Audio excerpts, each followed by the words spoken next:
Luo, 25 years old, an orphan, an ordinary corporate slave, and a diehard fan of One Piece. After working overtime, he dragged his weary body home, holding a convenience store sandwich in one hand, and scrolling through the latest chapter of One Piece manga on his phone with the other. He muttered complaints, why doesn't Sakazuki retire yet? He's being worked to death by the Five Elders. Can the Marines get a comedic admiral? My funny bone is about to snap. Suddenly a piercing horn blare like thunder. Luo, he looked up sharply. A massive truck like a runaway wild horse crashed through the guardrail and rushed toward him. What the hell? Isn't this the classic isekai'd truck? He stared wide-eyed, instinctively trying to dodge. Too late. With a huge crash, his body was flung away like a broken kite plunging into darkness. Hey, don't play dead. A noisy female voice rang in his ears. Luo, he groggily opened his eyes, finding himself floating in a pure white space, as if inside a giant screen. Before him, a blue-haired, messy woman in pink pajamas eating chips and lounging with her legs crossed rolled her eyes at him. Yo, awake. Goddess, let me introduce myself. I'm the goddess in charge of isekai'd transmigration. Call me Lady Aqua. Luo's mouth twitched. Isn't your design a ripoff from Konosuba? The goddess was stunned for half a second, her expression stiff. Ahem, that's not the point. She slapped the chip bag on the table and said seriously, listen up, you were hit by a truck. Now, according to procedure, I'm sending you to another world. Luo's eyes lit up instantly. One Piece world. The goddess picked her ear with a helpless look. You transmigrators always pick the same dungeon. Fine, I've been keeping up with the latest chapters too. She pulled out a transmigrator's beginner manual from her pocket, flipped it open with a slap, and read in a serious tone, according to regulations, the transmigrator will receive a random ability. Luo, he was lightning fast. I want the Logia Goro Goro no Mi. The goddess slowly picked out an earwax. Dream on, that's already assigned to Enel. Luo's eyes widened. Then the mythical Zoan Nika form. The goddess slammed the manual. Do you think I'm Oda? I said random, no negotiation. A loud bang, and the manual exploded into a burst of fireworks.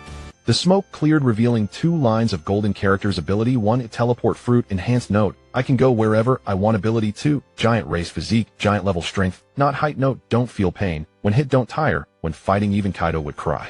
Why are there 2 abilities? Oh, whatever. The goddess gave a guilty smile. Even if it doesn't sound super OP, it's pretty practical, right? Luo's face turned green. This combo is clearly meant to make me a sneaky bastard. Before he could protest, the goddess slapped the teleport button on the table, and the white space trembled. The goddess suddenly called out, oh, I almost forgot to mention. She leaned close to Luo's face, eyes cunning. One more tip, you'll be born into a normal villager family in the East Blue. At age 10, you'll meet Garp. Luo's mouth twitched. So, the goddess grinned, thumbs up. So remember to build up his favorability. Stick close to the Marines. Luo, he shouted, why the hell don't you give me a system? System is loading with a delay, bye-bye. A white light engulfed Luo, accompanied by his miserable scream, eh. The next moment, Luo's soul was kicked into the One Piece world. East Blue Dawn Island. It's a boy. The midwife's voice thundered, shaking the roof beams. With the baby's cry, Luo's consciousness gradually awakened in the tiny body, his mind buzzing. What the hell? I actually reincarnated. He tried to speak, but only managed wah. Translation, what a crappy start. Father Rock was moved to tears, holding him up. Wife, look how strong his cry is. He'll be a tough man. Luo, yeah. Oh. Translation, tough man my ass. I want to be a sneaky bastard.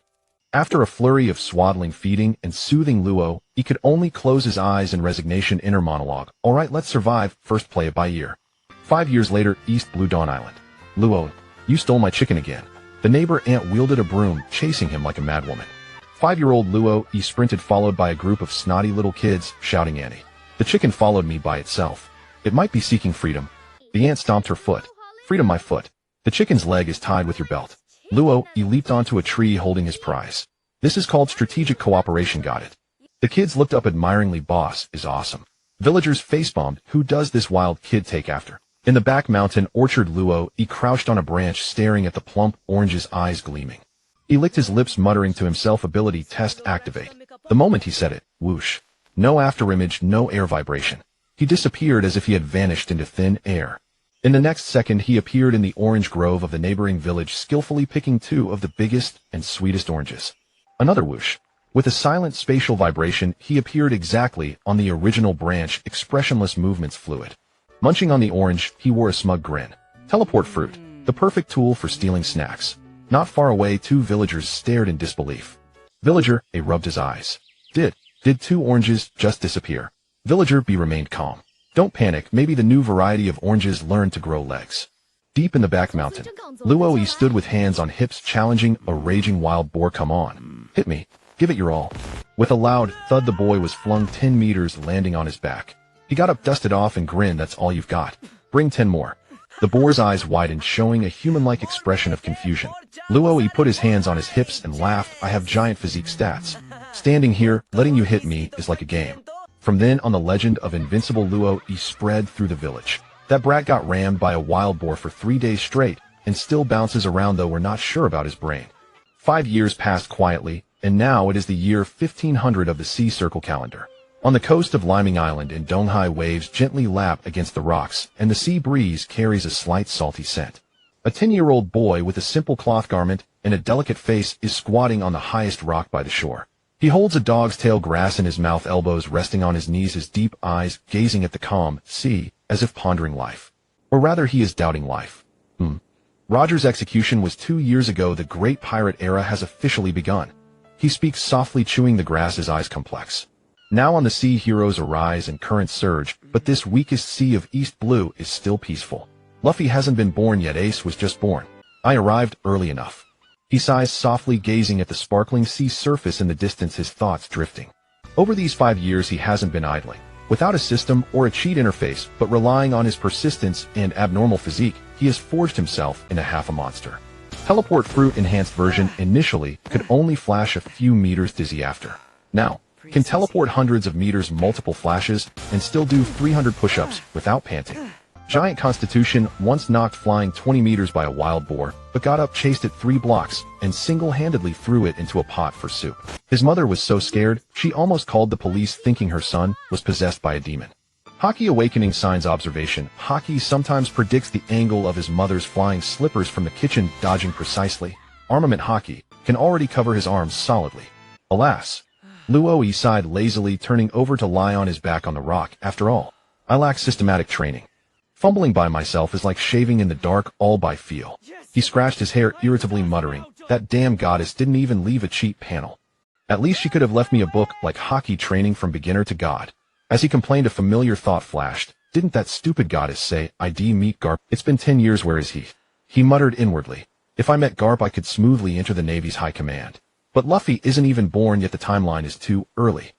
At that moment, the sea suddenly churned, and a giant sea king burst through the waves, its gaping maw lunging at Luo. Roar.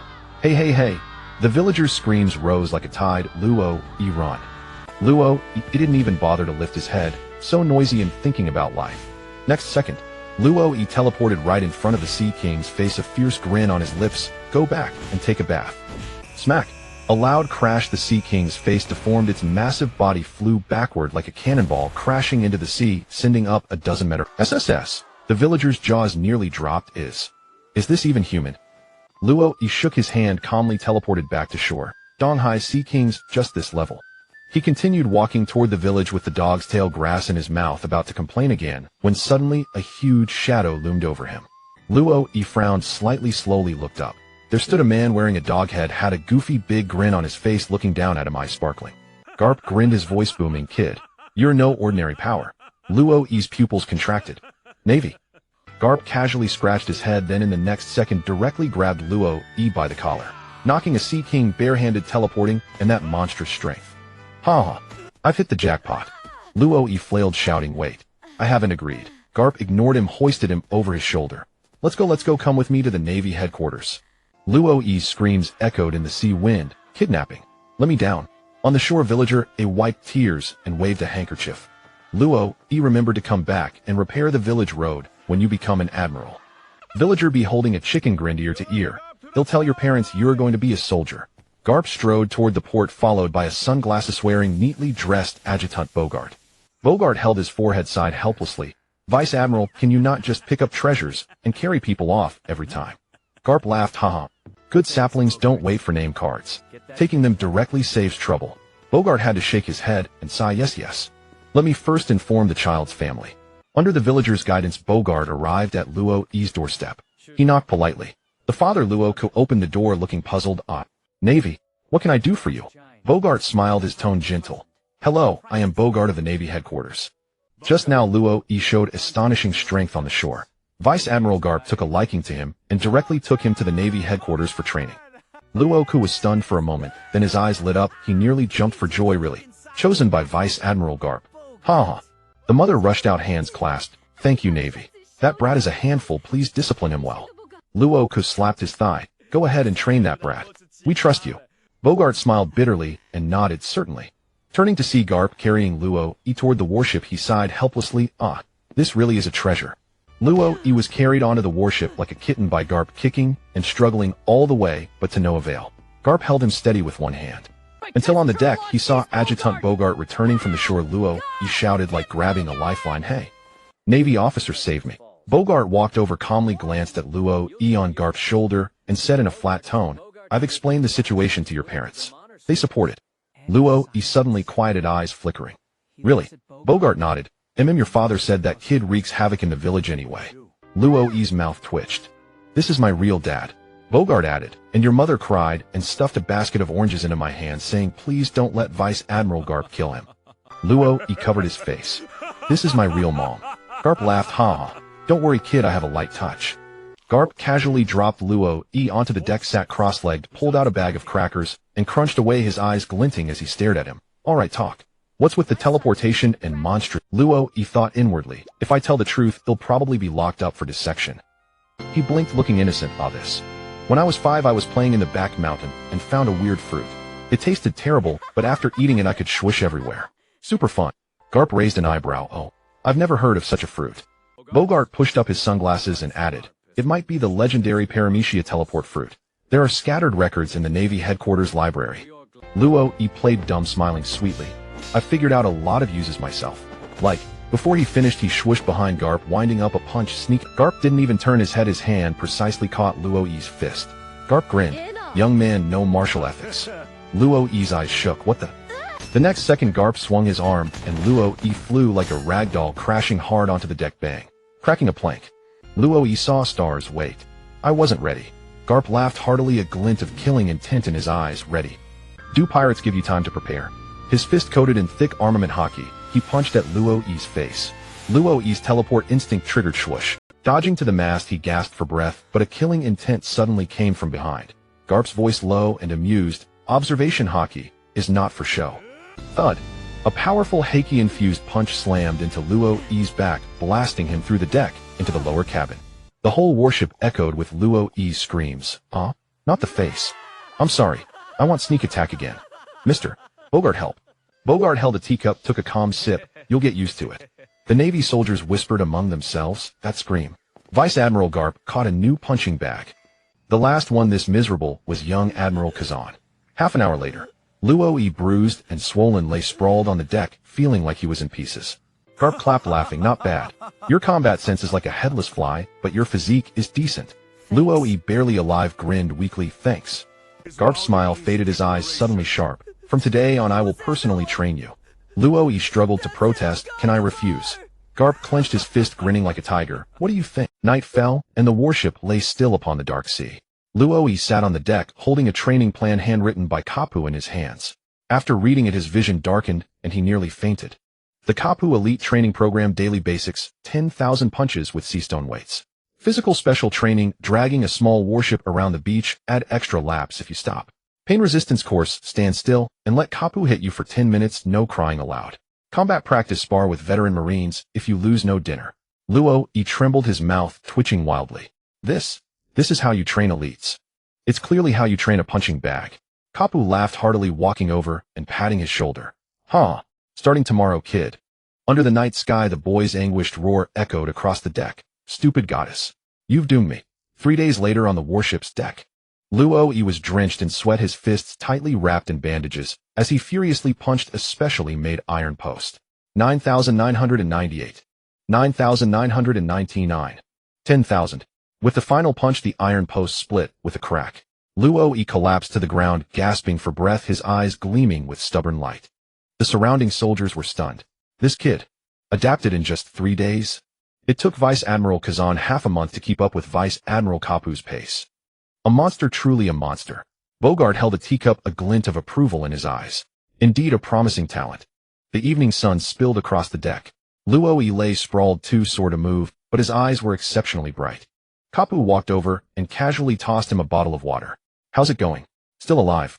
Luo caught the bottle, tilted his head back, and gulped down water. Panting, he said, still hanging in there. But old man Kapu, I have a question. Kapu raised an eyebrow. Oh, go ahead. Luo struggled to sit up, his expression serious. How exactly do you train armament and observation hockey? Kapu was taken aback for a moment, then burst into a wide grin. Finally, you've asked the right question. He sat cross-legged, wearing an unusually solemn expression. Listen up, kid. Armament hockey is the embodiment of will. Imagine your fists being harder than steel, your skin able to withstand any attack.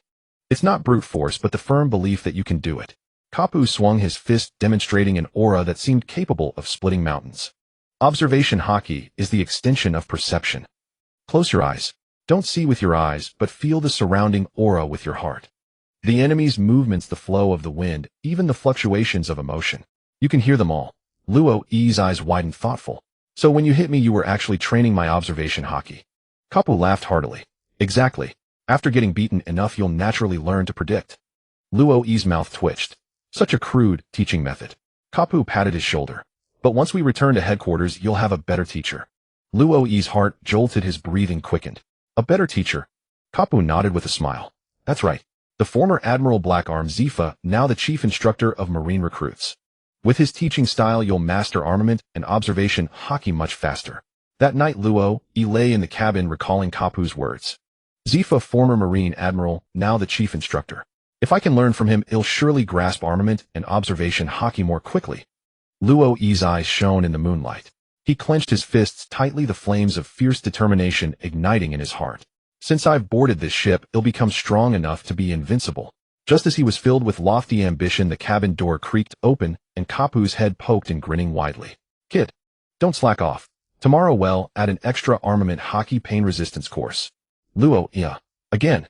Kapu, haha. This is for your own good. Under the night sky, the boy's desperate wail echoed once more from the warship. Stupid goddess. Why didn't you give me a system? Marineford.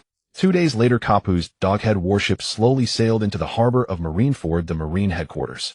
Under the night sky, the harbor lights shimmered like a river of stars, reflecting the majestic fortress that symbolized justice. The sea breeze blew, and the Marine flag fluttered high. Luo stood on the deck, gazing at the magnificent military fortress before him, his heart pounding. So this is Marineford, the Marine headquarters? By the harbor, a tall, lanky man as thin as a bamboo pole leaned lazily against the railing, wearing an eye mask, sucking on a popsicle, one hand in his pocket, his expression languid. Era, old man, I heard you brought back a little monster from the East Blue. Luo looked up. Future Admiral Akiji, Kazan himself. Kapu laughed heartily, lifting Luo like a kitten and holding him in front of Kazan. Kazan, take a look at this kid. What do you think? Kazan slightly opened his eyes, a glint of interest flashing in his icy blue pupils. His gaze fell on Luo's bandaged fists and stubborn eyes, and a faint smile curled at the corner of his mouth. Oh. To be able to withstand your special training, he's indeed extraordinary. Kapu looked smug. This kid can knock a sea king flying with his bare hands. Kazan raised an eyebrow. Huh, that's way better than I was back then. He lazily stretched. But Fleet Admiral Sengoku told you to report to his office immediately. He said it's urgent. Kapu's smile stiffened slightly. Ah, is he angry again? Kazan shrugged, slowly licking his popsicle. Who knows? Outside Sengoku's office. Luo followed behind Kapu. Before they even got close, a roar erupted from within the office, making him tremble. Kapu, you bastard. Do you know what time it is, eh? The Great Pirate Era is in chaos, the entire Marine Corps is busy, and you go off to the South Blue first, then wander to the East Blue. Kapu pushed the door open with a grin. Sengoku, don't be mad, look, didn't I bring back a good seedling for you? Sengoku slammed the desk, his goatee trembling. Don't change the subject.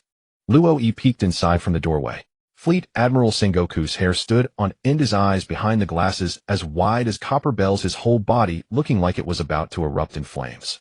Luo thought to himself, how terrifying. Is this the pressure of a Marine Admiral? Kapu scratched his ear nonchalantly. I had some personal business in the South Blue. Coming back via the East Blue was just along the way. A flicker crossed Luo's eyes. South Blue. Personal business. Could it be about Ace? Sengoku took a deep breath, staring hard at Kapu, then glanced at Luo. His tone finally softened a little. So this is the good seedling you mentioned? Kapu grinned. That's right.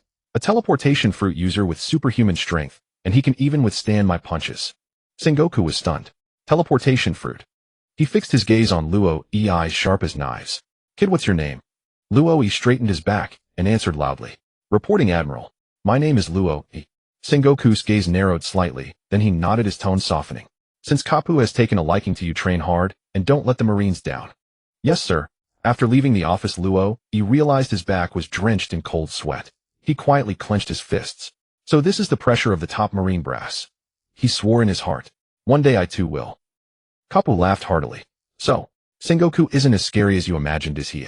Luo forced a dry laugh. You two have a really good relationship. Kapu waved his hand grandly and said cheerfully, Come on, let me introduce you to the others at headquarters. As they turned a corner in the corridor, a lazy voice came from the shadows. Yo, so this is the little monster from the East Blue that Mr. Kapu brought. How terrifying.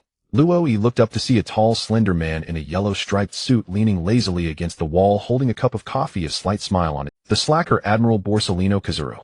Borsalino strolled over, slowly bent down to stare at Luo. I heard you can teleport. That must make slacking off easy, huh? Luo broke out in a cold sweat and shook his head with a dry smile. No, I never slack off. Kapu grabbed Luo's shoulder. Ignore him. He's always so laid back. Don't pick up his bad habits. Luo sighed in relief. Phew. Kapu laughed heartily. Come on, let me take you to meet Black Arm Zifa. Luo's eyes lit up, his heart pounding. Zifa, the legendary Marine Chief Instructor. Kapu grinned. That's right. Don't be nervous. He won't start punching you the moment you meet, ha ha ha. Luo swallowed hard. But, didn't you say this? Kapu looked innocent. My fists are filled with love. Luo. Under the night sky, the training ground of Marine headquarters remained brightly lit. Hundreds of Marine recruits drenched in sweat under the moonlight punched the air like a storm. Luo followed behind Kapu, and from afar, he saw a figure like a mountain standing in the middle of the training ground. He was a man with purple short hair, the night breeze stirring his hair tips. His black sunglasses reflected the moonlight, and his calloused fists were guiding the recruits, punching posture one punch after another, as if pouring justice itself into their fists. Black Arm Zafa. Luo's heart skipped a beat. In his past lives manga, this was the character he felt most regretful about. The mentor who had nurtured the three monstrous admirals yet adhered to the principle of non-killing. The man who still fought for justice after losing everything. And now the Zafa of 1500 had both arms intact at his peak. Sensing Kapu's presence, Zafa snorted without turning back. Kapu, you bastard, finally decided to return. Zhang Guo was so angry he smashed 3 vases in his office. Kapu laughed heartily, slapped Luo on the back, and pushed him forward. Look what I brought you. This is a treasure I picked up in the East Sea. Under the moonlight, Zafa finally turned around slowly. When those eyes hidden behind the sunglasses fell on Luo's bandaged but upright figure, he raised an eyebrow slightly. For you old bastard to call it a treasure. Before he finished, his right fist suddenly shot out. Boom. The air seemed to explode the punch like a cannonball. Luo's pupils contracted sharply. His body reacted before his mind, teleporting backward while instinctively coating his crossed arms with armament hockey. Clang. A crisp metallic sound seemed to ring in the air. Zafa's fist stopped steadily in midair, a rare smile curling at the corner of his mouth. Observation hockey prediction armament hockey rudiment reaction speed is acceptable. Withdrawing his fist, he glanced at Kapu, indeed a good seedling. Kapu proudly put his hand on Luo's shoulder, grinning like a sly old fox. This kid even slapped the Sea King away with his bare hands.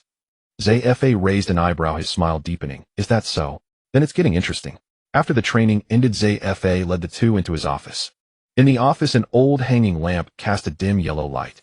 On the wall hung a faded group photo. It was Zafa when he first became a Marine instructor, wearing a coat, arms crossed, standing on the training ground with a dignified and proud expression. Beside him stood the young Qingji Qichuan and Huang Yuan, shoulder to shoulder. Not yet admirals, they still carried a touch of youthful inexperience and sharpness. They were the 3 strongest disciples he had cultivated with all his heart and his greatest pride. In the photo, everyone was brimming with confident smiles, though Sakasiji's smile at Bolasalanu looked a bit creepy. One too serious, the other too lecherous. That was Zafa's most glorious era, and also his most painful memory. Sit down, kid. Zafa pointed to a chair, his voice low and steady. Luo sat up straight. Yes.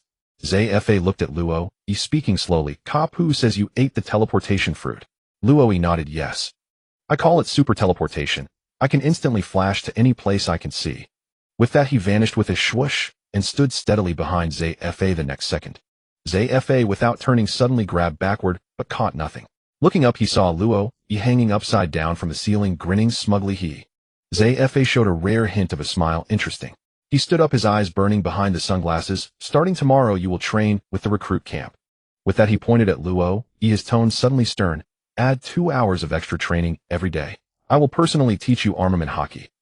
Luo sprang up from the chair which clattered to the floor. Really? Master Zfa. Zfa reached out and pressed his shoulder. The strength and warmth from that calloused palm made Luo tremble slightly.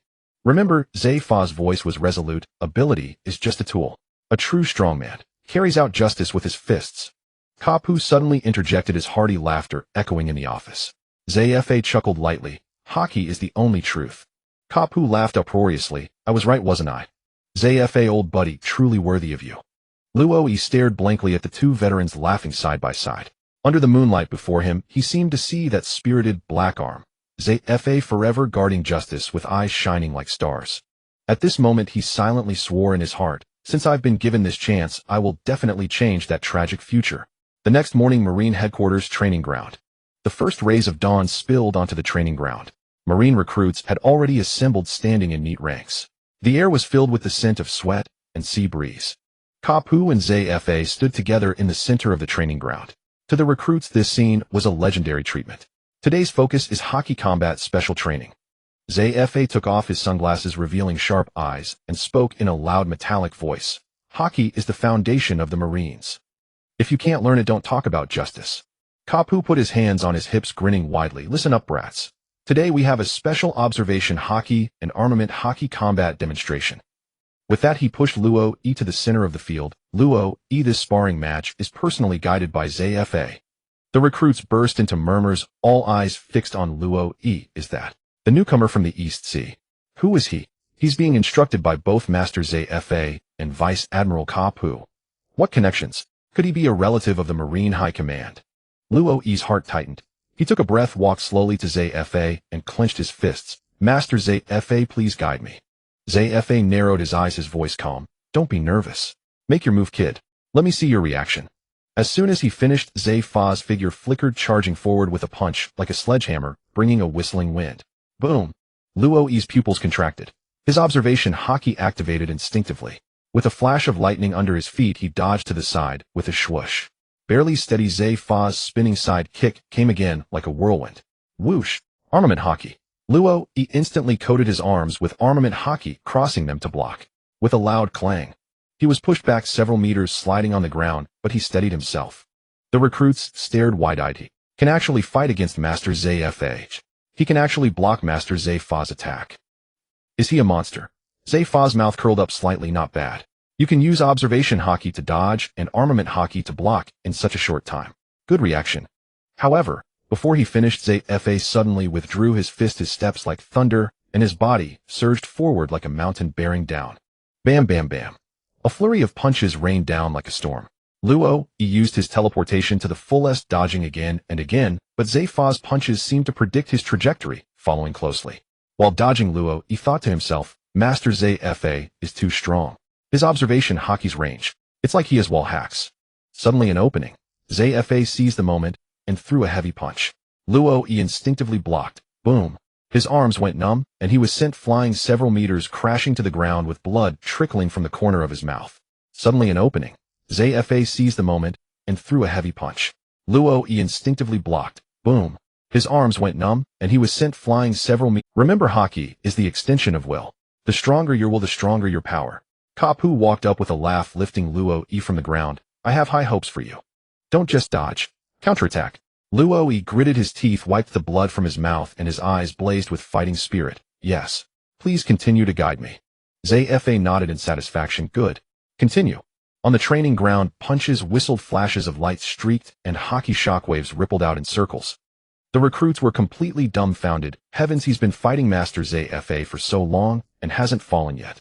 That's the Black Arm Zfa. What kind of monster is he? This newcomer is definitely a future admiral-level figure. The morning sunlight spilled down, mingling sweat and dust. As for Luo, covered in scrapes, and with trembling arms, his eyes were incredibly determined. Training hockey really isn't something that can be done overnight, but he took a deep breath and pressed his lips tight. I will become stronger than anyone. On the training ground, Kapu and Zfa exchanged smiles, their eyes filled with immense relief and anticipation. On the other side of the training ground, the senior students of Zephy's training camp, Simoji, 14 years old, and Tina, 12 years old, were also present preparing to start their own physical training.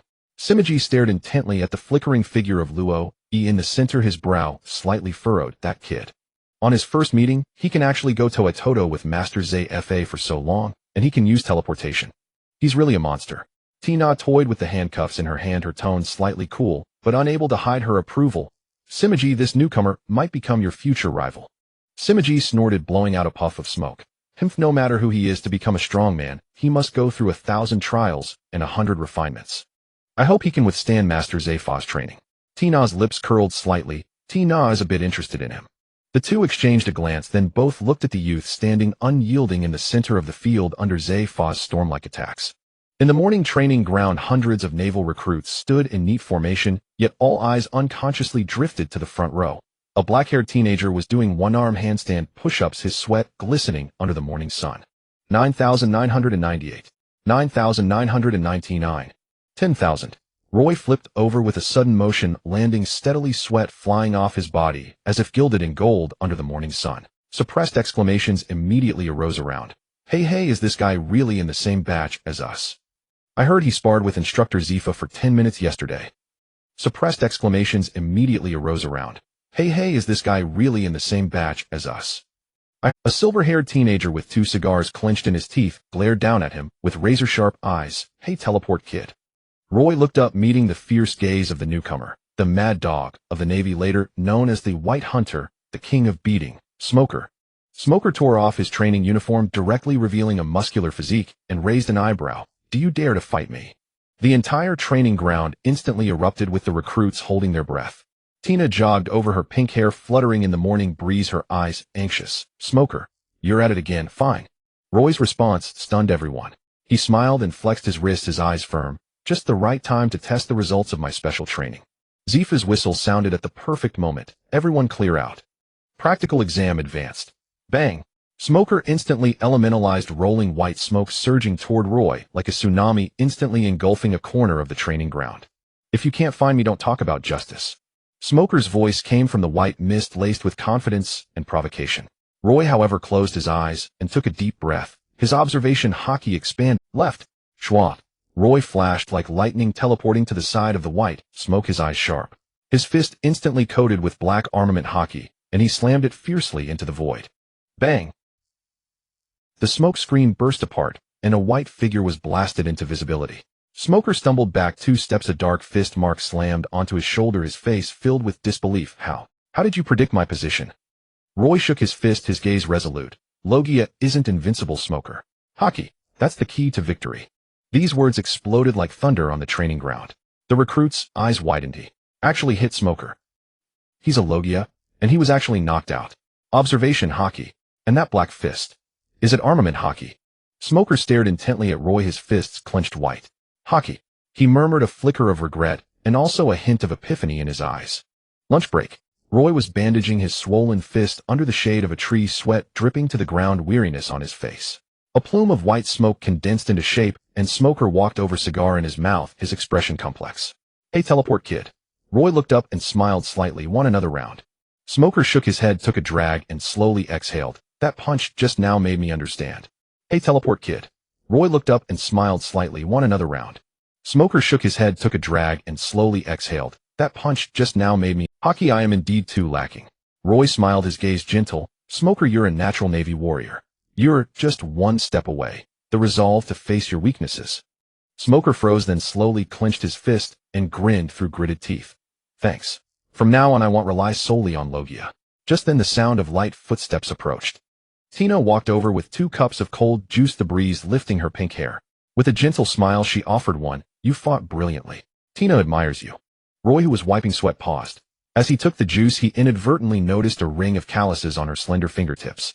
That wasn't a mark from ordinary training, but the backlash imprint of frequent use of the barrier fruit.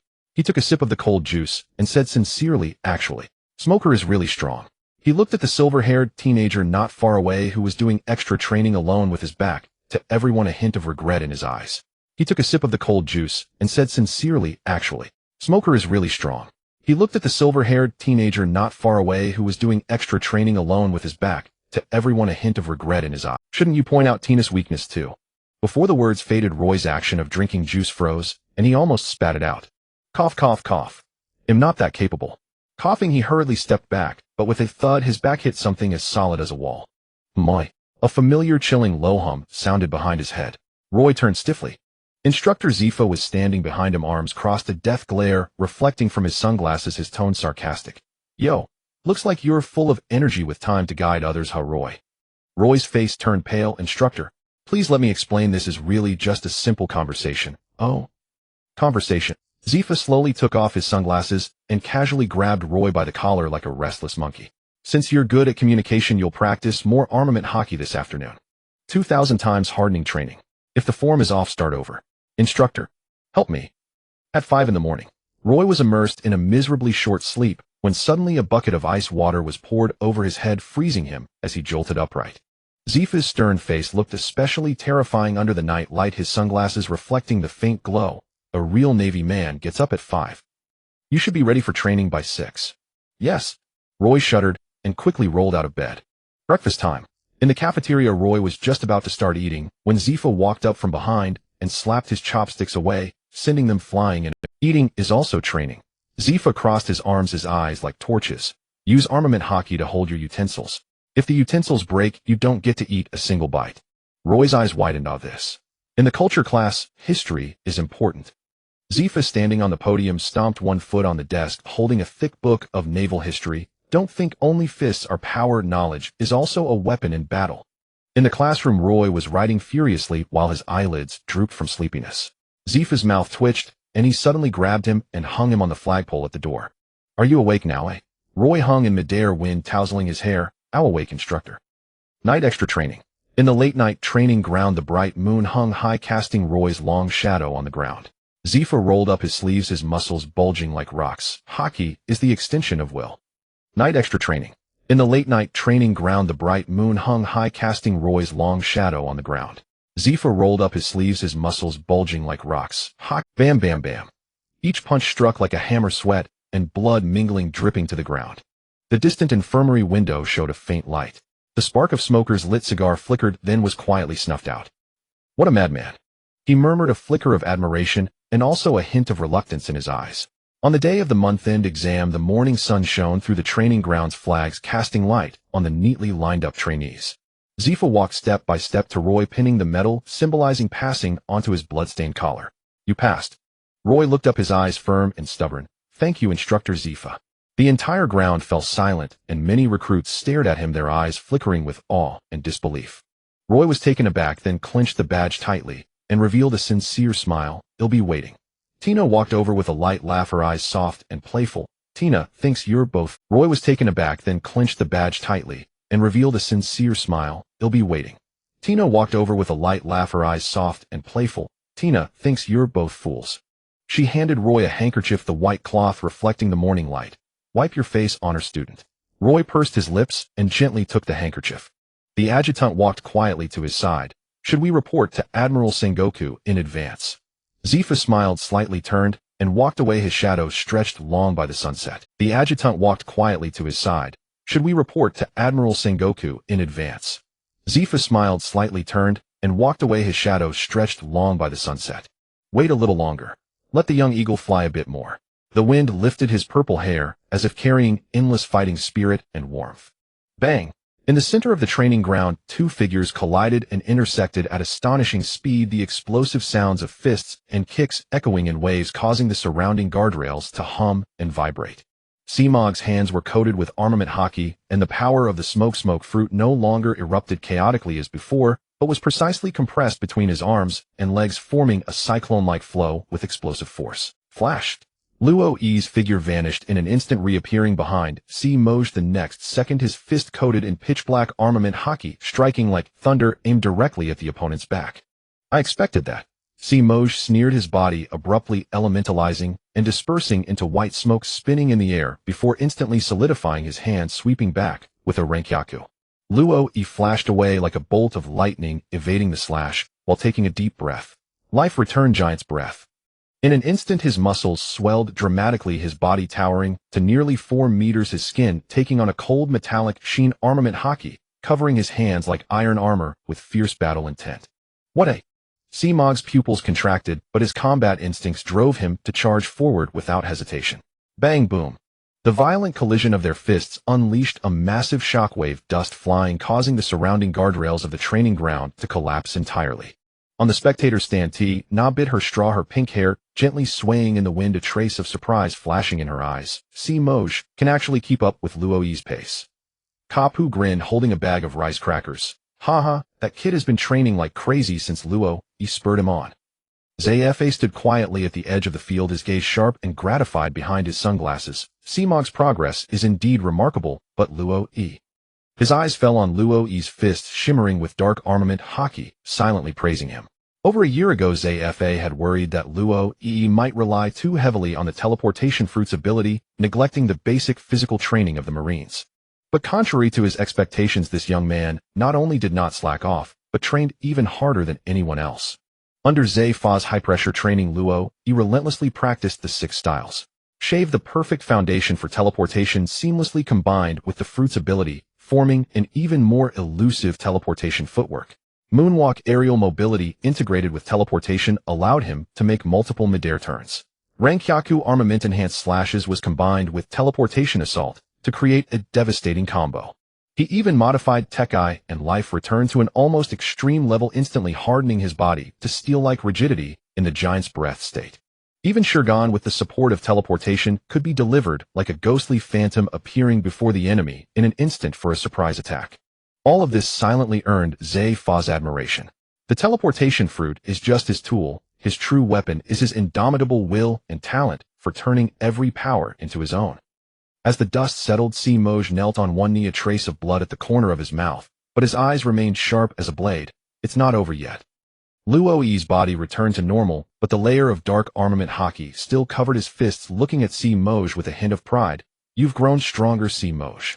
Enough talk. Moj gritted his teeth and stood up, the white smoke and armament haki around his arms almost solidifying, vortex-like shockwaves surging around him. One final blow. White smoke impact. Amidst the roar, his fist, carrying explosive power, turned into white smoke, shooting skyward, the very air trembling from the vibration. Luo took a deep breath, crossing his arms in front of his chest, his gaze firm. Tekai steel bones. Boom. In the deafening explosion, Mog's giant white smoke fist slammed heavily against Luo's defense, but it remained unmoved, as if striking a mountain. What a... Mog's pupils shrank as he watched Luo. He slowly raised his head, a hint of a smile in his eyes. Your haki is still not strong enough, Moj. The next second, Luo struck back with a flash Shurgan, stopping just before Mog's throat like lightning. I lost. Moj admitted through gritted teeth, but there was no sign of defeat in his eyes. Instead, they burned with fighting spirit. Next time, I will definitely win. Luo slowly withdrew his hand and patted Moj on the shoulder. But your progress is truly impressive. Zfa stepped forward, arms crossed, his gaze behind the sunglasses, showing unprecedented recognition. Well done, Luo. He shifted his tone, stern yet expectant. Remember, no matter how strong the teleportation fruit is, it's just a tool. Fundamentals, physical techniques, haki. These are your true strengths. Don't let me down. Luo stood at attention, saluted, and his voice rang out with resolve. Yes, Master Zfa. The wind swept across the training ground, blowing away the dust and stirring up the fighting spirit of the new generation. In this port, they were gradually growing. The wind swept across the training ground, blowing away the dust and stirring up the fighting spirit of the new generation. The wind swept across the training ground, blowing away the dust and stirring up the fighting spirit of the new generation. In this port, they were gradually growing into true Marines. Zfa looked at the two with satisfaction. Not bad, both of you have grown. He turned to Luo, his tone carrying a rare note of praise. Luo, your mastery of life return is faster than I expected. Luo scratched his head, grinning. I owe it to old man Kapu's loving training. Kapu burst out laughing beside him. That's right. That's right. My training is very effective. Zfa shook his head helplessly, but his eyes held a hint of gratification. Late at night in the dormitory, Luo sat cross-legged on his bed, eyes closed in concentration. His consciousness expanded with observation haki, like an invisible radar sweeping across the entire Marine base, even extending to the distant sea surface. 1,000 meters. 1,500 meters. 2,000 meters. A year ago, his teleportation range was limited to a mere 100 meters within sight. Now, with the perception of observation haki, he could lock onto targets several kilometers away. On the training ground, Zafa raised a telescope and pointed at a distant lighthouse. Luo teleport to there. On his first attempt, he only moved 500 meters before falling into the sea, and Zafa had to urgently fish him out. On his second attempt, he barely made it to the base of the lighthouse, but was dizzy and disoriented. And now, whoosh! Luo's figure vanished in an instant, reappearing the next second atop the marine watchtower 2 kilometers away. The night wind howled, and he stood steadily, a smile curving at the corner of his mouth. I made it. The next morning, as Luo was eating in the mess hall, a flash of golden light suddenly appeared. Yo, little Luo Bo Lu Sali Nua appeared lazily before him, holding a steaming cup of coffee. Do a favor for your senior, would you? Luo looked up. Please speak, Vice Admiral. Yellow Monkey pushed up his sunglasses. Take this coffee to the Marine Hospital 5 kilometers away. My adjutant is sick, it should be drunk while hot. Luo, Vice Admiral, I recall you are also the speed of light. The surrounding Marines struggled to suppress their laughter, their faces turning red. Seeing Bo Lu Sali Nua's expression, Luo took a deep breath, accepted the coffee cup, and fully extended his observation. Hockey, the outline of the Marine Hospital 5 kilometers away, gradually becoming clear in his mind. Whoosh! His figure vanished, reappearing at the hospital entrance the next second. The coffee, not a single drop spilled. The nurses stared in disbelief. Luo smiled gently. Please deliver this a token from Vice Admiral Bo Lu Sali Nua. When he teleported back to the mess hall, Yellow Monkey was lounging with his legs crossed, eating rice crackers. Not bad. Next time bring me a bento. Kapu beside him was slapping the table with laughter. Ha! Yellow Monkey, are you using Luo as a courier?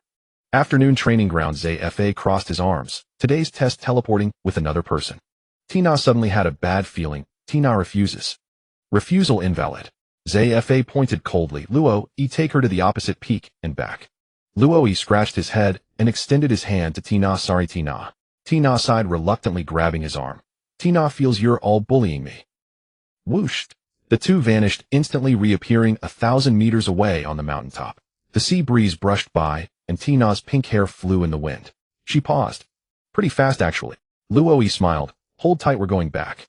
On the return trip, Tina instinctively tightened her grip on Luo's arm. After landing, she immediately let go the tips of her ears, slightly red. Tina was just afraid of falling. Simoj, smoking a cigar nearby, snorted. Boring. Whoosh! Both vanished in the next second. Thump! Kapu plopped down onto a chair in the cafeteria, raising his whoosh! Both vanished in the next second. Thump! Kapu plopped down onto a chair in the cafeteria, raising his fist and cheering. Meat. Bring it on. The chefs were in tears. Vice Admiral Kapu. It's not mealtime yet. The sun was setting over the training ground. The afterglow of the setting sun spilled onto the training field, dyeing the ground crimson. At this moment, the entire venue was left with only Luo, and Zifa.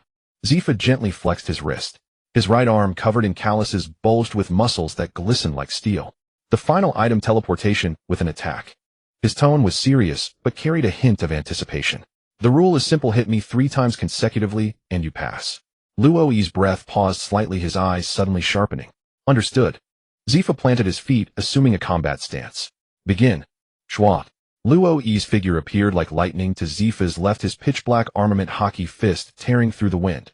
Zifa, without turning his head, struck back with a reverse punch, causing the air to explode. Bang!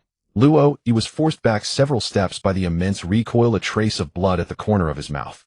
But he immediately gritted his teeth and activated his ability for a second teleportation. Schwat. This time he dove abruptly from above Zifa, his fist carrying a metallic sheen as it smashed toward Zifa's crown. Zifa raised his arm to block a smirk curling at the corner of his mouth. Too slow. One more chance. The setting sun's afterglow shone on Luo's face, but a sly smile lifted the corner of his mouth. Then, try this. The next moment, Luo's figure vanished abruptly, leaving the training ground in utter silence. Zifa frowned, instantly expanding his observation hockey, yet this time, he could not detect Luo's presence. Wary. Suddenly Zifa caught a glimpse of a training sandbag appearing out of thin air and flying toward him. Distraction. Zifa backhanded the sandbag away, and the next moment, here. Luo's voice came from behind. Zifa spun around sharply, but in that instant 3 afterimages of Luo flashed before his eyes, all throwing punches almost simultaneously. Shun Kanying Lianhuan Quan. Bang, bang, bang. 3 fist shadows crashed into Zifa's chest, shoulder, and waist, almost simultaneously staggering him back several steps, with the blue bricks beneath his feet cracking open. The sunlight of the setting sun scattered between them, dust swirling in the air, as if time itself had frozen for a second. The entire venue fell silent. Zifa steadied himself, looked down at the fist marks on his chest, and then burst into laughter. Good kid. He looked up, his eyes gleaming as he stared at Luo, filled with shock and admiration. To actually use the teleport fruit to move objects and distract me, then create a chain of afterimages with multiple teleportations. You've turned a paramecia into a Logia trick. Luo was panting, but his eyes shone brightly, a triumphant smile spreading across his face. I did it. Zifa nodded with satisfaction. Not bad. Your development of the fruit has already surpassed the realm of ordinary, combined with the 6 powers teleportation, footwork, mastery of armament hockey, and the application of battlefield psychology. This assessment. You pass. The setting sun fell upon Luo's face. That youthful face glistened with sweat and bore scars, yet it radiated unparalleled determination and sharpness. Zifa's eyes softened for a moment. Kid, next comes the real battle. Luo took a deep breath and clenched his fists. Yes, Master Zifa. In the distant viewing stand, Simage, Tina, and several senior trainees who had appeared unnoticed were all stunned. Simage twitched the corner of his mouth and muttered, just how monstrous can this guy get? Tina's eyes sparkled. Tina thinks he's gotten even stronger. It was the year 1502 of the Sea Circle calendar at the Marine Headquarters training camp. Morning light spilled onto the clean parade ground where recruits were lined up for training. Simage, a cigar clenched between his teeth, stared fixedly at Luo, standing before him. That mere 12-year-old kid whose height was already close to 2 meters, while he himself at 16 was barely over 1.70 meters. Hey Luo. Simage's forehead veins bulged, a wisp of white smoke rising from his head, and he ground his teeth. Did you secretly take some growth hormone? Luo scratched his head, looking innocent. No, I just eat normally. Tina stood nearby holding a glass of iced juice and couldn't help laughing. Simage, Tina thinks your jealous expression is really funny. Simage glared at her. Shut up. Zifa crossed his arms, his gaze behind sunglasses lingering on Luo, for a moment, a hint of appreciation and deep meaning flickering in his eyes. Then he spoke calmly. Luo, at your growth rate, you could actually graduate in 2 years. Luo was taken aback. So fast. Zifa nodded. But I want to keep you for 1 more year to help you solidify your foundation. After all, you're still too young. The world outside is treacherous, and I'm afraid you won't be able to handle it. Luo felt the concern in Zifa's words, smiled, and saluted. They'll listen to you, Master. Simage snorted off to the side. Anyway, I'll apply for graduation next year. Don't come crying that I've surpassed you then. Tina glanced at him, flicked her pink hair, and chuckled lightly. Tina suggests you beat Luo first before talking. Simage. White smoke exploded. Just as the group was bickering, the sound of crunching came from afar, accompanied by a strong aroma of senbei crackers. Kapu strode over carrying a large bag of senbei, munching as he shouted. Zifa, lend me that kid Luo. Zifa frowned. What are you up to now? Kapu picked his nose and laughed heartily. There's a small incident in the East Sea. The Waikte Kingdom was attacked by pirates. I happen to be heading back to the East Sea, so I'll drop by to check it out. The Waikte Kingdom. Luo's pupils contracted sharply and images flashed in his mind. Nami's hometown. The kingdom where Belmere lived. A pirate attack. Could it be? Luo's heart trembled, but he didn't speak immediately. Instead, he looked at Zifa, his eyes seeking permission. Zifa noticed his gaze, pondered for a moment, and asked, You want to go? Luo nodded, his tone steady. I'm also from the East Sea. If it's convenient, I'd like to take the opportunity to go back and see. Simage bit his cigar and cast a suspicious glance at him. Could it be that you're trying to slack off? Tina doesn't think Luo is that kind of person. Tina blinked and spoke up for him. Zifa thought for a moment and finally nodded. All right, go. Just remember to come back early. Yes. Luo replied solemnly, then turned to Kapu. Kapu grinned and threw an arm around his shoulder. Let's go, let's go. My doghead worship won't wait for dawdlers. Schwa. Luo lightly grasped Kapu's arm, activating the teleport fruit's ability. In an instant, the two vanished into thin air, leaving Simage and Tina staring at each other. Simage curled his lip. This guy's teleportation is getting more and more convenient. Tina rested her chin on her hand, lost in thought. Tina wants to try it too. Zifa gazed at the direction where they had disappeared, his eyes deep, his sunglasses reflecting faintly. He muttered to himself, the Waikte Kingdom. But with Kapu there, nothing major should go wrong. On the Azure Sea, Kapu's doghead warship cut through the waves. On the deck, the sea wind howled, seagulls circled, and waves crashed against the hull.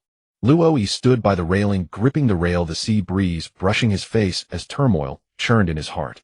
If I remember correctly, the Waikte Kingdom is the hometown of Nami and Nojiko, the beginning of being adopted by Belmere. Kapu munched on senbei, shaking his shoulders with a laugh. Kid, you seem particularly interested in the Waikte Kingdom. Luo snapped back to reality and said calmly, I just heard that it's been unstable lately. Kapu grinned, crumbs of sunbae falling onto the deck. Relax with me here, no pirate can make waves. Luo-e looked toward the distant line where the sea met the sky, his gaze gradually firming. Perhaps I can interfere with so-called fate in advance. In the sea wind, Kapu's laughter rang out boldly. Luo-e's fists clenched slightly, his eyes burning. This was the first time the youth faced the trial of. On the deck of the doghead warship, the sea breeze swept in with a salty tang. Luo-e stood at the bow, his fingers unconsciously gripping the warship's railing, his gaze splitting the surging horizon like a blade. Old man Kapu, he suddenly spoke, his voice overpowering the roar of the waves. Can you make this ship go faster? Kapu, who was stuffing senbei into his mouth, paused, crumbs scattering onto his cloak. My. The old man turned his head, cheeks bulging, wrinkles etched with confusion. The warship is already at full speed. What's wrong? Luo-e gazed at the junction of sea and sky where ominous dark clouds churned. Every minute we delay, he swallowed, civilians might be devoured by pirate cannon fire. Kapus, chewing, slowed. He squinted, studying the earnest look in the eyes of this boy who usually loved to laugh. The sunbae bag crinkled loudly as the old man suddenly burst into laughter, the sound startling the seagulls on the mast into scattering. Good lad. He tore off his cloak and tossed it to an adjutant, his muscles bulging absurdly under the floral shirt.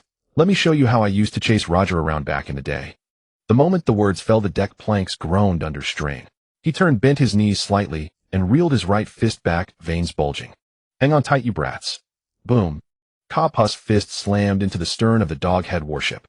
The terrifying force sent the entire vessel shooting forward like a cannonball, cleaving a massive wave trough on the sea. The gale tore at their eardrums. Whoa, Vice Admiral Kapu. The ship is falling apart. Cover your ears. The marine soldiers clung to the railing, faces pale. Kapu laughed like thunder. Relax. My warship is specially built, sturdy as can be. Luo-e stood at the bow, his black hair whipping in the gale. His observation haki had already spread to its limit. 5 kilometers away, the isekai'd kingdom echoed with screams, cries, and the crackling of flames, all clearly reaching. Those were cries of despair, not the cold-blooded scenes taught in the training camps, simulated pirate suppression. So this is the real pirate. The idealization in anime was indeed a lie. A surge of killing intent rose from his heart. Luo-e's pupils contracted and his fists clenched slowly. Kapu walked to his side, raising a hand, as if to pat his shoulder. After all, a 12-year-old facing his first real blood-soaked battlefield might waver. But Luo-e's eyes were colder than a wind blade. Old man Kapu will go ahead. Before the words faded, Shwa. His figure vanished instantly. Kapus' hand froze midair. He blinked, then a grin spread across his face, revealing a hearty smile. This kid, already a seasoned warrior. He turned, eyes sharp. Full speed ahead. Prepared to suppress the pirates. isekai'd kingdom burning streets. Houses on both sides of the street blazed in the inferno. Charred wooden beams snapped, releasing choking smoke. Ha ha ha. Kill all these scum. Don't spare the women and children. Pirates brandished swords, eyes savage. Civilians lay strewn across the street, blood pooling, the pungent smell of iron stinging Luo-e's nostrils. Shwa. A black shadow flashed. A pirate froze, a line of blood spurting from his throat, and collapsed with a terrified expression. Enemy attack. Enemy attack. Where? I can't see. Shwa. Luo-e moved like a phantom. Each appearance delivered a precise strike. A shun finger gun, piercing a throat, a shun, flashing behind an enemy, an armament haki-coated fist crushing a skull. Blood splattered onto his cold face, but Luo-e paid it no heed. These scum pirates don't deserve to be called human. His pupils narrowed, killing intent congealing into armament haki over his fist. Shun chain finger gun. Bam, bam, bam. 3 thunderclaps seemed to explode in the air. 3 pirates fell instantly, not even a scream escaping. In the distance, a sword-wielding pirate's eyes widened in terror. M.O. monster. The next second, Luo-e's figure flashed, after images scattering across the battlefield like a grim reaper's judgment. Under the flames, his silhouette was cast on the street, a lone hunter. He slowly exhaled a breath, his eyes cold as death. Suddenly, his observation haki caught a faint, weak baby's cry. Luo-e's pupils contracted. This voice. At the street corner, amid broken walls and rubble, a blood-soaked Meyer leaned against the debris, her arms shielding 2 little girls, short-haired Noachi Gao and infant Name. Her marine uniform was drenched in blood, her left arm twisted at an unnatural angle, but her eyes remained resolute. Don't be afraid. 3 pirates sneered as they closed in. Touching story, but you all. Meyer gritted her teeth, using her last strength to raise her pistol. Bang. A pirate fell, but the remaining 2 charged with their blades. Died. The blade gleamed cold, killing intent flooding in. Meyer closed her eyes, pulling the two children tightly into her embrace. Clanged. A deafening crash of metal exploded, sparks flying. Meyer's eyes snapped open. A tall black-haired boy was pinching the descending blade with one hand, armament hockey crawling up his arm. You stop here. The boy's tone was calm, yet carried an undeniable pressure. Schwa, schwa. Two afterimages flashed. With two crisp cracks, the necks of the two pirates were severed cleanly by a hand blade, in the same instant blood spurting. Luo-e turned, looking at the dying Meyer and the two tear-streaked little girls. His voice softened. It's okay. Meyer managed a faint smile. The thanks. Her consciousness faded and her body slumped. Luo-e quickly knelt, his hands swiftly checking her injuries. Blood loss, broken ribs, fractured left arm. But she can still be saved. He tore off his own shirt without hesitation, quickly bandaging to stop the bleeding, and whispered to Nachigao, Don't be afraid. I'm a Marine. You'll be fine. He tore off his own shirt without hesitation, quickly bandaging to stop the bleeding, and whispered to Nachigao, Don't be afraid. I'm a Marine. You'll be fine. He looked up toward the end of the street, his eyes turning cold. Must find the medical team. Kapus Marine warship finally arrived. The pirates at the port lay piled like garbage. Luo-e knelt beside Meyer, his hands still gripping bloody bandages, the two children clinging to their mother. Kapu saw the severity of Meyer's injuries, his eyes sharpening. Medical team. Now. Medics rushed over, lifting Meyer onto it. Kapu saw the severity of Meyer's injuries, his eyes sharpening. Medical team. Now. Medics rushed over, lifting Meyer onto a stretcher. Nuachi-gao carried Na-mei and followed the stretcher, tears soaking her face. As Luo-e rose, Kapu suddenly reached out and pressed his shoulder. Well done, kid. The voice was unusually serious. First real battle, and you saved comrades and civilians, worthy of being my disciple. Luo-e shook his head, his eyes tinged with regret. Not fast enough. If I had been quicker. Kapu laughed heartily, ruffling his black hair. Don't be greedy. At 12, doing this is already better than me back in the day. Luo-e's hair was a mess from the ruffling. He gave a helpless smile, but his gaze involuntarily followed the stretcher carrying Meyer and the two children. Na-mei and Nuachi-gao, will their fate be changed? Night fell, and the flames gradually died out. In the temporary medical tent, Meyer had been out of danger. Nuachi-gao and Na-mei lay by the bed, clutching her hand tightly, their small bodies curled up. Luo-e stood at the entrance watching this scene, quietly, his eyes flickering. As for those two little ones. He glanced at Nuachi-gao, who had cried, her eyes red, then suddenly grinned. Why don't you adopt them? Kapu shrugged, a trace of warmth in his expression. That female Marine is a backbone of the local garrison. After she recovers, she'll probably continue serving. As for those two little ones. He glanced at Nuachi-gao, who had cried, her eyes red, then suddenly grinned. Why don't you adopt them? Luo-e was speechless. I'm only 12 myself. Kapu laughed like a chipmunk. Just kidding. Don't worry, I've already arranged it. After Meyer recovers, they can live in the Marine family quarters. Luo-e nodded, let out a long breath, and turned toward the door. He'll go clean up the remaining pirates nearby. Kapu washed his back, his gaze deep, and murmured, At dawn, the coastline of the Waikiki Kingdom. The first rays of morning sunlight spilled over the sea, mist swirling. Luo-e's figure flickered in and out of the morning mist, each teleportation precisely landing at the hiding spots of pirates attempting to flee. Schwat. A pirate ship loaded with loot was quietly raising anchor, noisy footsteps echoing on the deck. Speed up. Escape before dawn. Bang. With a violent explosion, Luo-e's fist descended like a sledgehammer, shattering the entire ship's deck. With splinters and seawater sprayed, the pirates screamed as they plunged into the sea, splashing water. Time to go back. Schwat. His figure flashed and vanished into the morning mist. Inside a temporary medical tent, Meyer leaned against the headboard, her complexion. His observation hockey rapidly expanded, covering a radius of 5 kilometers. After confirming no trace of any pirates, Luo-e finally let out a sigh of relief and turned his gaze toward the sun rising in the east. Time to go back. Schwat. His figure flashed and vanished into the morning mist. Inside a temporary medical tent, Meyer leaned against the headboard, her complexion still pale, but her expression much better than yesterday. Nuachi-gao and Na-mei snuggled beside her, breathing evenly, finally able to sleep peacefully. The tent flap was gently lifted, letting in a cool morning breeze carrying a hint of the sea, and Luo-e quietly stepped in. Meyer saw him and immediately tried to sit up, her eyes full of gratitude. Mr. Luo-e, truly. Thank you so much. Luo-e quickly walked to the bedside and pressed her shoulder. Don't move, or your wound will reopen. Meyer smiled wryly and let out a sigh of relief. Sorry, I got too excited. Luo-e shook his head and sat down on a nearby chair. How are you feeling? Much better. Meyer looked down at the two girls in her arms, her eyes tender. Thanks to you they survived. Luo smiled faintly. I just did what a Marine should do. Meyer looked up, a hint of confusion in her eyes. Mr. Luo, which branch are you from? Luo smiled faintly. I just did what a Marine should do. Meyer looked up, a hint of confusion in her eyes. Mr. Luo, off. I'm a cadet at the Marine Headquarters, ZFA training camp. Meyer froze, her eyes wide. Disciple of Chief Instructor, ZFA. No wonder you're so strong.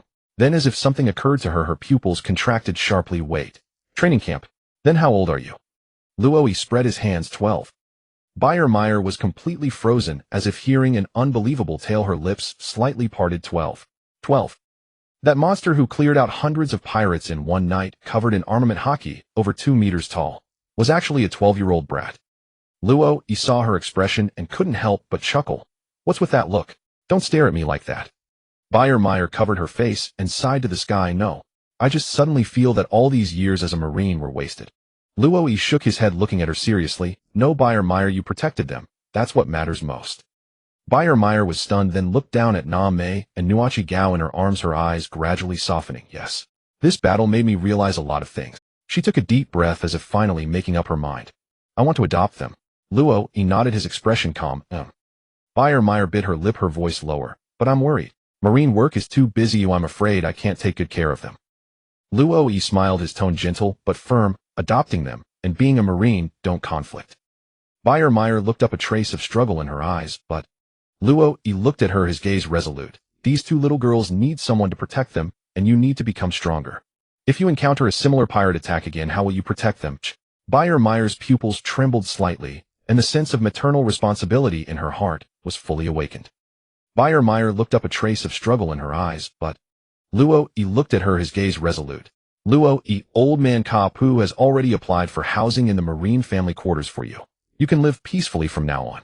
Meyer was shocked. Vice Admiral Ka Pu. The Marine hero Ka Pu.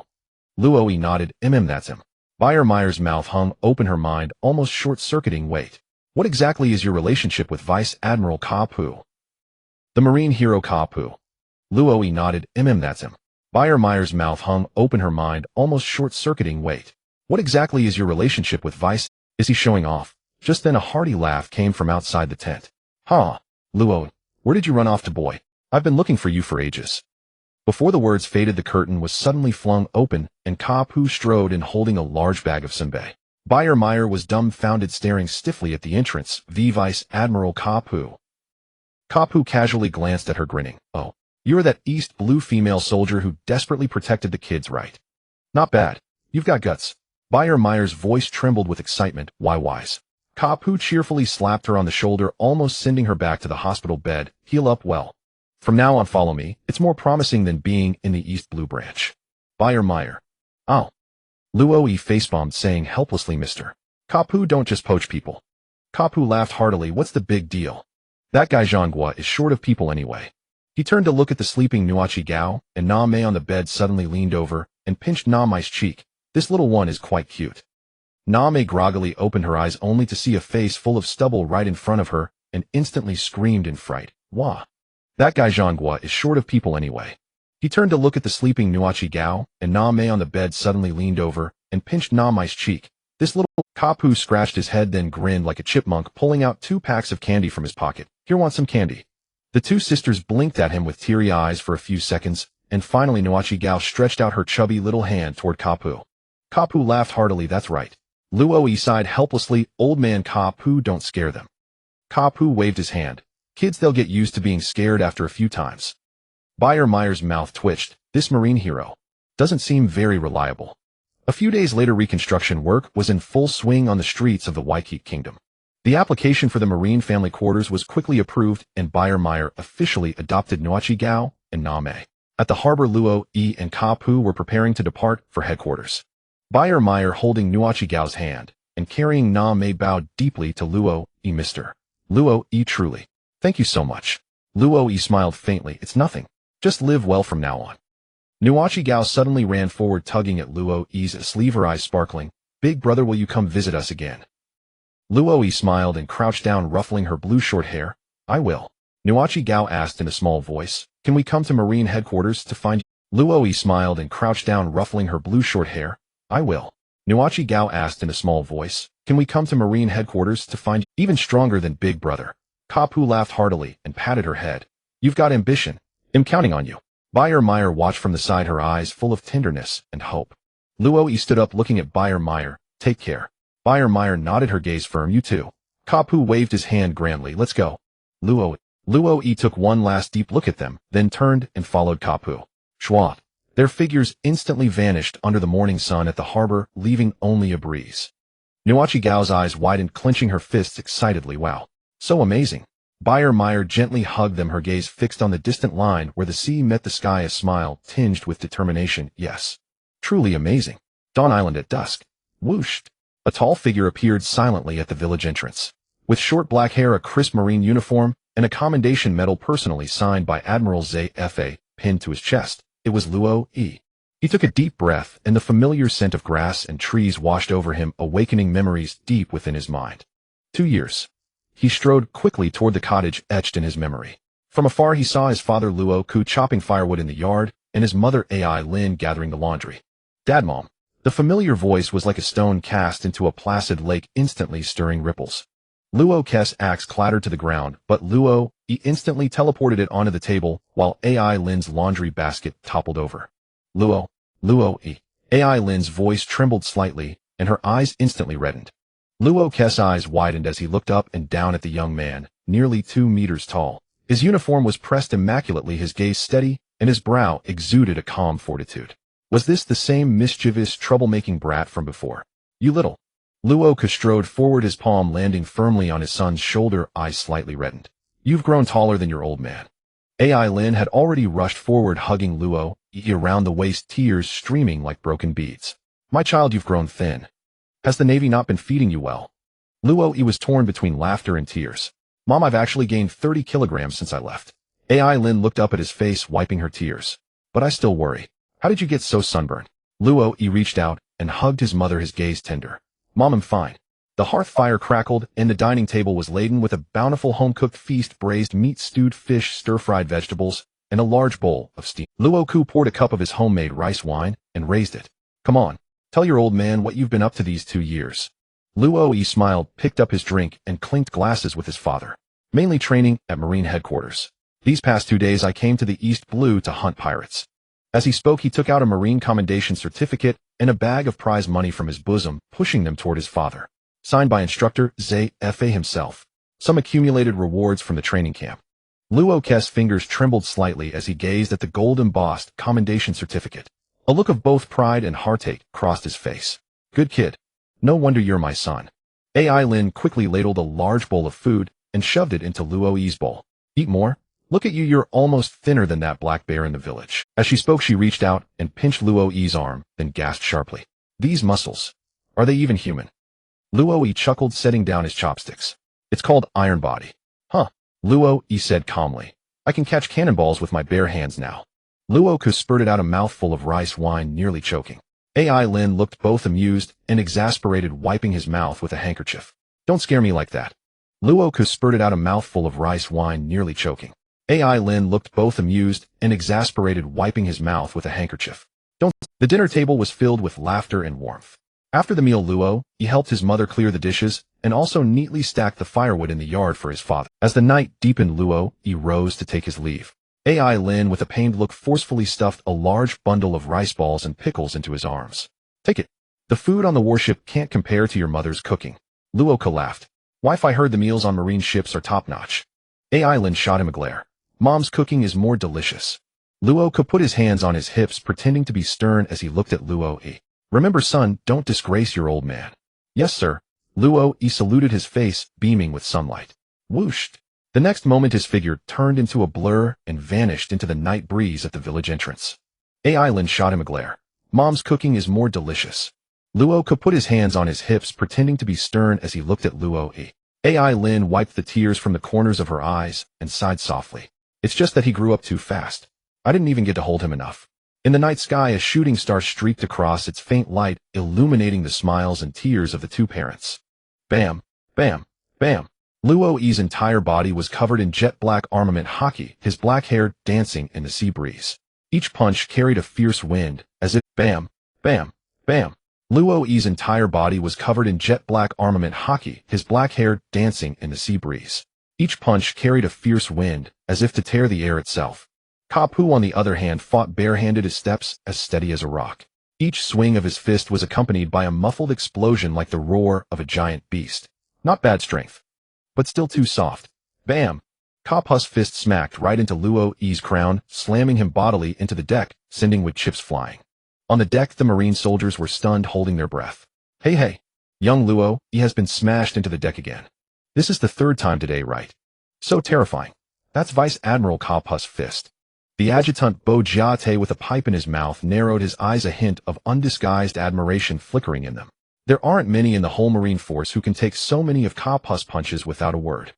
Crash. Luo slowly climbed out of the shattered deck with chips still clinging to his black hair, several blood streaks on his face, but his eyes still sharp as blades. Again, Kapu laughed heartily, hands on his hips. You've got guts. But that's enough for today. If we keep going, my warship will fall apart. Luo looked down at the sunken, deformed deck under his feet and silently shut his mouth.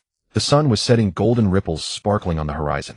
Luo and Kapu sat side by side on the bow, each holding a steaming cup of tea. The sea breeze was cool, refreshing the spirit. Kapu munched on senbei crackers while speaking indistinctly. Kid, you're improving fast.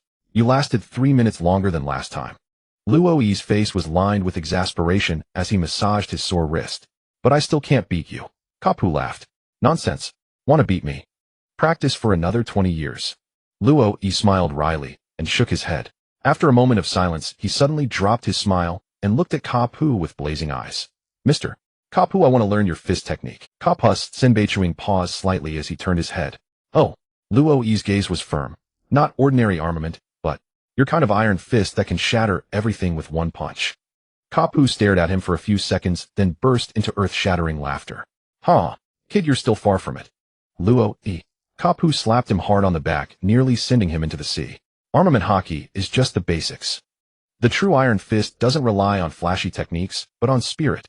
He suddenly raised his fist, the wind howling, his eyes sharp as if they could cleave the sea. It's conviction. It's the resolve to protect someone. Luo was stunned. Kapu's expression suddenly turned serious, his voice low. Luo, your talent is exceptional.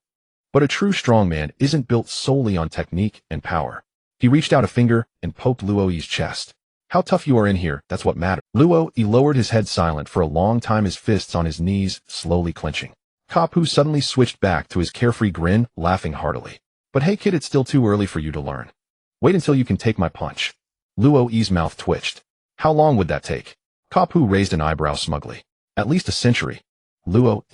A century. Kapu waved his hand. Too short. Then 200 years. Luo.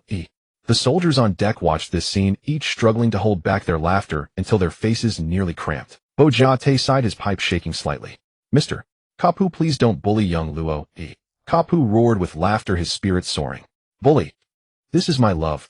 The sea breeze swept across the deck, carrying laughter. Under the setting sun, the young man gently clenched his fist, his gaze growing ever more resolute. Marine Headquarters, Zhangguo's office. Zhangguo put down the report, adjusted his glasses, a hint of shock in his voice. At 12 years old, he single-handedly suppressed the pirate riot in the Oikit Kingdom, killed the 12 million berry bounty Bloodblade Rick, and rescued dozens of civilians. Vice Admiral, he picked up her teacup, took a gentle sip, a smile at the corners of her mouth. It seems Zifa has cultivated another extraordinary little monster. Aluosalinuo crossed his legs, leisurely swirling his coffee cup, his eyes half open and half closed. How scary. This kid has grown really fast. Kuzan let out a big yawn, his eyes languid. Era. After all, he's a kid who can withstand old man Kapu's special training. Sakaski had a stern face, but a hint of approval flashed in his eyes. His strength is good, but he still needs more real combat experience. Zhangguo closed the report, furrowed his brows slightly, his tone somewhat cautious. Luo, he has been in Zifa's training camp for 2 years, hasn't he? Given his growth rate, shouldn't we transfer him to a branch early for training? As soon as the words fell, bang. The office door was pushed open violently, a surging aura sweeping in. Zifa strode in, his voice thunderously bold. I disagree. Yellow Monkey, Blue Pheasant, and Red Dog immediately stood up and saluted in unison, Master Zifa. Zifa waved his hand, strode up to Zhangguo, and grinned. Zhangguo, this kid is my precious treasure. Keep him for another year. He'll personally give him some practical lessons. Vice Admiral, he chuckled and shook her head. It seems you're quite satisfied with this child. Zifa nodded without concealment, his brows full of pride. of course. Luoyi's potential is even greater than that of Kuzan and the others back. Kuzan scratched his neck smiling helplessly, era. In being compared. Biosolinio lazily squinted his eyes, yo. Master Zifa thinks so highly of him, how enviable. Sakaski snorted coldly. No matter how great his potential, he must go through bloody battles to beat. Zifa waved his hand grandly passionately, don't worry. Next I'll personally take him to the battlefield. Real combat. More than enough. Zhangguo looked at Zifa's unusually excited face side, but couldn't help smiling at the corners of his mouth. Alright then, keep him for another year. But, he gave Zifa a meaningful look, don't spoil him. Zifa laughed heartily, his voice like a huge bell, don't worry. My training is hell level. The three admiral candidates simultaneously shuddered, as if recalling some unbearable nightmare. Marine Headquarters Port. The Doghead warship slowly sailed into the port, the crowd on the dock gradually stirring. Luo-yi stood at the bow squinting toward the shore, where a familiar figure was waiting. Kapu strode over, patted his shoulder. Kid, that old man Zifa came to pick you up himself, that's quite an honor. Luo-yi smiled slightly, his tone calm. Master is always strict. Kapu winked, grinning meaningfully. Strict? Huh. The stricter the more he values you. Luo-yi nodded lightly. The warship slowly docked, and Zifa's loud voice rang out. Luo. Good job. Luo-yi instantly teleported and landed steadily on the dock, standing at attention and saluting Master Zifa. Zifa laughed heartily, reached out, and ruffled his black hair, almost pushing him into the ground. Let's go. Back to extra training. Luo-yi's hair was messed up into a bird's nest, yes. Kapu behind him laughed with hands on his hips. Hey. Zifa, don't train my disciple too hard. Zifa didn't turn around, raised his hand, and gave Kapu the middle finger. Get lost. He's my disciple now. Kapu instantly laughed like a madman. Crumbs of sunbae, flying everywhere, huh? Luo-yi watched these two legendary marine powerhouses bicker, shook his head with a helpless smile, but his eyes were full of respect. As soon as he stepped into the training camp gate, two familiar figures quickly surrounded him. Yo, the big hero is back. Tina crossed her arms, a teasing smile at the corners of her mouth. Simoj gnawed on a cigar, white smoke spewing from his nostrils, his eyes sharp. I heard you took down an entire pirate crew by yourself. Luo-yi shrugged. Just lucky the opponents weren't too strong. Simoj snorted. Cut the crap. In the last practical exam, we didn't get that many pirates to practice on. Tina chuckled. Simoj is just jealous that you got to make a real combat contribution before him. Simog's forehead veins bulged. Shut up. Luo-yi watched the two bicker, couldn't help smiling. How's your training been lately? Simoj blew out a smoke ring, his eyes burning with fighting spirit. Wanna know? Let's fight. Tina facepalmed. Here we go again. Luo-yi raised an eyebrow now. Simoj had already turned and walked toward the training ground. No shit. Let me see how much you've improved after going out. Luo-yi helplessly looked at Tina, who shrugged. I suggest you take it easy, his pride has been a bit fragile lately. Luo-yi. On the training ground, Simoj and Luo-yi stood facing each other, surrounded by curious trainees. Hey, Simoj is challenging Luo-yi again. Wasn't he beaten badly enough last time? Chill. Keep it down, senior. Simoj will hear you. Simoj glared at him. Less talk. White smoke jet. Simoj instantly elementalized, transforming into a high-speed, rotating mass of Simoj glared at him. Less talk. White smoke jet. Simoj instantly elementalized, transforming into a high-speed, rotating mass of white smoke, charging at Luo-yi like a cannonball. Luo-yi's eyes sharpened, his figure vanished instantly. Shill. When he reappeared, he was behind Simoj. Finger gun flash. Bang. The armament hack-coated finger thrust straight at Simog's back, but Simoj was prepared. His smoke suddenly contracted, narrowly dodging the strike. You think I'd fall for that again? Simoj sneered, his smoke quickly solidified into a solid form, punching toward Luo-yi's face. Luo-yi didn't dodge, raised his hand to block. Clang. A metallic crash exploded, shockwaves sweeping across the entire training ground. The trainees were knocked back several steps, dumbfounded. Thighs is what level of clash? Tina stood at the sidelines, a flicker of surprise in her eyes. Simoj has grown stronger. The trainees were knocked back several steps, dumbfounded. Thighs is what level of clash? Tina stood at the sidelines, a flicker of surprise in her eyes. Simoj has grown. In the field, Simog's attacks grew fiercer, white smoke perfectly combined with armament hockey, each strike accompanied by a sharp whoosh. White smoke heavy cannon. Boom. Luo-yi was forced back several steps by this punch, his eyes finally turning serious. Not bad, Simoj. Simoj grinned, biting his cigar tighter. It's not over yet. He suddenly clasped his hands together, white smoke surging wildly. White smoke cage. In an instant, countless smoke chains rose from the ground like a giant net, closing in on Luo-yi.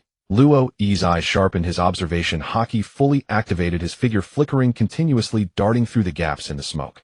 Gotcha! Simoj suddenly roared, all chains instantly contracted. Luo's figure was completely enveloped by smoke.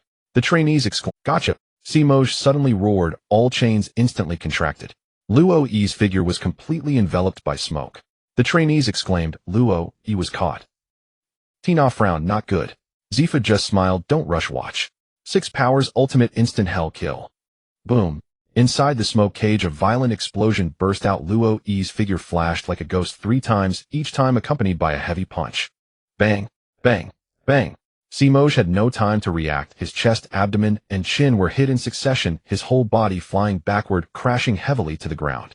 Cough. He spat out a mouthful of smoke, his eyes glazed for a moment, but quickly gritted his teeth and climbed up. Not over yet. Still going. Simoj staggered to his feet, white smoke uncontrollably pouring from every pore, his whole body enveloped in thick smoke, like a human smoke bomb. Of course. His voice came muffled from the smoke. "I haven't lost yet." Tina finally couldn't help laughing. "Simoj, you look like a leaky smoke bomb now." Zifa also laughed heartily, a rare sight. "Not bad. At least the smoke volume meets the standard." "Simoj, you guys." Luo stepped forward, reached out, and patted the thick smoke. "Alright, you've improved a lot. We'll fight again next time." From the smoke came Simog's unwilling muttering, but eventually it slowly dissipated, revealing his bruised and swollen but stubborn face. "Next time, I will definitely win." The afterglow of the setting sun spilled over the stone path of the headquarters. The day's training had just ended, and Roy was planning to fill his stomach at the cafeteria. Hands in his pockets, his black hair slightly tousled, his eyes were bright and composed. Suddenly his gaze caught a tall figure. Short golden hair slightly disheveled by the breeze, the white naval uniform accentuating an upright stature, shoulder badges glinting faintly in the sunlight. The person was flipping through documents with head bowed, the cuff buttons glinting with each movement.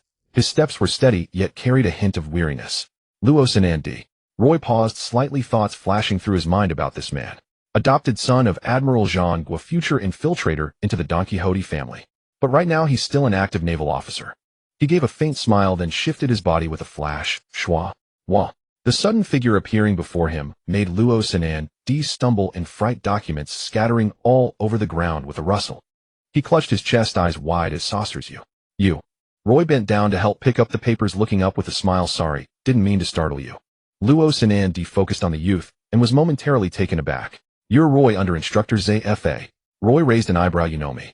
Luo scratched the back of his head, revealing a somewhat shy smile. "Your name's been buzzing around headquarters lately, single-handedly suppressing a pirate riot at 12, saving so many people. You're practically a monster rookie." Roy handed him the documents, his tone calm. "Just luck." Luo took them, a flicker of curiosity and goodwill in his eyes. "But next time, could you not pop out of nowhere? My heart can't take that level of shock." Roy shrugged, slightly, a hint of a smile on his lips. "Habit. Can't change it." The two exchanged a glance, then burst out laughing simultaneously. "By the way, are you heading to the cafeteria?" Luo asked, casually, holding the documents. Roy nodded. "Yeah, training left me starving." Luo patted his stomach. "What a coincidence, I haven't had dinner either." "Together?" Roy didn't refuse. "Sure." They walked side by side toward the cafeteria. Along the way, Luo couldn't help glancing at the youth beside him. Though only 12, he was nearly 2 meters tall, his aura eerily steady. "I heard you train under instructor ZFA." Luo tone carried a hint of admiration. Roy nodded. "Yeah, occasionally I get dragged into special training by Mr. Kapu." Luo eye twitched, and he smiled wryly, patting his chest. "Mr. Kapu's iron fist of love. That's an unforgettable experience."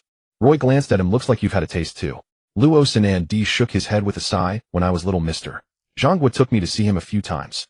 Those fists are scarier than cannonballs." The cafeteria was brightly lit, soldiers eating in small groups. The two found a relatively quiet corner to sit down. Luo picked up a piece of bread and asked mumblingly, "By the way, I've always been curious. How did you develop your teleportation fruit? Can you carry others?" Roy picked up a piece of meat, chewed a few times, and said flatly, "Yes, but the more people I carry, the greater the consumption." Luo eyes lit up. "That must be really useful in rescue missions."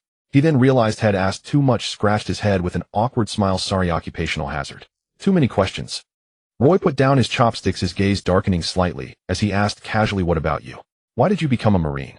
Luo smile stiffened, a complex light flickering in his eyes, the bread stopping midair. "Well, it's a long story." He didn't continue, and Roy didn't press. After a short exchange, Luo glanced at his watch, smiled ruefully, and stood up. Oops, I need to report to Admiral Zhangguo. Catch you next time. Roy nodded. Yet take care. Watching Luo Sinan D hurry away, Roy's gaze grew deep. At this point in time, he shouldn't have received the undercover mission yet. He let out a soft sigh, then rose and walked out of the cafeteria. The night breeze carried a chill.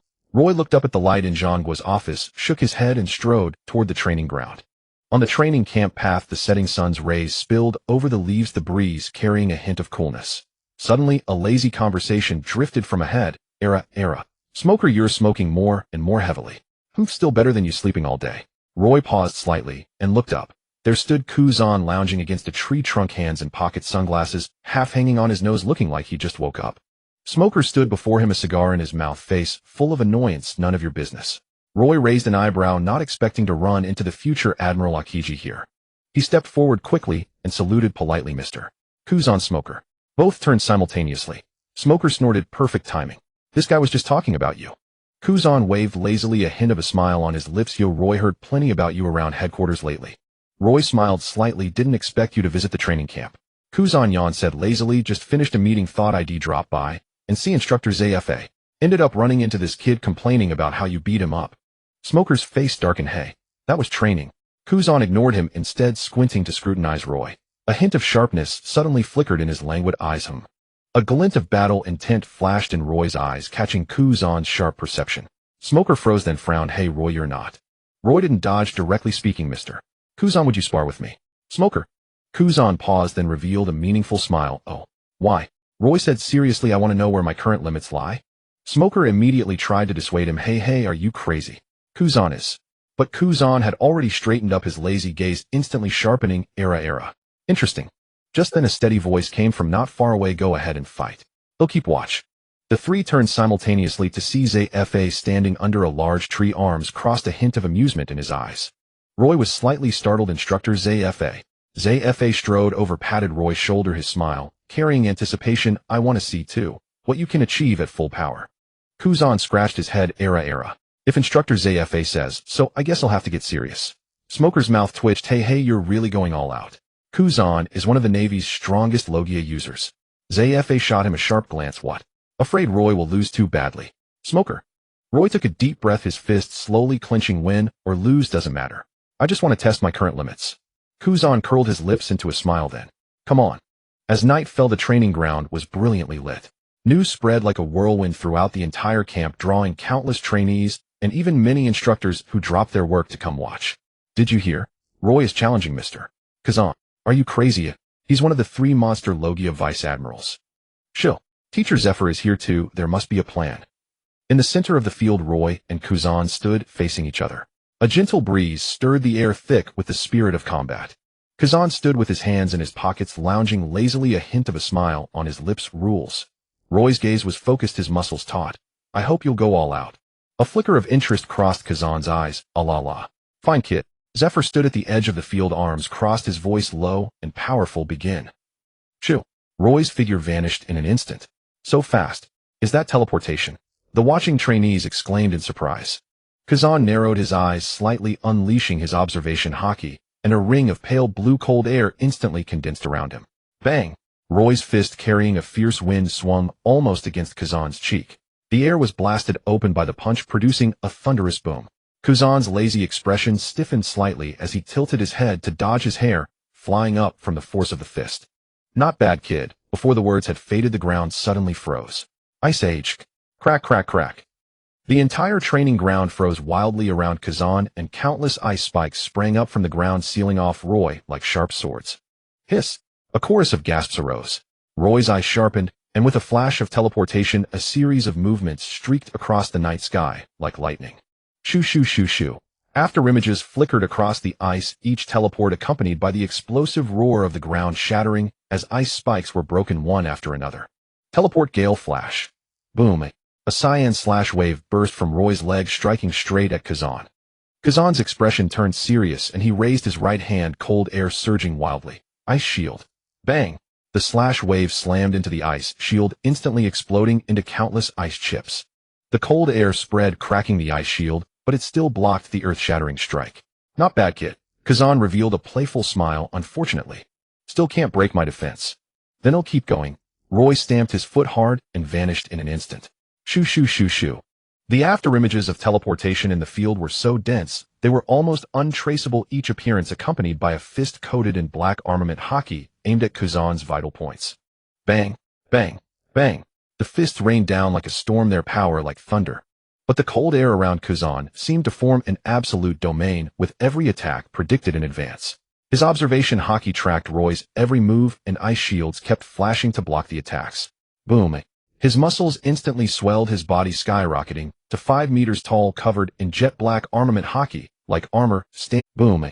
His muscles instantly swelled, his body skyrocketing to 5 meters tall, covered in jet black armament haki, like armor, standing in the field like a black war god statue. Phew. A massive ice bird let out a long cry, charging straight at Roy with piercing cold air. Roy raised his giant fist, flashing. Even Kazan's eyes flashed with a hint of gravity. Oh, that's a bit troublesome. He planted his feet and clasped his hands together. Ice pheasant beak. Phew. A massive ice bird let out a long cry, charging straight at Roy with piercing cold air. Roy raised his giant fist, flashing symbols spreading like electric currents, clenched his right fist and met it. Heat. Teleport heavy cannon. Boom. The ice giant bird exploded in midair, the terrifying cold and scorching fist wind intertwining, creating a blizzard-like shockwave that swept across the entire field. The watching trainees were forced back several steps by the power, and even the instructors on the sidelines gasped. This. Is this a 12-year-old child? When the ice mist cleared, Roy was half kneeling on the ground, covered in a thin layer of frost, still holding his punching posture, his eyes terrifyingly determined. Kazan stood ahead, his chest heaving slightly, with crack-like frost patterns appearing on his arm, clearly not completely unscathed. He raised an eyebrow slightly and smiled. La. He'll admit defeat this time. The whole crowd erupted. Roy frowned, muttering, "You were holding back." "No, I wasn't." Kazan scratched the back of his head, grinning brightly. "If we kept going, I'd have to use high-level haki, and that would be a killing move, not a spar." Zephyr strode over, his eyes filled with immense gratification. "Well done, Roy." Roy slowly stood up, shrinking his giant form, and shook his head while panting, "But it's still far from enough." Kazan stretched lazily, a smile on his lips. "Don't say that. You're only 12, and I'm almost 30. Smoker walked over, his expression complicated as he stared at the two you monsters. Kazan suddenly reached out and ruffled Smoker's head. "Little Smoke boy, you need to work hard too. Get lost." Smoker angrily slapped his hand away. Zephyr laughed heartily. "All right, that's enough for today. Roy, starting tomorrow, a new round of special training." Kazan lounged lazily, his eye mask pushed up to his forehead. Kazan casually patted Roy on the shoulder and turned to walk toward the exit of the training ground. "I'll get some rest early. Next time, if I really get serious, it won't be this easy." The last rays of the setting sun fell on the training ground, casting long shadows of the figures. Roy gazed at Kazan's back silently, setting a new goal. Next time he'll make him use his full power. 10 minutes later, behind the Marine headquarters, 2 lounge chairs were placed side by side, the sunset dyeing the sky gold and red. Garp lay back in his chair, his mouth full of senbei, speaking indistinctly. "I heard you sparred with that kid." Kazan lounged lazily, his eye mask pushed up to his forehead, holding a glass of iced juice, sipping through a straw. La. News travels fast. Garp grinned broadly, patting his belly. "Nonsense.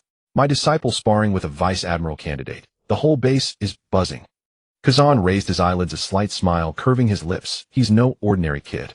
He has great potential." Garp raised an eyebrow, squinting at Kazan. "Oh, that high of a praise." Kazan narrowed his eyes slightly, tapping his juice glass with a fingertip. "The development of the teleportation fruit is almost flawless, and his combat instincts are good. The most troublesome part is," he paused, his voice uncharacteristically serious, "if he doesn't want to fight, he can run at any time. It's almost impossible to catch him." Garp was momentarily stunned, then burst into laughter.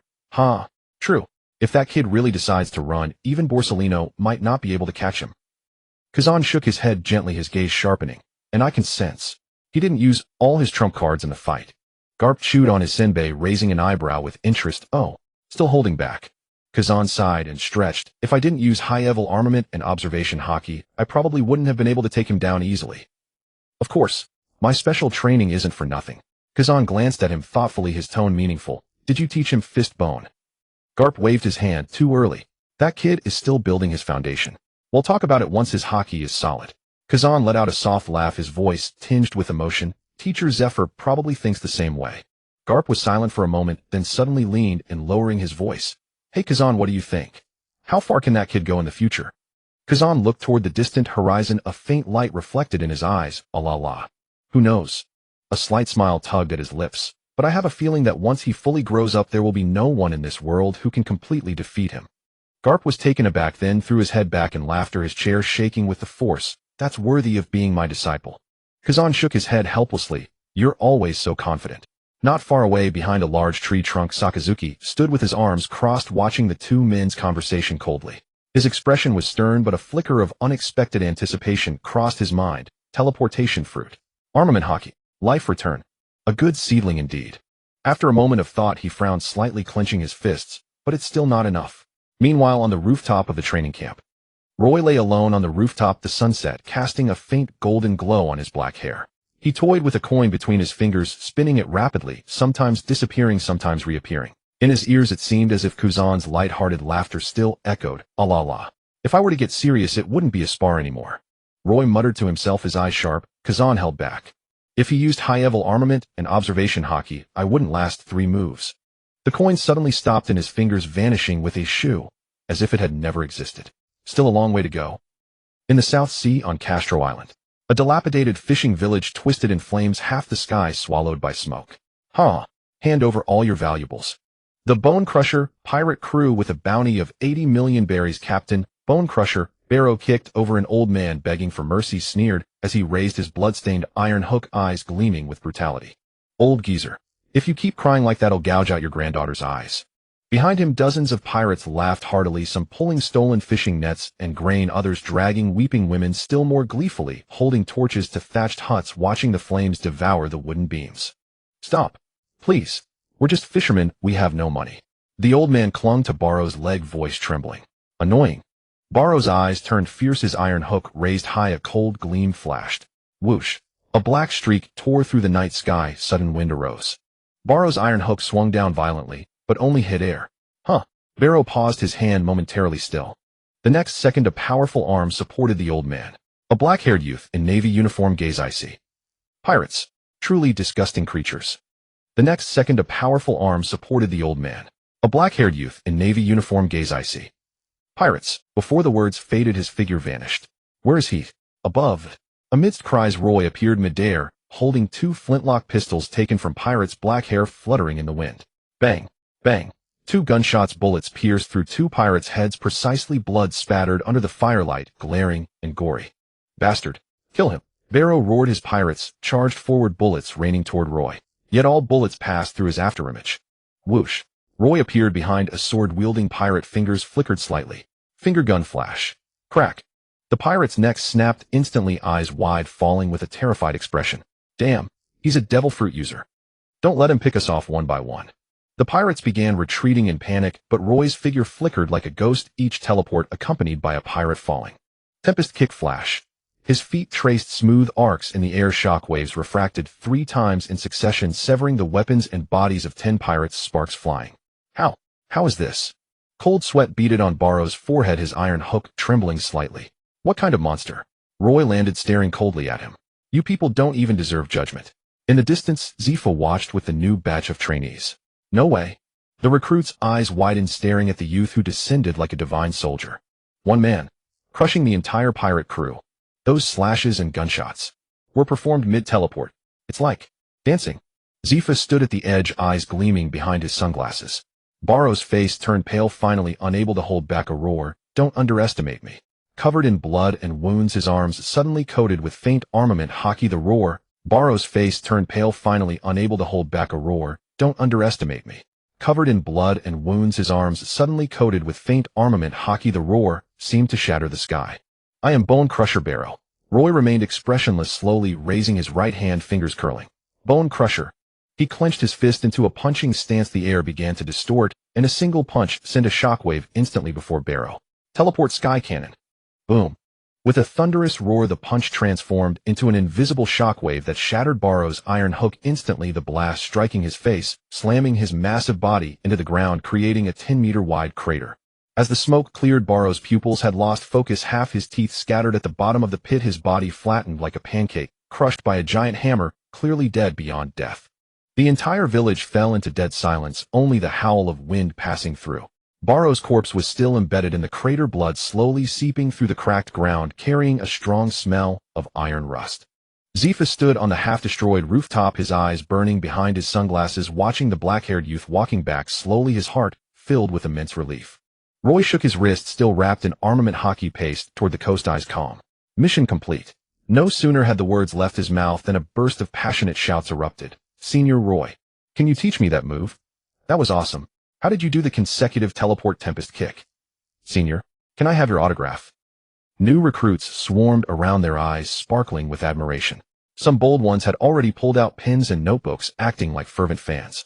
Roy wanted to keep a cold face, but was surrounded tightly, a vein throbbing on his forehead. Don't crowd me. Senior Roy, how did you combine finger gun with teleportation?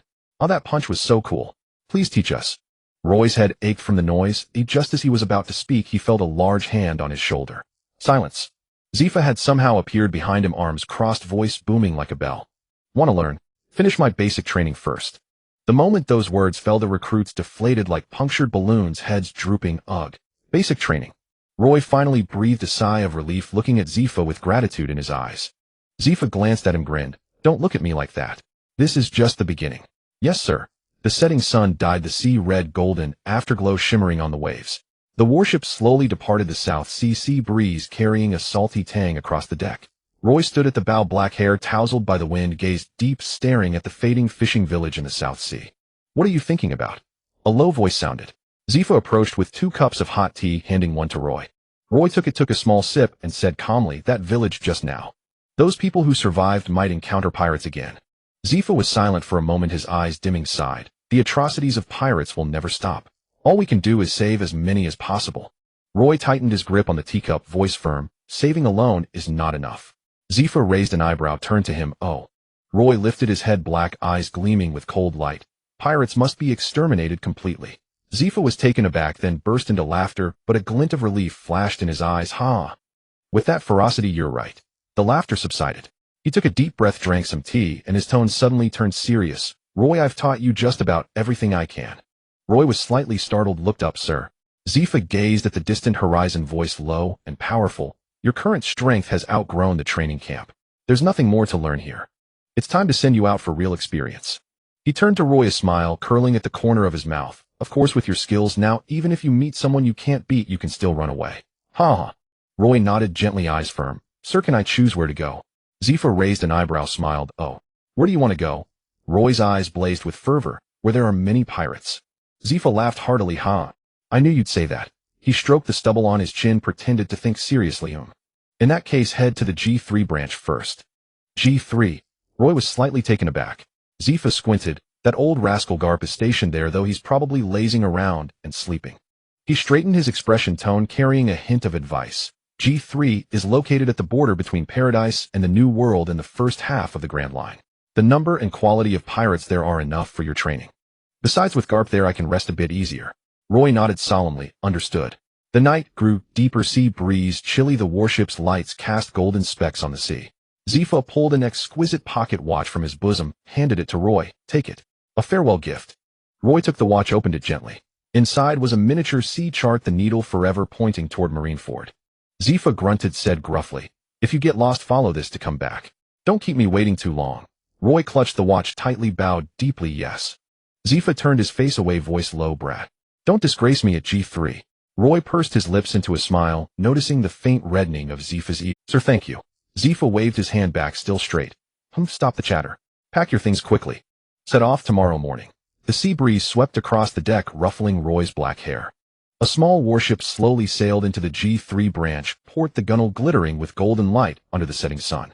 On the deck, Luo stood upright, his gaze fixed on the familiar figure at the end of the harbor. Kapu was lying on a deck chair by the dock, a military cap covering his head, snoring thunderously, even with a huge nasal bubble trembling with each breath. Who's Zzz? Luo's temple veins twitched slightly. Is this the guardian of G3 branch? The warship docked, and the adjutant Bojata immediately came forward, his expression tinged with helplessness and amusement. Luo, welcome to G3 branch. Luo stood at attention and saluted. Mr. Bojata. Bojata nodded, then glanced at the still sleeping Kapu, twitching the corner of his mouth. Don't mind Mr. Kapu. Luo. This way of being on duty is truly unique. Just then Kapu suddenly shuddered, the huge nasal bubble burst with a pop. And he sat up abruptly, his military cap falling to the ground. Who's here? He rubbed his eyes, and when he saw Luo's face his eyes instantly lit up, bursting into hearty laughter. Oh. Luo boy. Finally here. Before the words faded, he did a carp leap, jumped up, strode to Luo in a few steps, and grabbed his shoulder. Great. This old man can finally slack off in peace. Luo was full of question marks. Bo Jiata covered his forehead beside him, smiling wryly. Mr. Kapu, please restrain yourself a little. Kapu turned a deaf ear, laughing like a child. Ever since that brat Kuzan became a vice admiral, this old man can't even find a decent underling. Now that you're here, finally someone can work for this old man. Luo was dumbfounded, pointing at himself. So, I was caught to be a slave laborer. Kapu's eyes gleamed, and suddenly he pulled out a huge iron ball from behind like a magician. Come on, let the welcome ceremony begin. Luo raised an eyebrow, alert. Wait, what welcome ceremony? Kapu laughed. Of course, the upgraded version of Love Fist, Fistbone Meteor. As soon as the words fell, Kapu had already raised the iron ball high like a giant, swinging a meteor hammer, and slammed it fiercely toward Luo. Boom. Luo instantly activated his teleportation fruit ability, vanishing from the spot. The iron ball slammed into the dock, directly blasting a crater several meters in diameter, with debris flying. The Marines at G3 branch immediately poked their heads out, dumbfounded. Wow. Vice Admiral Kapu is welcoming a newcomer again. Who is this unlucky person this time? It seems to be the monster personally taught by instructor ZFA Captain Luo. Luo had a face full of black lines. As soon as his feet landed, he saw Kapu raising the iron ball again, laughing like a mischievous child. Don't run. This old man wants to test your strength. Bang, bang, bang. In the next 10 minutes, the G3 dock turned into a iron ball battle royale arena. Luo teleported back and forth between the dock, rooftops, lighthouse, and even cranes, while the shadows and afterimages of the iron ball spread across the sunset. Bo Jiata stood aside, calmly drinking coffee, his tone as if he had seen it all. Get used to it. Mr. Kapu's way of expressing affection is quite special. Finally, Kapu had enough fun, casually tossed the iron ball, which landed with a thud on the edge of the dock, clapped his hands, and looked at Luo with great satisfaction. Not bad. Reaction speed qualified. Ha ha. Luo panted, expressionless. Thank you for your welcome. Kapu laughed heartily, throwing his arm around Luo's neck. Let's go. Let's go. This old man will treat you to Sunbae. Luo, why do I feel like I've been tricked onto a pirate ship? The afterglow of the setting sun spilled over the sea, sparkling with ripples. On the dock, laughter echoed with the sea breeze, reminiscent of the warmth and absurdity of home. Since Luo arrived at G3 branch, Kapu's slacking off behavior had become even more pronounced. Inside the office, Kapu sat with his legs crossed, a sunbae stuffed in his nostril, casually ordering. Bo Jiata, handle today's documents. Bo Jiata held his forehead in pain. Mr. Kapu, this is your duty. Kapu said with a serious face. Luo, come over and help Bo Jiata.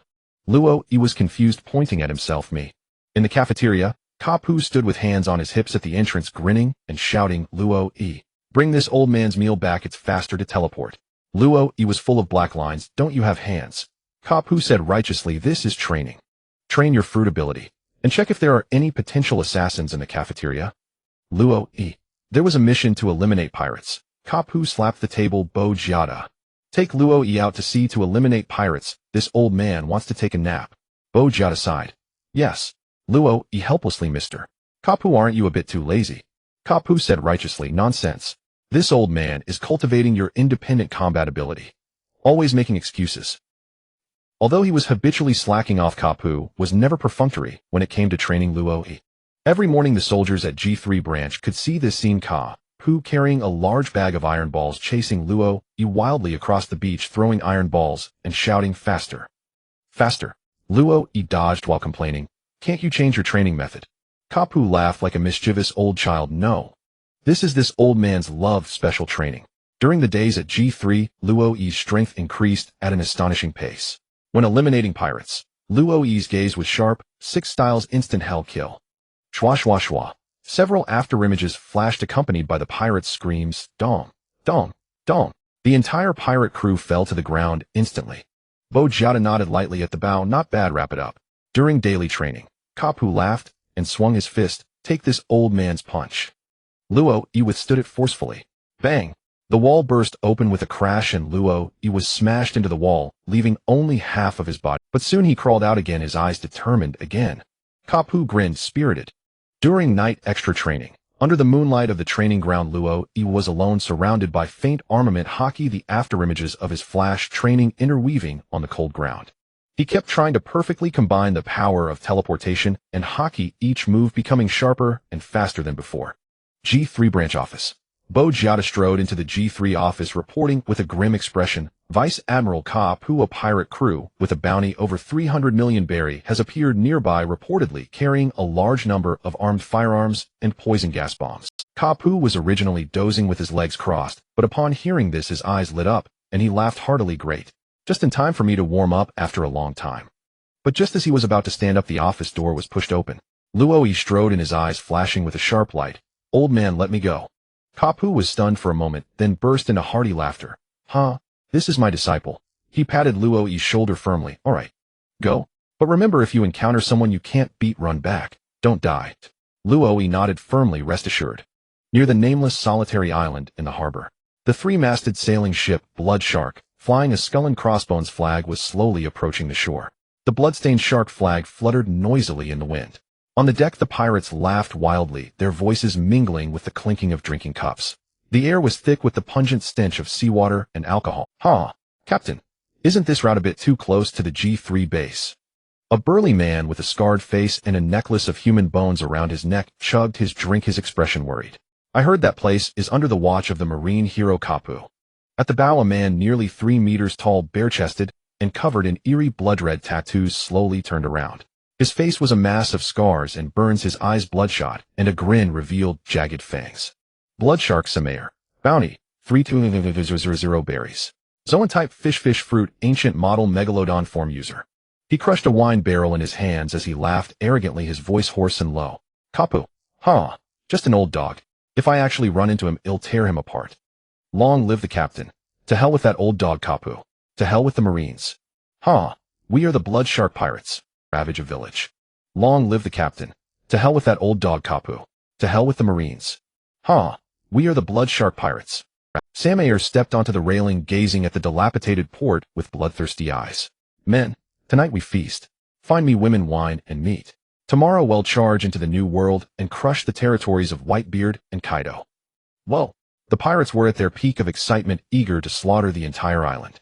But at that moment, Sea Captain, a tall, skinny navigator, suddenly collapsed in terror, pointing at the distant sea. A warship is coming. Samayer froze his breath, halting for half a second. What? Please don't be Kapu, don't be Kapu. He spun around frantically, his bloodshot eyes fixed on the sea. A standard marine warship was cutting through the waves. On the bow stood 2 figures. One was a man with a long sword at his waist, his expression cold and stern. The other was a black-haired youth in a marine uniform, arms crossed. No, Kapu. Samayer stared for 2 seconds, then burst into wild laughter. You scared me. He ripped off his tattered cape, revealing muscles covered in bite marks and scars, as if countless souls were wailing on his skin. Hey men.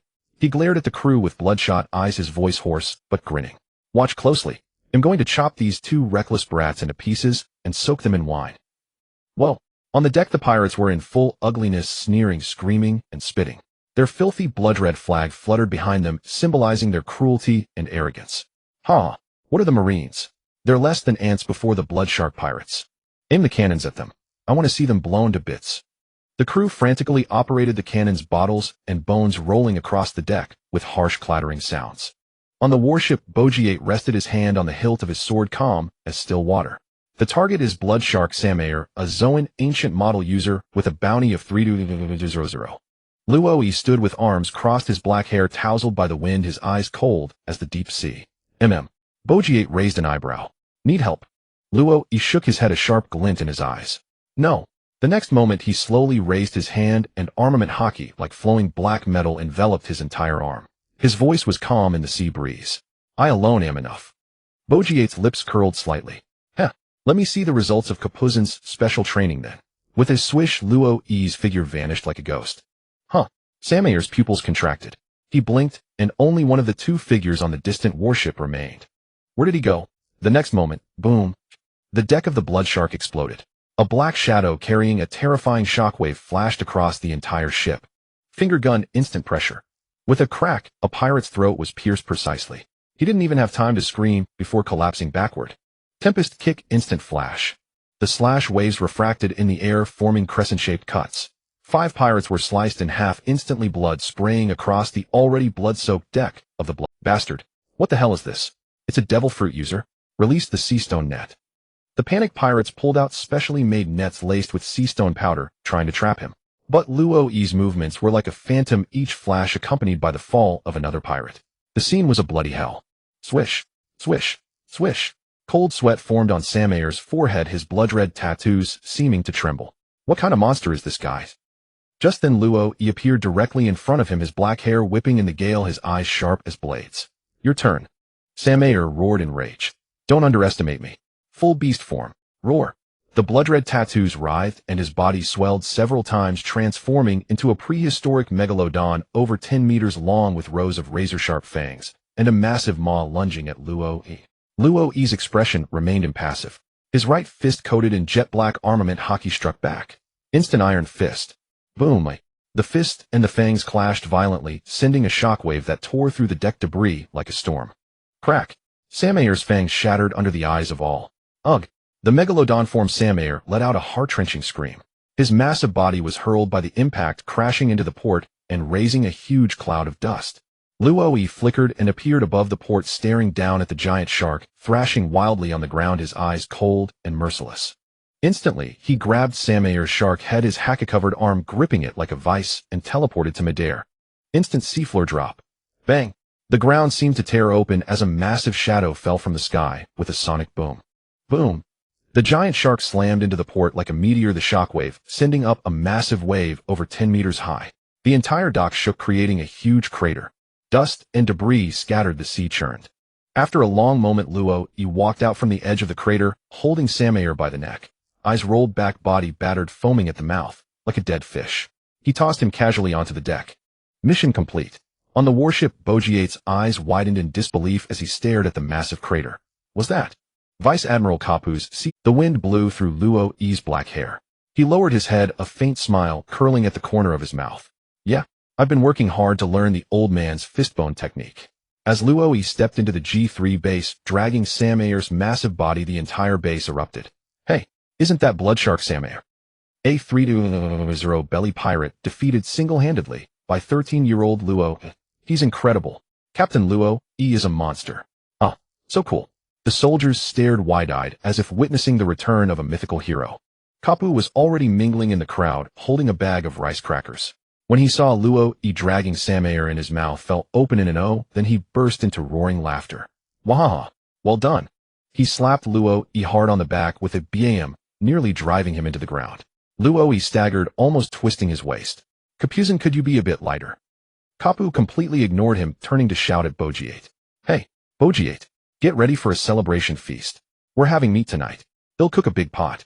Bojiate twitched his mouth. Yes, Capusin. The soldiers, while watching Samayer's body, couldn't help but murmur. I heard he used seafloor drop. Isn't that Vice Admiral Kapu's move? Captain Luo actually learned that move. It's insane. Amid the excitement, a communications soldier ran up, panting, holding a den mushi. Report. Fleet Admiral Zhonghua is calling. Kapu pursed his lips, picking his nose with a look of disgust. TCH, that old man Zhonghua always calls at times like this. He lazily picked up the den mushi. Hello, hello, spit it out. The den mushi immediately erupted into a roar. Kapu, did you send Luo out alone again? Against a 300 million belly pirate. He's only 13. Kapu munched on his rice crackers nonchalantly. Oh, what's the worry? He won, didn't he? There was a few seconds of silence on the other end, then Vice Admiral, his voice came through, gentle but tinged with amusement. Luo, well done. Good work. Luo snapped to attention and saluted. Thank you, Vice Admiral. He chuckled softly. But next time remember to bring backup. Don't learn Kapu's reckless ways, understand? Luo nodded solemnly. Understood. The call ended. Kapu, beaming, wrapped his arm around Luo's shoulder. Ha! You heard that. He praised you. Good job. Well done. He suddenly looked smug. That move isn't something just anyone can use, you know. I smashed countless guys with that move back in the day. Luo smiled wryly. Old man, you taught me that. I've only managed to copy about 70 or 80%. Kapu laughed heartily. Wahaha. 70 or 80% is enough. From now on you'll be the one to carry on my legacy. Bojiate, standing nearby, sighed and rubbed his forehead. Capusin, could you stop praising him while piling work on him? Luo Yi looked at the bustling base, listened to the cheers and laughter of his comrades, and a faint smile lifted the corners of his mouth. 3 years later, in the year 1506 of the Sea Circle calendar at the training ground of G3 branch. Boom! The entire training ground shook violently, dust flying and stones rolling down. 3 years later, in the year 1506 of the Sea Circle calendar at the training ground of G3 branch. Boom! Luo Yi, 16 years old, standing a full 3 meters tall, his muscles sculpted to perfection and brimming with power, every inch radiating terrifying explosive force. His upper body was bare, veins bulging on his arms as he held a super heavy iron ball specially made by Ka, who compressed to the extreme with one hand. The iron ball weighed at least 2,000 tons, its surface covered with iron rivets specially crafted by Ka, who reflecting a cold gleam. Dong! Luo Yi gently placed the iron ball back on the ground, and the moment it landed, the entire plaza's floor tiles were upheaved like a small earthquake. Senior Luo Yi. That's too much. That's the Tuthasandan iron ball specially made by Vice Admiral Ka Pu. He can actually train by lifting it with one hand. Damn it, I've trained for 3 years and can't even lift 3 tons. The soldiers all looked at Luo Yi's back, their eyes filled with both admiration and deep envy. Luo Yi merely wiped the sweat from his forehead, nonchalantly, calmly, watching Ka Pu approach slowly. Ka Pu crossed his arms, his mouth stuffed with senbei, his eyes narrowed into crescents. You little brat, you've improved again. Luo Yi nodded. Not bad. Ka Pu laughed heartily, giving him a customary slap on the back, a dull bang sound, but this time Luo Yi didn't even budge. Ka Pu's smile widened. That old man Sengoku has urged me several times, asking you to return to headquarters to be promoted to Rear Admiral. He munched on senbei, nudging Luo Yi with his shoulder, grinning slyly. In these past few years you've destroyed too many pirate crews. Even those with bounties over 100 million would rather detour around G5 than pass by our area, huh? Luo Yi raised an eyebrow. So should I return to headquarters now? Ka Pu waved his hand, then suddenly leaned in closer, lowering his voice. Not so fast. His eyes twinkled, revealing a sly fox-like grin. Actually, I want to go back to the Donghai. Your devil fruit ability by now should be able to teleport an entire warship, right? Take me back to take a look. Luo Yi was slightly taken aback. Donghai. In his mind he thought, at this time Luffy probably hasn't been sent there yet. Is he going to CAIC?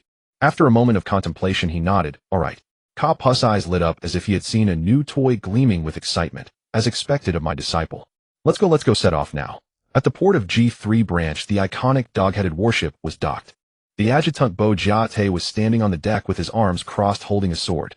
Seeing Ka Pu and Luo Yi approach, he raised an eyebrow and spoke calmly. Mr.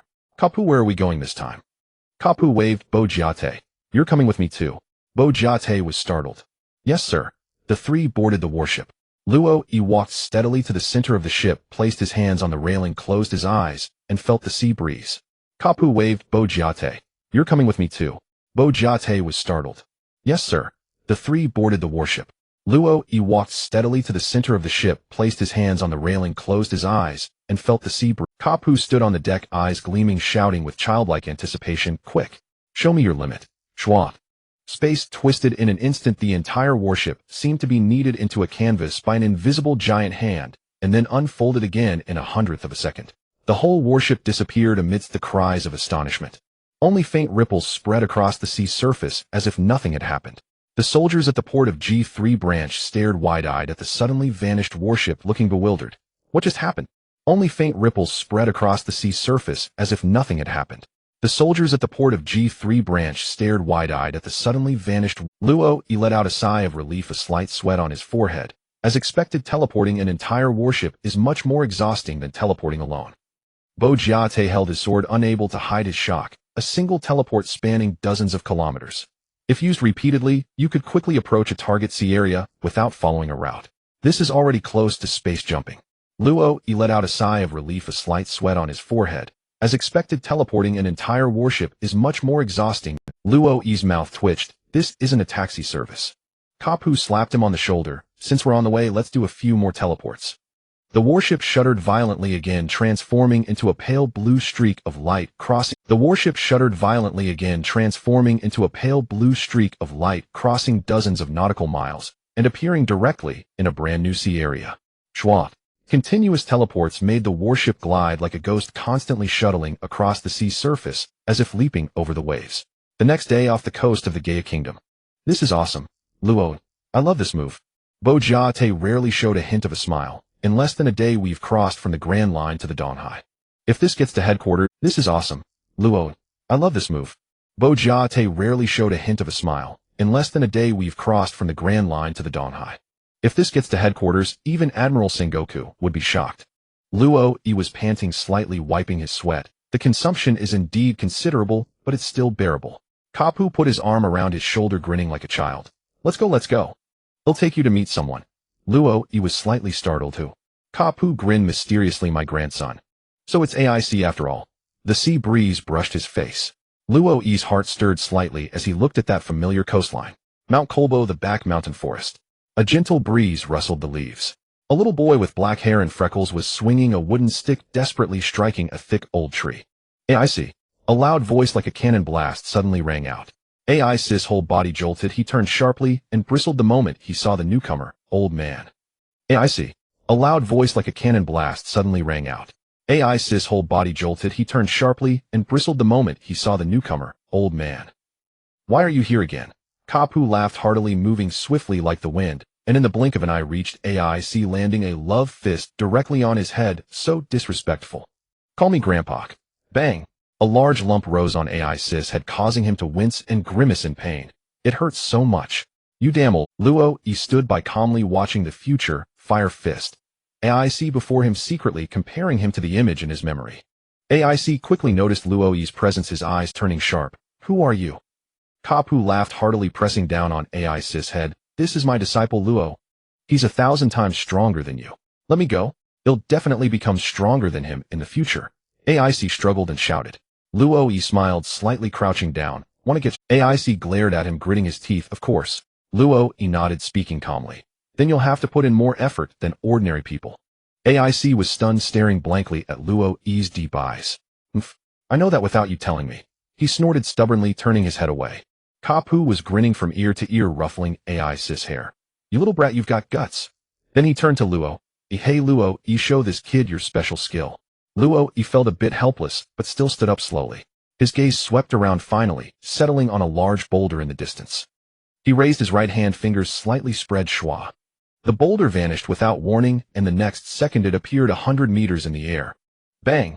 The boulder came crashing down like a meteor, instantly creating a huge crater, dust flying. AIC's eyes were wide as saucers, his mouth open wide enough to hold an egg. So amazing. Kapu put his hands on his hips and grinned proudly. How? Want to learn it? AIC snapped back to reality, his eyes blazing with a competitive light. I want to learn. Luo silently watched the scene, sighing inwardly. Can the trajectory of history really be changed? In the evening, the firelight cast the shadows of the three. Starlight fell, and a gentle breeze carried a hint of sea salt. AIC had already fallen asleep, hugging a wooden stick with both arms, his brow slightly furrowed, as if still fighting in his dreams. Kapu put away his smile, half closing his eyes, looking at AIC bathed in the firelight, his voice low. Luo, what do you think of this kid? Luo was silent for a moment, then said solemnly, he has great talent, and is very strong-willed. But his personality is too extreme. Kapu nodded slowly. Yes, with his personality, he's destined to walk a different... He turned to Luo, revealing his familiar smile. That's why I have to train him to become a marine. Ha. Luo also smiled. They'll help too. Kapu reached out and slapped him on the shoulder. That's more like my disciple. Mount Kolbo, early morning. Ace. Garp's roar boomed like a cannon, startling the entire forest's birds into a chaotic, squawking flight. Ace, still deep in sleep, jolted awake, sitting up with a swift motion. His black hair was a mess and his eyelids were not even open. Old man. Again. Bang. Garp kicked the wooden door open, his laughter echoing through the sky. Time to wake up and train. Today your old man's love training begins. Ace's face instantly turned green. He clung to his blanket for dear life. I don't want your love. That's murder. No more nonsense. Garp reached out with his large hand, grabbed Ace by the scruff of his neck, and lifted him like a kitten. Today he'll teach you the love fist first. Help. Ace's feet kicked wildly in the air, tears almost streaming. You damn old man. Put me down. Bang. Garp smashed a fist onto his head, and a lump instantly swelled up. This is education through love. Ace clutched his head. It hurts. I'm going to report you for abusing a minor. Roy stood by, helplessly rubbing his forehead. Abusing his grandson like this every day and leaving him to be raised by a bunch of bandits. It's no wonder he'll become a pirate when he grows up. In the open space behind the mountain, Ace lay on the ground, his face bruised and swollen, panting heavily with a Garp brand lump on his head. Garp laughed heartily, hands on his hips. Ha. You're already down after just 50 laps. In my day, I ran 100 laps carrying a cannon. Ace raised his head, grinding his teeth and grumbling. Who wants to compare with you? You crazy old man. Roy walked over and handed him a bottle of water. Drink some water, don't get dehydrated. Ace took a few gulps, then glared at Garp like a little wolf cub. Old man, I want a new teacher. I want to learn from Brother Roy. Roy raised an eyebrow. Me. Ace nodded vigorously like a pecking chick. Yeah, you're much gentler than this old man. Garp's beard bristled with anger. You little brat. What nonsense are you talking? Ace said with righteous indignation. Brother Roy's training at most tires me out. Yours wants me dead. Even I can tell the difference. Garp. Roy couldn't help but laugh. Alright, I'll practice with you then. Ace's eyes lit up instantly, and he jumped up with a howl. Awesome. Teach me that move. The one where you make rocks suddenly fly up and then crash down. Roy smiled wryly. That's a devil fruit ability you can't learn. Ace immediately deflated. TCH. Boring. Roy thought for a moment and smiled gently. But I can teach you some basic marine body techniques. Ace's eyes sparkled again. Body techniques. Great, great. Garp was sour on the sidelines. Humph. You little brat, forget the old for the new. You're driving me mad. Ace taunted. Naya Naya. Garp fumed, his beard bristling. You insolent little punk. For the next 2 days, the open space behind Mount Kolbo became a temporary training ground. There was Ace wildly swung a wooden stick, but Roy caught it effortlessly between 2 fingers. Your stance is wrong. Tighten your wrists. Steady your center of gravity. Damn it. Ace flushed with anger and reset his posture. Garp was off to the side, holding a bag of rice crackers as a cheering prop, munching and yelling. You little brat. Hit harder. Roy taught Ace basic body techniques, his movements clean and precise, patient to the extreme. Hey, don't swing so softly. Bring some spirit. Ace enraged threw the wooden stick directly at Roy's head. You're the soft one. I'm a man of immense strength. Roy tilted his head, and the stick snapped between his 2 fingers. Stop messing around, keep practicing. Ace. Garp was laughing so hard he doubled over. Haha. These 2 little rascals are naturally meant for each other. Roy. Ace, try to catch me. Ace put his hands on his hips, full of disdain. You can teleport. Roy smiled softly and said quietly, don't worry, I won't teleport, just at normal speed. Ace raised an eyebrow. That's more like it. Watch me. 5 minutes later. Huff. Huff. You call this normal speed? Ace lay sprawled on the grass, sweat streaming like a small river, his chest heaving violently like an exhausted husky. Roy stood with one hand on his hip, expression calm. Garp sat on a wooden stump nearby, munching rice crackers and laughing wildly. You little brat, see the gap now. Even I can't catch up to this guy's normal speed. Ace's eyes widened. What? After a moment's rest, Roy casually picked up a boulder taller than himself, lifting it effortlessly with one hand. Come on, try it. Ace's eyes bulged, his mouth gaping wide enough to fit a watermelon. This is too big.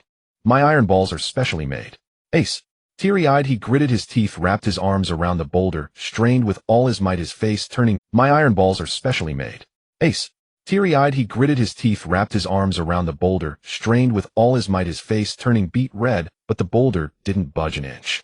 Seeing this, Roy silently swapped the boulder for a mini no. 3 about the size of a barrel. Start with something simpler. Ace's pride shattered into pieces. 2 days later, Mount Kolbo, dusk. The last rays of sunset spilled over the grass behind the mountains, stretching the shadows of the 3 into long lines. Ace, finished with the day's training, lay collapsed on the ground, gasping for breath, his tattered vest soaked with sweat. He took the apple Roy handed him, took a big bite, and asked mumblingly, Brother Roy, are you leaving tomorrow? Roy nodded. I'm heading back to headquarters. Ace was silent for a moment, then suddenly lifted his head, his amber eyes flashing with stubborn light. He'll definitely become stronger than you one day. I won't lose to you. Garp walked over chuckling and slapped Ace on the head with a big hand, causing the newly healed lump to swell again. You little brat, behave yourself with Dayton. I won't lose to you. Garp walked over chuckling and slapped Ace on the head with a big hand, causing the newly healed lump to swell again. You little brat, behave yourself with Dayton and stop causing trouble. Ace winced in pain, but still stubbornly pouted. Yeah, I know. Garp laughed heartily, but there was a faint, imperceptible heaviness in his laughter. He was silent for a moment, then finally spoke. Old man, we need to talk. Garp paused, then nodded. All right. The 2 walked a short distance away and he was silent for a moment, then finally spoke. Old man, we need to talk. Garp paused, then nodded. All right. The 2 walked a short distance away, ensuring Ace couldn't hear their conversation. Roy looked straight into Garp's eyes, his tone calm, yet firm. Leaving him here with bandits to raise him is no solution after all. Garp's smile gradually faded, but he said nothing. Roy continued. I've asked around these past few days. Dayton basically gives him only 1 bowl of rice and a cup of water per day. The rest, he has to fend for himself. He glanced back at Ace, who was gnawing on an apple, and lowered his voice. Growing up in such an environment, I'm afraid he'll become a pirate when he goes to sea. Garp remained silent, the wrinkles on his face seemingly deepening. His fists clenched slightly, then relaxed as if he had something difficult to say. Roy looked at Garp, his tone resolute. If we want him not to go down the wrong path, I suggest bringing him to the Marines.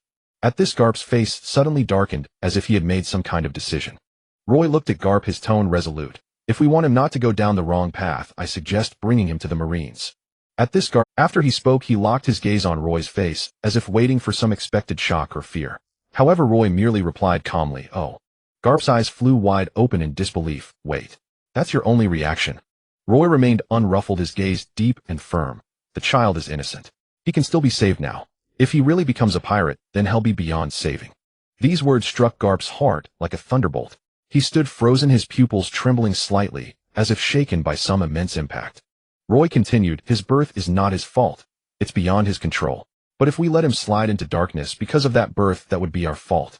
Garp closed his eyes, breathing heavily, his fists clenched until they cracked as if in fierce inner struggle. After a long while, he finally opened his eyes, his voice low and hoarse. "Roy, do you know what this means?" Roy nodded. "I know." Garp stared hard at him.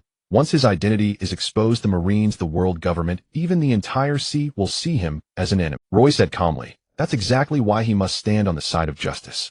And besides, since you've already raised him this big, even if you have to face the whole world, would you be afraid?" Garp remained silent for a long time. Finally, he let out a long breath as if shedding a heavy burden. He looked up at the sky and murmured, "Maybe you're right."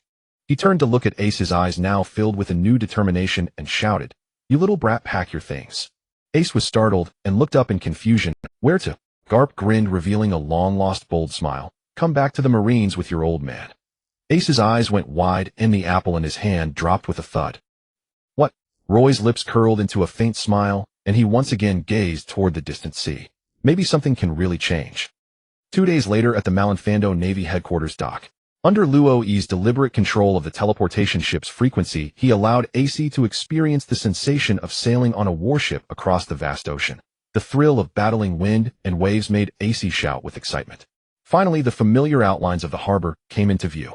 Above the port, the majestic fortress shimmered with golden light under the setting sun.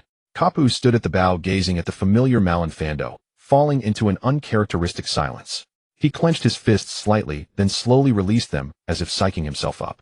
"Old man," Luoi walked over to him, gently patted his shoulder, and said with a smile, "Don't worry, we'll face it together." Kapu was taken aback for a moment, then burst into laughter. "Huh? When has this old man ever been afraid?"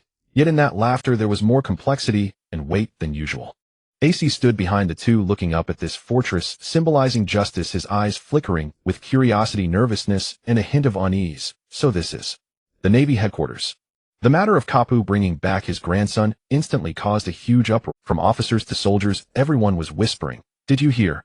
Vice Admiral Kapu brought back a child." "What? Grandson? Really? Could it be that the child's father is?" Inside the most central office of the headquarters, a few insiders, Zhonghua, Vice Admiral, He Zifa, and Luo gathered together. The atmosphere was so oppressive it could be wrung dry. Zhonghua slammed his hands on the desk, veins bulging on his forehead, eyes burning with fury behind his glass. "Do you know what you're doing?" Kapu uncharacteristically did not laugh or joke. He crossed his arms, his gaze firm and silent. Luo was about to step forward to explain, but Zifa reached out and stopped him, shaking his head slightly, signaling him not to intervene for now. After a long silence, Kapu finally spoke slowly, his voice low and powerful. "Zhonghua, I know my decision back then was wrong." Zhonghua froze for a moment, never expecting that the always carefree Kapu would admit his mistake so directly. Kapu looked straight into Zhangguo's eyes, his voice firm. "But the child is innocent. That's exactly why I made up my mind to bring him back to the Navy and raise him in the Navy's way." Zhangguo's anger subsided a bit, but his brows remained furrowed. "But Kapu, once his identity is exposed, do you know how much turmoil it will bring to the Navy?" Kapu said in a low voice, "Then don't let it be exposed." Zhangguo's eyes widened. At that moment, Luo finally stepped forward, his tone calm and resolute. "General Zhonghua, I am willing to vouch for AC." The entire office fell into dead silence. Zhonghua looked at Luo in shock. "Luo, do you know what this means?" Luo nodded, his gaze unwavering. "I know. But I believe he is innocent. Please rest assured I will teach him well and make him a true Navy soldier." Zhonghua was silent for a long time, his eyes scanning between Kapu, Luo, Zifa, and Vice Admiral He. Vice Admiral He folded her hands and spoke softly. "The child is indeed innocent.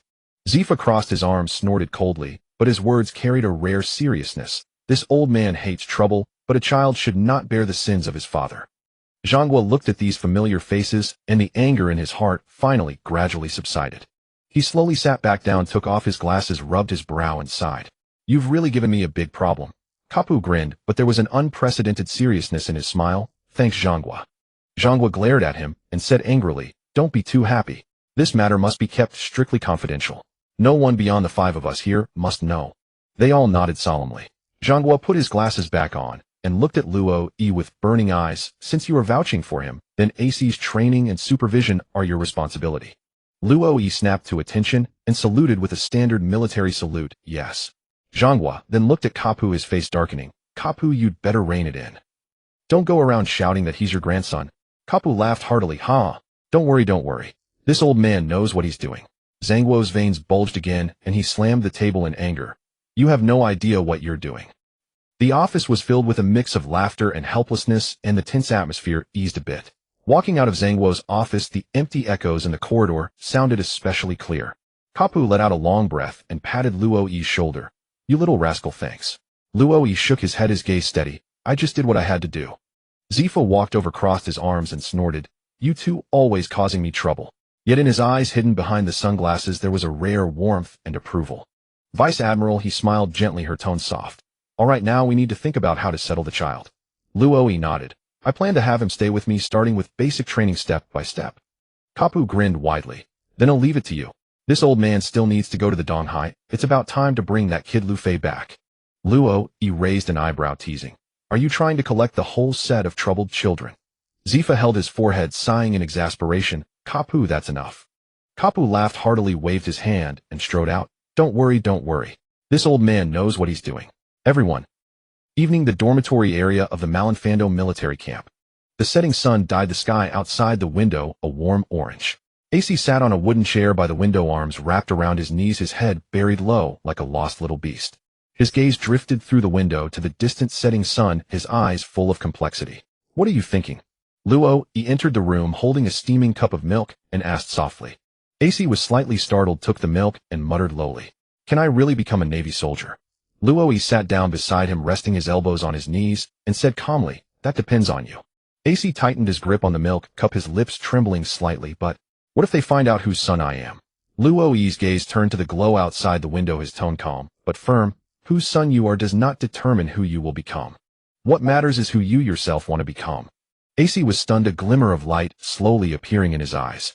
Luo Yi stood up, reached out, and ruffled his hair. Get some rest early. Training starts tomorrow. AC's eyes reddened slightly. He bit his lip and nodded silently. Just as Luo Yi was walking toward the door, a determined shout came from behind. Luo Yi. Luo Yi turned around, looking at him with gentle eyes. AC took a deep breath, his eyes firm as if they could pierce through wind and waves. I will definitely become stronger than you. Luo Yi smiled slightly, his lips curving into a gentle arc. I'm waiting. The moment the door closed, AC watched the receding figure, a faint smile lifting his own lips, and for the first time, there was a sense of direction in his eyes. At Marineford, the Navy headquarters plaza. The afternoon sunlight bathed the pristine white plaza, where rows of neatly aligned Navy soldiers stood solemnly, their cloaks gently fluttering in the breeze. At Marineford, the Navy headquarters plaza. The afternoon sunlight bathed the pristine white plaza, where rows of neatly aligned Navy soldiers stood solemnly, their cloaks gently fluttering in the breeze. Behind him, the large screen was broadcasting Luo Yi's heroic deeds at G3 branch. Within 3 years, he had single-handedly annihilated over 20 pirate crews with bounties exceeding 100 million, and dozens of footage showing the eradication of pirate strongholds flashed by, eliciting waves of exclamations from the audience. Fleet Admiral Sengoku stood upright on the stage, his expression solemn, and his voice resounded. From this day forth, Luo, you are officially promoted to Rear Admiral of the Navy. Whoosh! The entire venue erupted in uproar. A Rear Admiral at 16. Isn't that a Navy history record? The last time someone was promoted this young was Vice Admiral Kazan. Just how strong is Rear Admiral Luo Yi? Countless soldiers widened their eyes, their gazes fixed on the black-haired youth on the stage, filled with shock and awe. Among the crowd, Ace stared intently at Luo Yi, his fists unconsciously clenching, his knuckles turning white. So, brother Luo Yi is this strong. Amid the Marines' exclamations about Luo Yi, a surge of unprecedented fighting spirit welled up in his heart. One day, I too will be looked up to by everyone just like him. Meanwhile, at the Holy Land Mary Geos in the Chamber of Power, the 5 elders sat around a round table flipping through a report just delivered. A 16-year-old Navy Rear Admiral. An interesting seedling. St. Peter said calmly, his slender fingers turning the pages. The teleportation fruit. A rare paramecia. St. Nasajiro nodded slightly, his expression still indifferent. Its mobility is indeed outstanding, but its threat is ultimately limited. St. Warcury snorted dismissively, tossing the report onto the table casually. Just a rookie in the Navy, no need to pay too much attention. St. Saturn set down his teacup, his voice cold as he delivered the verdict. Seconded. The other 4 nodded slightly, reaching a tacit consensus. In their eyes, geniuses in the Navy were not rare, but those who could truly threaten the rule of the world government were few and far between. At least for now, Luo, he was not qualified.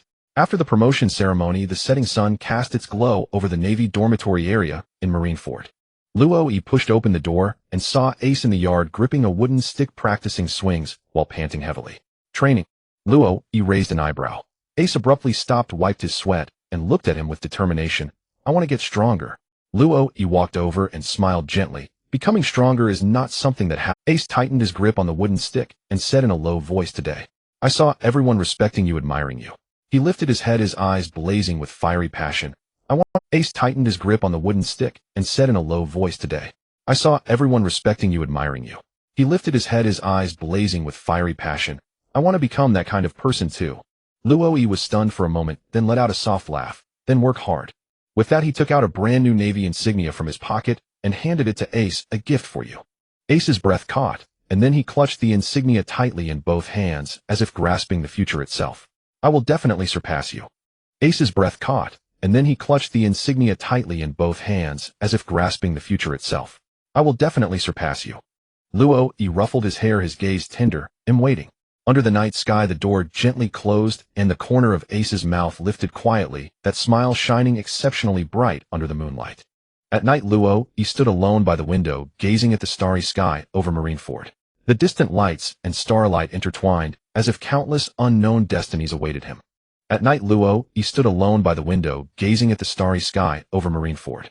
The distant lights and starlight intertwined, as if countless. At Marineford Zepha's training camp, the first rays of morning sunlight fell upon the training ground, the air filled with the scent of sea breeze and sweat. Rows of Navy recruits stood in neat formation, their eyes fixed intently forward, afraid of being caught by Zepha's sharp gaze.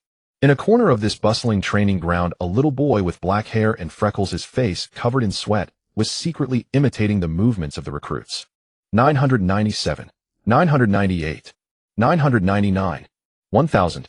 His small body trembled slightly, his arms felt like butterfly wings about to fall apart at any moment, yet he still persisted through the last set of push-ups. Huff, huff. Ace collapsed onto the ground, gasping for breath, sweat streaming down his cheeks, but the corner of his mouth lifted in a stubborn smile. Brat, not bad perseverance. A deep voice suddenly came from above. Ace looked up abruptly and saw Zepha standing with his arms crossed, his gaze behind the sunglasses carrying a hint of scrutiny and authority. Instructor Zepha. Ace instinctively stood straight, his hands clenched into fists in nervousness. Zepha snorted coldly, stared at him for a few seconds, and then spoke slowly. Half a month now sneaking in to train every day, never once complaining about. Ace gritted his teeth and raised his head. I won't complain. Zepha's lips twitched slightly, and he reached out a large hand, pressing it firmly on Ace's shoulder, applying a little force. SSS. Ace winced in pain, but didn't utter a single sound. A glint of approval flashed in Zepha's eyes. He withdrew his hand, turned, and strode away, leaving only the words, from today on, train openly with the others. Ace's eyes widened, and after a few seconds of stunned silence, he broke into a heartfelt smile. Great. Over the next half-month, the Navy soldiers had grown accustomed to the sight of a black-haired little boy on the training ground. Hey kid, too slow. Faster. Yes, sir. Lower your center of gravity. The enemy can kick you flying with 1 foot. Understood. Although only 6 years old, Ace's training intensity and determination were fiercer than many adult recruits. Occasionally, when he was about to collapse from exhaustion, Zepha would always snort. If you fall, don't get up.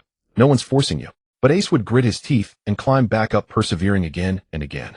Luo, who occasionally helped train the recruits, would silently watch all this, a hint of gratification in his smile. Master, he works very hard.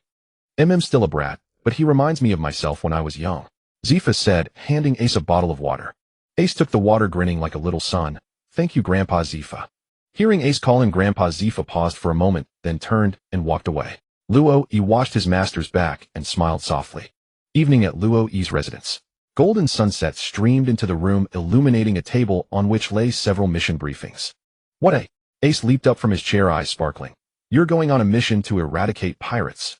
Luo put down the briefing and looked up calmly. Ace clenched his fists, eyes burning. Take me with you. Luo raised an eyebrow. Too dangerous. You're only 6, you know. If I take you out, Garp the old man will beat me to death. Ace protested stubbornly. I can keep up with Instructor Zeph's training. I won't hold you back. And you said yourself, real combat is the fastest way to grow. Luo chuckled. You're using my own words against me now, but real combat isn't something a 6-year-old brat should be considering. Ace leaned over the table, his eyes stubborn. Let me go. I want to get stronger to prove myself. Luo was silent for a moment, looking at the stubborn little guy before him. That tenacious spirit reminded him of himself in the past. All right. He nodded in agreement. Ace's eyes instantly lit up. Really? Luo cautioned. But you must unconditionally follow orders. If the situation becomes dangerous, they'll send you back immediately. Ace immediately straightened his back. Got it. Luo reached out and ruffled his hair, a hint of a smile appearing. Then get ready. We set off tomorrow. Ace's eyes shone brightly as he nodded vigorously. Okay. Night fell, and the chirping of insects came from the yard. Luo gazed at the starry sky outside the window, thinking to himself, since I've decided to train him, I'll let him see with his own eyes the cruelty and hope of this world. I must protect his growth while also allowing him to have the right to choose his own path. In the South Sea, an unnamed stretch of water. Under the night sky, a rust-covered, 3-masted sailing ship, the Mad Axe, drifted on the surface. Firelight on the deck illuminated a series of brutal scenes. Bring me all the women. Please spare my daughter. Old man, less talk. A burly pirate wielding a blood-stained battle axe grinned maliciously as he cornered a weeping woman. On the other side, several pirates were haphazardly piling up their plundered loot, trampling it wantonly. Captain, that little brat's crying is hilarious. Gagaga. Gouge out his eyes and see how much we can sell them for. At the cabin door, Captain Baketon, a hulking figure with bulging muscles and a massive axe in hand, strode out slowly. He licked his lips, his voice low and beastly. Hurry up and finish the job, don't waste time. Just then a warship came charging through the distant sea. On the deck, Luo stood at the prow, his gaze as cold as a blade, while beside him Aic clenched his fists nervously, a tremor in his eyes. Aic scared? Luo asked calmly. Aic gritted his teeth, his eyes filled with defiance. I'm not scared. But his clenched fists trembled slightly, and veins bulged on his forehead. The nauseatingly cruel scene he had seen through the telescope just moments ago made his young heart truly feel the ugliness and brutality of pirates in reality for the first time. Luo raised his hand and gently patted his shoulder. Stay close to me. The next moment, Schwa. Luo and Aic vanished. Boom. A thunderous crash echoed from the enemy ship's deck, and a gust of wind sent 3 pirates who were laughing arrogantly flying. Enemy attack. Baketon's pupils contracted. Who goes there? Luo stomped through the deck, swung a punch, and a pirate's chest instantly caved in, blood splattering. Aic's eyes went wide in that instant. He saw the coldness in Luo's gaze. A pirate swung a blade at Aic. Aic snapped back to reality, grabbed an iron rod, sidestepped the attack, and slammed it hard into the man's knee. Crack! The pirate howled in pain and collapsed to his knees. Aic then struck him on the back of the head with the rod, knocking him unconscious. Well done. Luo's voice came from behind. Aic gritted his teeth. These scum must never be allowed to harm others again. Luo smiled slightly. The next moment, a massive figure charged out. Who dares to raise hell on my ship? Mad Axe. Baketon, nearly 3 meters tall, wielded a giant axe, his face covered in scars, his body splattered with blood, emanating murderous intent. He didn't expect the Navy to bring a kid to die with you. Baketon sneered, a sick excitement flickering in his eyes. Aic shuddered, but the fire in his eyes burned even brighter. Luo, let's attack together. Luo paused briefly, then chuckled lightly. All right, let's give it a try. Baketon roared and swung his giant axe down. Schwa. Luo grabbed Aic's shoulder, and they vanished instantly. The axe struck empty air, splitting the entire deck in 2. Where are they, Ai? Baketon was shocked and terrified. Right here. Luo and Aic appeared behind him. Aic leaped up and smashed the rod against Baketon's head. Bang! Baketon grunted in pain, roared, and swung his axe backhanded. Luo dodged and kicked him in the abdomen. Boom! Baketon staggered back a few steps, sneering with a roar. Is that all you've got? Luo's eyes turned cold. Aic, coordinate with me. What a... The next moment, Luo appeared behind him and drove his elbow into Baketon's spine. Ugh! Baketon cried out in pain. As he tried to counterattack, Aic charged from the side and What a... The next moment Luo-e appeared behind him and drove his elbow into Baektun's spine. Ugh! Baektun cried out in pain. As he tried to counterattack, AIC charged from the side and jabbed the rod into his rear. You damn brat! Baektun roared, clenching his buttocks. Just as he raised his axe to strike back, Luo-e teleported above him and delivered a heavy kick reinforced with armament haki to his jaw. Bang! Baektun's massive body crashed to the ground, completely unconscious. The deck was stained with blood, torchlight reflecting on AIC's face. His eyes burned with determination. Luo-e. We won. Luo-e slowly withdrew his fist and nodded calmly. Good coordination. AIC sat on the deck, his hands still trembling, slightly sweat streaming down his cheeks, but the fire in his eyes blazed ever brighter. Luo-e. Let me join next time. Luo-e leaned against the ship's railing, smiling. When you're a bit stronger. AIC clenched his fists tightly. I will definitely become stronger. Luo-e gazed at the distant starry sky, a hint of profound meaning flickering in his eyes. This is the resolve I need. Gradually, he will become someone worth relying on. After arranging for the warship to escort the civilians safely home and completely annihilating all the pirates, Luo-e and AIC boarded the returning warship. Marineford Harbor. As the sea wind howled, the warship slowly sailed into Marineford Harbor. The moment they stepped onto the dock, a deafening laugh rang out. Ha, Luo, I brought you a souvenir. Luo-e was momentarily stunned, then saw Ka-pu striding over carrying a snot-nosed little brat on his shoulder. Luo-e raised an eyebrow. Who's this? Ka-pu set the little brat down on the ground. AIC, this is your little brother Luffy. The little guy stumbled to stand, sniffled, and stared at AIC with big watery eyes, tilting his head. AIC. The next moment the little guy pounced on AIC like had discovered a new world. Pinch face. Bastard. Let go. AIC fumed with rage. Bang. Bang. Ka-pu gave each of them a fist of love, and both boys got lumps on their heads, crouching down and holding their heads. Ouch. Ka-pu laughed heartily, hands on hips. Haha. He's your brother. Brothers should love each other. Luo-e sighed, rubbing his forehead. Old man, can't you be normal? At the Navy headquarters, Luo-e's night fell, and the lights were brilliant. In the living room, Luffy was bouncing around, using the table as a training ground, while AIC chased him around the room with a wooden stick. Stop right there, you idiot, Luffy. Huh. AIC is so slow. Damn brat, cut it out. Luo-e grabbed them, one in each hand, teleporting them up, a helpless frown on his face. Old man, are you turning my place into a daycare? He leaned in mysteriously. Just say these are orphans you rescued on this mission. That'll work. Luo-e frowned. Do you think Fleet Admiral Sengoku is an idiot? He leaned in mysteriously. Just say these are orphans you rescued on this mission. That'll work. Luo-e frowned. Do you think Fleet Admiral Sengoku is an idiot? Will he believe that?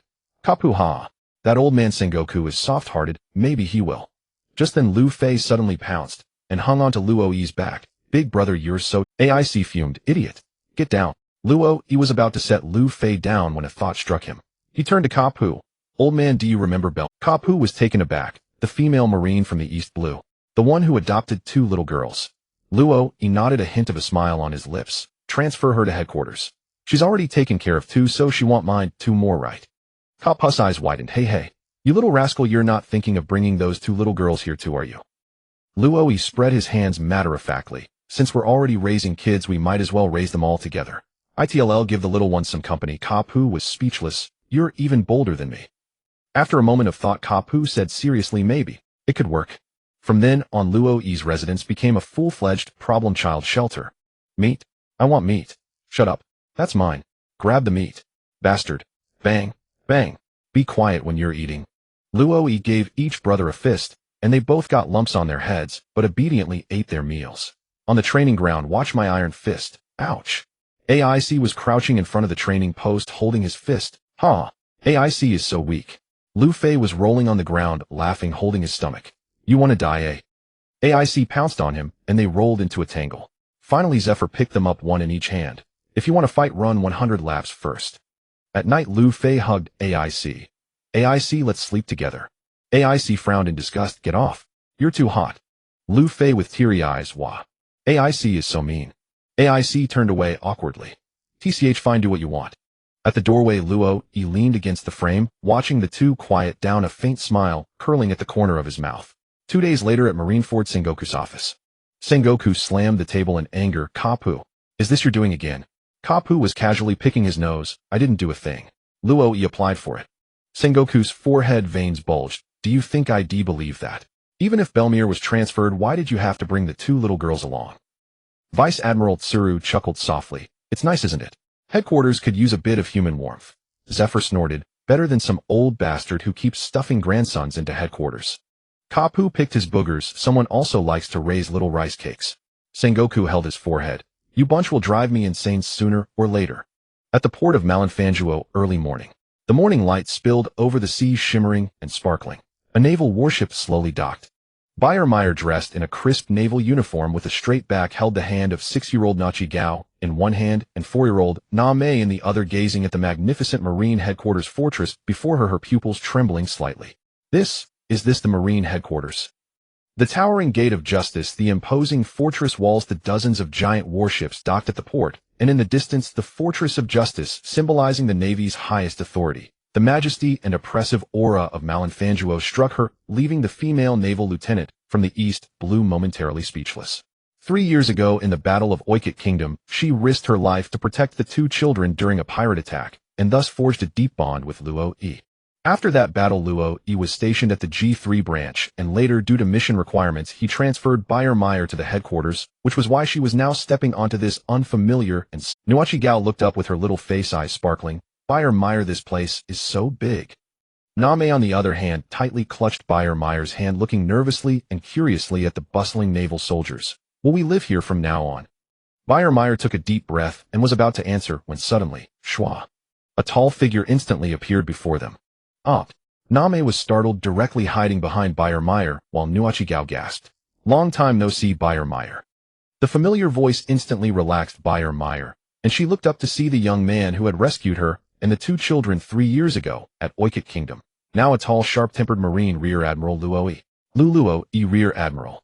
She immediately stood at attention and saluted, a hint of respect and a smile in her eyes. Long time no see. Was that just now teleportation? Luo-e chuckled and waved his hand. Don't be so formal, we're old friends. Welcome to Malinfanguo. Beyermeyer lowered her hand, a genuine smile appearing on her face. Thank you for your care, Rear Admiral. Luo-e looked at the 2 little girls behind her, his gaze soft. Nuachi Gao, Name, do you still remember me? Nuachi Gao shyly nodded. I remember. Big brother saved us before. Name, however, looked at Luo-e, timidly clutching Beyermeyer's clothes. Luo-e smiled. Don't be nervous, Vice Admiral Kapu has already informed. It's crowded here, let me take you directly to your residence. Before Beyermeyer could respond, Luo-e waved his hand. Shwa. The 4 of them instantly vanished from the port. The next moment, Beyermeyer's vision blurred, and the surroundings had changed from the port to a spacious and bright living room. What does this say? She looked around in shock, her voice trembling slightly. Luo-e walked to the coffee table, poured a glass of water, and handed it to her. My devil fruit ability, please excuse it. Beyermeyer took the glass, her fingers still trembling. No, I just didn't expect. Gesturing for Beyermeyer to sit, he sat across from her. I've read your record. Single-handedly protecting civilians during evacuation, facing a pirate crew with a bounty of 8 million berries alone. Staying at a branch, truly waste your talent. Beyermeyer tightened her grip on the glass, her knuckles turning white. I just did what I had to do. Luo-e looked directly into her eyes. Vice Admiral Kapu and I both believe you deserve a better platform for development. Nuachi Gao suddenly tugged at Beyermeyer's clothes, looking up with an admiring face. Beyermeyer, big brother is so amazing. Beyermeyer was about to answer when suddenly, surprise attack. A small, snotty-looking kid shot out from the corridor, his face brimming with inexplicable excitement, his hands aiming straight for Name's cheeks, pinched cheeks. Smack! Name reflexively swung a punch, precisely hitting Lu Fei's forehead. It hurts.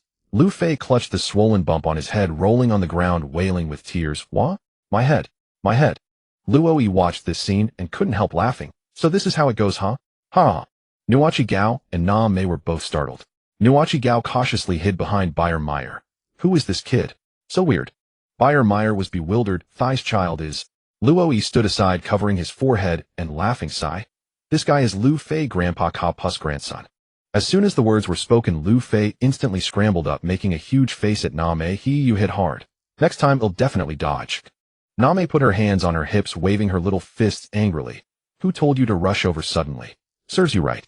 Lu Fei, don't run around, you little brat. Ai's voice came from the other end of the corridor. He stood with arms crossed, frowning in the corner, looking at the 3 newcomers with disgust. Why are there 2 more brats now? Seeing this, Lu Fei immediately pouted, clutching the bump on his head, pointing at Name with tearful eyes. Aic, she hit me. My head hurts so much. Name immediately buried her head in Beyermeyer's arms, who told him to reach out suddenly. Meyer held Name watching the kids with a headache. Luo, what is this all about?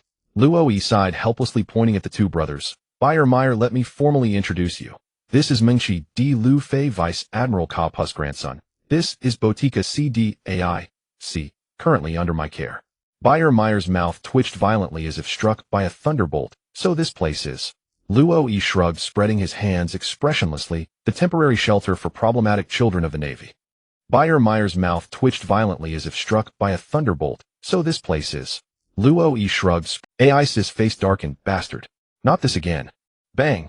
Na Mei and Nuachi Gao also rushed to Meyer's side. We want to eat too. Meyer covered her forehead. My head hurts. Luo watched the chaotic scene and sighed deeply. Old man Ka Pu, you sure know how to cause trouble. At that moment the living room door was pushed open and Ka Pu poked his head in, grinning. Luo, these problem children are yours to handle. This old man is going to have tea with Zhonghua. Hey, Vice Admiral Ka Pu, you old geezer. Don't run. Meat? I want meat. The room instantly erupted into chaos. Evening at Luo's residence. Meyer stood at the kitchen door looking at the fully stocked refrigerator, her eyebrows slightly raised. This food stock of yours, isn't it a bit excessive? The oversized refrigerator was packed with various meats, vegetables, fruits, and even a whole piece of pre-cut frozen sea king meat. Luo leaned against the doorframe shrugging. No choice, the three of us are big eaters. He pointed toward the living room where AIC and Lu Fei were playing on the floor, while Nuachi Gao and Na Mei were curiously flipping through a sea chart book. Especially those two, Luo added, their appetites are 5 times that of a normal adult. Meyer chuckled and rolled up her sleeves. All right then, tonight, let me show off my skills. She deftly tied on an apron, pulled a kitchen knife from the knife rack, and with a flick of her wrist, schwa schwa schwa. The onion instantly turned into even thin slices. Luo raised an eyebrow slightly. Good knife skills. Meyer didn't look up. Raising 2 kids wasn't for nothing. As the aroma wafted from the kitchen, the ruckus in the living room gradually quieted down. AIC sniffed. What's that smell? So delicious. Lu Fei's eyes turned into stars as he shouted, meat. It must be meat. Bang. Luo pressed down on his head. Don't disturb Meyer while she's cooking. Na Mei and Nuachi Gao also gathered around, eyes sparkling. Meyer's cooking is the best. Half an hour later the table was laden with sumptuous dishes. Pan-seared sea king steak, vegetable stew with meat, seafood, fried rice, and a large pot of steaming fish soup. The 4 little ones sat neatly at the table, eyes fixed on the food, drooling. Meyer wiped her hands and smiled. Let's dig in. I'm starting. Lu Fei directly reached for the biggest steak. Smack. AIC hit his hand with chopsticks. Take turns. Na Mei had already elegantly scooped up a spoonful of fried rice. Meyer, this is so delicious. Nuachi Gao sipped the fish soup, her eyes narrowing in contentment. Luo watched the scene, a slight smile curling at the corner of his mouth. A rare moment of peace. After the meal in the yard, the sunset over Malin Fanjuo dyed the clouds a golden red, and the sea breeze gently brushed against their faces. Meyer leaned against the railing lighting a cigarette. So what exactly do you want me to do? Luo looked into the distance. Vice Admiral Ka Pu has arranged the adjacent residence for you. I asked you here mainly to help look after these kids occasionally. He turned to Meyer. Of course we won't make you work for nothing. They'll cover the children's daily expenses and... He paused, then continued, starting tomorrow I'll teach you the 6 powers of the Navy and hockey. Meyer's hand holding the cigarette trembled slightly. Hockey. As a Navy officer from the East Blue, she had only heard of this power in legends. Luo nodded. Your talent shouldn't be buried. I believe you have the potential to awaken armament hockey. Meyer was silent for a moment, then blew out a smoke ring. Why are you so good to me? Luo smiled. Because we need you. He glanced inside the house where AIC and Lu Fei were fighting over the last piece of steak. Na Mei angrily hitting Lu Fei's head with a spoon, and Nuachi Gao trying. These children are all very special, Luo said softly. They need proper guidance. Meyer followed his gaze and suddenly let out a soft laugh. They certainly are special enough. She stubbed out the cigarette and extended her hand. Deal. Luo shook her hand. Pleasure to work together. The morning sun bathed the courtyard of Marineford, and a cool sea breeze swept through carrying the unique salty and damp scent of the ocean. Roy stood in the center of the courtyard, arms crossed, his gaze focused on the 2 people before him, Belmere and Ace. Not far away Luffy was chasing a butterfly, shouting, wah, incessantly, occasionally getting tricked by the butterfly and rolling into a ball on the grass. Hockey is merely a collective term for a type of power. Roy raised his right hand and pitch-black armament hockey flowed like liquid over his entire arm, glinting with a faint metallic sheen in the sunlight. Belmere, a cigarette dangling from her lips, narrowed her eyes. So this is armament hockey. Ace's eyes lit up and he clenched his fists. That's amazing. I want to learn it too. Roy nodded slightly. Haki is divided into 3 types: armament, observation, and conquerors. As he spoke, he casually picked up a stone and tossed it into the air, then his haki-coated arm met it directly. Crack! The stone shattered instantly like a brittle biscuit, while the black arm remained motionless. Armament haki hardening is the most basic application, but when mastered to the extreme, even cannonballs can be caught barehanded. Roy shook his arm, his gaze calm.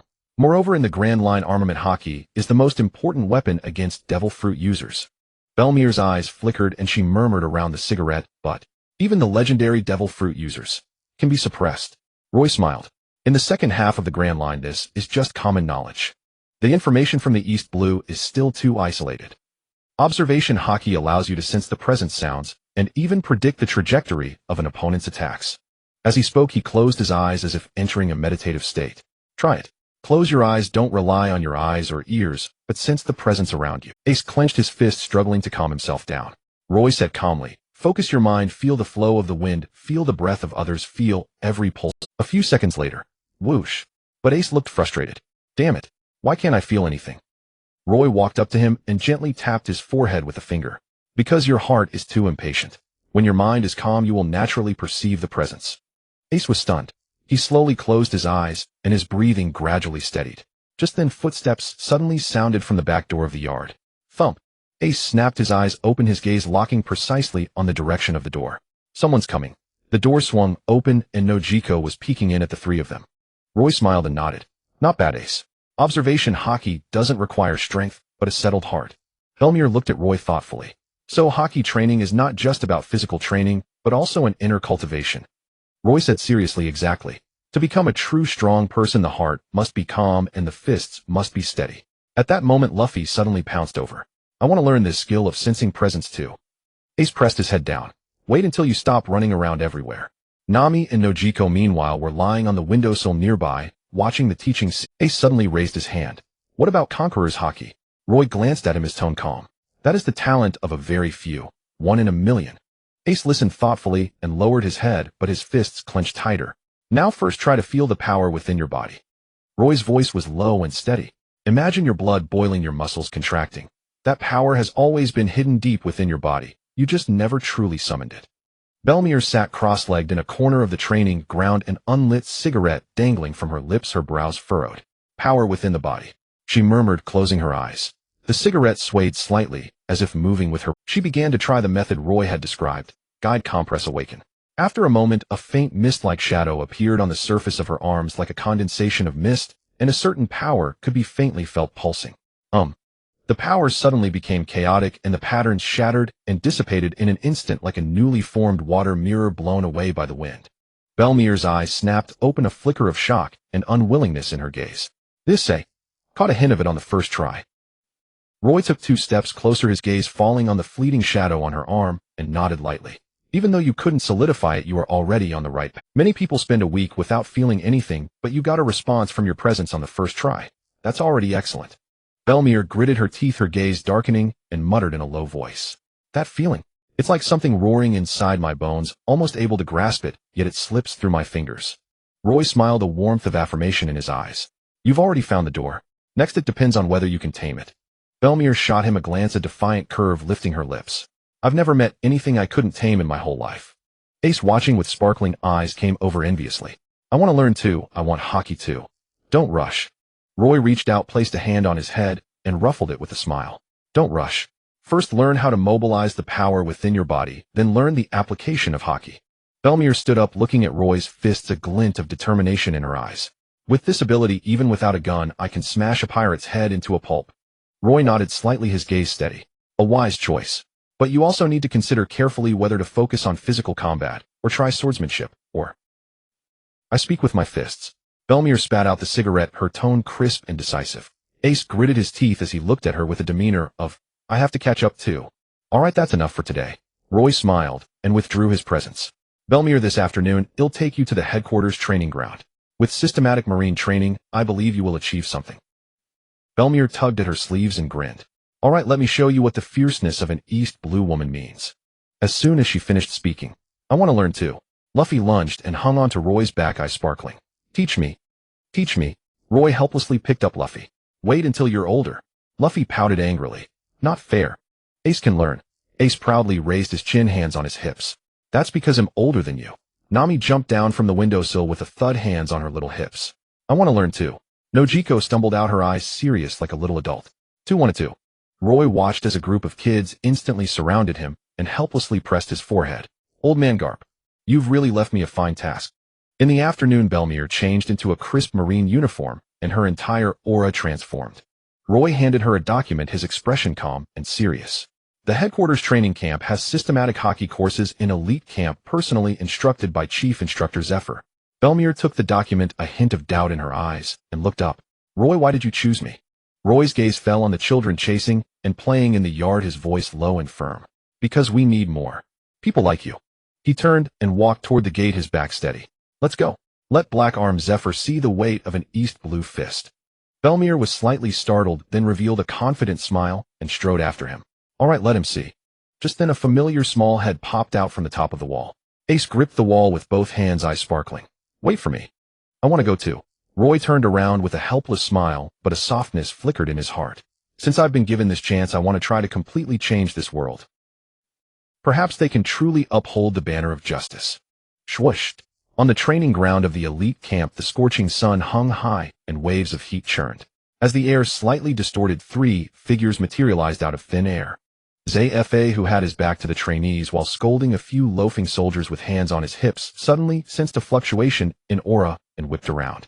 There stood Luo with 2 others in the center of the open ground, the residual ripples of the teleportation trembling at their feet like ripples on water. Zephyr took off his sunglasses, raised an eyebrow, and bellowed, "You brat! Where the hell have you been for the past 2 days?" Luo gave a wry smile and helplessly scratched the back of his neck. "No choice, master. Old man Kapu dumped 2 little brats on me and went off to enjoy himself. I've practically become a kindergarten principal." Zephyr paused, then burst into roaring laughter that made all the trainees on the field turn to look. When the laughter subsided, his gaze shifted and landed on the heroic figure behind Luo. She was a woman in the uniform of a Navy ensign with short pink hair, resolute eyes, standing ramrod straight, with perfect military posture. "And this is..." Luo immediately turned and pointed at her. "Master, this is Bayer Meyer from the East Blue. She's just been introduced to the concept of hockey, yet she managed to grasp a hint of it on her first try." "Oh." Zephyr raised an eyebrow slightly, his sunglasses shifting upward as his sharp eyes swept over Bayer Meyer from head to toe. "From the East, never touched hockey before, and you could sense something on your first attempt." Bayer Meyer immediately snapped to attention, her voice crisp and forceful. "Chief Instructor Zephyr." Her eyes did not flinch, blazing like fire, even her breath carrying a tenacious resolve. Zephyr stared at her for a moment, a flicker of admiration gleaming in his eyes, then waved his hand. "Starting today, train with the new recruits. The Navy needs more people like you." "Yes, sir." Just then a childish yet stubborn voice cut in. "Mr. Zephyr, I want to join too." AIC suddenly leaped out from behind Luo, his eyes sparkling, fists clenched tightly. "I want to train too." Zephyr looked down at the 6-year-old brat, twitched the corner of his mouth, and sneered, "Kid, training here isn't child's play." AIC lifted his head, his eyes burning with fighting spirit. "I'm not afraid." "Luo, he said I have great talent." Zephyr raised an eyebrow and turned to Luo, who shrugged with a wry smile. "He does learn fast." AIC lifted his head, his eyes burning with fighting spirit. "I'm not afraid." "Luo, he said I have great talent." Zephyr raised an eyebrow, and an invisible pressure crashed down like a mountain. AIC felt his whole body stiffen, his limbs as if filled with lead, his legs trembling uncontrollably. Sweat dripped like raindrops, but he bit his lip hard, desperately forcing his knees not to bend. What is this?" AIC shook all over, veins bulging on his forehead, yet he stubbornly held on. Zephyr raised an eyebrow slightly, a flicker of surprise in his eyes, then withdrew the pressure with a cold smile. "Not bad, kid, you actually held on." AIC gasped for breath, his face flushed crimson, but he glared at Zephyr fiercely. "Two said I could do it." Zephyr looked at those stubborn eyes, then suddenly burst into laughter, his voice thunderous. "Fine. Then train with them, but if you can't take it, get the hell out." AIC clenched his teeth and flashed a big grin. "I will never lose." The new recruits of the elite camp had already lined up, all staring intently at the 2 newcomers. A female Navy officer from the East Blue. "Can she handle it?" "Whose kid is that?" "Only 5 or 6. "Can he train with us?" Murmurs buzzed back and forth. "Shut up." Zephyr's roar was like a thunderclap, making all the new recruits fall silent instantly. "Today's lesson, armament hockey hardening." He raised his hand, his 5 fingers tightening slightly, and his fist was instantly wrapped in pitch-black armament hockey like obsidian. The next second, he punched the iron post beside him. Boom! The steel post was pierced through in an instant with iron filings flying, and the ground trembled slightly from the impact. Myers' pupils contracted sharply, her body stiffening. That's Black Arm. Zay shook his arm, his tone calm. The essence of armament hockey lies in flow. Hardening is just the beginning. His eyes locked onto Meyer like a hawk. You come up and try. Meyer took a deep breath, met Zayfa's gaze without flinching, then stepped out of the crowd and walked to the training iron post. She squared her shoulders, planted her feet firmly, and slowly raised her right arm. A faint layer of gray shadow appeared on her skin, barely visible, the embryonic form of her armament hockey. Huh! She let out a low cry and punched down fiercely. Thump! The iron post let out a dull sound, its surface only slightly vibrating, leaving a barely noticeable shallow mark. She punched down again, the iron post thudding, its surface slightly dented, leaving a faint ring of a fist imprint. The new recruits on the sidelines whispered among themselves, their eyes showing some confusion. It seemed far from the hockey strike scene they had imagined. Meyer frowned, clenched her teeth, but showed no trace of discouragement. Instead, a fierce unwillingness and fighting spirit blazed in her face. Zay slowly walked over, stared at her silently, his eyes still sharp as a blade, but his tone carried no mockery. He reached out and pressed her arm, saying in a deep voice, "You're trying too hard. Hockey is not an iron armor. Gritting your teeth won't do." He gently slid his palm from Meyer's wrist to her elbow, as if tracing a flowing path. Feel it. It's not steel forced in, but a flowing force that naturally infuses into your bones and muscles along with your blood and will. Meyer pressed her lips tightly, closed her eyes, and let Zayfa's voice echo in her mind. She tried to relax, tried not to force it. She tried to let that vague power truly rise from the depths of her heart, extending from her blood vessels, from her fingertips. After a moment, her arm was not fully blackened, but the weak, gray shadow no longer broke apart. Phew. She suddenly opened her eyes and raised her fist again. Huh. The fist whistled down. Thump. The iron post trembled more noticeably than before. Though still not dented, the shockwave had stirred the dust on the ground.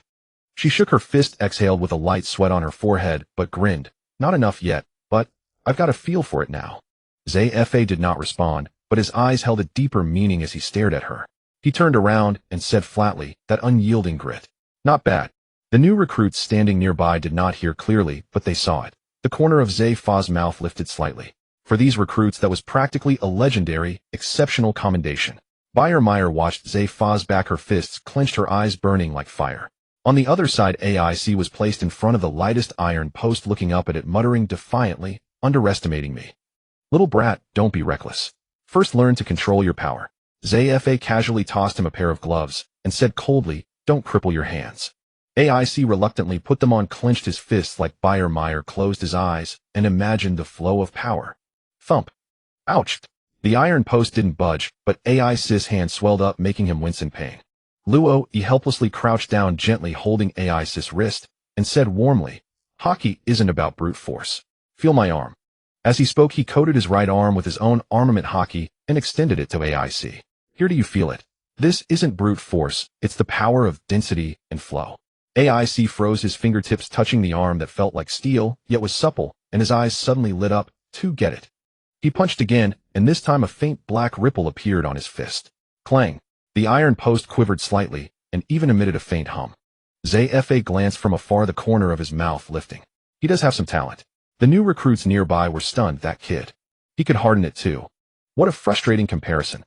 Just as the training was in full swing, a burst of playful noise came from the sidelines. Wah.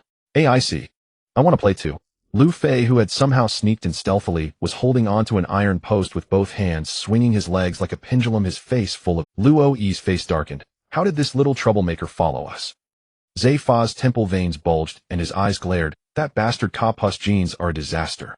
The next second his eyes sharpened, and he roared. Attention, everyone.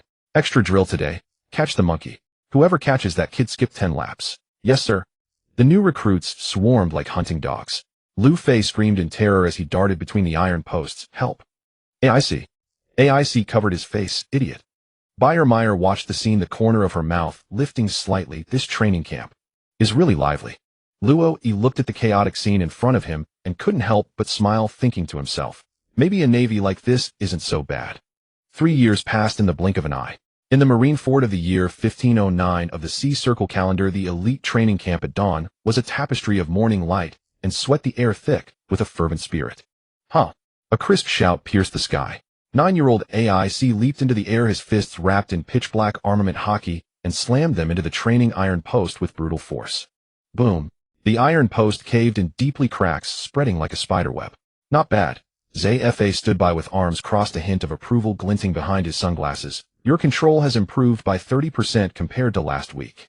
AIC landed steadily, a grin spreading across his face as he wiped the sweat from his brow. Grandpa ZFA, when are you going to teach me the 6 powers? Not far away, 6-year-old Luffy crouched before a smaller iron post. His fists were wrapped in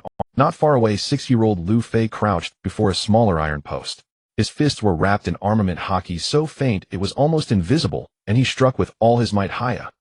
Thud! The iron post remained unmoved, but he clutched his fists and howled. It hurts.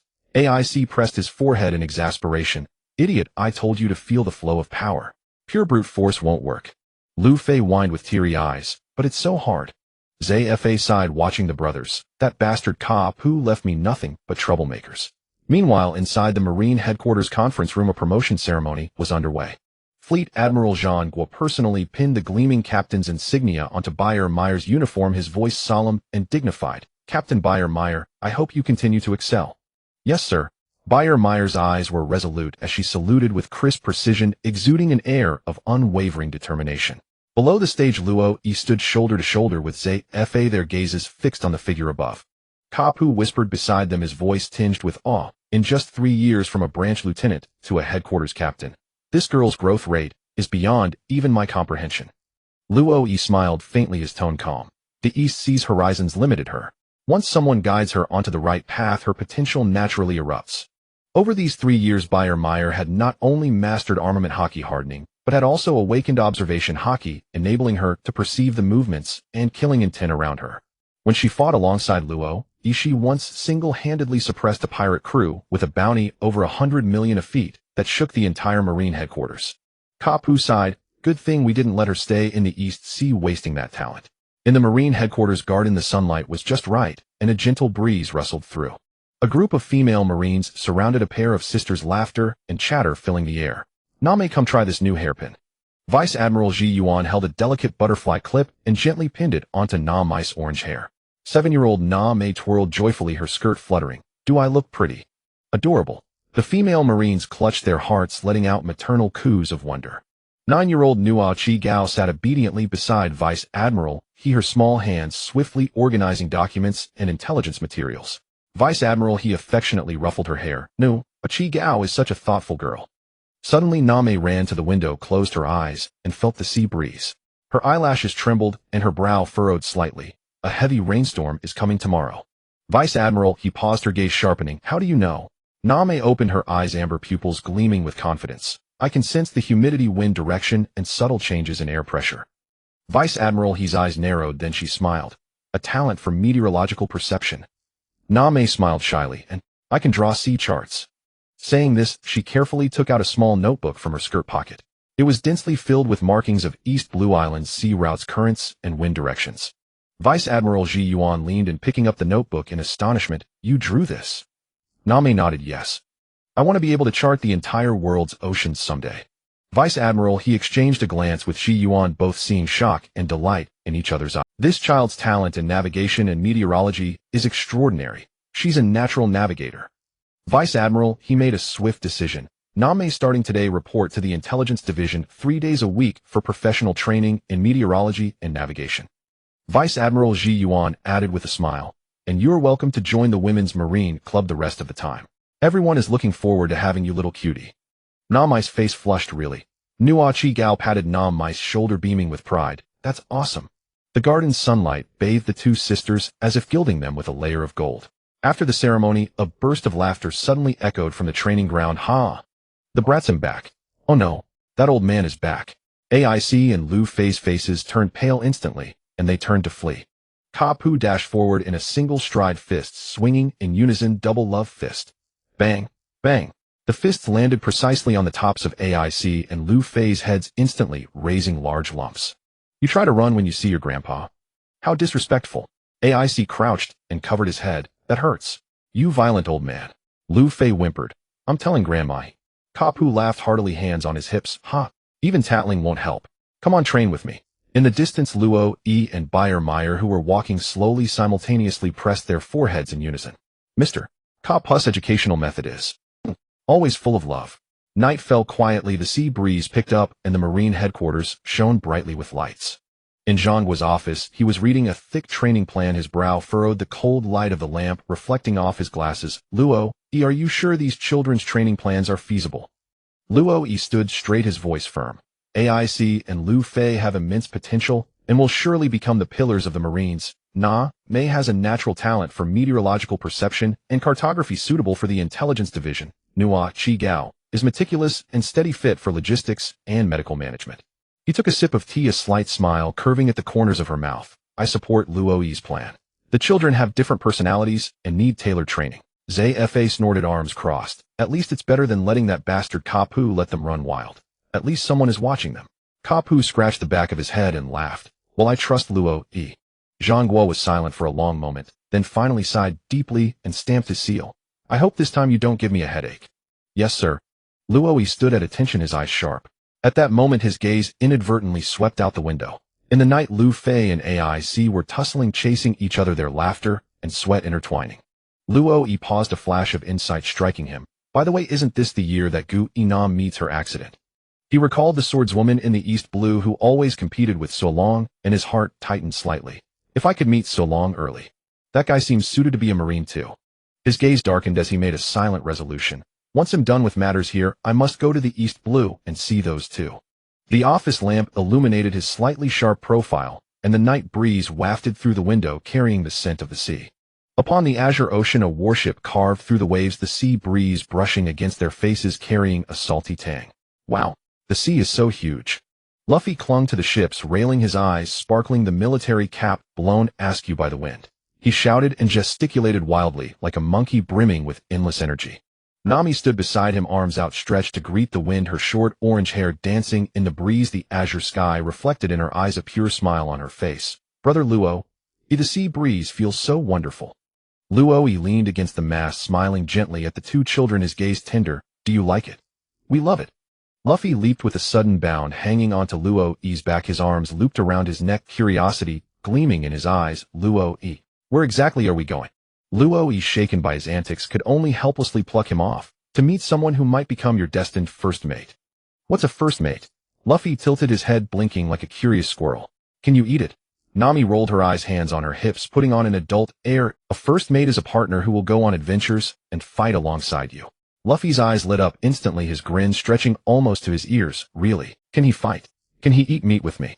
Can he? Luo directly pressed a hand on his almost smoking head. You'll find out when we get there. In the coastal waters of Shimatsuki village, the sky was darkening, the clouds tinged with the afterglow of the setting sun. The warship slowly came to a halt, the marine flag on the mast flapping loudly in the sea breeze. Luo stood on the deck, his gaze firm, instructing the sailors behind him. Stay here and wait. No need to approach the shore. Yes, Rear Admiral Luo. Luffy bounced with excitement, fists pumping. Are we going to swim over? Nami was startled by his motion and couldn't help but retort. Are you an idiot? This is the open sea. Do you want to exhaust yourself to deaths? Luffy scratched his head, grinning innocently. Then he'll just swim faster. Luo chuckled softly, shook his head, then suddenly placed his hands on both their shoulders. Stop fooling around. Swoosh. The next moment, the three figures vanished from the deck like streaks of light, instantly reappearing on the shore of Shimatsuki village.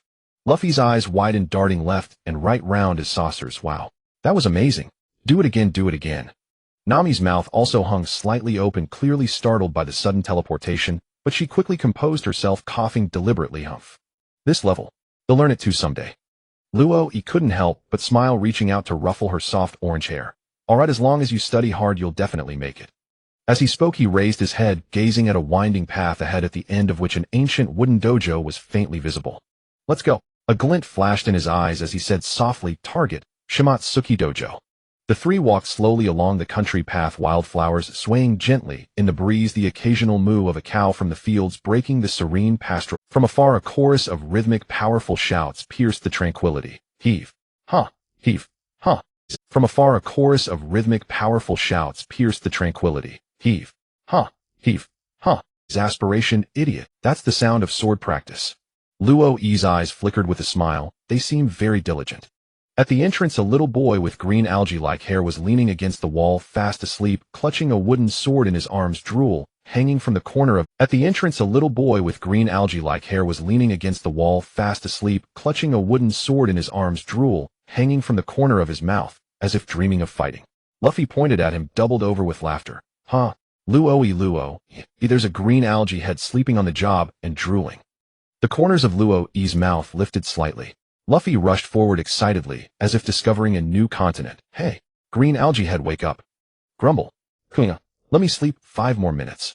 The green algae head turned over groggily, almost dropping his wooden sword. Luffy frowned, kicking his calf. Hey, wake up. Huh? When he saw 3 strangers standing before him, Zoro jolted awake, instantly springing to his feet, wooden sword held across his chest in a defensive stance. Who are you? What do you want by trespassing in the dojo? Luo raised a hand to show he meant no harm, smiling. Roronoa Zoro, right? Zoro was taken aback. How do you know my name? Luffy stepped forward, grinning as he extended his hand. Monkey D. Luffy, the man who will become a Marine Admiral. Zoro blinked, his gaze sweeping from Luffy's small arms to the military cap on his head. Marines. A kid? What kind of weird combo is this? Nami folded her arms, raising an eyebrow as she looked him up and down. So you're the first mate brother Luo mentioned. Doesn't look like much. Huh. Zoro's temper flared instantly, veins bulging on his forehead. What did you say? He'll cut you down with 1 slash. Luffy's eyes lit up, clenching both fists. Great. Let's fight. Huh. You too. Zoro was about to raise his sword when Luo pressed a hand on his shoulder. Both of you calm down. The 2 little brats snorted in unison and obediently stepped aside. Just then the dojo's gate creaked open and a short-haired girl stepped out. She carried a towel in her hand, clearly having just finished a round of practice with fine beads of sweat still on her forehead. Zoro, slacking off again. Huh. The girl's gaze fell on Luo and she paused for a moment. You're a Marine. Luo gave a gentle smile, nodding politely. Pardon the intrusion. Would like to visit Master Kushiro. Kuina was momentarily taken aback, then set aside the sharpness of a swordswoman, bowing courteously. Please wait a moment. I'll inform my father. As she turned, she couldn't help but glance at Zoro and Luffy, muttering under her breath, so many weirdos today. Luffy and Zoro glared at each other like 2 little wolf cubs, neither willing to back down. Nami folded her arms, watching the scene like a spectator. Definitely 2 fools. Luo smiled softly, thinking to himself, these kids. Inside the dojo, the fragrance of tea wafted gently. Kushiro knelt in the center of the tea room, pouring a cup of clear tea for Luo, speaking with a warm smile. I never expected the legendary rising star of the Marines to grace my humble abode. It's truly an honor. Luo accepted the teacup, his fingertips gently brushing the rim, his gaze calm, yet deep. The sword arts of the Shimatsuki clan are renowned across the East Blue. I came specifically to pay my respects. A flicker passed behind Kushiro's glasses, but his smile remained. The Shimatsuki clan has long faded. Now it's just a rustic dojo, hardly worth mentioning. Luo took a sip of tea, slowly setting down the cup. But your daughter, Kuina, possesses extraordinary talent, her swordsmanship far surpassing her peers. Kushiro's smile faded slightly. You flatter me. Unfortunately, due to physical limitations, a girl can never become the world's greatest. Outside the door, the noise of Luffy and Zoro arguing drifted in. Come fight me, green algae head. You're the green algae head. Take this. Bang. Slap. Thud. Kushiro shook his head helplessly. Please forgive their rudeness. Luo didn't respond, but looked quietly at Kushiro, then suddenly spoke. Master Kushiro, do you believe in fate? Kushiro was slightly taken aback. Fate. Luo's gaze turned sharp as a blade. For instance, a girl who trains in martial arts all year round accidentally slipping and falling to her death on the stairs at home because of a carelessly dropped sword. Slap. Kushiro's teacup trembled violently, spilling tea. His expression froze instantly, the gentle smile gone, replaced by unprecedented gravity. How do you know about that? His voice was low with a hint of chill. Luo didn't answer directly, but countered. Is complying with so-called fate really more important than your own daughter's life? The air in the tea room seemed to solidify. Kushiro remained silent for a long time, finally setting down his teacup, slowly, his fingertips turning white. He raised his head, his gaze complex. Rear Admiral Luo, what exactly are you trying to say? Luo met his eyes directly. I want to make a deal with you. A deal, eh? Let Zoro and Kuina train under me. In the future, they will become swordsmen who change the world. Luo paused, his tone deepening. And your daughter Kuina won't have to repeat the tragedy of fate. Kushiro's pupils constricted sharply. Outside the window, the wind rustled through the bamboo grove, whispering softly. After a long while, Kushiro let out a deep sigh, as if aged many years in an instant. I need time to think. Luo nodded, of course. He stood up and walked toward the door, then paused, speaking with his back to Kushuru. Fate can be changed, but the opportunity only comes once. Kushuru stared at his retreating figure, remaining silent. The night of the dojo was as tranquil as water, with moonlight spilling through the paper screens onto the wooden floor, casting dappled shadows. A night breeze swept through the courtyard, carrying the faint rustle of bamboo leaves. Luffy lay sprawled on the futon, his belly rising and falling with each snore, mumbling indistinctly, "Meat. One more piece." Nami leaned by the window, her chin resting on her hands, her gaze fixed on the full silvery moon. Her orange hair swayed gently in the breeze, and the soft moonlight illuminated her slightly furrowed brow. "Brother Luo, she whispered, as if afraid to disturb the stillness. "That green-haired guy, will he really come with us?" Under the eaves, Luo sat alone on the wooden steps, idly flipping a coin, its silver glint dancing between his fingers. Without looking up, his voice was... Nami tilted her head and pouted slightly. "But I get the feeling the dojo master isn't too keen on it." The coin shot up with a crisp ding, arcing gracefully through the night sky. Luo caught at the corners of his mouth, lifting. Some decisions take time, and some people need to cross that line themselves. Rustle, rustle. Before his words faded, the soft sound of footsteps came from the bamboo grove, faint but resolute. At the boundary between moonlight and shadow, a slender figure stood motionless. Kuina clutched a worn wooden sword, her fingers white from the tight grip. "Rear Admiral Luo." Her voice was lighter than the night breeze, yet carried an unshakable determination. "May I speak with you?" The coin vanished into his palm. Luo raised his eyes. "Of course." Kuina took a deep breath, her chest heaving, a stubborn gleam in her eyes. "I heard your conversation with father, about fate, and such." Nami gasped, covering her mouth, but Luo didn't even raise an eyebrow. Luo's brow arched slightly. And then, the wooden sword quivered faintly, her knuckles turning white from the strain, but her voice was crystal clear. "I don't want to be bound by fate." She lifted her head abruptly, her gaze as sharp as a blade, her voice rising suddenly. "I will prove it. A female swordsman can become the world's greatest." The moment her words landed, a sharp crack echoed from deep within the dojo, the sound of shattering porcelain starkly clear in the night. At the corner, Kushuru stood frozen, the teapot in his hand shattered on the floor. Luo rose slowly, his shadow stretching long under the moonlight, as if merging with the darkness. He looked down at Kuina, his gaze calm as the deep sea, but then the corners of his lips curled upward. "Very well." That smile held a chilling anticipation. "Prove it to me." Kuina gritted her teeth. "How?" Luo's fingertip traced the night sky, pointing toward the dark bamboo grove behind the dojo. "Before sunrise tomorrow, use your wooden sword to cut down 10 bamboo stalks there." Nami gasped. Those bamboo stalks were as thick as bowls. But Kuina instantly tightened her grip on the wooden sword, of fire blazing in her eyes. "I understand." "Wait." Kushuru finally snapped out of his daze, rushing to the veranda, his wide sleeves stained with tea.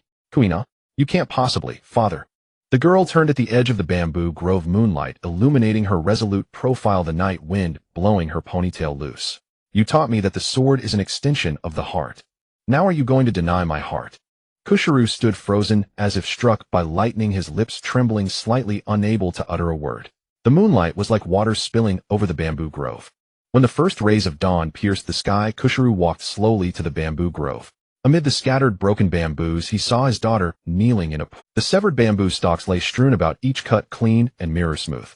In the center of the grove, Kuina's hands were torn at the tiger's mouth, bloodstained, and her wooden sword had long since snapped. She knelt in the blood, trembling slightly, her lips cracked, but still forming a victorious smile.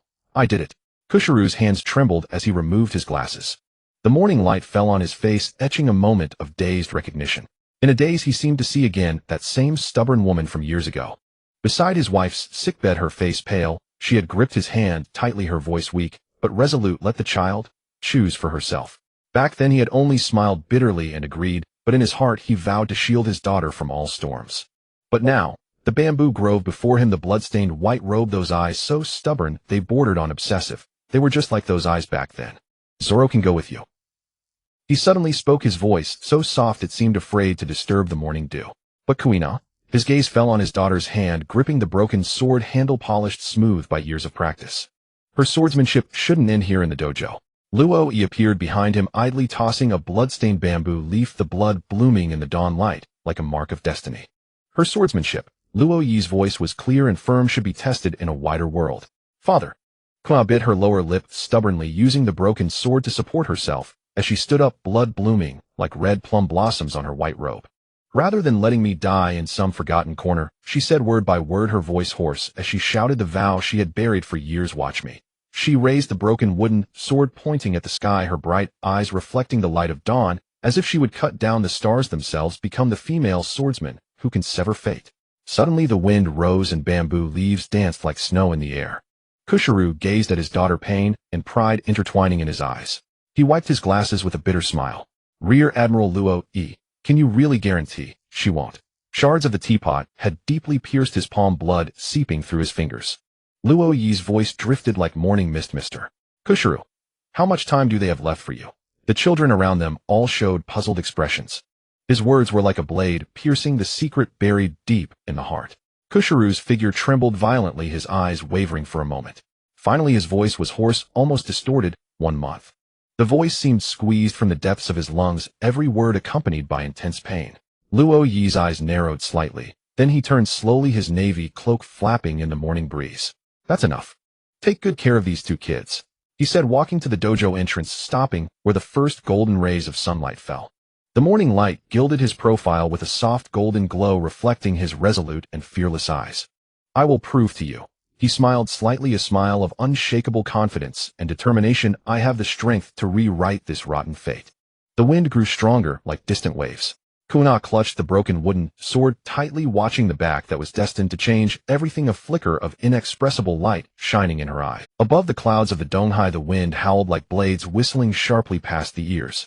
Luo-e's figure flickered in ceaseless teleportation, each flash tearing a faint azure afterimage through the air, as if even the sky itself was slightly lacerated. Kuina's sacrifice. When all is said and done, was it merely to serve as nourishment for stimulating Zoro's swordsmanship, to become what is called a follower of Joy Boy? His voice was low, as if emanating from the depths of the sea of clouds, carrying a hint of mockery and a touch of helplessness. His gaze pierced through the layered mists, as if he could discern the threads of fate and see the trajectories already woven. And now I have taken Luffy away from the Donghai, far from the stage that destiny had prepared for him. The fierce wind swept across the cloud tops, tearing at the hem of his robes, causing his battle coat to flap noisily. Luo-e's pupils contracted slightly, a profound gleam flashing in the depths of his eyes. But that man is not one to stop his footsteps because of this. At Marine headquarters in Zhongguo's office, the sunlight outside was bright, yet the room was thick with the scent of gunpowder. Kapu was lounging on the sofa with his legs crossed, leisurely munching on a large bag of senbei, crunching so loudly that crumbs scattered all over the table. Zhongguo's forehead veins bulged, and the pen in his hand was nearly snapped. He struggled to control his emotions and continued reviewing the mountain of... Finally, slap. A booger accurately landed on Zhongguo's document. Kapu. Zhongguo slammed the table and stood up, his roar shaking the windows. If you have nothing to do, get out and go on a mission. Kapu lazily scratched his ear, wearing an indifferent smile. Gotta leave opportunities for the younger generation. Zhongguo, gnashing his teeth in anger, was about to continue roaring when the din-din mushi on the desk suddenly rang with a boo-boo. Zhongguo took a deep breath, forcibly suppressing his fury, and picked up the din-din mushi. This is Zhongguo. The din-din mushi transformed into Luo-e's likeness, but the image flickered intermittently, clearly indicating he was moving at high speed. Zhongguo, Fleet Admiral, I'd like to report something. Luo-e's voice came through in fragments, carrying his familiar lightness. Zhongguo frowned slightly. What is it? Aren't you in the Donghai now? Yes, indeed. Luo-e's voice remained cheerful. I've spotted 2 excellent prospects for swordsmanship around here, but I might have a little conflict with someone. Zhongguo was momentarily stunned. Was there someone in the Donghai worthy of Luo-e's report? As soon as the words fell, a flash of insight struck his mind. His pupils contracted abruptly, and he shot up, his voice suddenly rising. You don't mean red hair, do you?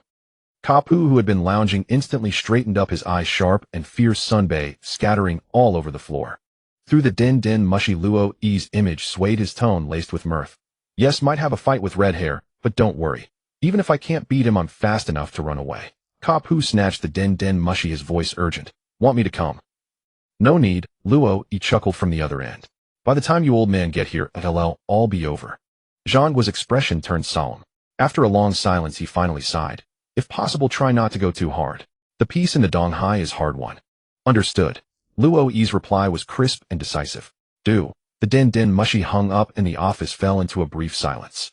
Kapu then threw his head back and laughed. That brat's got nerve.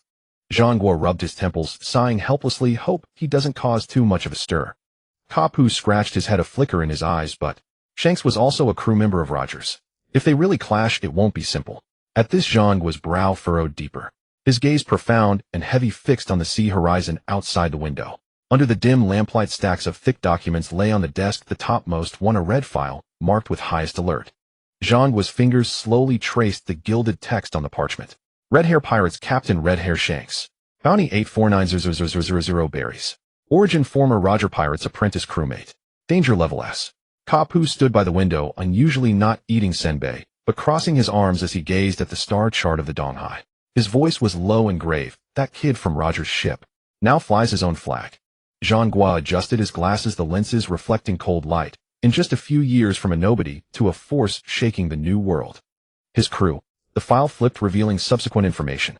Vice Captain Ben Beckman, a genius whose intellect surpassed the Navy's Strategic Staff Department. Sniper Yasop, a legendary marksman with unerring aim. Fighter Lucky Roo, a monster who used his obese body to perform ultra-high-speed physical combat. Kapu suddenly snorted with a laugh. This lineup is almost like a deliberate replica of the Roger Pirates back in the day. Zhang's pen drew a heavy circle around the words Roger Pirates. The most troublesome thing is Shanks himself. He called up another battle report. Grand Line Skirmish. Description: Shanks did not draw his sword. He merely released his Conqueror's haki, causing 300 elite Marine soldiers to instantly faint. Kapu's knuckles cracked as he clenched them. Conqueror's haki. The same king's disposition as Roger. Zhang closed the file, his voice like iron. The Navy's Science Division analyzed that the purity of his haki rivals Whitebeard's prime. If left unchecked. He didn't finish, but Kapu knew the rest. Another seed of the Pirate King is sprouting. Outside the window, a sudden downpour lashed down, as if heralding the storm about to sweep the Donghai. Rain battered the windows, and the office fell into a brief silence. Suddenly, Kapu grinned, his rough laugh breaking the tense atmosphere. Speaking of which, a year ago, that kid on the training ground. A glint flashed behind Zhang's lenses, and his tense shoulders unconsciously relaxed. He idly rubbed his pen. Indeed. That child's mastery of power has clearly surpassed the scope of a vice admiral candidate. Ever since Luo successively wiped out 7 supernova groups, the 5 elders' attitude toward the Navy had noticeably warmed. Kapu laughed heartily, propping his feet on the desk, not to mention his freakish development of his devil fruit ability. And he might just be able to go toe-to-toe with Red Hair. Zhang clearly knew what Kapu was referring to. The office curtains rustled without wind, and the justice reigned supreme. Cloak behind him billowed faintly. He suddenly slammed Shanks' file shut. Herald. A herald wearing a den mushy helmet immediately pushed the door open. Issue an additional order in my name. Authorize Vice Admiral Luo to take all necessary measures in the Donghai. If conflict arises with the Red Hair Pirates. Zhang's eyes flashed with a sharp light. Do not hold back. Kapu let out a loud whistle, casually flicking senbei crumbs onto Zhang's freshly reviewed document. That's more like it. The new era calls for new tactics. As the herald hurried away, Zhang gazed at the storm outside. Once he had insisted on steadfast justice, yet now he was voluntarily issuing such an order. Ever since Luo burst onto the scene, many things have already changed. In the rain curtain, the lighthouse of Marineford suddenly blazed, projecting the 2 giant characters' navy onto the clouds. This beam of light piercing through the storm was precisely the Navy's current sharp-edged posture. Meanwhile, in the Donghai at the windmill village Makino's bar, night had fallen. Under the dim yellow light, the wooden bar was bustling with activity. Cheers. Members of the Red Hair Pirates clinked glasses, their laughter thunderous. The wooden tables were laden with gnawed meat bones and half-empty jugs of ale. Hey, Lucky, that meat was mine first. Huh. Yasop, you ever think of your son lately? Hell, I'd rather have adventure than think about my son. Haha. The place was a cacophony of voices, the air thick with the aroma of malt liquor and the sweat of pirates. Yet Shanks sat alone at the bar, his fingers lightly tracing the rim of his long empty glass, his brows slightly furrowed. His gaze drifted through the lively crowd, settling on a corner of the bar, an empty corner where only a small wooden stool stood covered in dust. Beckman strolled over, cigarette in mouth, a silver lighter flipping between his fingers, sparks occasionally flickering. What's wrong? You've been restless ever since we docked. Shanks' gaze still fixed on that wooden stool, his voice low. I don't know. I feel like someone is missing here. Beckman raised an eyebrow. Missing someone? Shanks' fingers tapped unconsciously against the rim of his glass, the crisp sound seeming to echo into his heart, like someone who should be here yet isn't. Beckman fell into a rare silence, then exhaled a plume of smoke. You rarely show that expression. Shanks chuckled softly, then shook his head. Maybe. It's just a feeling. Outside the window, the last rays of the setting sun fell upon the coastline. A small orange figure sat alone on a reef, letting the waves lap at her ankles, the sea breeze tousling her pink hair. Wuta hugged her knees, her gaze fixed on the distant horizon, a faint trace of loneliness on her lips. How strange. She pressed a hand lightly to her chest where a nameless emptiness lingered. Everyone's here, so why? Why does it feel like someone very important is missing? From the distant bar came bursts of hearty laughter mingled with the clinking of cup. Wuta turned her head to look, a complex light flickering in her eyes. She seemed to see that boy in the straw hat laughing with unrestrained joy, leading her in song and laughter. But now that smile seemed scattered by the wind, leaving nothing to grasp. Wuta, time to come back for dinner. Yasopp called from afar, his voice carried by the sea breeze. Wuta slowly rose to her feet, her skirt fluttering in the wind. She glanced back at the empty beach and whispered to herself, why exactly? Windmill Village, the beach at dawn. The morning sunlight spilled across the golden sand, a gentle breeze whispered, waves lapped against the fine grains, and Yuta's joyful laughter echoed in the air. The red-hair pirates sat around a campfire, savoring this long-lost tranquility and leisure. Yasopp closed one eye, his expression relaxed, skillfully fiddling with his flintlock, yet his observation hockey spread like a spiderweb, silently sensing the surroundings. Suddenly his pupils contracted sharply. On the beach a tall figure appeared without a sound. It was a man 3 meters tall, his white marine rear admiral cloak rustling in the morning breeze with an aura of dominance and a cold expression that made it impossible to look him in the eye. The Marines. Yasopp drew his gun instantly, but that presence froze him in place. Shanks was almost instinctively shielding Yuta, his hand on the sword hilt, his hawk-like gaze locked onto the figure. Roy. That name, that presence. The monster rear admiral of the New World, the legendary rising star who single-handedly swept through several great pirate crews in the New World. The cigarette in Beckman's mouth fell onto the sand, his hand already on the butt of his gun. A Lucky Roo and the rest of the crew all breathed heavily. The air suddenly froze like the dead silence before a raging storm. Roy's gaze was like a blade, coldly sweeping over everyone, finally resting on Shanks. The air suddenly froze like the dead silence before a raging storm. Roy's gaze was like a blade, coldly sweeping over. Yasopp's gaze turned icy, and he blurted out, "Who the hell do you think you are? You think you can talk to our captain?" Before he could finish, bang! A dull roar shattered everyone's eardrums. Yasopp's figure was sent flying hundreds of meters at a speed invisible to the naked eye, crashing into the sea and raising a plume of water dozens of meters high. What a? The entire red-hair pirates were stunned. Yasopp, what just happened? He didn't even move. Shanks's eyes turned completely cold. Roy, what do you mean by this? Roy cast a faint glance at the sea, just letting him quiet down. Boom. In an instant, a surge of overwhelming conqueror's hockey erupted from Shanks like a gale sweeping the heavens. The entire sky turned dark with clouds in an instant. The invisible pressure roared like a colossal beast. The campfire on the beach was extinguished instantly. The ground cracked sharply, sand and stones flew, and even the waves rolled back. The sky itself seemed to tremble. Yet in the next moment, a pressure that seemed to rise from the deep sea suddenly burst forth. Roy's conqueror's hockey surged like a tide, meeting Shanks's aura without yielding. The two torrents of hockey collided violently in midair. The air seemed to twist and tear. A massive wall of water erupted from the sea. Lightning flashed and thunder roared above the ocean, and the heavens cracked. At the moment the two auras met, the surrounding air shattered like glass. Black fissures flashed across the void. The weaker members of the red-hair pirates were instantly forced to their knees, drenched in cold sweat, unable even to lift their heads. This guy, he can actually match the captain's conqueror's hockey. Beckman's eyes narrowed, and he took half a step forward, a steady aura radiating from him, shielding Yuta securely behind him. He glanced sideways to confirm the girl was unharmed, then looked forward again. Looks like we've met an interesting one this time.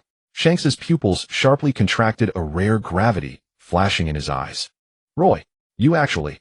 Roy's face was cold, his eyes like deep ocean radiating a soul-piercing force. Now can we talk properly? As for why Roy was so confident in coming to confront the red-hair, time had to go back a year to the night of Roy's 18th birthday. Roy had a strange dream. In the dream was a pure white space with soft clouds underfoot and colorful lights floating around. He frowned, thinking maybe he was too tired from training and having hallucinations. Hey, wake up. Don't space out. Suddenly a magnified face rushed up to his blue hair, messy and sticking up, big watery eyes filled with anxiety. Who are you? Who am I? The other party widened their eyes in disbelief. You actually forgot the great Lady Aqua. I am the goddess of luck and wisdom. It was I who sent you to this world. Roy looked at her expressionlessly, a sloppy white robe, a crooked headpiece, and a half-drunk bottle of juice in her hand. Hey, what's with that look? The sloppy idiot goddess stomped her foot angrily. I'm very busy. I wouldn't have come to you if the system hadn't glitched. System? Glitch? Roy frowned. Yes, that transmigrator benefit system. The sloppy idiot goddess scratched her head frantically. It was supposed to awaken when you turned 16, but I had a bit too much to drink that day and accidentally deleted the installation package. Roy. And then, even worse. The sloppy idiot goddess, tears in her eyes, grabbed his shoulders and shook him wildly. The higher-ups are coming for an inspection soon. If they find out I messed up, my year-end bonus will be gone. Roy was dizzy from the shaking and barely managed to hold her head. So. The sloppy idiot goddess instantly changed her expression, revealing a bright smile. Can you help me cover it up? Just say the system has loaded normally, but you just didn't notice. Roy. Seeing him silent, the sloppy idiot goddess immediately put on a pitiful look. Please. I promise to compensate you. Roy sighed. What compensation? Hee. The sloppy idiot goddess puffed out her chest proudly. Then I'll reluctantly patch it up for you. With a casual wave of her hand, a huge spinning wheel appeared in the air, densely covered with various abilities. Randomly roll 2 rewards as compensation. The wheel spun wildly, finally stopping. Ding. Congratulations. Conqueror's Haki can grow with spirit. Ding. Congratulations. Special body can consume 2 devil fruits. Aqua. Roy. The air suddenly fell silent. The sloppy idiot goddess stared dead at the wheel, her mouth twitching. Why these 2? Roy, isn't this pretty good? Good my ass. The sloppy idiot goddess freaked out. Conqueror's Haki is one thing, but what the hell is a special body? How could such a broken level ability be rolled? My performance is screwed.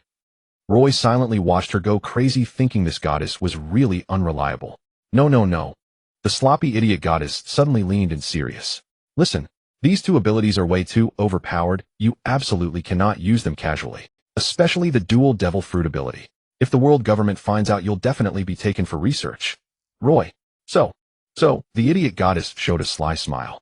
I'll pretend I didn't see it, and you don't go around showing off, got it? Roy. Alright. Problem solved. The idiot goddess clapped her hands, looking relieved. Thanks for your cooperation. Wait, I haven't. Bang.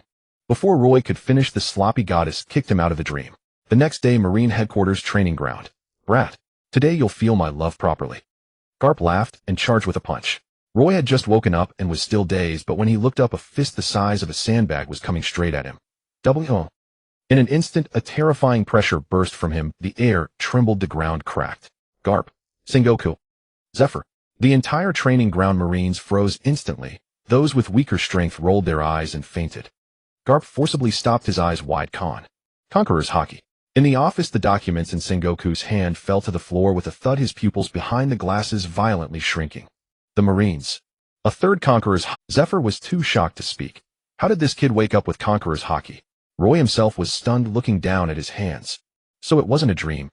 Garp suddenly burst into laughter, wrapping an arm around his neck. Good kid. You've been hiding it well. Roy. No, actually, I just found out myself. Zephyr's eyes flashed with sharp light.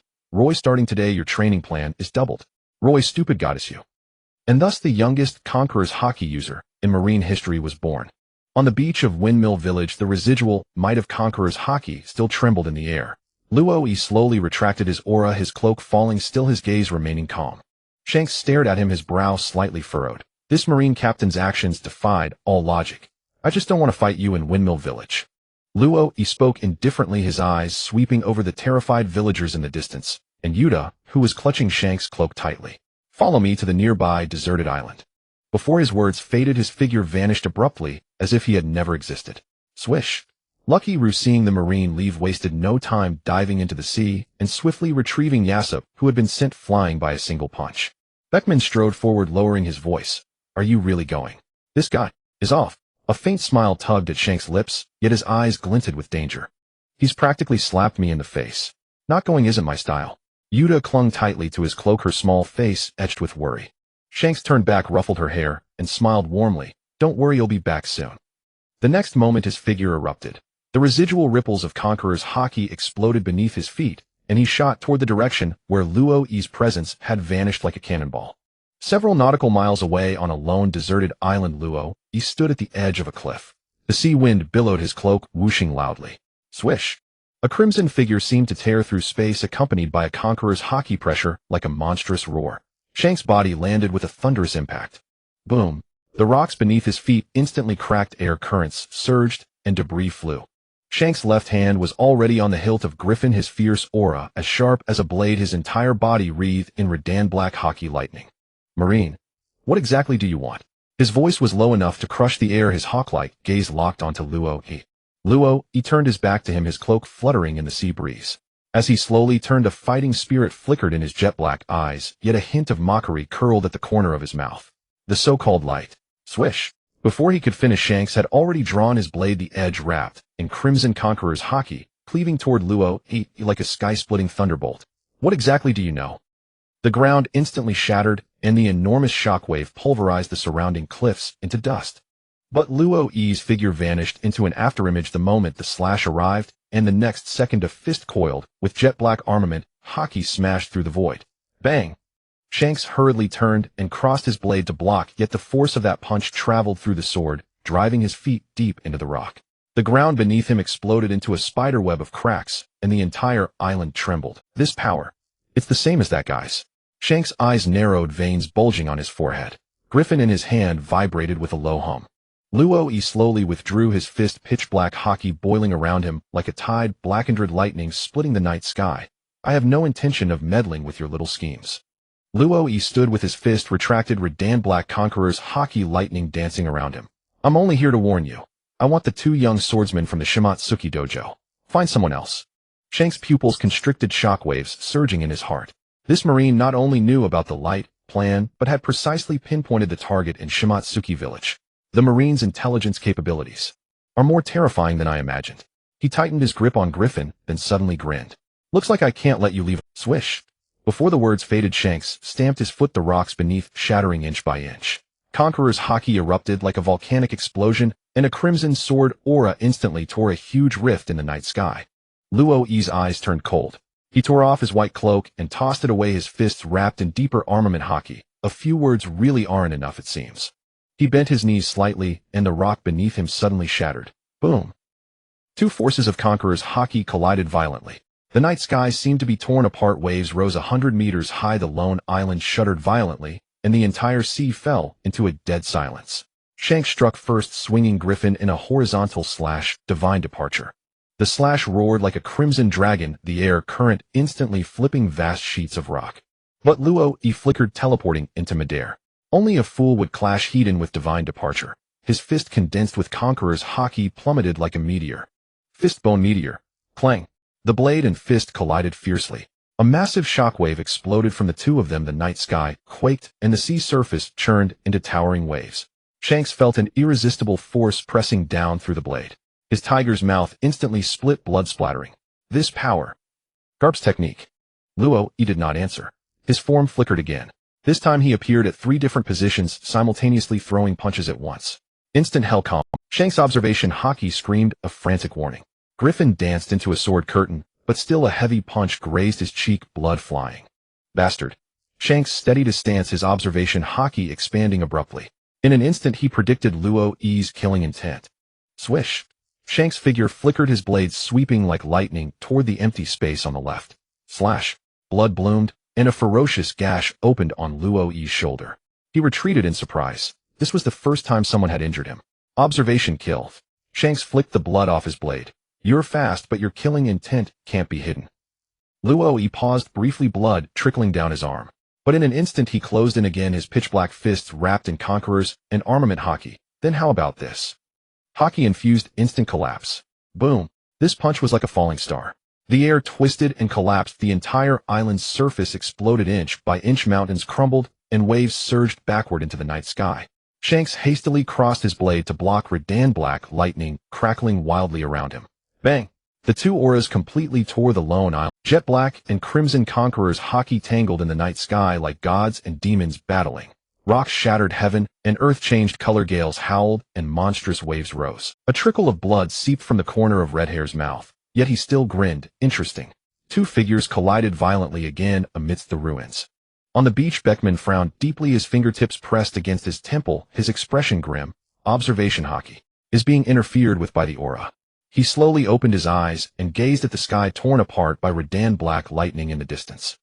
Yuta clutched the music box tightly in her arms, her knuckles white, her small face drained of color. Shanks. Before she could finish, the sea suddenly erupted into towering waves, and a figure burst through the surf. Splash! Lucky Roo carrying a drenched and unconscious Yasopp leaped ashore, gasping for breath. What kind of monster is that guy? In just a few seconds, we couldn't even see clearly. Yasopp coughed out seawater as he woke, his face pale, his voice trembling, his movements completely impossible to track. He gestured shakily, his body drenched in cold sweat. Lucky Roo looked toward the distant lone island where redan black lightning still raged across the sky, and the waves pounded the reefs like mad, emitting a deafening roar. At the center of the lone island, Shanks' red hair was disheveled, his clothes torn, and the blade of Griffin still bore traces of Luo's blood. Luo's marine uniform was equally tattered, his shoulders and arms stained with blood, his breathing as ragged as a broken bellows. The two faced each other across a 100-meter-deep crater, the night wind stirring up dust that drifted like ghosts between them. Young Marine. Shanks lifted his head with difficulty, redan black lightning still flickering on his blade, but his eyes held a hint of disbelief. With strength like yours, why are you only a captain? Luo, he wiped the blood from the corner of his mouth, his eyes as calm as an abyss. Rank doesn't matter. Shanks was stunned, his hand trembling slightly as he gripped the hilt. Luo, he slowly turned and walked step by step toward the sea. I've delivered today's warning. A flicker of complex emotion crossed Shanks' eyes as his observation haki keenly caught the faint, almost imperceptible pity in Luo's expression. Do you think you can stop the light? Shanks' voice was low and cold, carrying murderous intent in the wind. Yet Luo's figure began to blur, as if dissipating with the breeze. I don't care. With the final ripple of his teleportation, his voice faded like a wisp of spirit in the wind. Don't lay a hand on Shimatsuki village. Shanks' pupils contracted, and he abruptly looked up. But the island was empty. Only the collapsed cliff bore witness to this breathtaking confrontation. He paused for a moment, then slowly sheathed his sword, a relieved smile spreading across his face. The new era the captain spoke of. Ha ha ha. It's getting more and more interesting. In the laughter, the setting sun dipped westward, the sea reflecting a bloody glow. On the distant horizon, a pure white seagull soared high, the recording crystal on its chest glinting, capturing the aftermath of this great battle into history. Years later, when people discovered this scene buried in the dust of history, they could only sigh endlessly. This was the true prelude to the new era. The next day, the headline of the World News Express read, Navy's 19-year-old prodigy clashes with red-haired Shanks. Battle ends in a draw. Subtitle: Roy, the 19-year-old Navy Rear Admiral, engaged in a conflict with the red-haired pirates, a monster crew of the New World. The entire isolated island was nearly obliterated by Conqueror's haki. The world was in an uproar. In a tavern in the New World, pirates gathered around the bar, passing newspapers among themselves. The accompanying image showed the devastated island and the red-black lightning of Conqueror's haki clashing between Roy and Shanks. Is it real, eh? Shanks was actually stopped by a Navy rookie. I heard half the island collapsed. The Navy has gone mad. Are they trying to create a second Garp? He's only 19. That Roy is just 19. The atmosphere instantly exploded. At Marine Headquarters Sengoku's office, the Den Mushi projection displayed the battle footage from the East Blue. Roy's teleportation afterimages flickered around Shanks like meteors streaking across the night sky. His Conqueror's haki-infused fist collided violently with the famed blade, Griffin sparks flying. The entire island crumbled and collapsed under the clash of two Conqueror's hakis like a doomsday judgment. Sakazuki, with a cigar in his mouth, exhaled smoke. Since he made a move, he should have annihilated them completely. But at least he showed the Navy's might. These young people are really kawaii and how long has it been since graduation, and they dare to mess with a pirate with a bounty close to 1 billion. Kazan squinted, lazily resting his arms. It's wise to hold back. If Red Hair brought the whole crew to fight, it would be a huge problem. Sengoku sat in the main seat, surprisingly not angry. That boy Roy, what exactly is he trying to do? Slap.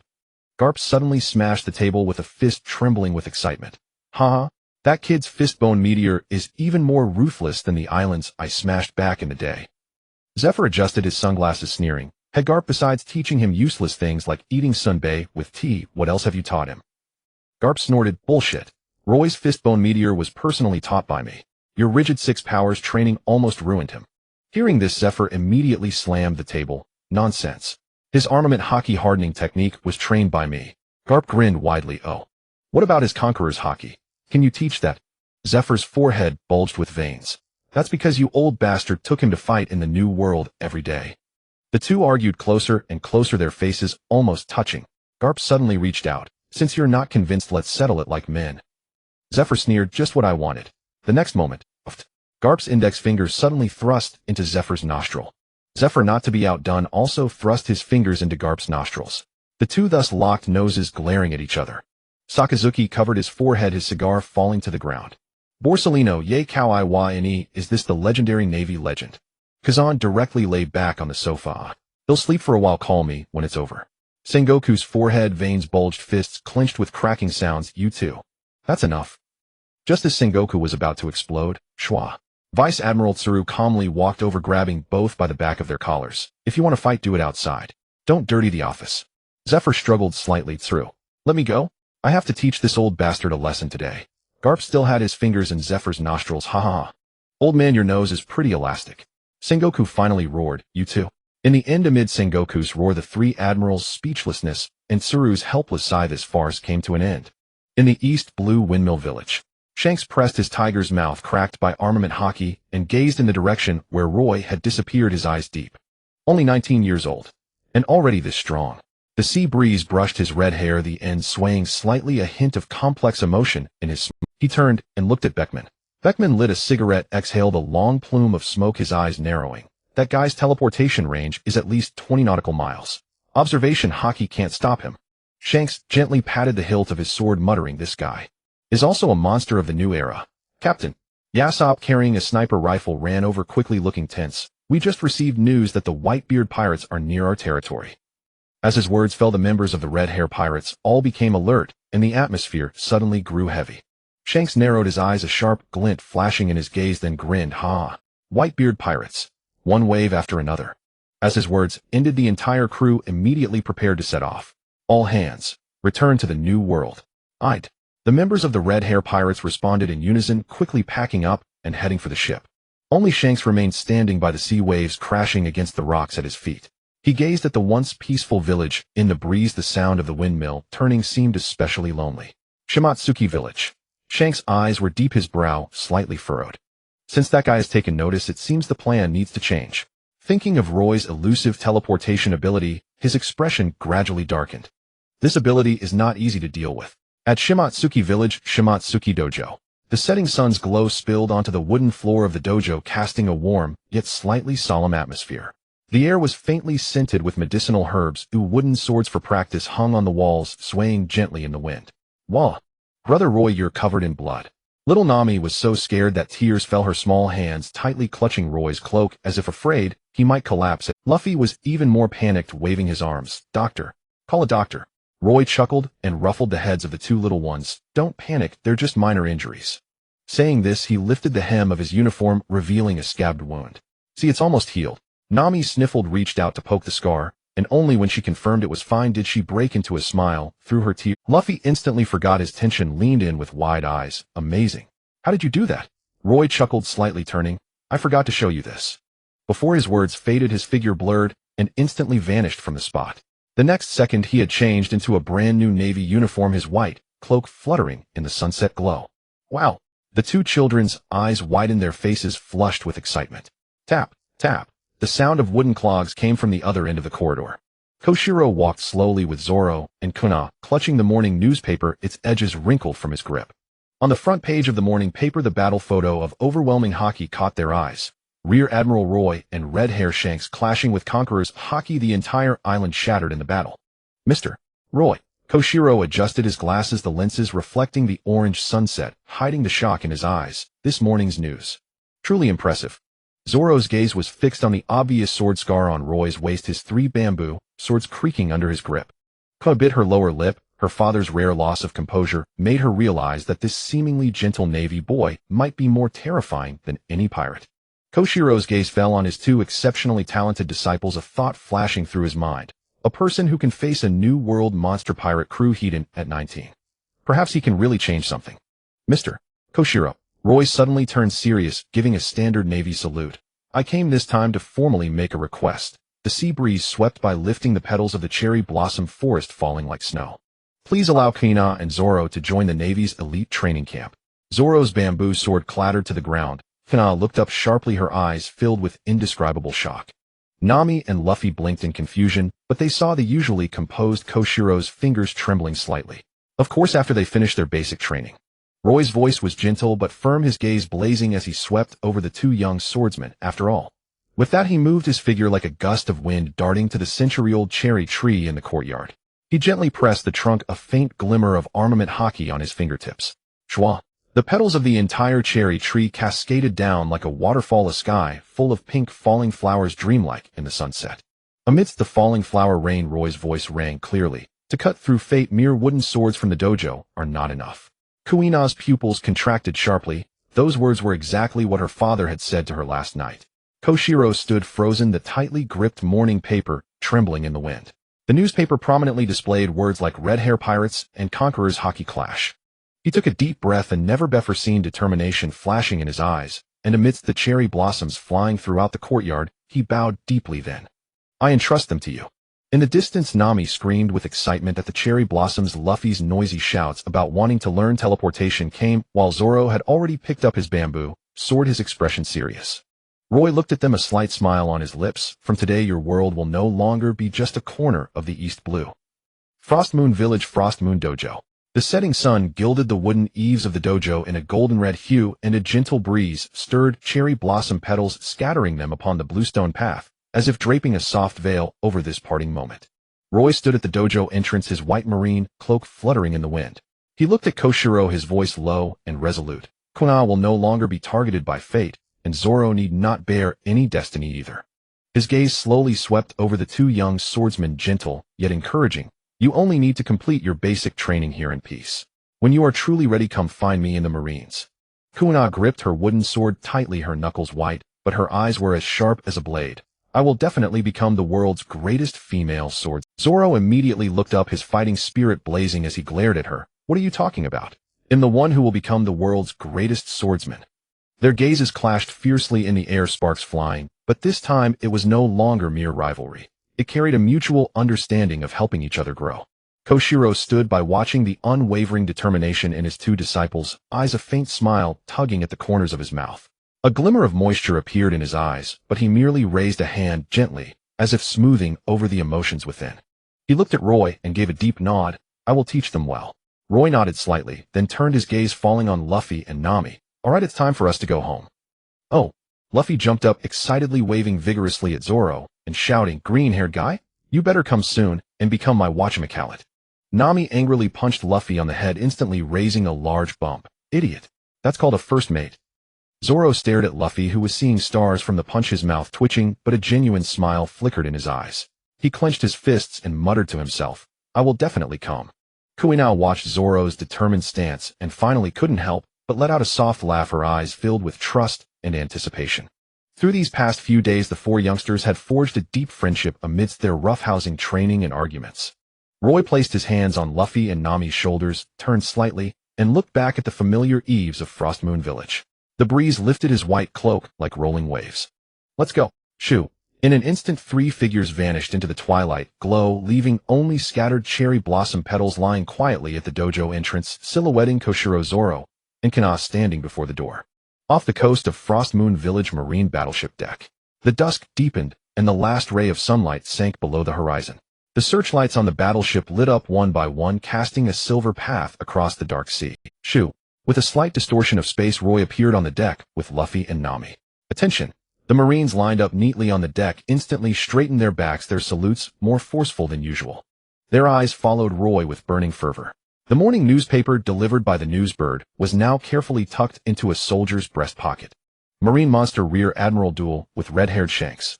Fierce battle ends in a draw.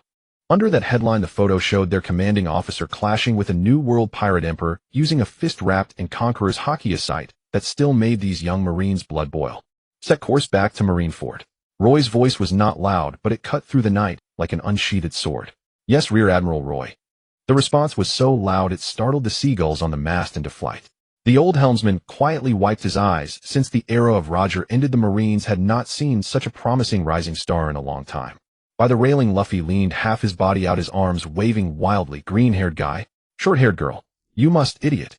She has a name. Nami chopped his head with her hand, but she too looked toward the fading silhouette of Frostmoon Village. The moonlight silvered her orange short hair. Kuina, we promised. The sea breeze carried the faint sound of bamboo, swords clashing from the dojo, as if echoing their farewell. At the bow, Roy's fingertips traced the scabbed wound on his left abdomen. The threads of fate, and such. He murmured to himself, then suddenly sensed something and turned around. In the shadows of the deck, a few young recruits were secretly staring at him with adoring eyes. Caught off guard, they nearly dropped their caps into the sea. Roy rarely cracked a smile, casually tossing a few bags of rice crackers he had taken from Garp. Have some snacks. Don't be so tense. Thank you, sir. Amid the cheers, the battleship cut through the waves. The marine flag at the top of the mast fluttered loudly, its surface reflecting the rising moonlight. The word justice shone brighter than ever. Frost Moon Village coast. Zoro stopped his sword swings, panting heavily, sweat dripping from his green hair.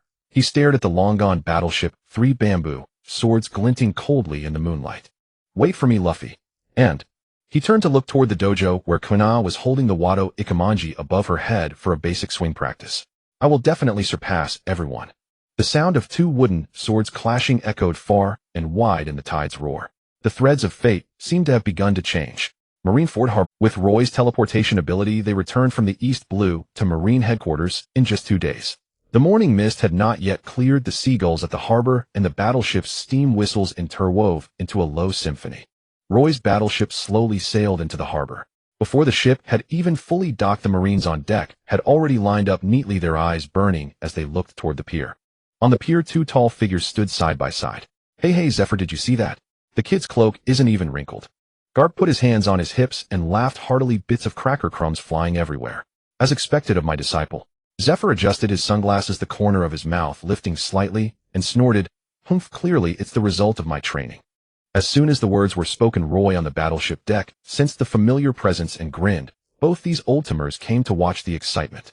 He swiftly issued a series of commands, efficiently handling the battleship's affairs, then turned to Luffy and Nami. Let's go. Shoo. Space twisted slightly, and the 3 appeared in the middle of the pier. You brat. Garp rushed forward in a single bound, his fist crashing down on Roy's head with a whoosh. You dare to take on the red hair pirates alone? Ow, ow. Roy clutched his head, grimacing, but still couldn't help laughing. Old man, I came back in one piece, didn't I?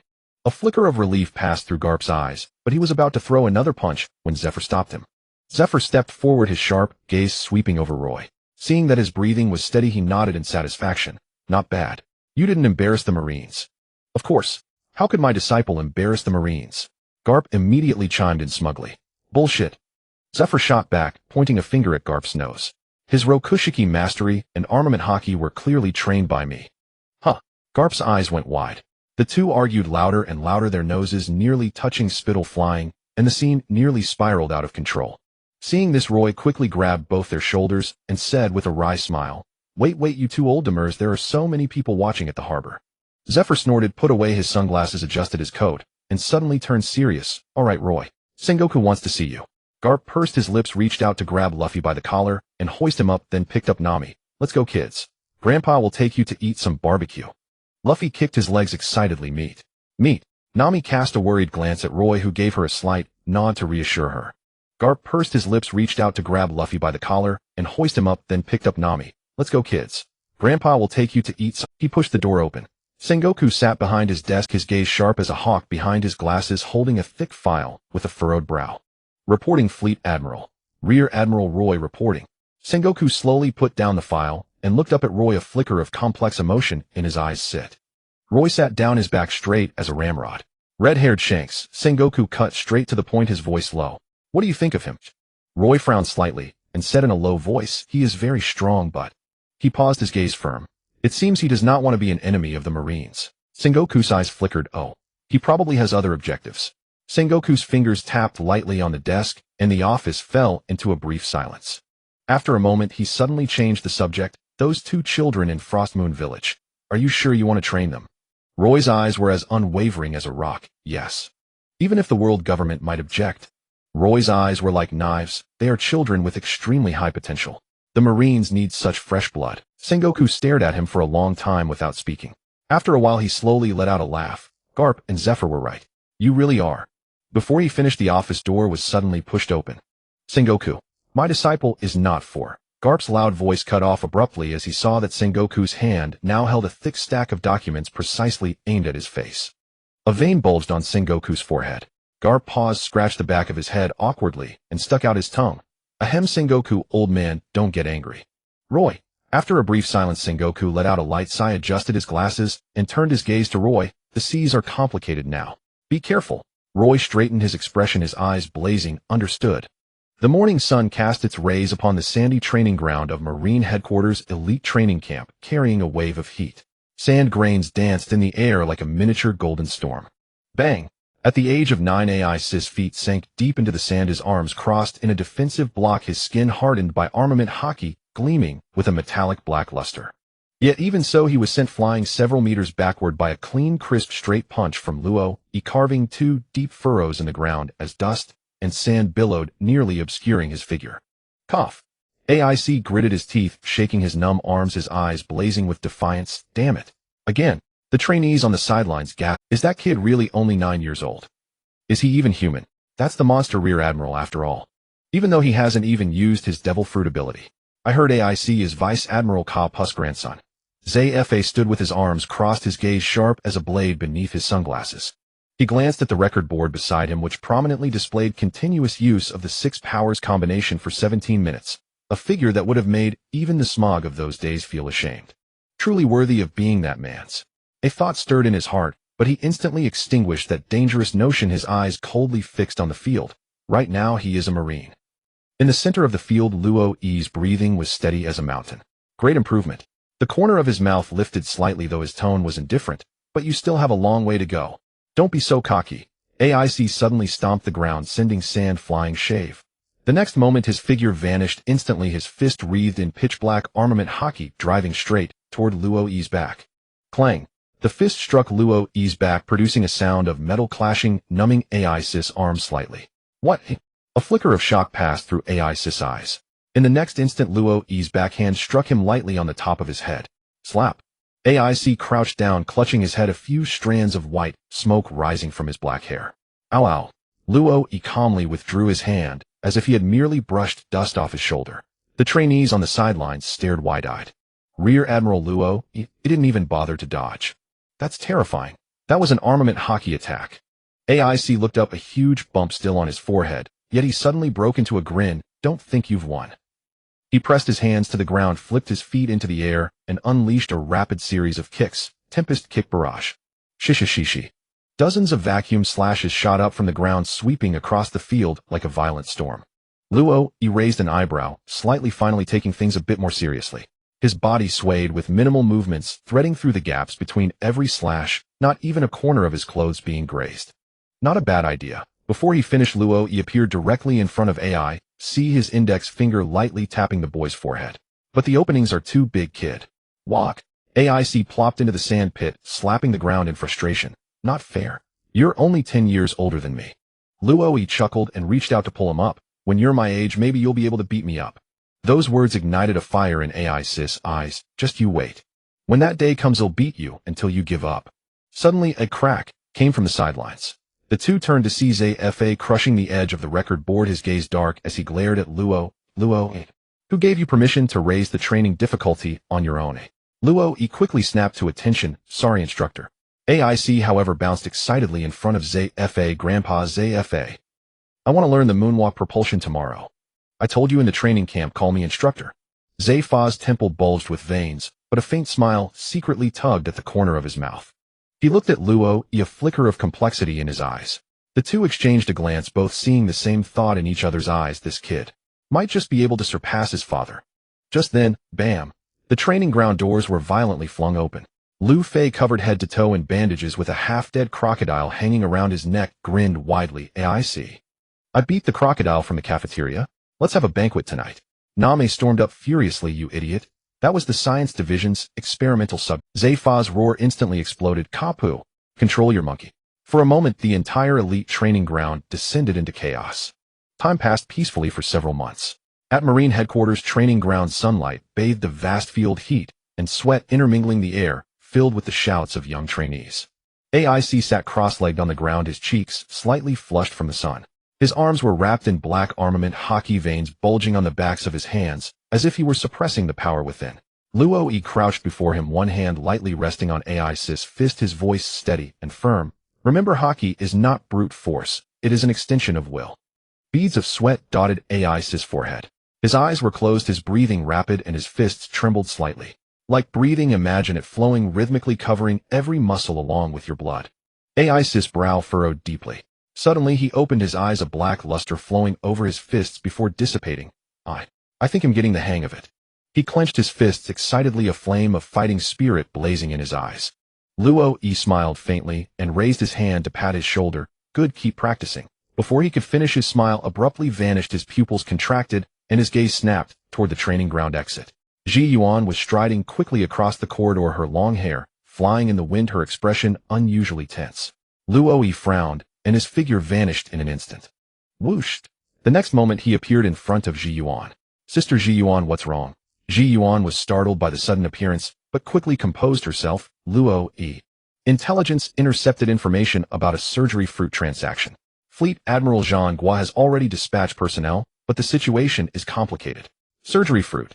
Luo Yi's pupils constricted sharply, his face instantly turning grave. Without asking further, he teleported away directly. Intelligence Division Confidential Archive Room. Whoosh! A streak of light flashed in the document room, the air slightly distorting.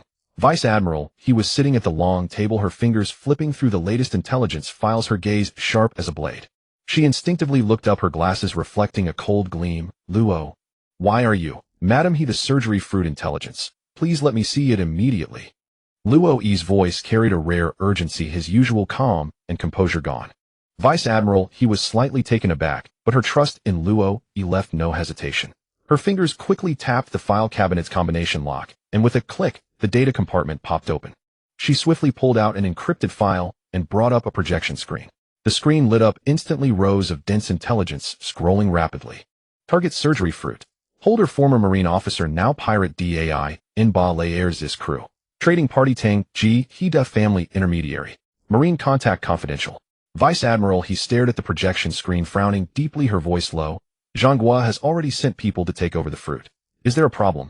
Before she finished, a sharp gleam flashed in Luo Yi's eyes, his voice lowered to a whisper. Duo Fu Lang Minggu is not one to easily let go of an Vice Admiral, he paused for a moment, then shuddered at the implications. The ability of the surgery fruit was. And Duo Fu Lang Ming guess ambitions.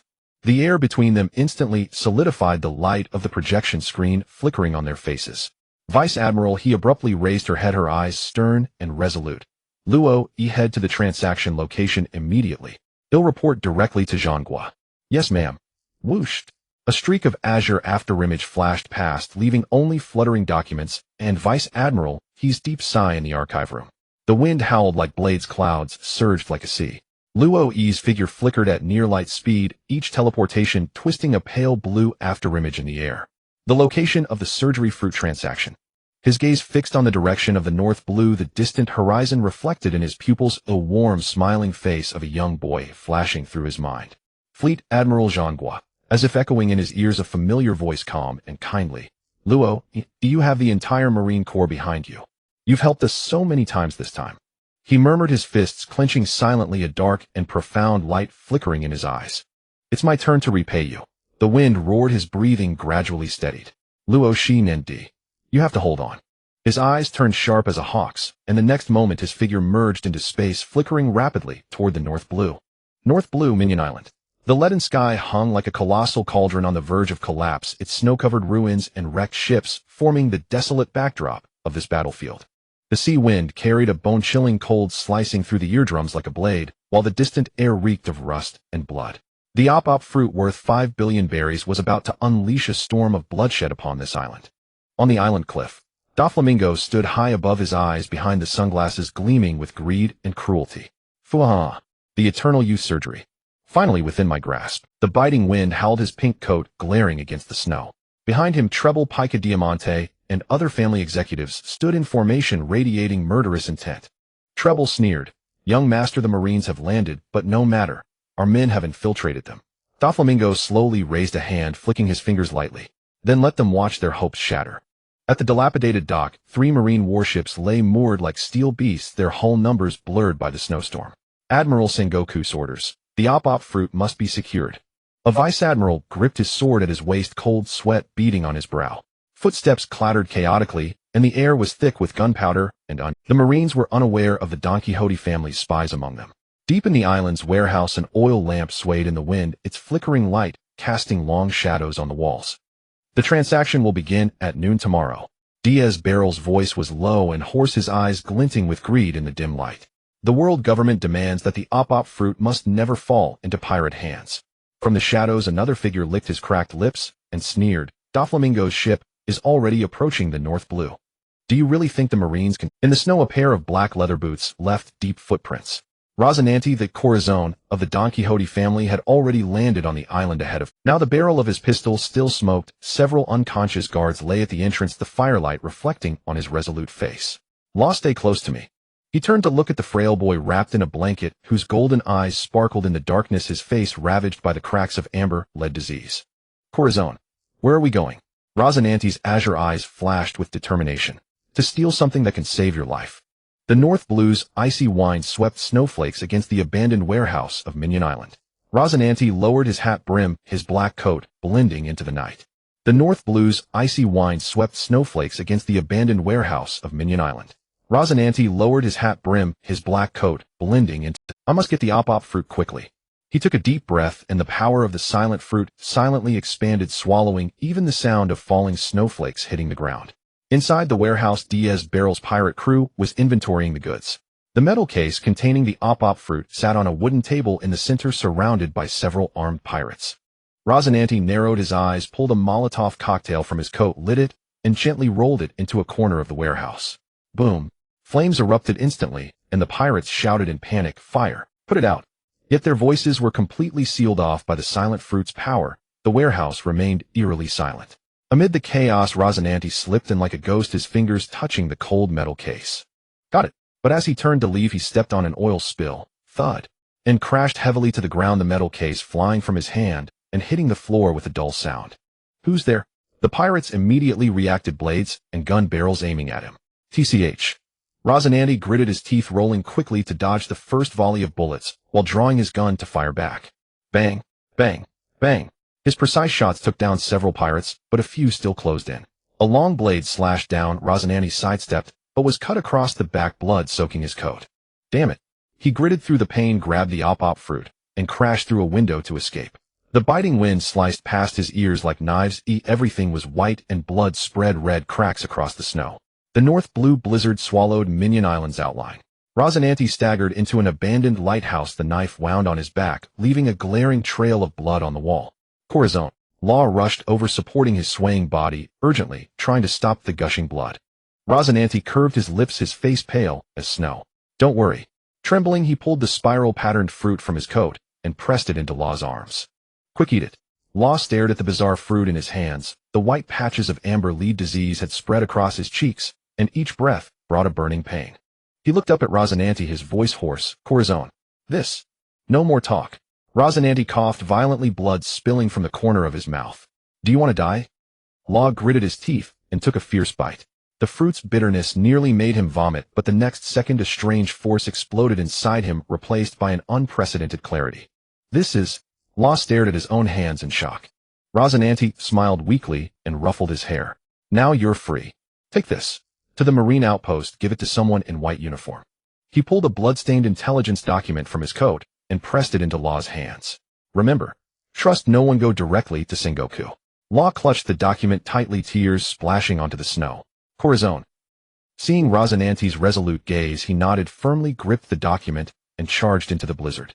But when he burst through the door of the Marine outpost, gasping for breath, the figure approaching him was not a Marine commander in white uniform, but Virgo, the spy Doflamingo had placed in the G5 branch. Kid, what's the matter so late? Virgo adjusted his glasses, his tall frame looming over Law. Law eyed him warily, but Virgo's Marine uniform put him slightly at ease. This. Corazon told me to give it to the Marines. Virgo took the document, his gaze sweeping over the bloodstained seal, a strange glint in his eyes.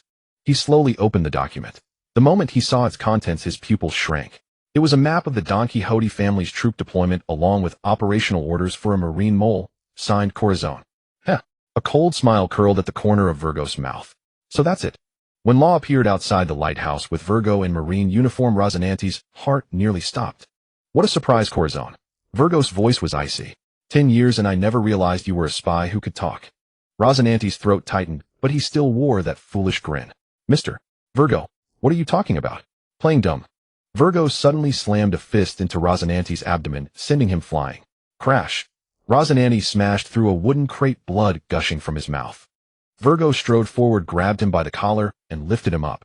The Marine's Corazon. How ironic. Virgo's hacky-hardened fist struck again.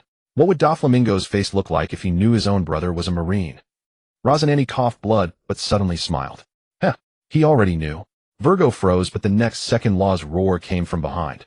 Let Corazon go. A pale blue spherical space suddenly expanded. Law's room enveloped the entire lighthouse. Virgo spun around only to see Law's palm aimed at him. Shambles. Whooshed. Spatial displacement. Virgo was forcibly teleported outside the lighthouse in an instant while Rosinante was pulled to Law's side. Go. Go quickly. Rosinante gasped, weakly, blood staining Law's sleeves. Law gritted his teeth, hoisted Rosinante onto his back, and charged into the blizzard. Virgo's roar echoed from behind, but was soon swallowed by the storm. Law trudged through the snow, stumbling with Rosinante on his back. The wind cut like a knife, but his heart pounded fiercely.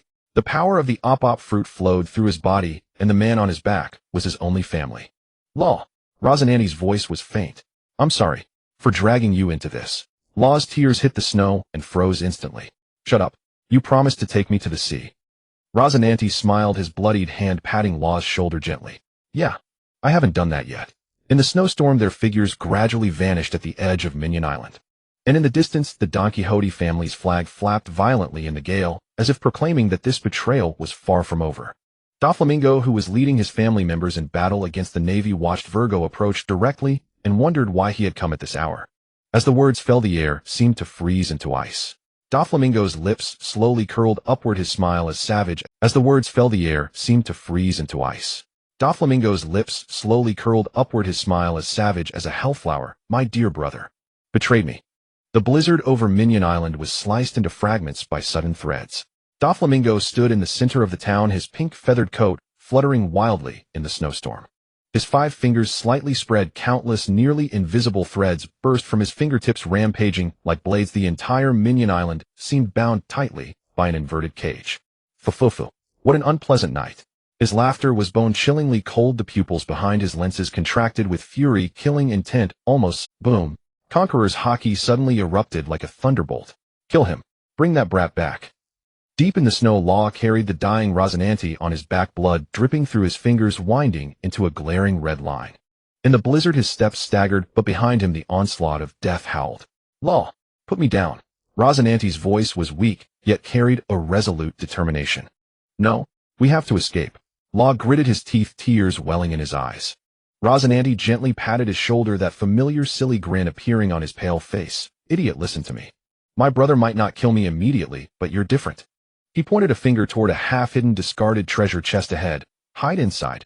I'll use my magic to keep you undetected. No. We go together. Law's tears were about to burst.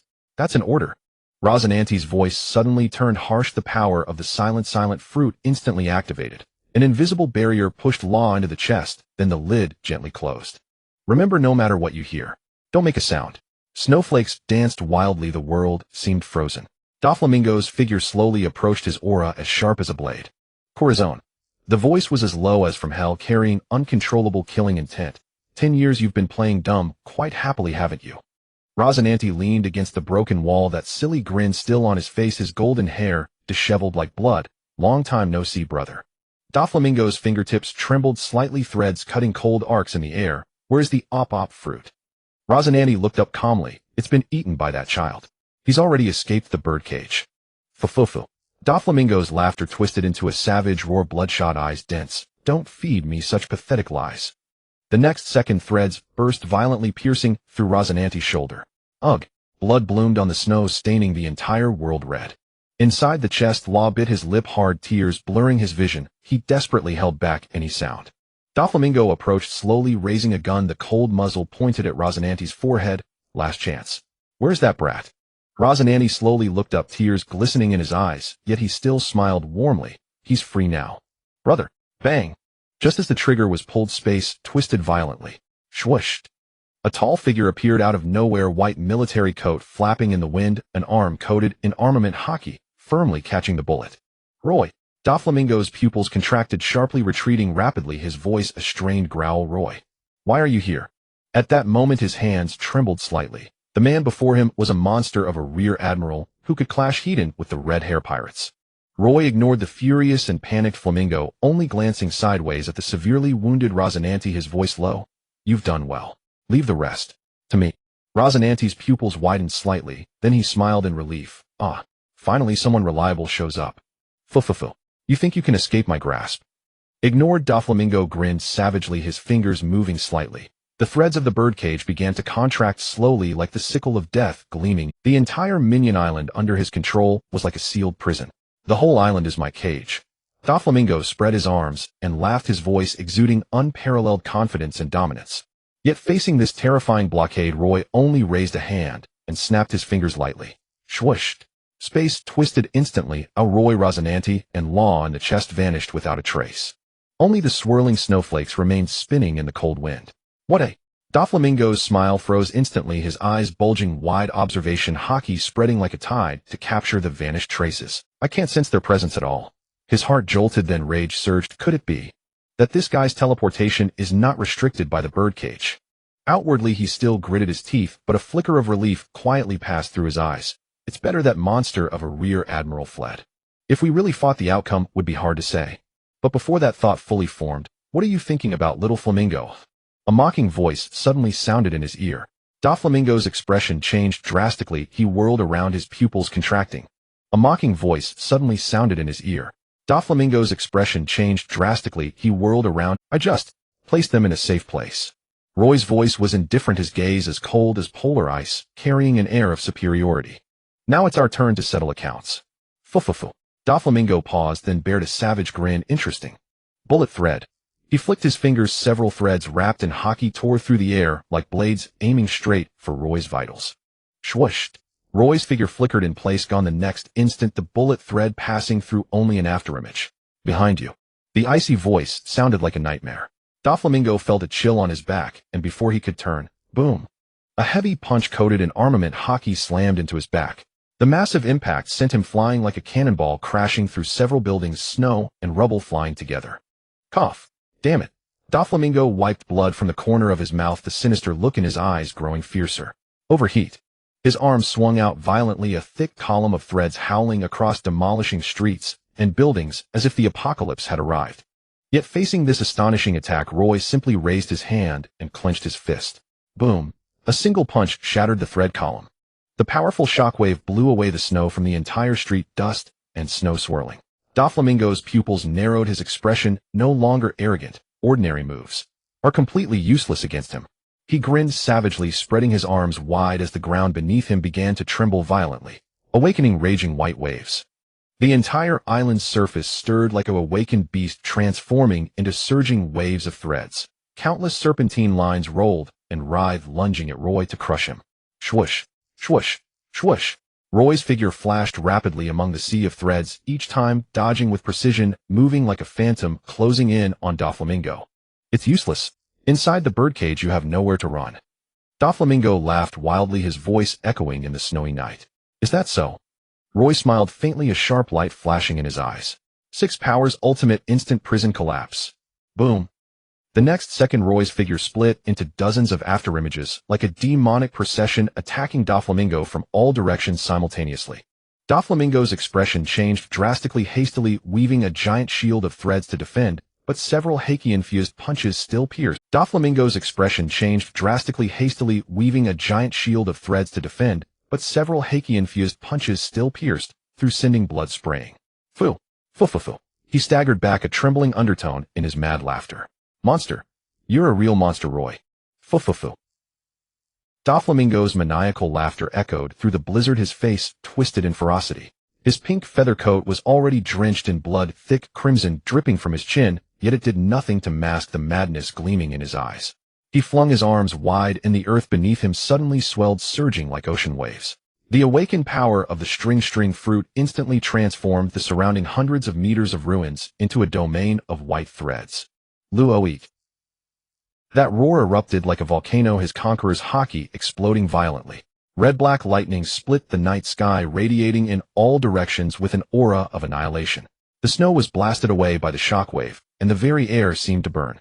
You think I could lose to a scum like you? Doflamingo's eyes were bloodshot, veins bulging on his forehead like writhing dragons.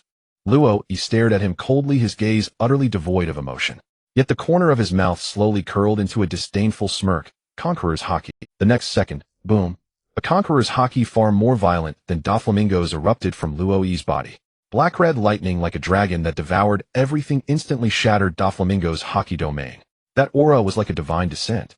The curtain of snow was blasted into surging waves, and the dark clouds in the sky were torn apart, revealing the pitch-black night. Doflamingo's pupils contracted sharply, his face pale as paper, his knees buckling uncontrollably. What a joke. How could this be? But before the fear in his heart could fully erupt, he suddenly clapped his hands together and roared in fury. Thousand arrow pierce, feather strike, thread. The earth exploded. Countless threads coated in armament Haki poured out like a torrential rain, as if to drown Luo Yi in a white sea of death. Luo Yi's eyes turned icy. He slowly drew back, his right arm armament Haki coiling around his fist like black flames, transforming into a meteor of annihilation. Fist bone falling star. Boom. A terrifying shockwave exploded with a deafening roar. The air shattered like glass and countless threads disintegrated into dust the moment they touched the fist wind. Doflamingo's figure flew backward like a broken kite in the violent aftermath, crashing through 3 buildings. Bricks and stones flew everywhere, and amidst the rolling dust he spat out a mouthful of blood before barely managing to stop. Fingergun speck. A sudden sound of piercing air came from the shadows. Virgo's figure shot out like a sword, his entire body wrapped in pitch-black armament Haki, his fingers gleaming with a cold, deadly light, thrusting straight at Luo Yi's back. Courting death. Luo Yi's eyelids lifted slightly without turning his head. His left fist struck back with a single fist bone, like a thunderbolt. Clanged.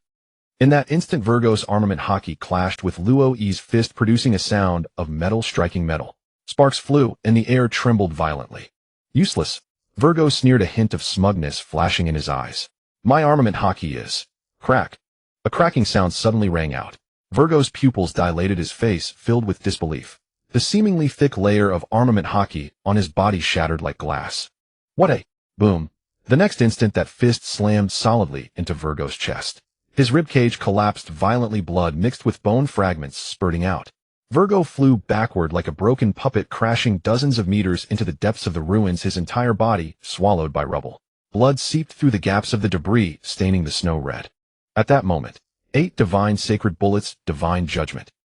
Doflamingo's roar resounded across the snowy plains. 8 massive white waves coated in armament Haki shot up from the ground like spears of judgment, tearing through the blizzard and stabbing straight at Luo Yi.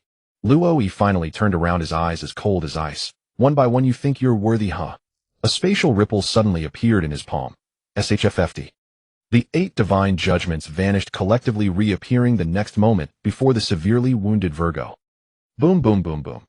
The 8 white threads engulfed him completely. Flesh and shattered bones splattered across the snow like a boom, boom, boom, boom. The 8 white threads engulfed him completely.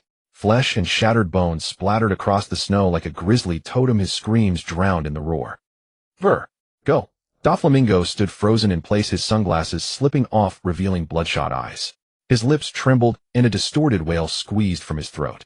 Virgo, his top executive, his family, his right-hand man, was dead just like that. Luo Yi. In the blizzard, Luo Yi's cloak billowed. He strode slowly toward the crumbling Doflamingo, his fist once again wreathed in Haki. Time to end this, little Doflamingo jerked his head up, his eyes bloodshot, but all fighting spirit had drained away. His body trembled slightly, whether from rage or fear. Young master. In the distance, Treble, Pica Diamante, and other executives of the Don Quixote family finally arrived. But when they saw the battlefield, everyone felt as if they had fallen into an ice cellar, their faces pale. Virgo's broken remains were pinned to the ruins, blood staining the entire snowy ground like a shameful blood flag. And Luo Yi was pressing Doflamingo's head down with one hand, pinning him firmly to the broken ground.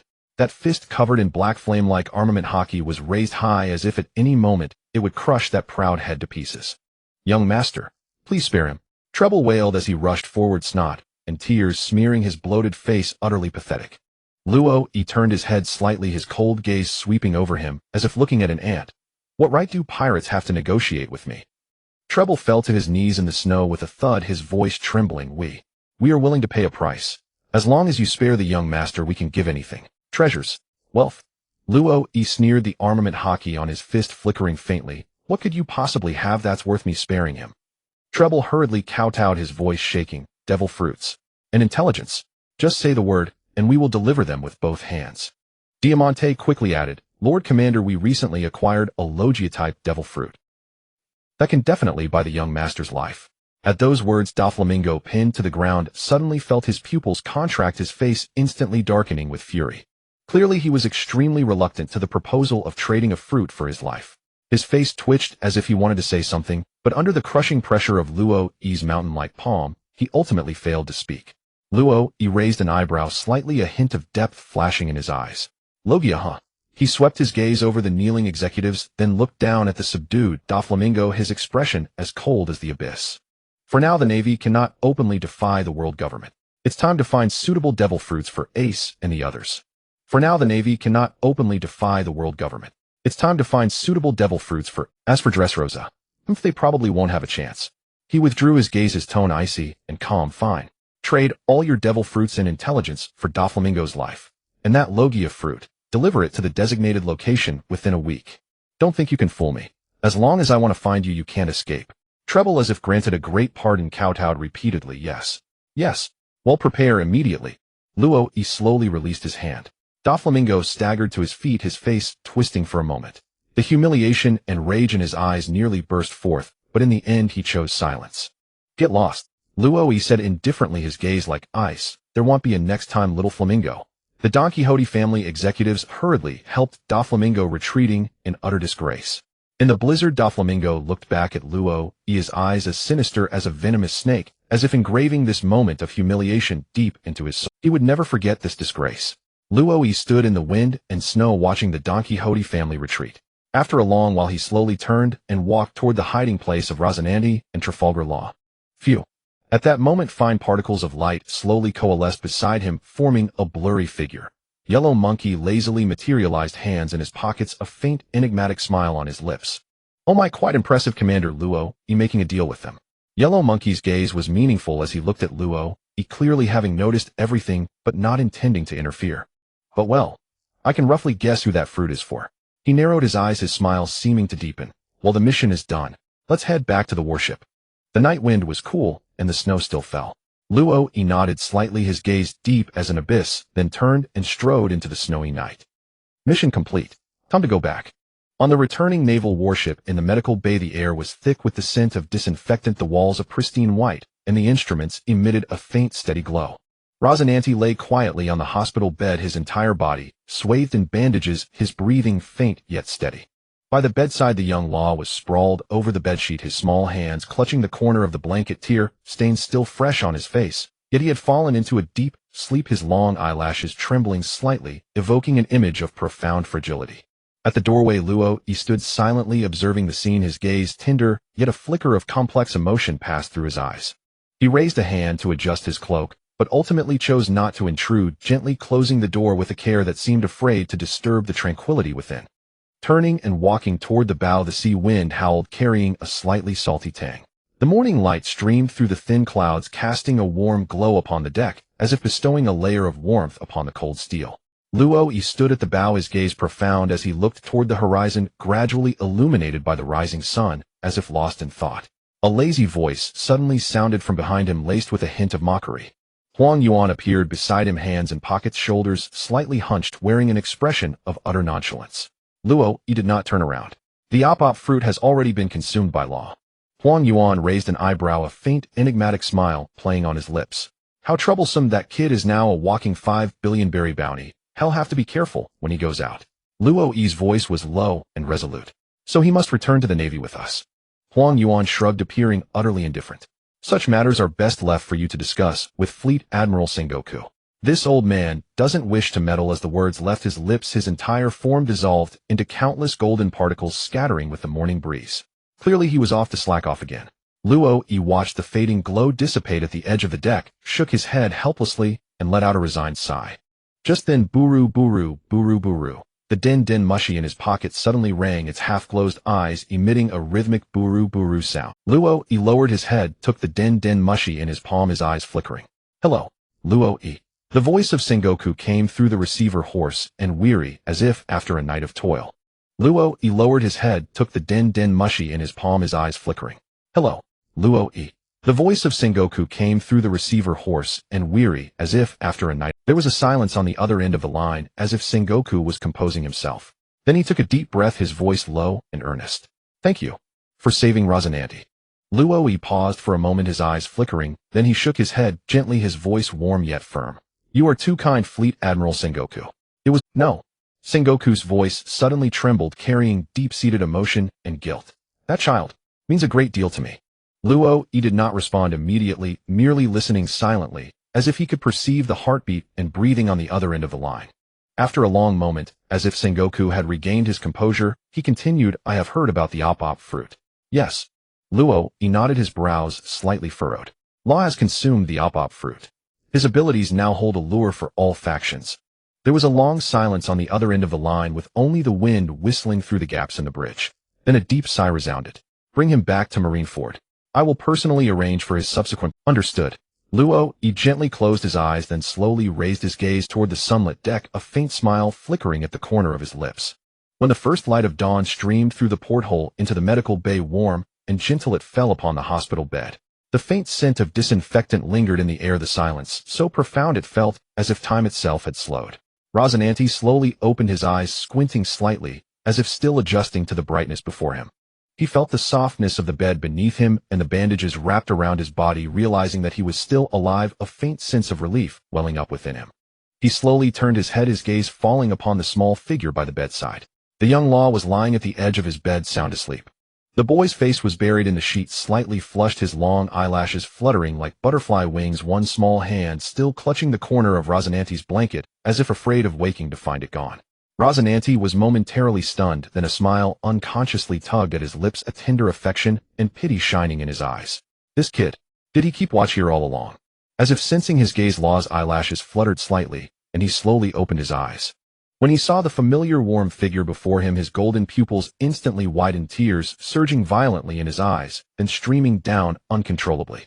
Corazon. Law threw himself into Razananti's arms, clinging tightly to his neck, his cries filled with the relief and after fear of a lost treasure regained. I thought you would never wake up again. Ow. Ow, ow, ow. Razananti gasped sharply from the pressure, but he still chuckled softly, reaching up to pat Law's hair, his voice laced with affectionate indulgence. You little rascal, ease up. I'm a seriously injured patient now. Hearing this, Law quickly let go, hastily wiping away the tears on his face, his small face slightly flushed from the tension and joy, but he could no longer suppress the smile that tugged at the corners of his mouth. Around noon, the door to the medical bay opened silently.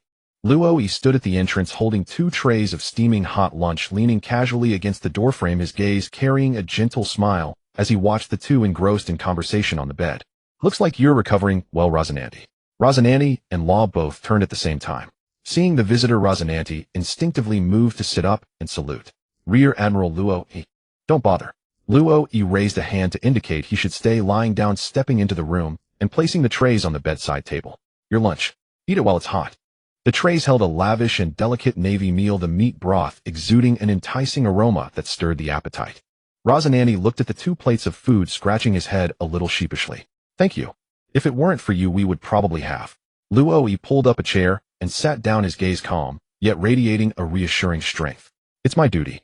Razananti looked at the 2 plates of food, scratching his head a little sheepishly. Thank you. If it weren't for you, we would probably have. Luo pulled up a chair and sat down, his gaze calm, yet radiating a reassuring strength. After a brief silence, Razananti finally spoke. I heard. You let Doflamingo go. Luo turned to look at him and nodded slightly. Yes, in exchange for all the resources and intelligence of his family. Razananti's lips twitched slightly, his expression complex and conflicted. I understand your reasoning. But that man will probably. Luo raised a hand slightly to interrupt him, his voice low and calm. I know, but some things cannot be resolved completely right now. Razananti paused for a moment, then let out a bitter sigh. Yes. No matter what, he is still my brother. No matter how much I loathe him, it's hard not to feel conflicted. Luo was silent for a moment, then turned his gaze to the young Law, his expression serious. Fleet Admiral Sengoku has made arrangements. Law will return to Marineford with us to receive systematic training. Razananti smiled, gently exchanging a glance with Law, as if they had already reached a silent understanding between them. I have no objections. Razananti's voice was warm and firm, lowering his head to look at Law. What about you, kid? Law clenched his small fists tightly, his eyes burning with determination. I will become strong. Strong enough to never let anyone important to me get hurt again. Luo quietly watched this young, but resolute boy, a glint of approval in his eyes. Good. In the afternoon, the warship continued its steady course toward Marineford. Rosinante leaned half reclined by the window beside the hospital bed, gazing out at the vast azure ocean, a smile of emotion and relief on his face. Law stood quietly beside him, facing the wind and looking into the distance. At the bow of the ship, Luo stood silently. The road ahead is for you to walk on your own. Gazing at the endless ocean, a faint smile curled at the corner of his lips. But as long as I am here, at least I won't let you get hurt so easily. The sea wind howled, the sunlight was bright, and the warship sailed steadily toward the direction of hope. On the deck of a marine battleship, the sea breeze gently caressed the boards as the vessel sailed steadily back to Marineford. The blue waves heaved and fell, and in the distance a few seagulls soared freely across the sky. Drake stood by the railing, his hands gripping the cold metal bar with such force that the veins on his hands stood out, and his knuckles turned white from the strain.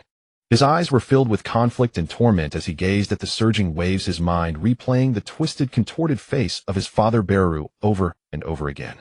Once his father had been a hero in his heart, a majestic marine officer cloaked in the mantle of justice guarding the peace of the seas. He had once proudly declared to all, "My father is a great marine." Yet many years ago, for reasons unknown, this respected father had shed his coat of justice and transformed into a brutal and savage pirate. He became a heavy drinker, quick-tempered, and would beat his only son, subjecting him to daily torment and scolding. Drake's initial admiration turned into fear and resentment. At 19, he should have been a mature, independent young man, but years of fear left him feeling small and helpless in his father's presence. Why did father become like that? Drake took a deep breath, a flicker of determination in his eyes, then slowly turned and walked toward the captain's quarters. Inside the captain's quarters, Roy sat behind a large desk, flipping through a thick stack of mission reports, his expression focused and calm. A knock sounded. "Come in." The door opened gently, and Drake stood at the entrance, his expression slightly tense. "Rear Admiral Roy. May I speak with—" Roy set down the documents and looked up with a hint of warmth. "How is your injury healing?" "It's fine now, thank you for your concern."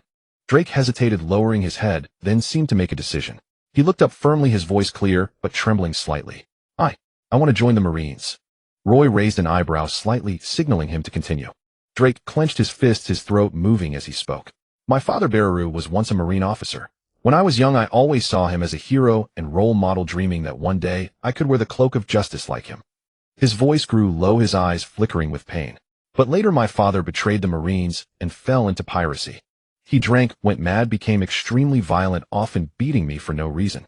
Drake's voice faded as if struggling to control the turmoil within him, his knuckles trembling with anger.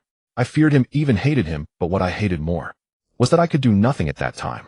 Drake lifted his head, his eyes now burning with determination.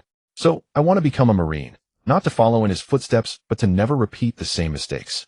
I want to be someone who truly embodies justice." The room fell silent for a moment.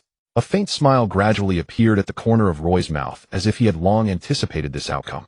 "The future captain of the Blade. I wasn't wrong about you." Roy stood up, walked over to Drake, and gently patted his shoulder. "Welcome to the Marines." Drake was visibly startled, as if he hadn't expected Roy to agree so easily. He hesitated. "You don't need to ask me anything more." Roy chuckled lightly, his tone gentle but firm. "Everyone has a past they cannot change, but the Marines care more about the choices you will make in the future." He turned, picked up a document from the table, and handed it to Drake. "This is the application form for the Marine Recruit Training Camp. You're a bit over the age limit for new recruits, but I will personally recommend you to Instructor Zephyr."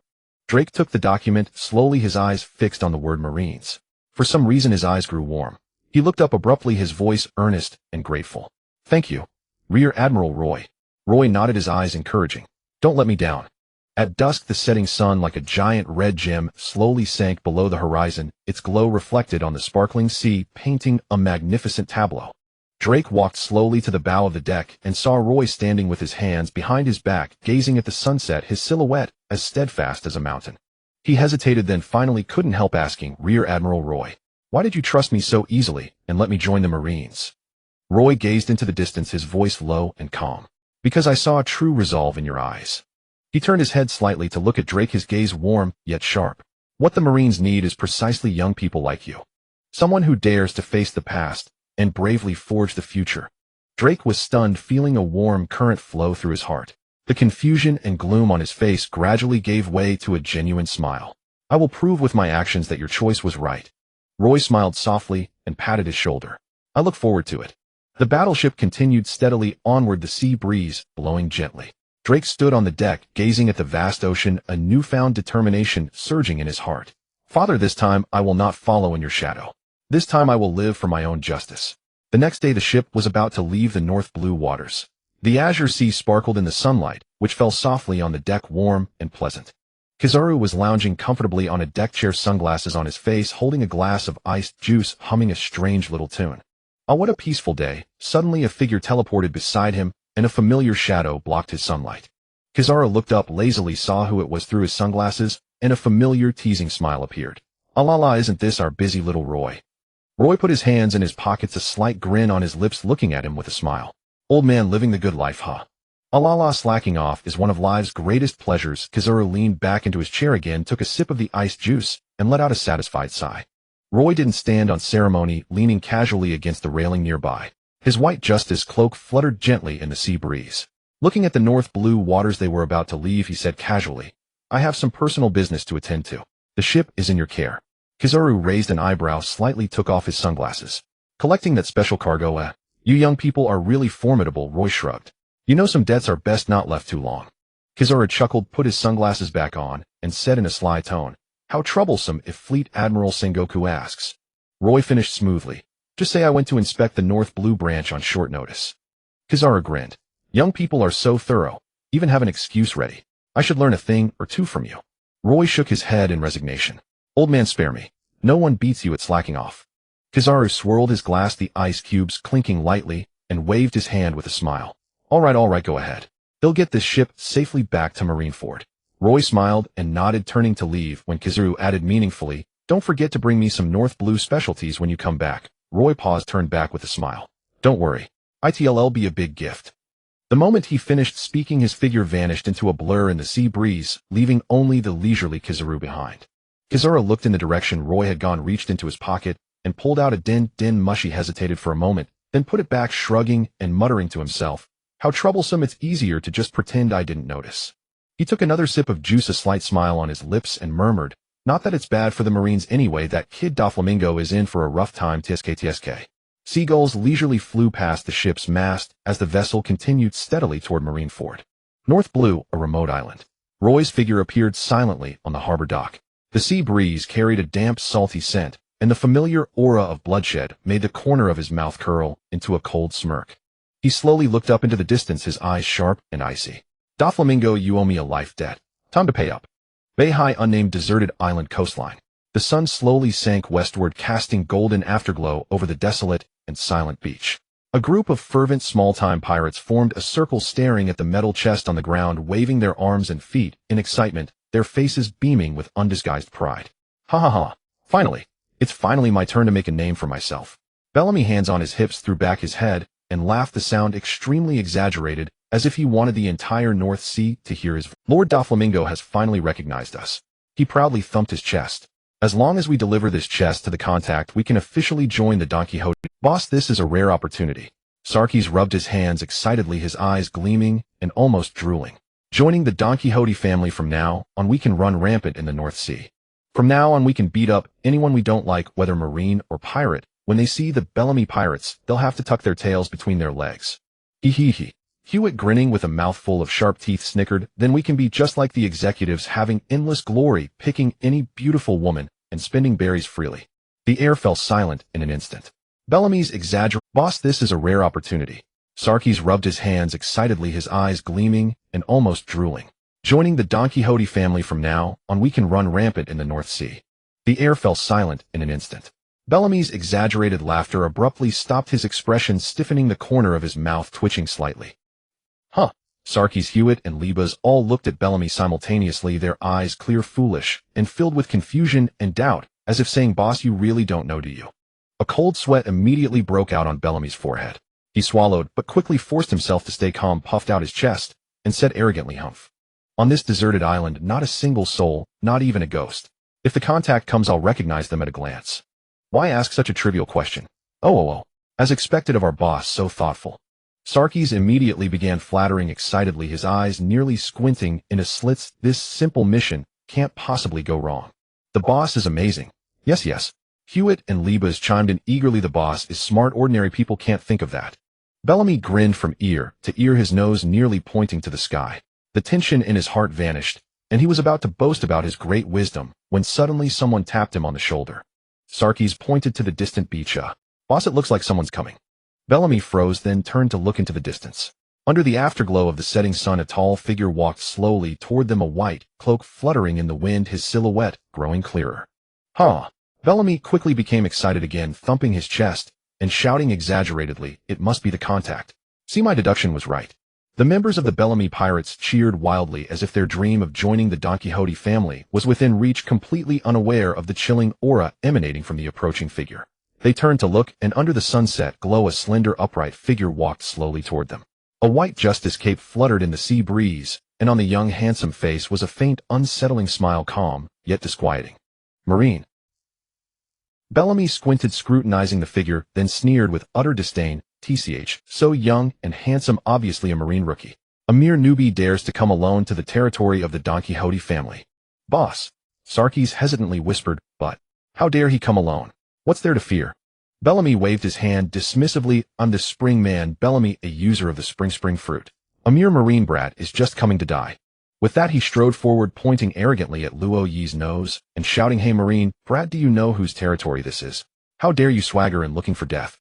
Luo Yi stopped, his gaze sweeping over them coldly, then lingering meaningfully on the metal chest. "The Don Quixote family. That little flamingo has stooped to recruiting trash like you. Is he really that desperate now?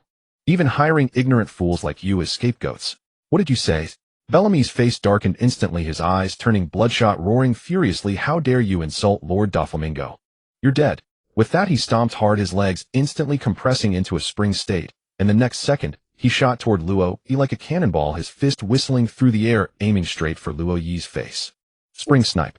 But Luo Yi didn't even bother to move. Bang! The spring fist had just reached Luo Yi's face when he casually extended a single finger, effortlessly blocking it, as if it had hit an iron wall, unable to advance an inch. Bellamy was stunned, his eyes wide with horror. How is that possible? With such weak strength you dare to call yourselves the Don Quixote family? Luo Yi shook his head slightly. "That flamingo is clever, sending fools like you to die. It seems in his eyes your worth ends here." "Bastard, what did you say?" Before Bellamy could finish, Luo Yi calmly raised his finger and flicked it lightly at him. Boom! A terrifying shockwave exploded instantly, sending Bellamy flying backward like a bullet, smashing violently into a distant rock wall, shattering rocks and billowing dust. "Boss!" Sarkis screamed in terror. Luo Yi slowly walked toward the metal chest, his voice icy. "Hand over my stuff." Sarkis gritted his teeth and drew his sword, but his arm was clearly trembling. "Are you kidding? This is Lord Doflamingo's order. You're just a Marine, what right do you have?" "Order?" Luo Yi smiled lightly, a sarcastic curl at the corner of his mouth. "Don't be ridiculous. This thing is just the ransom he used to buy his own dog's life. Sending you fools to deliver it means he never intended for you to return alive." Sarkis' face changed drastically, his pupils contracting. Luo Yi raised his hand and delivered a crisp chop. Sarkis' face changed drastically, his pupils contracting. Luo Yi raised his hand and delivered a crisp chop. "Fools like you pirates are just wasting." Bang! Sarkis didn't even have a chance to react. He was sent flying, his neck snapping, instantly killed on the spot. Sarkis, Hewitt, and Libas turned pale with terror, spinning around to flee. But they had only taken 2 steps when the backs of their necks throbbed simultaneously. Darkness overtook their vision, and they collapsed heavily, never to rise again. Luo Yi withdrew his hand calmly, picked up the metal chest with one hand, and slowly turned to look at Bellamy, who was climbing out of the rubble in the distance. Bellamy was in excruciating pain, struggling to stand, blood continuously seeping from the corner of his mouth. He stared at Luo Yi in terror. "You? Who are you?" Luo Yi did not answer, but looked at him calmly, his gaze like that of a pitiful creature about to die. "Go back and tell Doflamingo." A sinister smile slowly curled at the corner of his mouth, sending chills down the spine. "This ransom, I accept it." Bellamy stared at Luo Yi in fear, cold sweat pouring down his back. He scrambled away in panic, stumbled. Bellamy stared at Luo Yi in fear, cold sweat pouring down his back. He scrambled away in panic, stumbling and staggering, all his earlier arrogance gone. Luo Yi watched Bellamy's retreating figure, snorted coldly, then picked up the chest and disappeared into the twilight of the island. The sea wind howled, leaving the deserted island in dead silence. Only the afterglow of the setting sun silently fell upon the 3 cold corpses on the ground. North Sea, nameless islet. Under the ink-black night, the moonlight cast a cold glow, and the gentle waves lapped against the reef, whispering a soft, rustling sound. Luo Yi's figure gradually materialized on the shore, casually holding the metal case he had snatched from Bellamy. He walked to a flat reef by the shore, sat down, and placed the case aside. With a flick of his finger, the lock clicked open. Click. The lid slowly lifted, revealing 4 devil fruits of distinct shapes nestled quietly on a soft velvet lining. Under the moonlight, the fruits emitted an eerie, shimmering luster, mysterious and uncanny. Heh. Luo Yi let out a low chuckle, his eyes carrying a hint of mockery and disdain, sending a fool like Bellamy to deliver something so important. He toyed with the fruits, his tone laced with faint sarcasm. Could it be that they hoped someone would snatch it midway, so they'd have an excuse to renege and send someone to retrieve it? As cunning as ever. He shook his head slightly, a smirk of contempt flashing in his eyes before his gaze sharpened and settled on the most dazzling fruit among them. Luo Yi gently pinched it. Under the moonlight, this devil fruit resembled a frozen flame, an oranger dragon fruit-shaped fruit, its surface densely covered with vivid spiral flame patterns, while the stems stretched outward like a blue-green fire tongue. The entire fruit exuded an undeniable heat. The Mera Mera no Mi. Luo Yi raised an eyebrow, a nostalgic curve tugging at his lips, and a complex emotion flickered in his eyes, truly a destined bond with Ace. In his mind, he recalled the ridiculous comments and forum posts from his past life. Mera Mera no Mi. Not even a dog would eat it. Who can't use fire in the new world? The Mera Mera no Mi is outdated. Now is the era of hockey. What use is a logia anymore? Those words of contempt and ridicule seemed to sweep through the depths of his memory like a biting cold wind laden with prejudice and short-sightedness. Luo Yi merely smiled faintly, his gaze calm as still water, a glint of sarcasm and pity flashing in his eyes. Foolish prejudice. He gently rubbed the Mera Mera no Mi with his fingertip, the patterns seeming to dance like flames. He murmured to himself thoughtfully, Ace's failure was never about the fruit itself. In his memory, the scene of rolling, blazing flames, once so dazzling, had crumbled at the first touch of a true powerhouse. Luo Yi sighed softly, his eyes deep as the night sky. Are logia types weak? The 3 admirals are all logia. Aquinas magma, Kazaris light, Akiji's ice. Each one is a fearsome presence. He tapped the fruit lightly with his fingertip, a sharp gleam in his eyes. The fruit was never the problem. The weak one is the user. In his mind, images from his past life flashed. Ace had used large-scale flame attacks countless times, yet he never truly grasped the essence of fire. In an era that emphasized hockey, Ace still clung to expanding the scale of his flames, neglecting the crucial mastery of extreme temperature. Luo Yi squinted, a playful smile slowly curling at the corners of his mouth. What if the development path of the Mera Mera no Mi wasn't about the mere scale of flames, but the pursuit of extreme temperature control or compressed detonation? He slowly clenched his fist, as if feeling the boundless potential hidden within the fruit pulsing at his fingertips. In my eyes, the Mera Mera no Mi is no less than the Magu Magu no Mi, the ultimate state of fire, reducing everything to ashes. When the temperature breaks through 10,000 degrees, burning at the molecular or even atomic level, that would truly deserve the title of sun. When the temperature breaks through 10,000 degrees, burning at the molecular or even atomic level, that would truly deserve. After a moment of contemplation, Luo Yi let out a soft sigh, carefully placed the Mera Mera no Mi back into the case, and then shifted his gaze to another peculiar fruit inside. This fruit was a striking regal gold with a gourd-like shape that was extremely distinctive. Its surface was covered in ornate spiral patterns, shimmering with a lustrous glow under the moonlight, as if cast from pure gold. A faint surprise flickered across Luo Yi's face. The Gyro no Mi.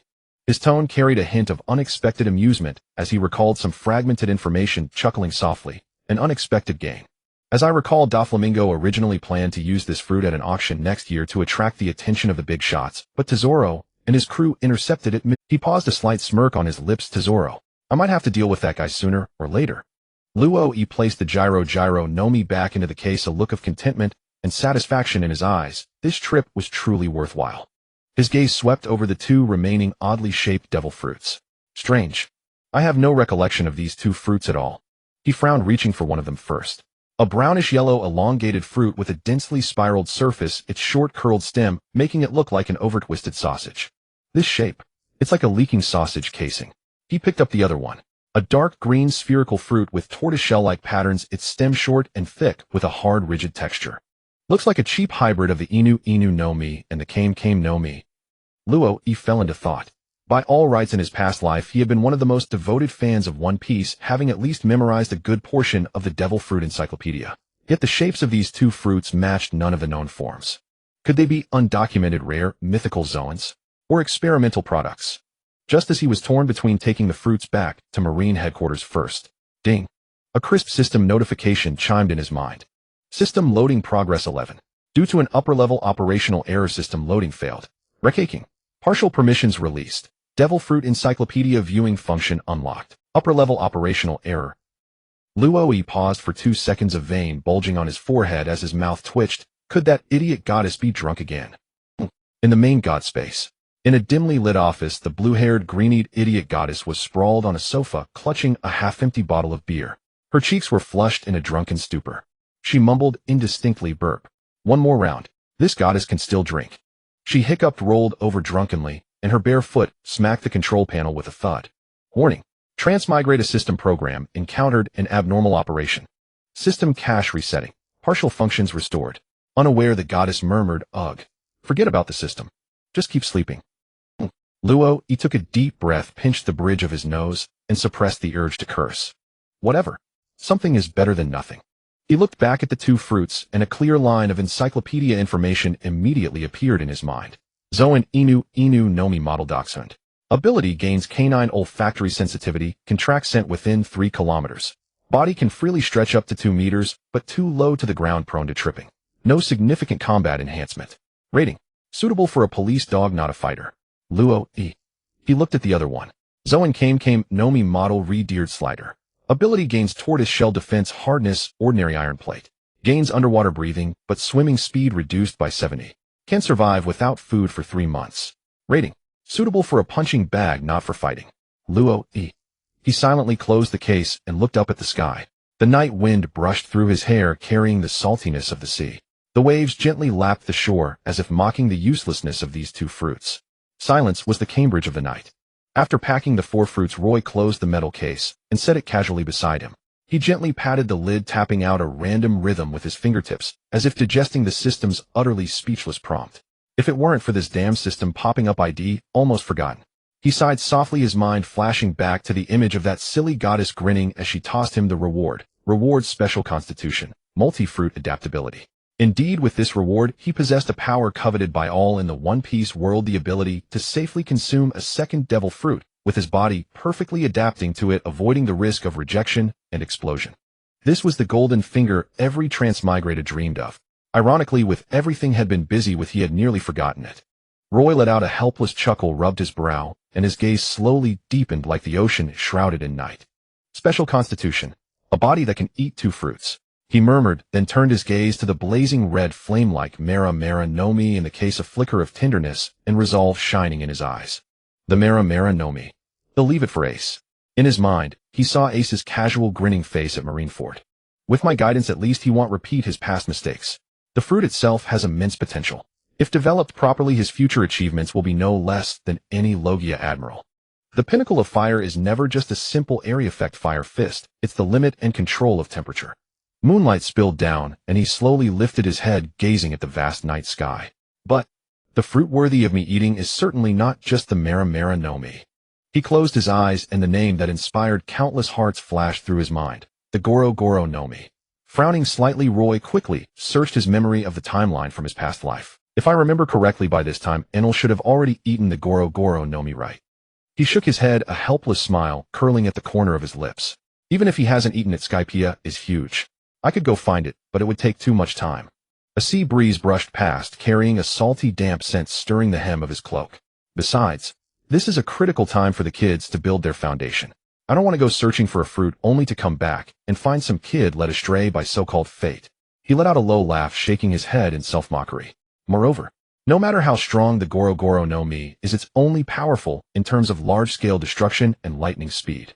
I'm not lacking in speed-type abilities right now, and with the giant constitution and Master Garp's boxing techniques, my destructive power is decent enough. As for the second fruit, that truly suits me. Before he could finish, a sharp, blade-like gleam flashed in his eyes. The gaze of a hunter filled with undeniable ambition. That fruit. I must get my hands on it. 2 days later, Marine headquarters, Marineford Harbor. Morning light spilled over the white stone of the harbor, the air carrying a faint, cool saltiness. Roy's figure appeared like a ghost, his white coat of justice fluttering gently in the wind, making his steps steady and powerful. A patrolling Marine, seeing the figure, instinctively tightened his grip on his weapon. But when he recognized the face, he snapped to attention and saluted respectfully, "Rear Admiral Roy." Roy nodded slightly and didn't stop. After taking 2 steps, the Marine suddenly spoke nervously. "Sir, Fleet Admiral Sengoku just ordered that when you arrive you should report to his office immediately. Fleet Admiral Sengoku is looking for me." Roy raised an eyebrow, a hint of suspicion flickering in his heart. Strictly speaking, he hadn't officially reported his North Blue trip. Unless Old Man Kazuru snitched on me again. A trace of helplessness flashed in his eyes, but he didn't plan to explain anything. As he turned, he heard the Marine mutter, "I heard this morning there's a kid from the North Blue in the Admiral's office too." Roy paused slightly, raised an eyebrow, said nothing, and continued forward. Marine Headquarters, Sengoku's office. Pushing open the door, a rich aroma of tea wafted out, mingled with a faint scent of rice crackers. Sengoku was holding a teacup, a faint smile on his lips, white goat beard flecked with crumbs of rice crackers, giving him an unusually warm appearance. Beside him stood a nervous black-haired boy in a spotted hat. Law. Roy recognized the boy he had saved from Doflamingo. Trafalgar Law looked up, a glimmer of light in his clear eyes beneath the brim of his hat. "Mr. Roy." Sengoku gently set down his teacup, his smile seeming impossible to contain, his voice softening. "Roy, this child has been wanting to see you." Roy stepped closer, reached out, and ruffled Law's hat, concern in his eyes. "How is the amber lead disease?" Law's body stiffened slightly, but soon relaxed. He pursed his lips, his voice small, but filled with unwavering determination. "With the help of my fruit ability, it's completely cured." Sengoku watched this, seeing a hint of relief in his eyes. He cleared his throat, his expression growing slightly more serious. "Roy, I have a request." Roy raised an eyebrow. "You're not asking me to babysit, are you?" Sengoku's face reddened, and he coughed to him. "This child has extraordinary talent, especially the Gnome ability, which is very valuable to the Marines." And he softened his tone, a rare warmth in it. "Like Rosinante, he was saved by you from Doflamingo." Sengoku's lips curled up slightly, as if deliberately hiding his inner joy and anticipation. "Besides, I've already adopted him as my grandson." "Grandson?" Roy was taken aback. Sengoku set down his teacup, his smile impossible to conceal, a hint of pride in his eyes. "Humph, that old bastard Garp keeps boasting in front of me that he has 2 grandsons who will surely become powerful Marines." He pursed his lips, his voice carrying a childlike petulance. "I need a grandson too. Besides, this kid's name is Law, which is somewhat fate, isn't it?" Roy looked at Sengoku's expression and couldn't help but laugh, shaking his head. "Admiral, you really..." His gaze fell on Law, who was stubbornly pursing his lips, his eyes showing a mix of determination and admiration. "Mr. Roy." Law took a deep breath, his voice trembling slightly, but his eyes were more determined than ever. "I want to become strong." "Oh." Roy looked at him with interest. "Tell me your reason." Law's fists were clenched tightly, his knuckles white. I don't want to run anymore. I want to be like you, strong enough to protect the people I care about." Sengoku watched them with a warm smile, his eyes full of satisfaction and expectation. "So Roy, are you willing to take him as your apprentice?" Roy glanced at Sengoku, then back at Law's determined eyes. He was silent for a moment, then let out a light sigh, but a smile tugged at the corner of his mouth. "All right, I've already got 2 troublesome brats, one more won't make a difference." Law's eyes instantly lit up as if he had found his true home. Sengoku laughed heartily. "Then it's settled. From now on, Law will train with you, Ace and Luffy." Roy rolled his eyes and shook his head helplessly. "Old man Sengoku, are you trying to turn my place into a problem child shelter?" Sengoku burst out laughing, spitting out rice cracker crumbs. "Ha! Who says you're the best at handling kids?" Beside them, Law quietly smiled, a smile holding the relief of surviving a disaster and the hope for the future. Marine Headquarters, Roy's residence. Morning light streamed through the window, casting dappled shadows onto the stone tiles of the corridor. Roy brought Luo Gang to the door, pausing slightly, a faint smile curving at the corner of his lips. "Moi." Luo looked up in confusion, about to speak, but Roy pushed the door open directly. "Ambush." Almost the moment the door swung open, 2 dark figures leaped out from behind it. Ace's hands were wrapped in a faint coating of armament hockey, an eager grin on his face. Luffy, meanwhile, launched a flying kick, shouting, "Rocket kick." The 2 lunged at Roy from left and right. Luo's pupils contracted, his feet reflexively stepping back half a pace. Yet, bang! Bang! 2 crisp strikes resounded through the air, as clear and sharp as drumbeats. The next second, a large lump swelled on each of Ace and Luffy's heads. They instantly crouched on the ground, clutching their heads and grimacing in pain. "Ambush." Roy withdrew his fist, smiling at the 2, his eyes carrying a hint of teasing mockery. "With such little skill you dare to ambush me." "Damn. Caught again."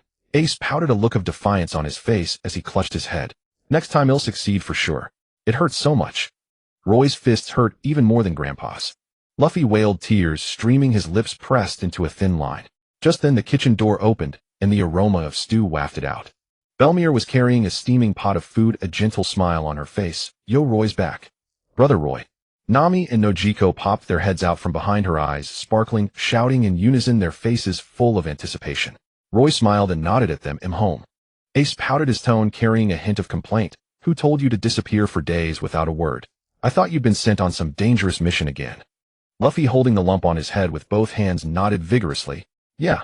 Roy gave a helpless smile, reaching out to ruffle Ace's hair. Fine, since you're so idle, I'll have Master Zephyr give you extra training this afternoon until you're satisfied. Extra training.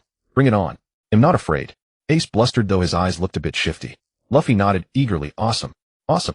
Just then, Ace finally noticed the white-haired youth standing behind Roy, who was watching them calmly. He frowned. Hey, another kid.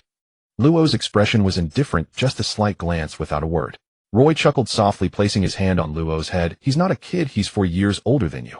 Ace was taken aback. 4 years older. Really? Roy smiled calmly and added, let me introduce you.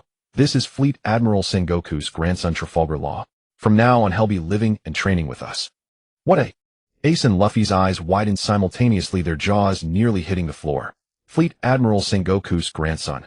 Ace pointed at Luo, stammering, the grandson of that old goat-bearded geezer. Luo's mouth twitched, and he coolly replied, do you have any manners? Luffy, on the other hand, eagerly leaned, in eyes sparkling. Wow. So are you super strong too? Luo raised an eyebrow and replied flatly, stronger than you. Hey, you. Ace instantly bristled, ready to pounce, but Roy grabbed his head. All right, stop it. Just then Belmere couldn't help but shake her head with a smile. Let's eat first, the food's getting cold while you argue. Time to eat.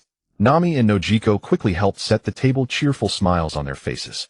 Roy looked at the lively bunch, a warm smile surfacing in his eyes. He ruffled Ace's head again. Come on, stop fussing. From now on, Law is our new family member. Ace pouted, though reluctantly. He finally muttered, Phil become stronger than him anyway. Luo glanced at Ace, the corner of his mouth lifting slightly in a confident smile for the future. Family. He repeated the word softly in his heart, his gaze softening a little. Suddenly Roy looked up at the sky, a tender emotion flickering in his eyes. Speaking of which, I haven't been back to see Mom and Dad in a while. I should take these kids along for a visit sometime. On the dining table, Belmere's meticulously prepared feast nearly covered the entire surface. A whole suckling pig roasted to a golden crisp exuded a rich meaty aroma. A mountain of braised beef glistened with oil, neatly arranged pan-fried fish fillets sizzled with grease, meatballs drenched in sauce shone temptingly, and various side dishes and bread filled the table, their scents intertwining to whet the appetite. Luo stood by the table, eyes slightly wide, clearly not expecting such a battlefield. Do 7 people need to eat this much? He glanced at Roy, instinctively a hint of hesitation and unease in his eyes. Roy seemed to read his mind, smiling as he ruffled his hair. Eat your fill, there are no strict rules here. Eat as much as you can or no one will laugh at you. Nojiko and Nami were briskly setting the tableware. Nami winked mischievously at Luo. Don't be too shocked later. Luo. The answer came instantly. Let's eat. With Roy's command, Ace and Luffy charged like tigers, descending the mountain, blurring into motion as they pounded. This drumstick is mine. Ace shot out both hands, stuffing an entire chicken leg into his mouth in one go, while his other hand swept the meat on the plate toward his own bowl. Meat, meat, meat, meat, meat. Luffy simply pulled the entire plate of roast pork toward himself, opened his mouth wide, and took a huge bite, his cheeks bulging like a hamster's smeared with grease. You two don't clear the whole table in one go. Though Roy's movements were much more graceful, his knife and fork flew in a blur, and the food on his plate visibly diminished at an alarming speed. Luo. The cool youth's expression completely crumbled, his jaw nearly hitting the table. Was this even human eating speed? Belmere couldn't help but chuckle, patting Luo on the shoulder. Shocking, isn't it? I was just like you the first time I saw it.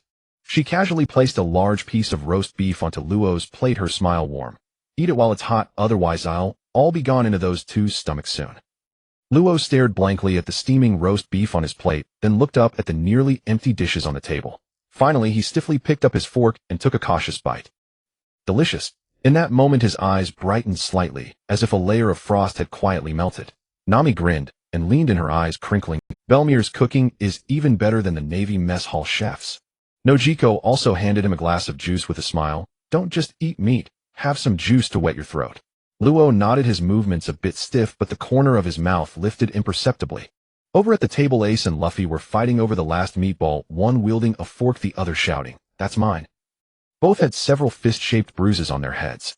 Roy calmly sipped his soup, occasionally reaching out to tap their heads. Don't fight while eating. Oh, what a lively scene. Belmere watched the spectacle, her eyes filled with a tender smile, as if seeing the warmth of home. Luo kept his head down quietly, eating the food on his plate. Around him he heard the bickering of Ace and Luffy, Nami's teasing, Belmere's gentle laughter, and Roy's helpless yet tolerant scolding. Was this what family felt like? He lifted his head slightly, his gaze sweeping over every person at the table, a warmth he had never known glimmering in his eyes. Finally his eyes rested on Roy. Seems not bad. He murmured softly, then quickly lowered his head, stuffing the beef he had just grabbed into his mouth, as if unwilling to let anyone see that faint softening smile. The sea breeze gently brushed through the window, caressing this heartwarming scene and dispelling the shadows from his heart. The taste of this meal seemed sweeter than any other. Naval Headquarters, Intelligence Division. The afternoon sunlight streamed through the Venetian blinds, spilling into the office and casting a tranquil golden sheen upon the dark wooden bookshelves. The faint aroma of tea drifted upward, filling the room with a serene stillness. Vice Admiral, he had just set down the documents she was holding, gently rubbing her temples with a hint of fatigue before picking up a cup of hot tea and taking. Her demeanor was always gentle and composed, yet at this moment a subtle trace of weariness flickered in her eyes. A soft knock came from outside the door. Enter. The door opened, and Luo stepped in, his white cloak of justice swaying gently behind him. That familiar smile remained calm and confident, yet carried a refreshing sense of ease. Miss, he's sorry to disturb you. He raised her eyes slightly, and upon seeing Luo, a soft gleam flashed in her gaze. Luo, returning and immediately heading to the Intelligence Division. Seems like you have urgent business. Luo took a seat across from her, his posture respectful, yet not stiff. Indeed, there is something I'd like to ask for your help with. He set down his teacup, folded his hands on the desk, and fixed a sharp yet calm gaze on him. Go ahead. Luo smiled slightly, and from inside his coat, he took out a neatly folded slip of paper, sliding it across the desk. I'd like the Intelligence Division to help find someone. He took the paper, her slender fingers gently unfolding it. The handwriting on the paper was neat and firm, Guild to Zoro. She frowned slightly, reading the name slowly. This name. There seems to be no particular record. Is he a pirate? Or a merchant of the underworld? For now, Luo gently shook his head. He might be a nobody, but his potential is immense. In the future, he might become someone who can shake the world's economy, you know. His gaze wavered between Luo and the paper, tapping her fingertips lightly on the desk with a crisp tap. For Rear Admiral Luo to personally make a trip and place such importance on this. This person must be no ordinary figure. She raised her eyes, squinting slightly, a sharp, scrutinizing light in her gaze. Reason. Luo smiled, a meaningful curve tugging at the corner of his mouth. In the future, his abilities will be of great use to the Navy. Especially, he paused, his voice dropping slightly. Especially in confronting certain presences. His fingers paused, a hint of depth flickering in her eyes. Certain presences, huh? She repeated softly, her gaze growing deeper. Clearly she understood exactly what certain referred to. After a few seconds of silence, he finally nodded, gently tucking the paper into a drawer. Her voice was warm. The Intelligence Division will prioritize this, Luo. However, she looked at the young man before her with a meaningful gaze, carrying a touch of maternal softness, yet also a complexity akin to treating a precocious child. You always see what others cannot. Luo smiled, his eyes calm as the sea, both humble and with a hint of sharpness. Thank you very much, miss. He rose, bowed, turned, and left, his steps crisp and decisive. The door closed softly, and the office fell back into silence. He picked up her teacup, gazing at the direction Luo had gone, a faint, barely perceptible smile rising in her eyes. She murmured to herself, what an unfathomable kid. The sunlight fell through the blinds onto her profile, reflecting a warmth and anticipation. Naval Training Grounds afternoon. The sun blazed like searing flames upon the sandy ground of the training field, where sweat droplets instantly evaporated upon contact, rising as faint wisps of white vapor. AIC Luffy and Luo had arrived early and were standing by the sidelines waiting. Zfa was leading a group of new recruits through intense physical training, his voice booming with his usual authority. The new recruits' training uniforms were already soaked through with sweat, but not a single one complained. Especially Delay Ku in the formation, whose movements were meticulous and gaze-focused and spirited, having fully adapted to the rhythm and intensity of the Navy's boot camp. Whooshed! A white streak flashed by, and Luo's figure appeared, as if out of thin air, landing steadily at the edge of the training ground. Luo. Luffy spotted him first, excitedly waving both hands, his eyes sparkling. Luo smiled slightly, first giving Zfa a standard salute, Master Zfa. Zfa wiped the sweat from his brow, his gaze sweeping over Luo and then over the boy behind him. Though somewhat puzzled, he didn't ask further, a glint of gratified smile in his eyes. He always trusted Luo's judgment. Luo turned to look at Aic, a slight smirk playing on his lips. Weren't you always clamoring to have a spar with Luo? He always trusted Luo's judgment. Luo turned to look at Aic, a slight smirk playing on his lips. Weren't you always clamoring to have a spar with Luo? I don't think he even knows hockey, does. Luo's expression was cold. He merely lifted his eyes slightly and glanced at him, offering no explanation. Slap. Luo raised his hand and gave Aic a light smack on the back of the head. I told you to go, so go. Why all the nonsense? Use any hockey you want. Don't hold back. Aic rubbed the back of his head, grinning. Yes, yes, yes. Luo then turned to Luo, his tone calm, but carrying a hint of encouragement. You too, unleash your abilities fully. Luo nodded slightly, his expression serene as he walked to the center of the training ground. The surrounding recruits stopped their movements, faces filled with curiosity and excitement, all eyes fixed on the two figures in the ring. Hey, isn't that Aic? The monster kid who could use hockey at age 9. Who's that kid in the hat? He looks scrawny. Can he handle it? Don't underestimate him. He's brought by Rear Admiral Luo. There's got to be something to him. Deleka stood among the crowd, arms crossed, watching the two on the field with a calm gaze, a faint restrained fighting spirit flickering in his eyes. Center of the training ground. Aic flexed his wrists, a sly grin on his face. Don't cry, rookie. Luo's expression was indifferent. Under the brim of his hat, his eyes were calm as still water, the slight raise of his brow the only hint of disdain. Too much talk. Zafa stood at the sidelines, arms crossed, his voice booming with authority. Begin. The battle erupted. Aic struck first, his figure shooting forward like a leopard, his fist wrapped in faint armament, hockey aiming straight for Luo's face. So fast. Luo's pupils contracted, but his expression remained calm. He raised his right hand. Room. A pale blue spherical space suddenly expanded, small in range, but enough to cover them both. Aic's fist seemed to hit nothing but air, passing straight through Luo's body with no resistance, as if striking a mist. What a... Aic's pupils shrank abruptly, a jolt of shock running through him. He had aimed perfectly. The onlookers erupted in uproar. He suddenly disappeared. No, that's a devil fruit ability. Luo's figure reappeared behind Aic, a scalpel gleaming coldly in his right hand. Aic felt a chill shoot up from his spine to the crown of his head. He swerved aside sharply, the blade grazing his clothes. He quickly distanced himself, his eyes for the first time showing seriousness and confusion. What kind of ability is this? A wave of bewilderment washed over him. He had never truly fought a devil fruit user before. The feeling of watching his opponent right in front of him, yet being unable to touch him, left him experiencing a sense of helplessness for the first time. Luo's face remained calm, his hands clasped. Shambles. Whooshed. The sandy ground beneath Aic's feet instantly transformed into a hard slab of stone, throwing off his balance. Damn it. Aic's heart tightened. He stamped hard and leaped up, his legs suddenly exploding with power. Tempest kick. Dozens of wind blades shot out, screeching as they sliced through the air. Luo's eyes sharpened, and he activated Room again, instantly swapping places with a nearby rock.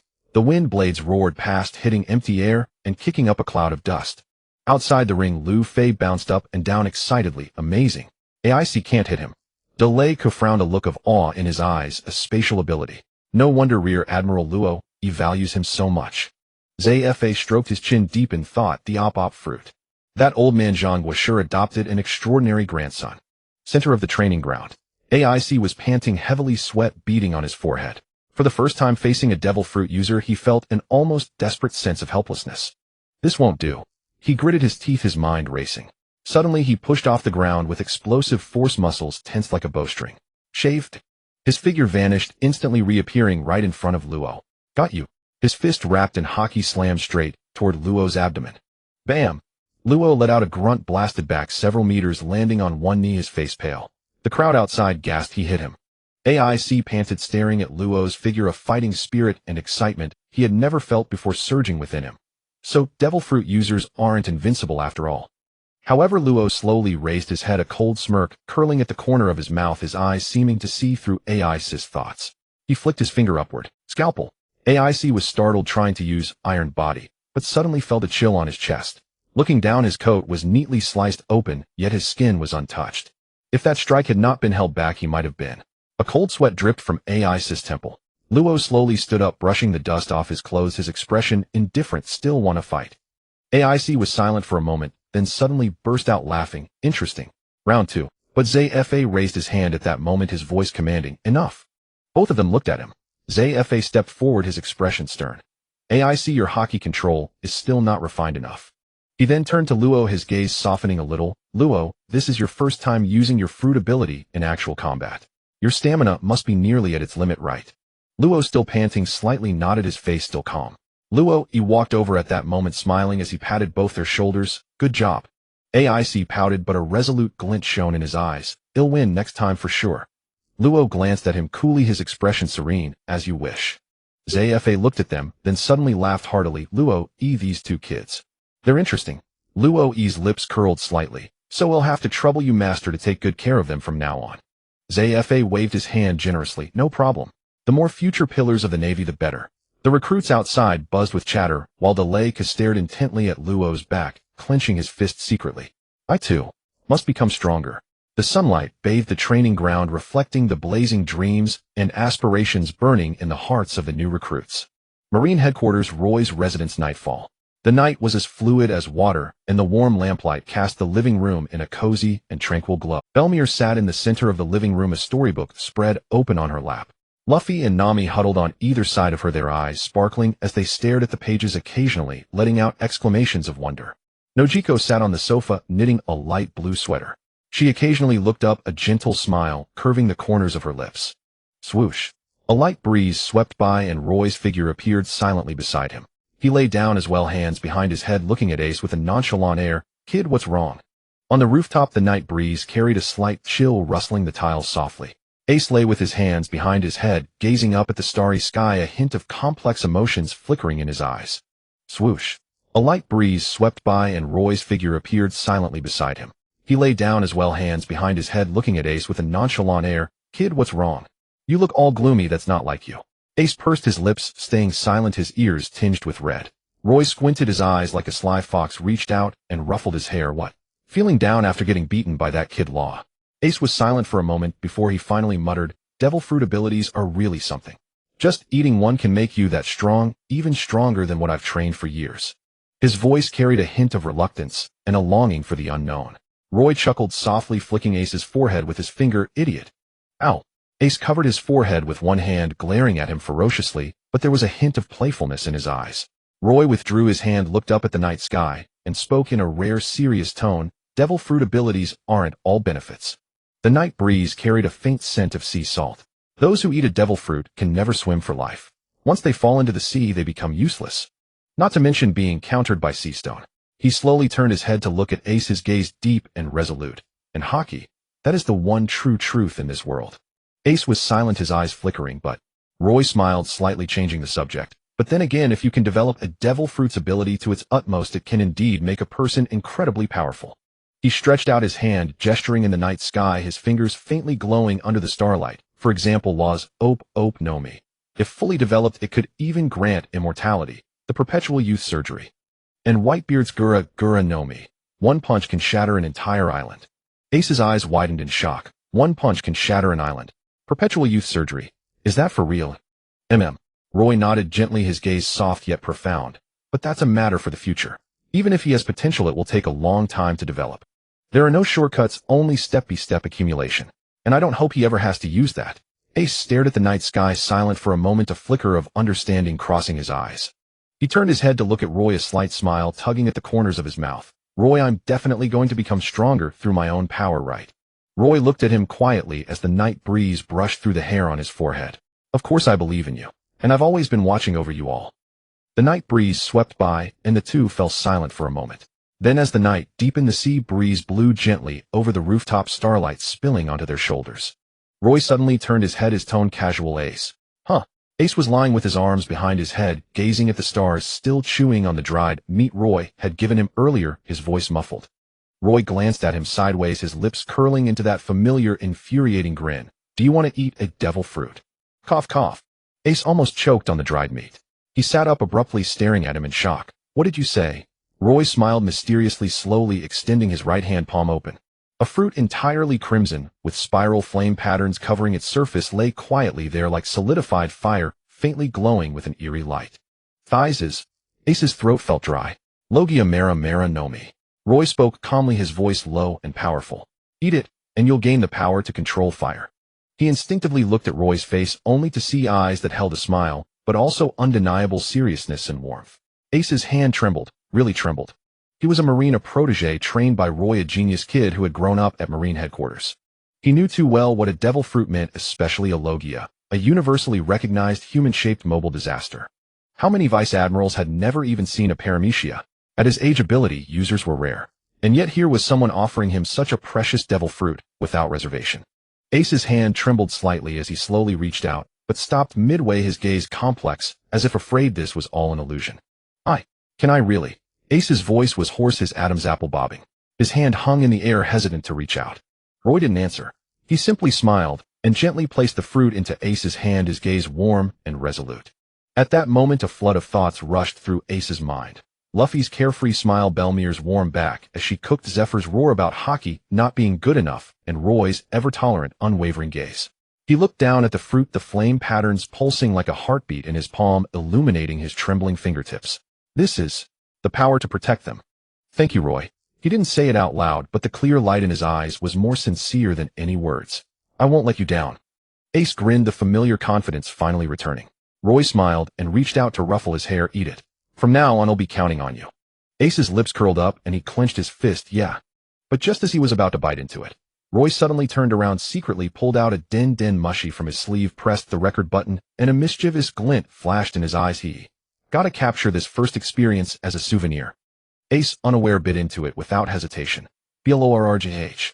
The taste was like stewed fish with foot odor mixed with sock-washing water and boiled cabbage. Ace's face instantly contorted, veins bulging on his forehead, tears welling up in his eyes. What kind of hellish food is this?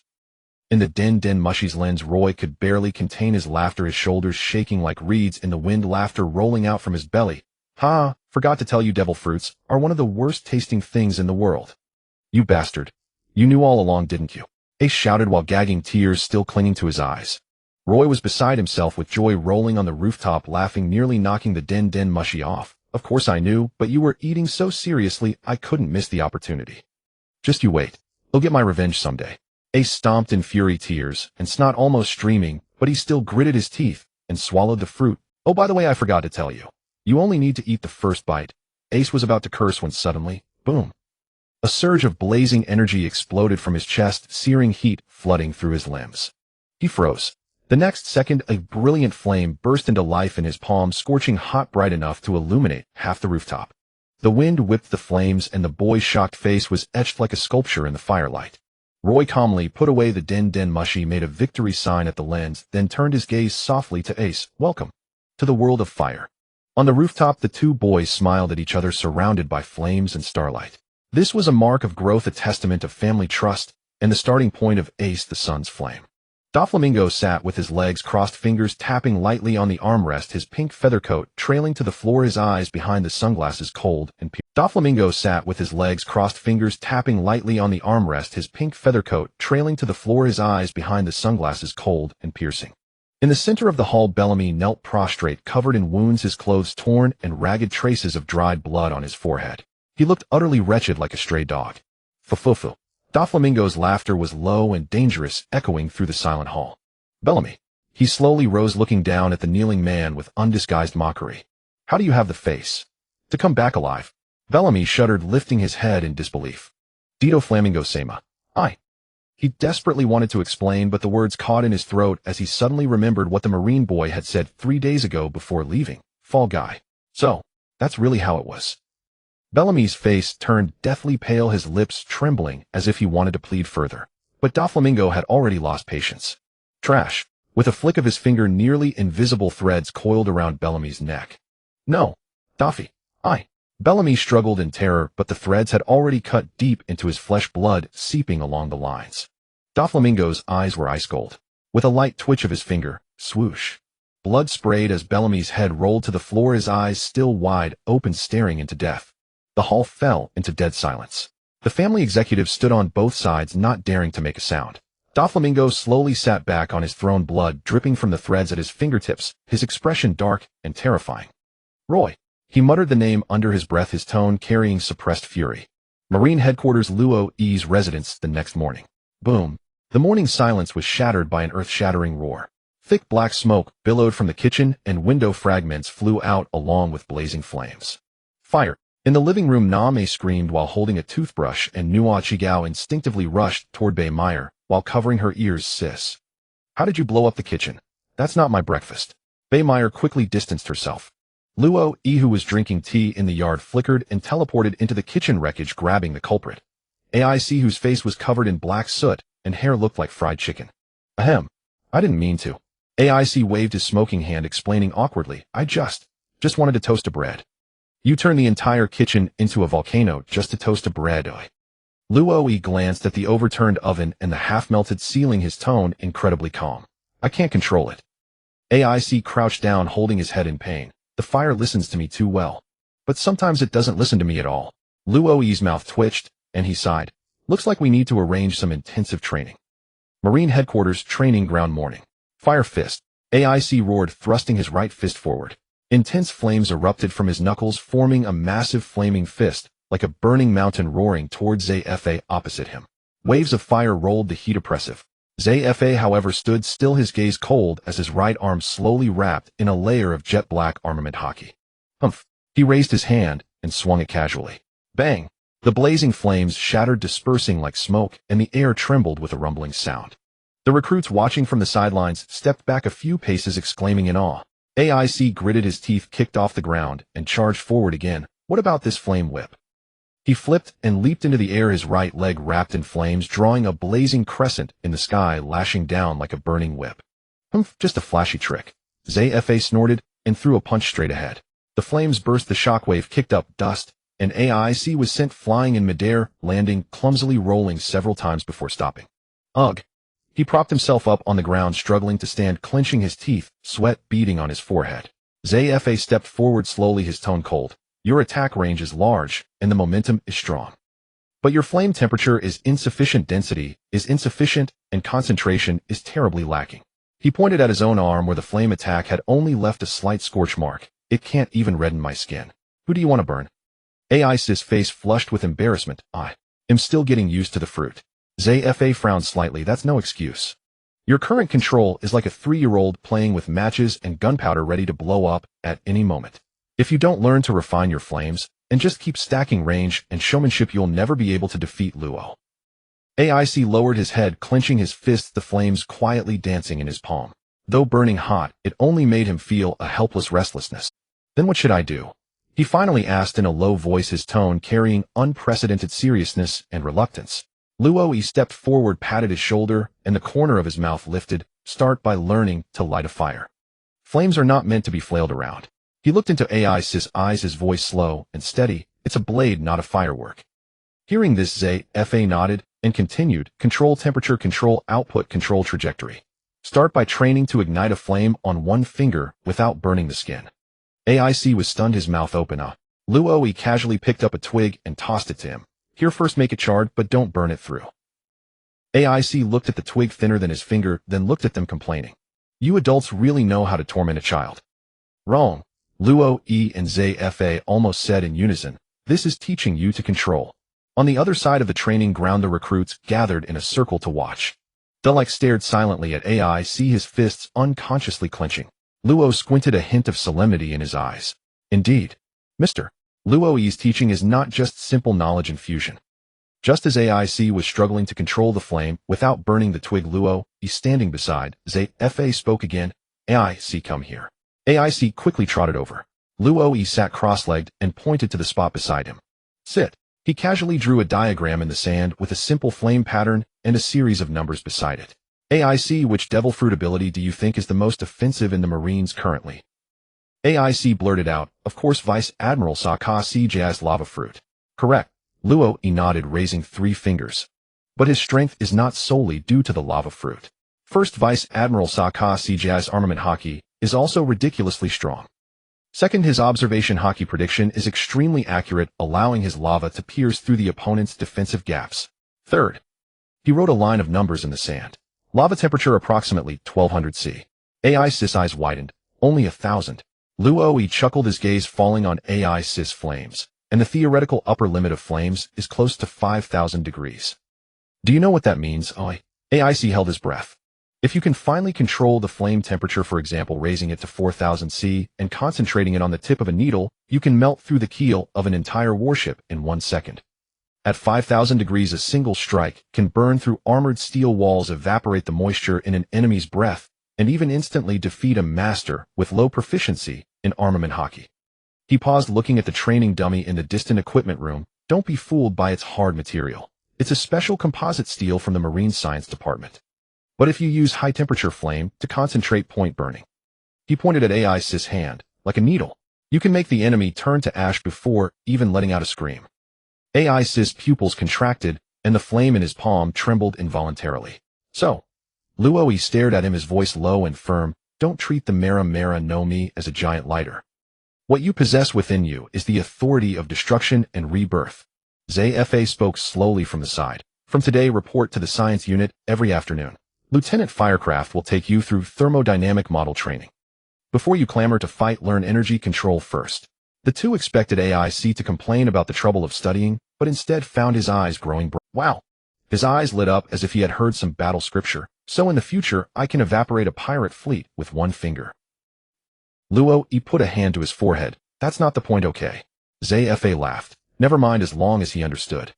isekai'd stood up abruptly, patted his chest. I'm ready. I can start now. Luffy narrowed his eyes and let out a soft laugh. Truly a battle maniac. Naval training ground 1 week later afternoon. Under the merciless blaze of the scorching sun, the sand-laden ground radiated waves of heat, distorting the very air. Ace stood at the center of the training ground, his jacket carelessly discarded nearby. His bare upper body glistened with sweat, yet it could not conceal the cerulean flames that danced and flickered along his arms. His expression was focused, his posture taut, like a drawn bow, his aura restrained yet explosive. After a week of intensive training, Ace had not only mastered precise control over the temperature and output of his Mera no Mi, but had also transformed the very color of his flames. This time it won't be like before. Ace grinned, the flames on his fist suddenly contracting into a thin layer, hugging his skin like a glove.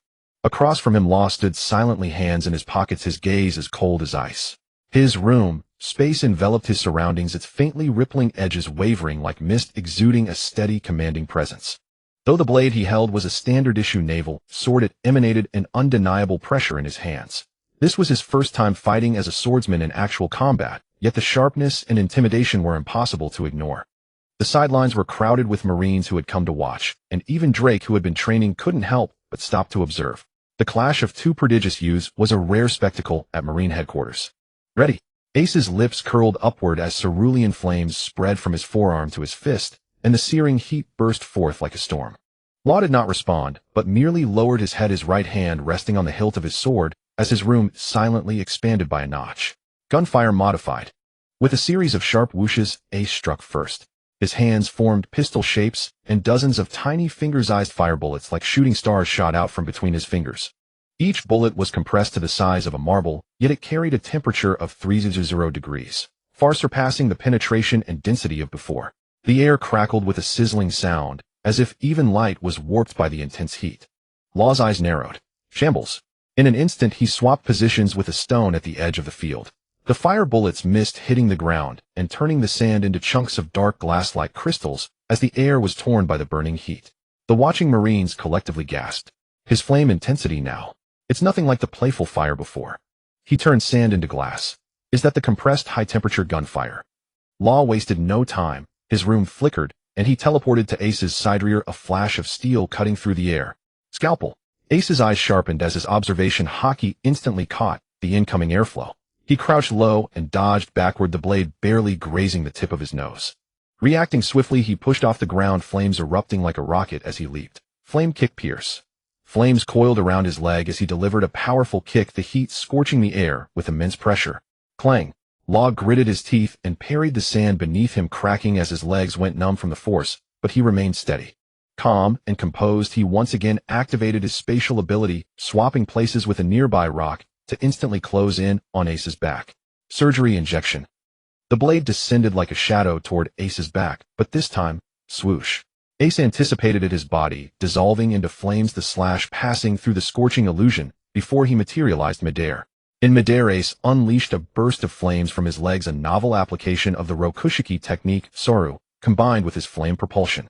In an instant, Ace closed the distance to Law, his right fist wreathed in blue-white flames aimed directly at his face, the heat causing the air to crackle and pop. Law's reaction was equally astonishing. He activated his ability at the last possible moment, Shambles. Their positions swapped instantly, and Ace's fist hit empty air, but he immediately switched to an elbow strike. Law hastily brought his sword up to block the clash of armament hockey and high-temperature flames, producing a grating metallic screech. The temperatures increased. Law was inwardly alarmed. In their previous encounter, his blade could completely block the flames. Now the part where it touched the blade was already beginning to glow red. The Marines watching from the sidelines erupted in shouts. Too fast. Can't even see the moves. That flame color. Must be at least 2500 degrees right. Drake stared intently at every move of the two, his fists unconsciously clenching.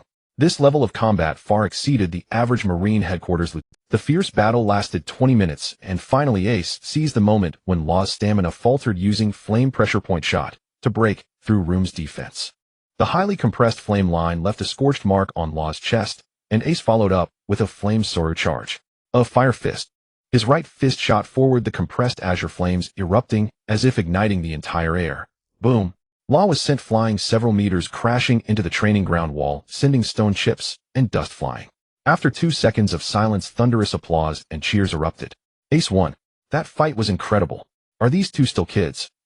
Law knelt on one knee, his face bearing faint scorch marks, a trace of blood at the corner of his mouth, but his eyes grew even colder. Ace ran over and extended a hand to help him up. You okay, eh? Law stared at him for a few seconds, then took his hand and stood up. You're strong. His tone remained cold, but there was no hostility in his eyes. Ace grinned. If I hadn't learned hockey 2 years earlier, I might not have won today. Law snorted. Once I learn it, you won't have it so easy. Haha, I'll be waiting then.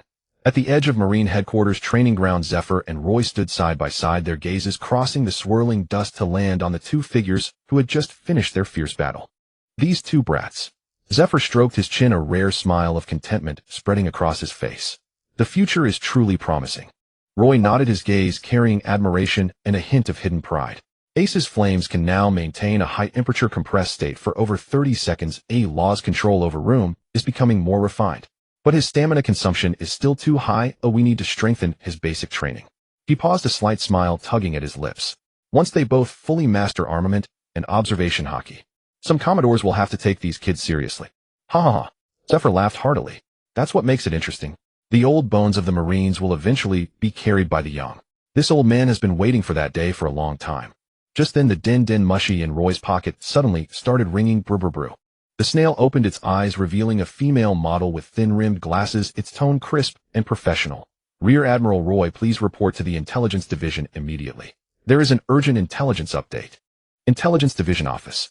The office was dimly lit, the curtains half drawn, and a map of the North Sea region on the wall was marked with a dozen red dots. Vice Admiral Zoro stood before the map, a file in hand, her voice as calm and efficient as ever. Come in. Roy pushed open the door, scanned the room, and sensed the atmosphere was heavier than usual. Regarding the target you requested, Guild to Zoro. Zoro took an encrypted folder from a drawer and handed it over. We found his recent movements. Roy took it, flipped it open, and glanced at the photo of the young man inside. His eyes were wild and rebellious, his face handsome, but carrying a disturbing twisted aura. On the side of his neck, the faint remnants of a celestial dragon slave collar could still be seen. Escaped from Mary Geos 2 years ago. He raised an eyebrow slightly. A ripple effect from Fisher Tiger's incident, I suppose. Exactly. Zoro nodded slowly.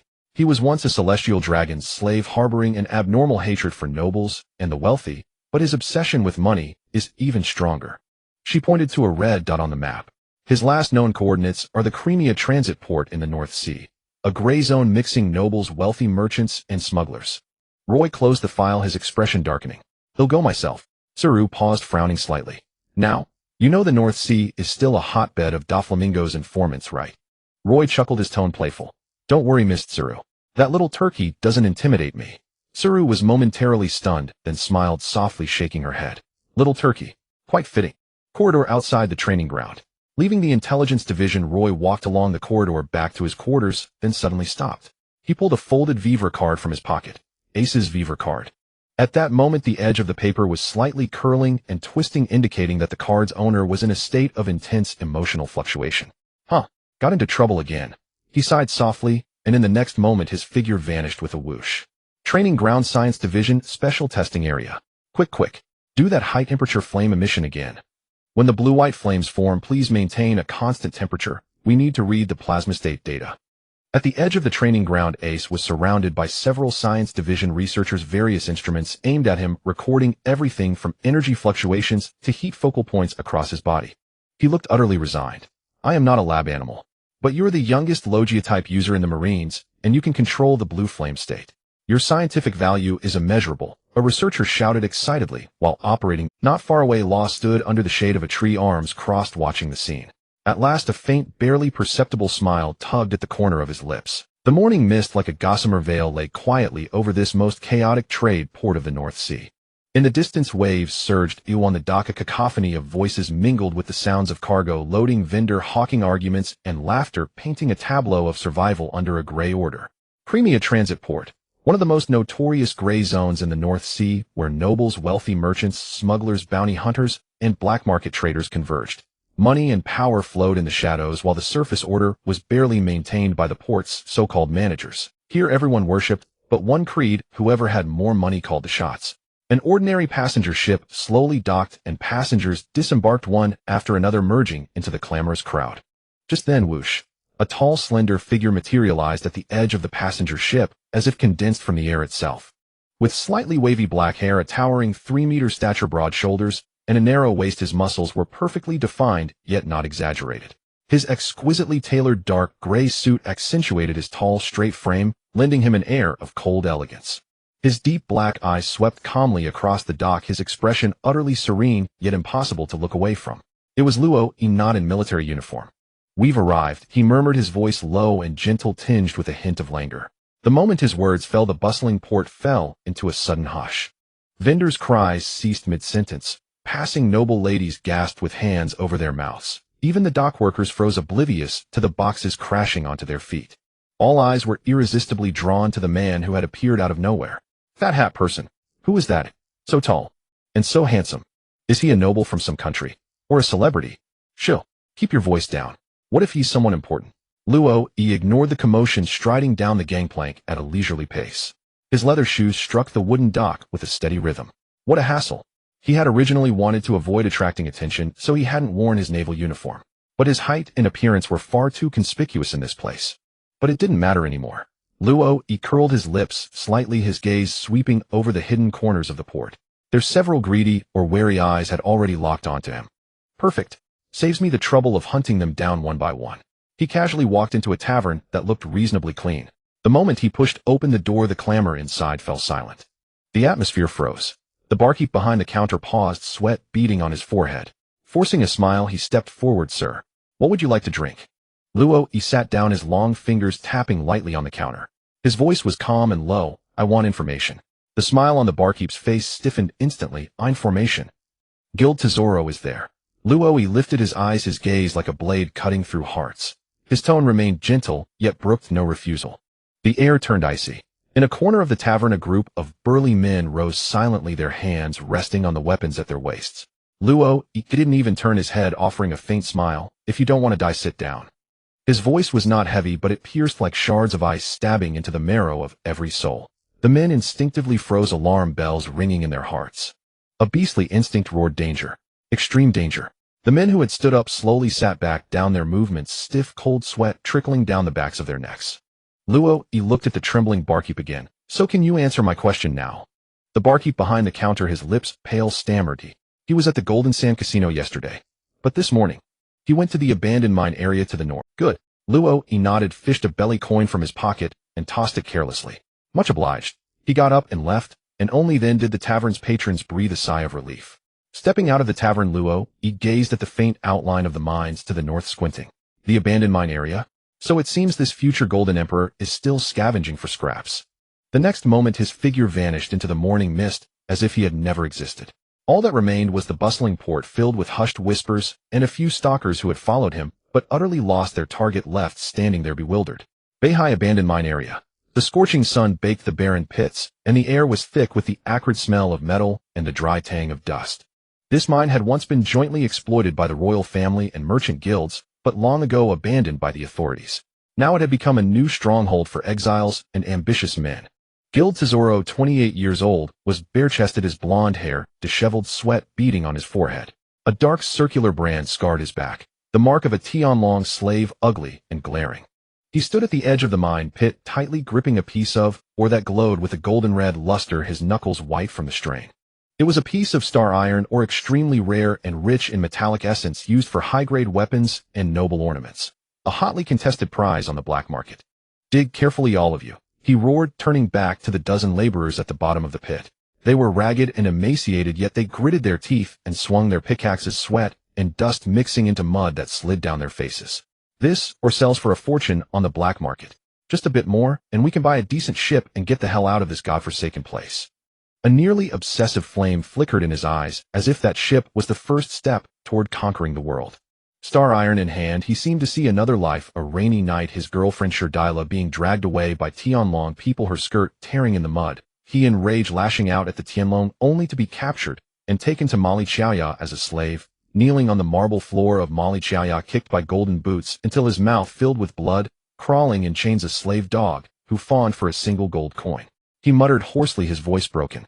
In this world, without money, even breathing is a sin. There is nothing money can't buy. Those without money can do nothing. But if you have money. He lowered his head, a morbid frenzy gradually surfacing in his eyes, as he wallowed in the flames of memory and desire. Cough. A soft cough cut through the scorching heat like a cold wind. Tesoro whirled around, his hair standing on end. A black-haired man over 3 meters tall stood less than half a meter behind him, hands in pockets, his expression calm. Tesoro's pupils contracted, his whole body tensing, cold sweat nearly soaking the waistband of his pants in an instant. His gaze swept the surroundings. His men were still laboring in the pit, utterly oblivious to the intruder. You? He took a half step back instinctively, his voice low and guarded. Who are you? A noble? A spy? A bounty hunter? Luo, he didn't answer. Instead, he slightly lowered his head, his gaze lightly sweeping over the star iron in Tesoro's hand. Star iron ore? Good on, he said softly, his tone as calm as if appraising a commodity. Tesoro squinted warily, tucking the ore back into his chest. Who the hell are you? Before he could finish, Luo, he stepped forward and placed a hand on his shoulder. Wait, what are you? Whoosh. Both figures vanished from the spot in an instant, leaving behind only a pit of stunned laborers and a pickaxe abandoned on the ground, its glare blinding in the sunlight. In the depths of the abandoned smelting plant deep within the North Sea's waste mines, the acrid smell of burnt remnants permeated the air. Rusted steel pipes twisted and intertwined, and the slag oil that had leaked from cracks had long since solidified into pitch-black crusts. The entire space felt like a colossal dead beast, silent and oppressive.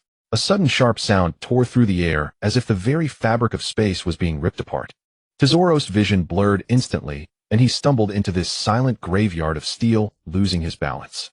He instinctively retreated, staggering, until he collided with a tilted support. The moment his fingers touched the cold metal, a shiver ran through his entire body. Where is this? He spun around sharply, his gaze piercing like a blade, locking onto the black-haired man who had appeared behind him at some unknown moment. The man, towering over 3 meters, loomed like a shadow under the dim light, his posture upright, an expression calm. You? Who exactly are you? Spatial teleportation. Are you a devil fruit user? Roy casually leaned against a steel beam, his right hand still tucked into his coat pocket, while his left hand lightly tapped the mottled metal. His voice, as always, was deep and steady. Marine Headquarters, Rear Admiral. Roy. Marines. Tesoro's face darkened, and alarm bells clanged violently in his heart. He instinctively reached for his waist, but found nothing. Looking for this.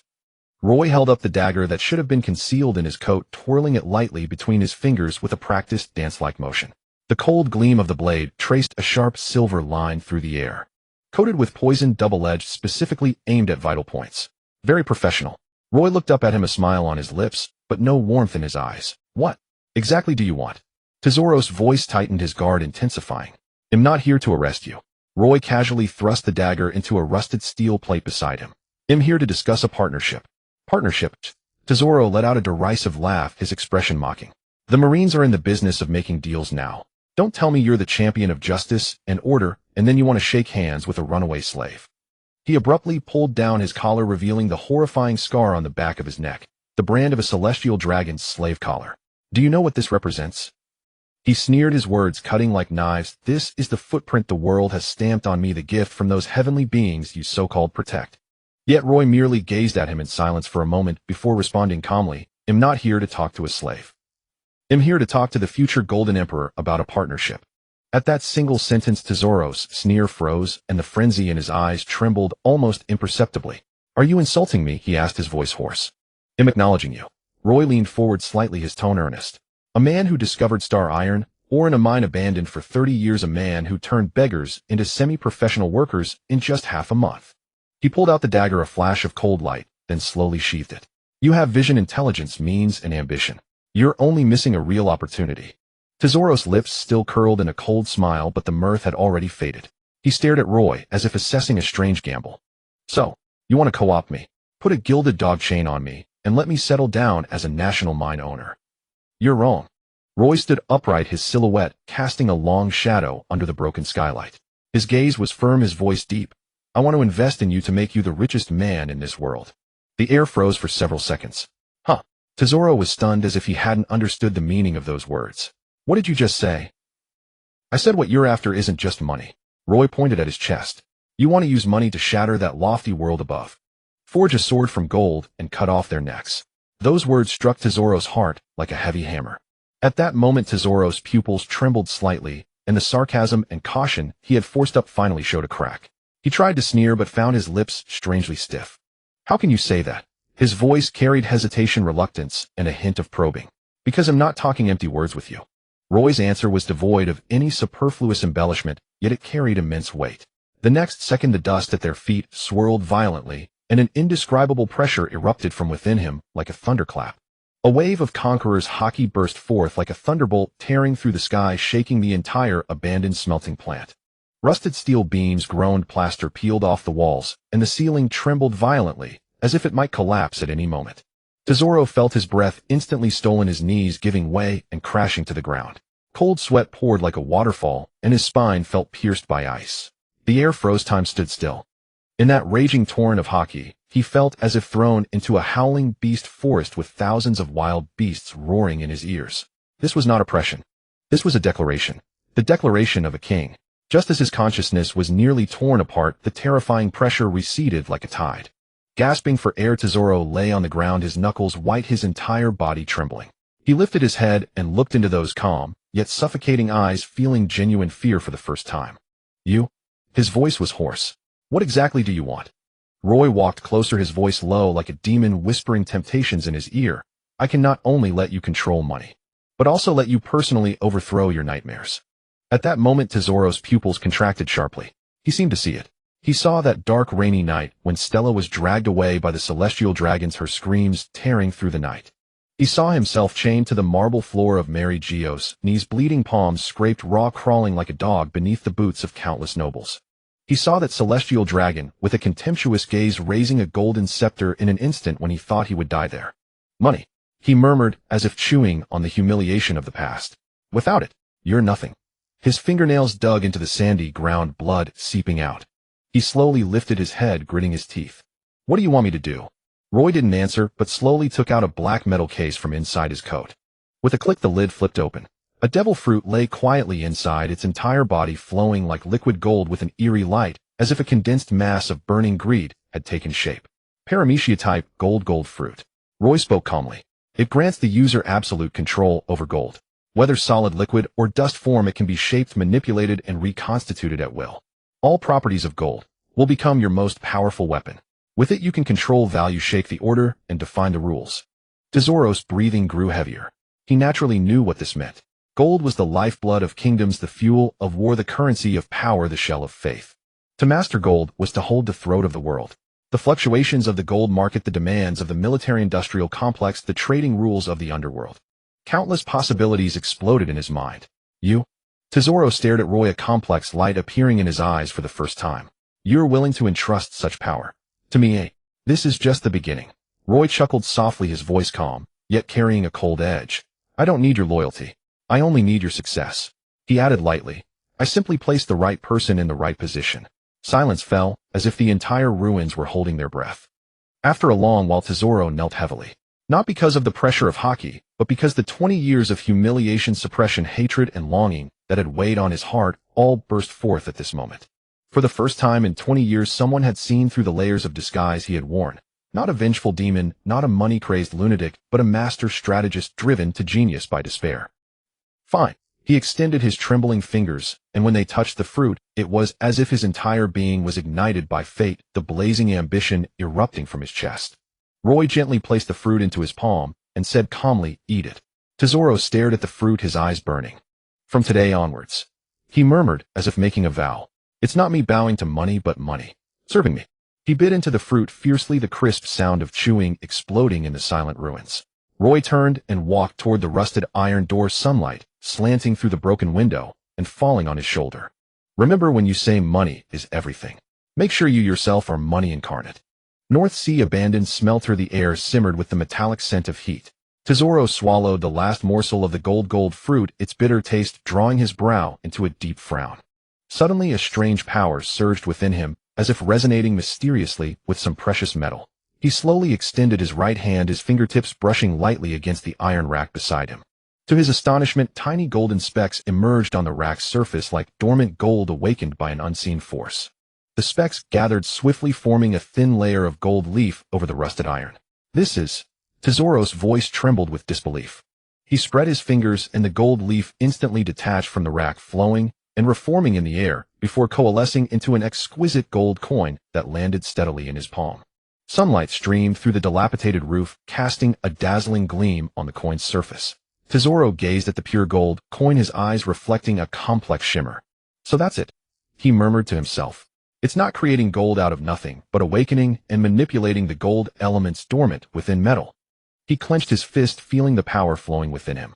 Though this ability could not conjure gold from nothing in this world, there was scarcely a metal vein entirely devoid of gold impurities. "This means, wherever there is metal, there is my gold." A fervent smile curled at the corner of Zoro's mouth. But the ecstasy soon subsided. Zoro took a deep breath, forcibly steadying his tumultuous thoughts like a financial engine swiftly regaining its calm operation. He looked up at Roy, his eyes cool and sharp. "I need startup capital and a ship." Roy raised an eyebrow, a smirk playing on his lips. "Not asking for more. Like an island, a trading company, or a nation's treasury." Zoro shook his head, his tone resolute. "Bite off more than you can chew.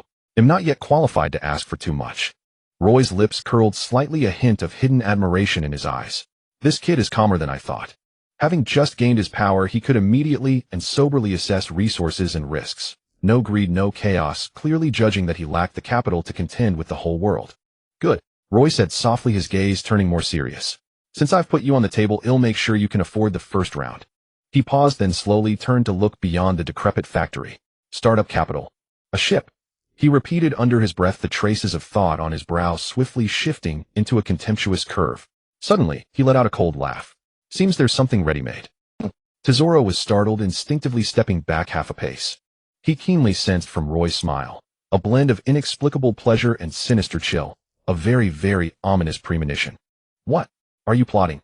Roy waved a hand dismissively, as if brushing away dust, his tone lazy yet full of mischief.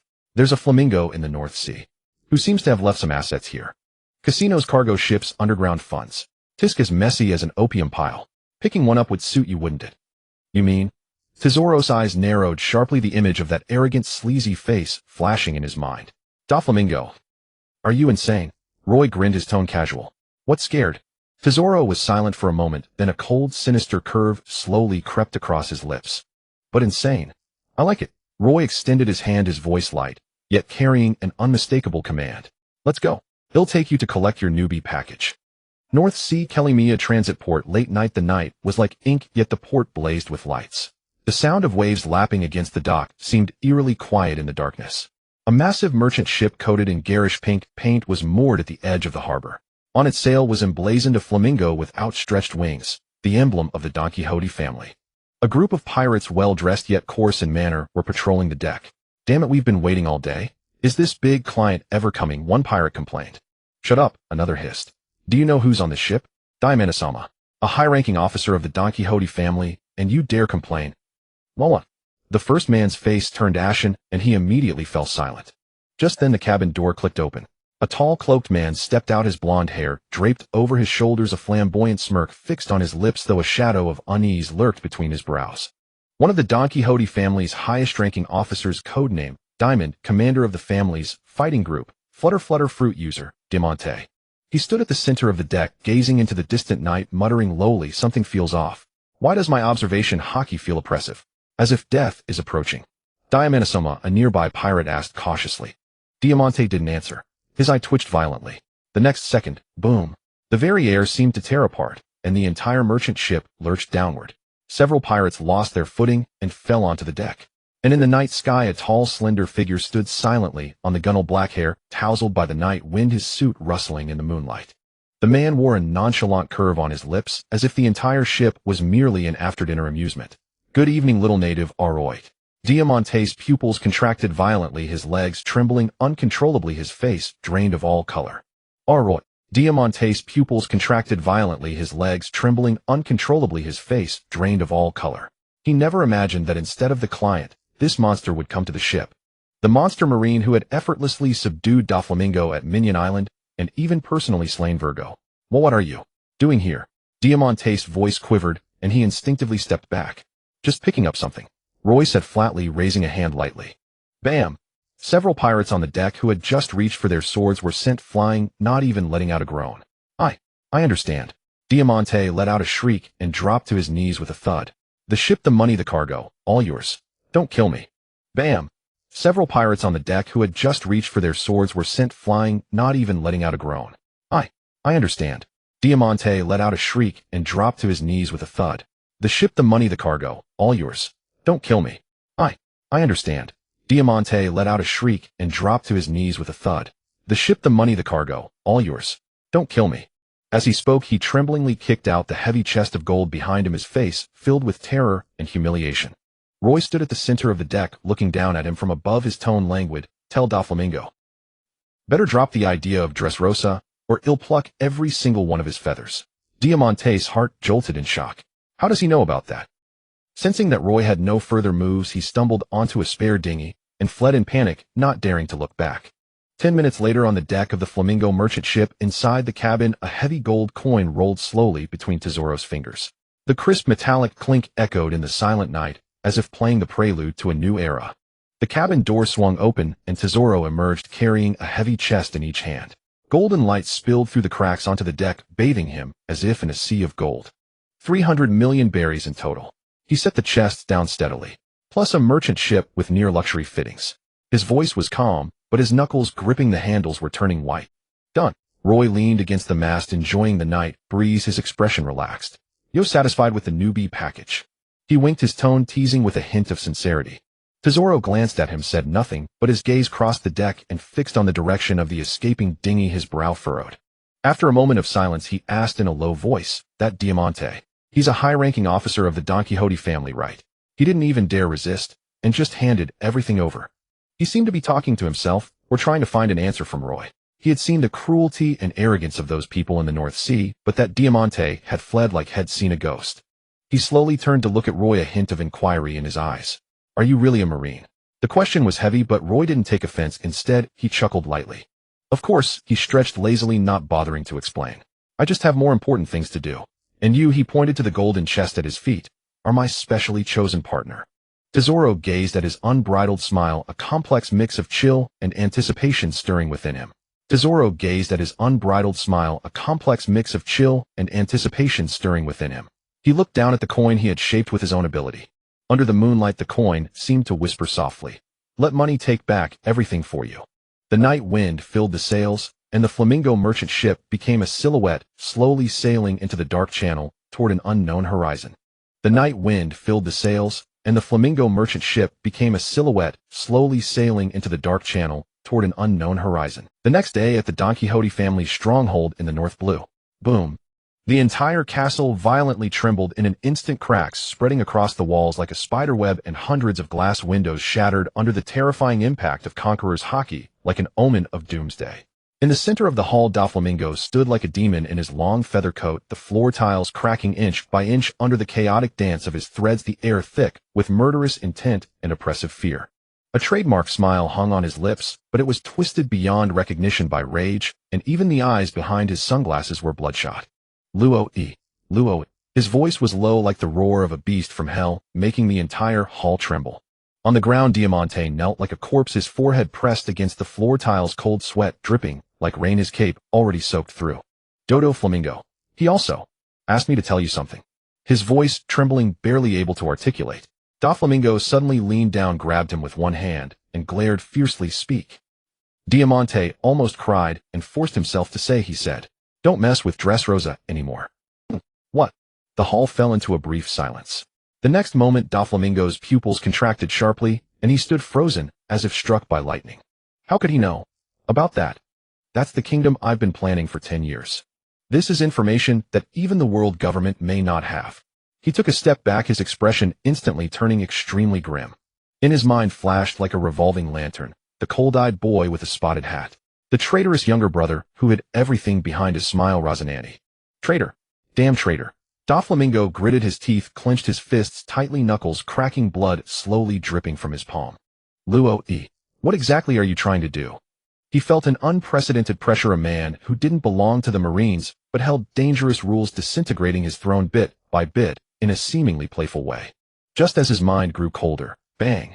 The conference room door was violently slammed open, almost knocking the door off its hinges.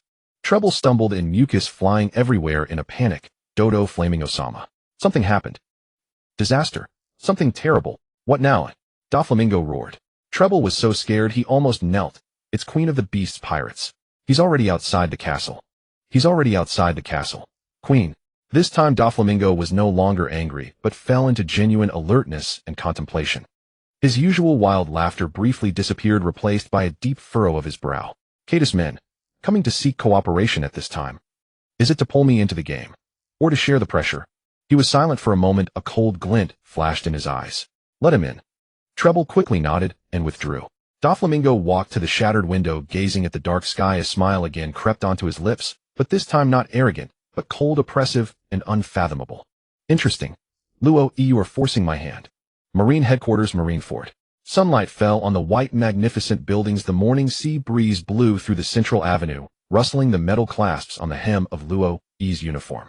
He walked with his hands in his pockets, leisurely, his face calm, but his mind had already flown far away. It's already the year 1510 of the Sea Circle calendar, isn't it? According to the original historical progression, this year Red Hair will steal the Nika fruit and then lose his arm at Windmill Village. He frowned slightly, then gently shook his head. But now Luffy has been brought to headquarters for training by me. That accident shouldn't happen again. He lowered his eyes, lips slightly parted. As for Sabo, I've already informed Dragon in advance. The Revolutionary Army should be arriving soon, able to take him out of the Goa Kingdom before the accident happens.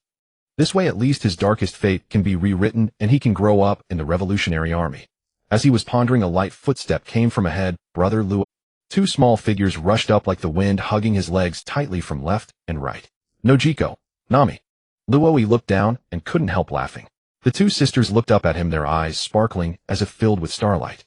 Nojiko was shy while Nami was already grinning brightly. Don't you two have class today? Yes. Nami stood on tiptoe, proudly said. Today we're going to the intelligence department to learn how to read sea charts.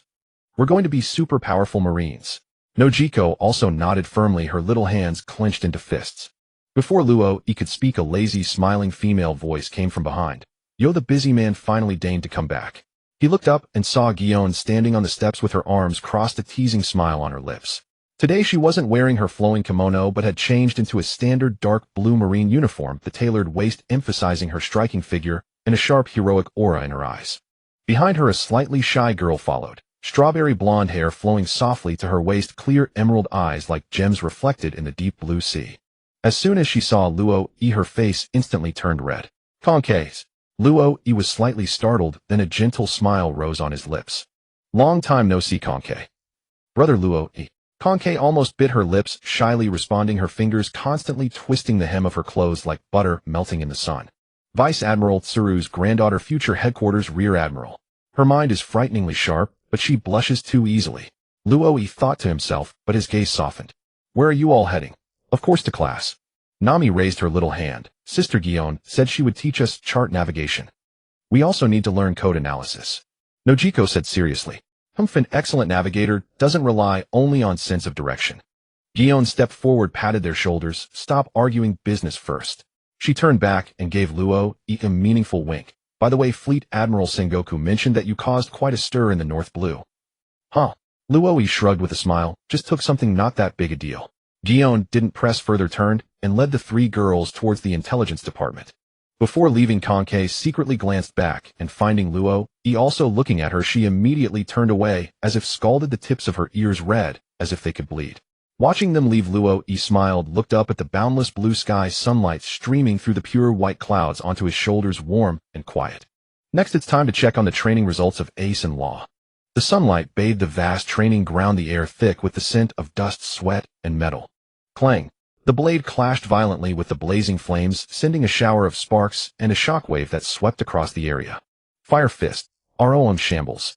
The scorching heat and the frigid spatial energy collided midair, erupting into a violent tremor that cracked the ground beneath them. Fire Fist, ROM shambles. The scorching heat and the frigid spatial energy collided midair, erupting into a violent tremor that cracked the ground beneath them. Huff! Huff! Ace wiped his sweat, his expression excited. Now that's more like it. You're too noisy.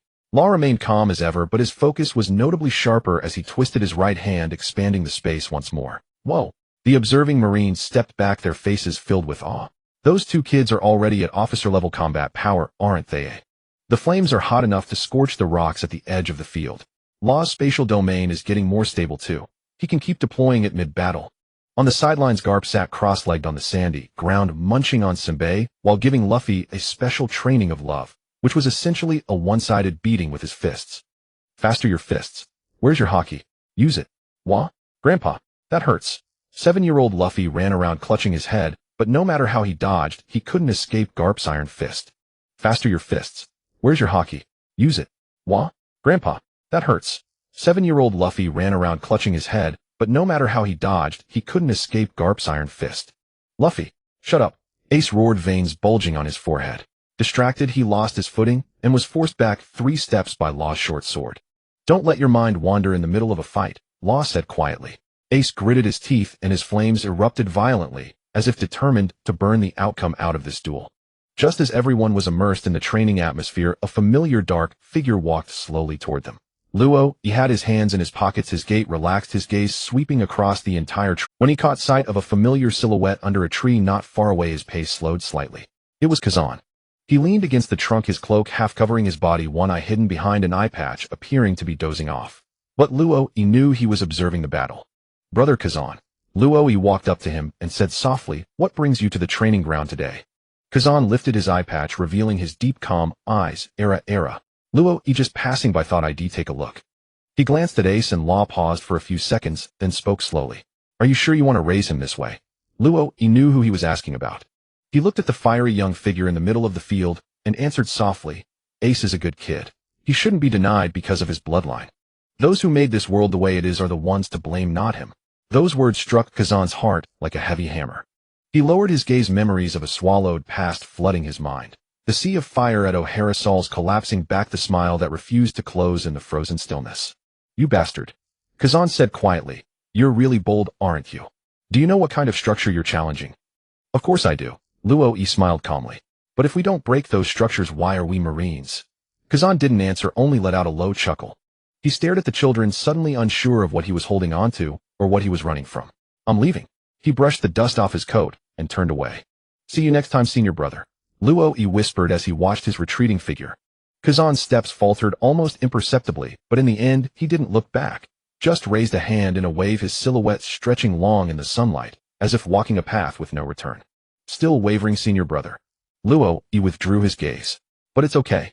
The future is long. He turned his attention back to the training ground. Ace's flames burned brighter, Law's spatial slashes grew sharper, and Luffy's cries had already drowned out Garp's laughter. Under the sunlight, the marine flag fluttered loudly. Here, a new spark of fire that would change the world was being nurtured. Everything was still moving forward. East Blue Goa Kingdom, late night, a gentle breeze. The noble district of the Goa Kingdom was ablaze with lights, while the distant gray terminal was shrouded in darkness and the stench of decay. The frail figure was running through the night again. Sabo stumbled through broken shacks and crumbling walls, the bruise on his forehead still bleeding, but he paid it no heed. The incineration plan. They want to silence everyone. His fists clenched tight, knuckles white, his steps unsteady, but never stopping. He had to warn them, he had to stop this. But just as he was about to cross the blockade, 2 armed soldiers roughly blocked his way. Get lost. Commoners can't approach the noble district. Sabo was kicked away, falling into the muddy water, blood and filth mixing as they trickled down his cheek. He struggled to get back up. Suddenly an unusual wind swept through. The soldiers' movements froze, their eyes went vacant, and their rifles clattered to the ground. Sabo was stunned. The next second a tall figure strode in under the moonlight. The green cloak billowed, and the familiar flame tattoo beneath it revealed the newcomer's identity. He walked up to Sabo, crouched down, and silently gazed at the mud-soaked, fury-filled child. "You mentioned the incineration plan." Monkey D. Dragon's voice was low, carrying the weariness of long battles and the sharpness of keen observation. Sabo's eyes trembled. "They're going to burn everyone in the terminal, just to welcome the celestial dragons." He was almost shouting, "Just because the celestial dragons think it's dirty." By the end he was almost crying, "I hate this world. I hate the noble blood flowing in my veins." Then he collapsed unconscious in Dragon's arms. Dragon looked at him silently, a ripple passing through his eyes. "So it's him. That kid." He recalled a private letter from Marineford a few weeks ago. "In the Goa Kingdom of the East Blue, there's a noble's son named Sabo. If you're looking for a seed to inherit the revolutionary, well, I suggest you take a look. Signed, Luo. Dragon kept that letter in his inner pocket, carrying it with him. This Marine Rear Admiral. He had always found him quite extraordinary. Several key directions of the Revolutionary Army, such as regional autonomy, segmented propagation of ideology, and underground infiltration methods, all originated from casual remarks Luo made during private conversations years ago. This time he chose to trust that letter again. He picked up Sabo and murmured softly, "I will teach you how to overthrow all of this." The next morning, High Town Outlook family mansion. Sabo woke up with a start on a soft bed. The sunlight outside the window was brilliant, as if yesterday had been nothing but a dream. But his father's stern face pulled him back to reality. "Stop struggling." Outlook 3 said coldly, "Today the celestial dragon Charlos, Saint, will grace us with his presence. You must attend as the son of a noble." Sabo's eyes were dead, his jaw clenched in silence. This world is beyond saving. Noon Harbor. Sabo stole a small fishing boat when the guards were distracted. A small boat quietly slipped out of the harbor. Sabo rowed frantically. "Freedom," he whispered. "I want freedom." But fate seemed to mock him once more. Just as his boat was about to clear the harbor, a luxurious giant ship sailed in slowly, and on its bow stood the celestial dragon Charlos, Saint, wearing a bubble helmet. That little boat is in the way. Sink it, as you command, Lord Charlos, Saint." The cannons swiveled and flames erupted. Boom. Sabo's boat was torn apart in the explosion. His body was thrown into the air by the blast wave and plunged into the icy sea. But just as he was about to sink into the depths, a green figure swept across the water like a storm and caught him in his arms. Meanwhile, inside the palace of the Goa Kingdom, the nobles were holding a lavish welcome ceremony. Alas, young Master Sabo's ship was sunk. How unfortunate. Feigned lament mingled with expensive champagne, but no one truly cared. Amid the nobles' hypocritical sighs, no one noticed that a gentle breeze had quietly left the Goa Kingdom. It was the seed of freedom awakening. See Circle Calendar 1512, East, see Luo Town. The morning sea breeze carried a salty and damp scent, and the port of Luo Town was already bustling with activity. A small warship slowly docked, the gangplank was lowered, and 3 figures stepped down one by one. "Brother Luo, didn't you say you were taking us back to visit Grandpa Luo Ku and Grandma AI Land? Why did we come here?" 9-year-old Lu Fei hopped and skipped ahead, a piece of meat dangling from his mouth as he mumbled indistinctly. Luo, with one hand in his pocket, gently rubbed the top of Lu Fei's head with the other. "First, let's go see an old friend. No rush." 12-year-old AIC followed behind, carrying a small cloth bag containing a gift he had carefully selected at Marine headquarters. A delicate shell wind chime, because Grandma AI Lin loved the sound of the sea breeze. "Last time we went back, Grandma said she wanted a wind chime to hang by the window." Thinking that he would soon see Grandma, AI's lips unconsciously curled into a faint smile. 2 years ago, when Luo first brought them back to his hometown in the East Sea, the scene was extremely chaotic. In the early morning, the morning mist had not yet dissipated, and at the foot of Dawn Island, an old house stood quietly in the sea breeze.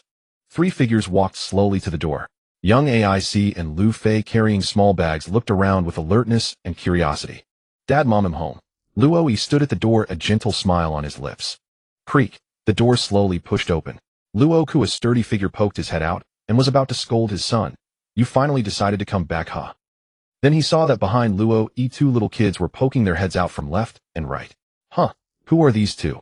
Luo Ku raised an eyebrow, his expression shifting from anger to confusion, and then his face suddenly changed in the next second. Wait a minute." He looked up and down at AIC and Lu Fei, his eyes wide as bells. You boy?" You actually hid from us that you have such a... Damn it. How can you be so irresponsible? They're not mine. Luo's face darkened instantly. He opened his mouth to explain, but Luo jumped up and grabbed him by the collar, pulling him down to avoid accidentally hurting his father. Luo, he immediately bent over. You dare to quibble? This sullen-faced kid looks exactly like you when you were a child. And this pot-bellied little monkey. Wow. Don't pull brother Luo's clothes. Lu Fei rushed over trying to rescue him, but was lifted up by Luo with one hand. Wow. Grandpa, you're so strong. Listen to my explanation. Luo's speech quickened. They are really not my sons, they are students I brought back. At that moment, Ai Lin hurried over upon hearing the noise, still wearing her apron. What's wrong? She glanced at AIC and Lu Fei and froze. Son, is this your secret child? You've kept it from us for so long. Mom, it's not what you think. You even learned to talk back. Ai Lin's eyes reddened, and she began to sob involuntarily. How could you let these children be motherless at such a young age? I said they are not. Who taught you? Dare to do, but not dare to admit. Luo roared. We are really not his children. Lu Fei kicked his feet in the air, looked up, and protested loudly. He is our big brother Luo, not our dad. AIC had a complicated expression on his face, as if saying, I don't know these people, and finally couldn't help but step back half a step until Ai Lin suddenly stepped forward and hugged both children into her arms. Poor children. Her voice was soft as the wind. Don't be afraid, from now on this is your home. Her embrace carried a faint scent of lavender, soft and warm. AIC was stunned. In that moment he thought of the things he had never had in his bleak childhood. Lu Fei was already laughing and rubbing against her. Grandma smells so good, even better than Aunt Meyer. Ai Lin smiled gently and wiped away her tears. You must be hungry, right? Grandma will cook right away. That day's lunch was arguably the highest standard welcome banquet in the East Sea. Seafood pot, sweet and sour fish, plum rice balls, yam rib soup. A table full of dishes, rich aroma wafting. Eat more, you're at the age of growing up. Ai Lin added rice while muttering with concern, you two are so thin it's heartbreaking. After the meal she took out thread and cloth she had treasured for years from a box and sewed clothes for the two children with her own hands. I want a red cape. Lu Fei rolled on the pile of fabric. I want one like brother Luo's. I want the cool kind. I was thinking of making you a pajama set like a marine uniform, is that okay? Ai Lin asked the stubborn AIC beside him. AIC was silent for half a second, then nodded with a blush. At night the two children finally laid down in the soft bedding. AIC lay awake staring at the wooden ceiling. The wind chime outside the window tinkled softly, and he heard Lu Fei muttering in his sleep, Grandma's fried rice is so delicious, and the sound of Ai Lin gently closing the door. It was as if something was slowly being mended. The next morning before dawn AIC for once stood at the kitchen door and whispered, thank you. It was as if something was slowly being mended. The next morning before dawn AIC for once stood at the kitchen door and whispered. From then on, every time they returned to the EC, Ai Lin would prepare a table of delicious food in advance, sew new clothes for them, make snacks, and tell stories of sea legends. AIC respected her like his own mother and never lightly refused her. Lu Fei was even more famous in the village as a grandma's boy, shouting all day at the village entrance, I have the gentlest grandma in the whole East Sea. He even boasted, when I grow up I'll build a flying ship for grandma.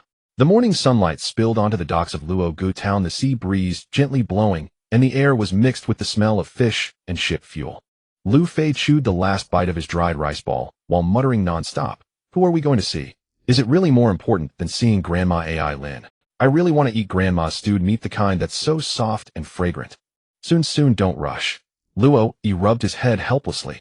Before he finished speaking, the air suddenly became thick and a heavy white mist spread from all directions. Fog. Lu Fei's eyes widened and he reached out to grab it, but the mist easily slipped through his fingers. It's not a natural phenomenon. AIC immediately became alert, flames igniting on his fist, a bluish-white blaze radiating a warning heat. A devil fruit user. In the depths of the mist, a familiar low voice sounded, carrying an irrepressible anger and weariness. Luo, you brat, are you about to cause me trouble again?